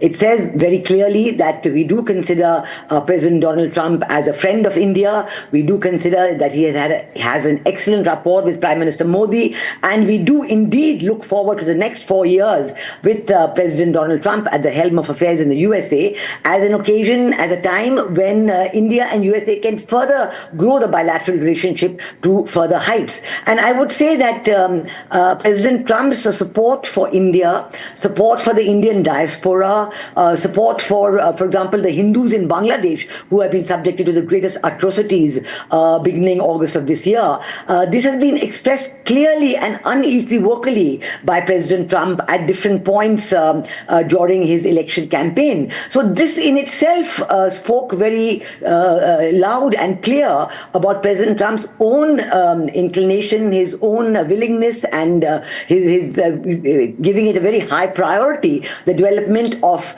the relationship with India, the development of relationship through the Indian diaspora and directly, and his following of the atrocities that are being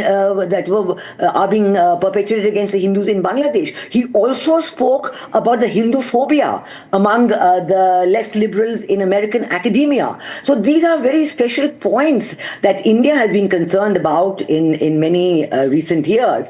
And to have President Donald Trump, even when he was doing the campaigning, to speak about this point really does say a lot about his concern and interest in the issues that are of importance to India. And it does augur well for the bilateral relationship. I think that in the last 4 years of the Democratic presidency, the relationship has progressed. There have been initiatives like the ICET, the Initiative for Critical Emerging Technologies, and many others. But there have also been a lot of issues that raised question marks, issues whether it was what happened in Bangladesh, whether it was, what was happening in the support that the American government was giving to the Canadian government in the allegations that they were making against India. And, there were a lot of issues on which questions were arising, and we were wondering which are the deep areas of the American democratic government that were, engineering all these kind of activities, while at the same time,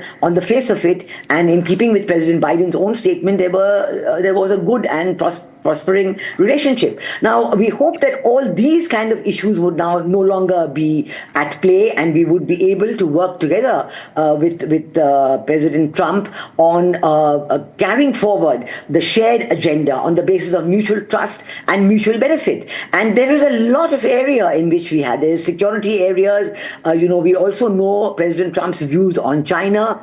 We also know President Trump's strong views on trade and immigration. So certainly, while on trade there may be some different points of view that emerge, surely we can always work together to have a outcome which will be of mutual interest and mutual benefit. So I think that all in all, we have great hope and expectations from this relationship based on the earlier 4 years when President Trump was there between 2016 and 2020, and seeing the strong strides that were made at that time, the way in which the rapport developed, the way in which the two administrations worked together. I think it's a very good augury. And the year 2025 is going to be indeed auspicious. Not only is President Trump going to be sworn in, but it is also the year when India will host the summit for the Quad countries.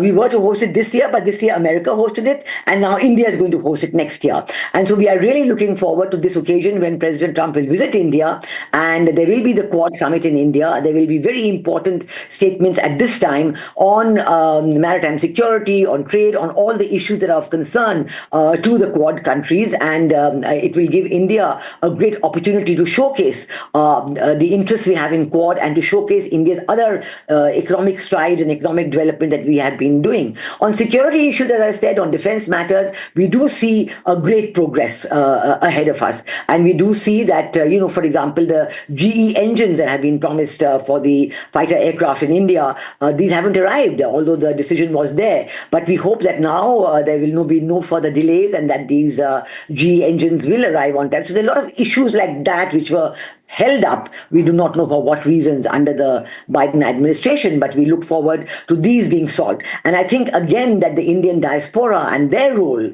will also be greatly strengthened in the context of the Indo-US relationship, because they have played a positive role. There has been a great shift in the voting of the Indian diaspora from the Democrats to the Republicans. And this is reflected in the voting patterns in the swing states that were just enumerated. So I think here too we're going to see that President Trump will surely have a role for many members of the Indian diaspora in his administration. And we look forward to all of that.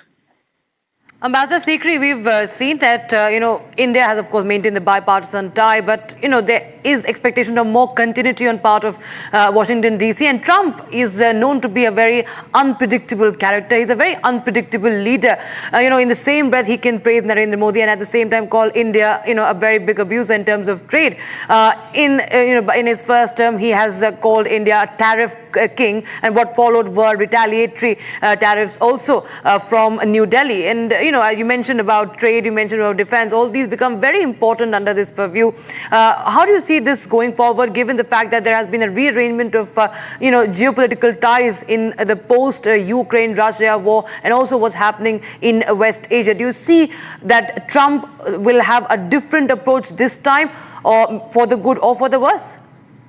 No, I think, Trump as a personality, as an individual, we've had the occasion of the last 4 years. Prime Minister Modi himself has had the occasion to work with President Trump and build a rapport. Yes, you're right. There are issues which he has strongly emphasized in his campaigning, and trade is one of them. And he has called, he has criticized India's tariffs. But I'm sure, as we have done in earlier administrations, Republican administrations like George Bush and others, we have been able to work out a deal. I mean, I remember when we were allowed the motorbikes to come in to be imported into India, and in exchange of that, there were the Alfonso mangoes. We went to USA. All kinds of interests are at work at all times. There are different interests at different times, and I'm sure we will be able to work things out. There's nothing that is insurmountable, because Trump understands the situation, and our leadership, Prime Minister Modi, also understands President Trump, and we look forward to his administration. Once he nominates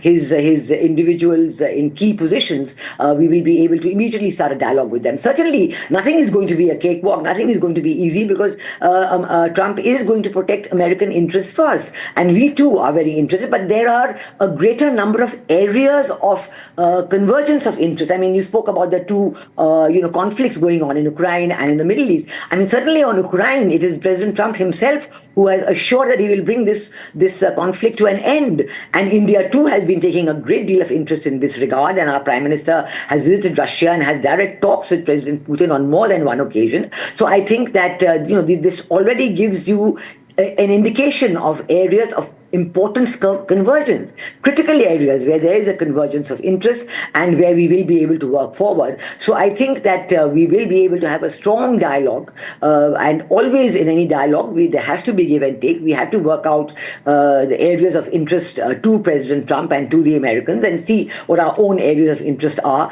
But I think it will be a very refreshing change from many of the areas on which we were running into real difficulties with the Biden administration. All right, ma'am, to stay on, as I'd also like to bring in Pathikrit Payne joining us on the broadcast. You know, it is one thing to make poll promises and the other to deliver on it. Now, with regards to the Russia-Ukraine conflict, where Trump has been very vocal, saying that he will finish it off in a day, literally after he resumes office, takes charge. My point to you is that Ukrainians, of course, have been watching the US elections very closely, as they were hoping that this actually transpires. Even Russia is now sending feelers of new opportunities to reset relations between Moscow and Washington. How do you see this transpire, not just in terms of interpersonal relations between Russia and US, but most importantly, the Russia-Ukraine conflict? Okay, Suesha, first of all, a small correction. My surname is Pine, not Payne. But on the larger context, let me put it this way. Ukraine was not fighting the war against Russia. It was NATO which was fighting the war against Russia. Ukraine was just a pawn. There were 30-odd NATO countries which have been supplying weapons, US being the most predominant one. And the day this weapon supply stops, Ukraine will simply lose that war. Unfortunate as it is, this was not a war that should have happened. Even during Trump era, there were challenges that Russia had with Ukraine. Crimea was taken over, but you never had a full-fledged war going on, which had the potential to cross the lines and become a full-fledged European conflict. Biden administration kept on funding and fueling and arming this war, which could have been prevented. Let me tell you one thing. Within 1 or 2 months after the war started in February 2022, Zelensky was on the verge of having some kind of a negotiation with Russian government, and it was stopped. It was stopped by the West, and that is why this costly war is having a severe impact on the European economies, on America and the rest of the world, because the prices of several commodities are going up. And that is why what has often been said, that there are these elites and unelected, the tyranny of the unelected that we may call. There are military-industrial complexes which do benefit when conflicts like this happen, but there has to be a limit to that. Even when you talk about the war in the Middle East that is going on, there is very little effort which we've witnessed from the United States to stop the conflicts. You have been funding the war on one hand, and they're giving a little bit of ointment to the others. For a long period of time, the Hamas network and the leadership was sitting in Qatar, planning it out. What did Biden administration do about it? The entire Biden administration and the Five Eye Alliance was so much concerned about Niger, who was a designated terrorist in Canada, but could not inform Israel about the attack that was supposed to happen, that was about to happen on October 7 last year. So I think what I feel is this: it may or may not be easy to prevent a conflict, but the one thing is very sure: the Biden administration lacked intent to stop the conflicts. Number two, there are many other areas, and the moment the conflict ends, the price of several critical commodities will come down. The moment the price of commodities come down, many of the economies which are global south economies will start prospering. And Trump is a transactional person who understands that it is important for United States to accommodate other countries, understand other countries' concern. The biggest problem for the Biden administration was this, that they thought that they can do a control-alt-del and you can just wipe out Russia from the map of Europe. It's certainly not going to happen. Right. It did not happen. Russia today is a far more de-dollarized and resilient economy. The Americans were buying the same oil from Russia being channeled through India. So I think Trump has a better prospect in terms of reducing conflicts, improving ties than Biden administration. Yes, Pathika. In fact, we're also joined by Aarti Chopra, who's a political observer, live from San Francisco. Now, Ms. Chopra, as Pathika was telling us about the impact on the Russia-Ukraine war and the politics behind it, how do you see this impacting Europe per se? Because it is, of course, witnessing, wars at both ends right now. If you see one side, of course, not far away is Israel, and what's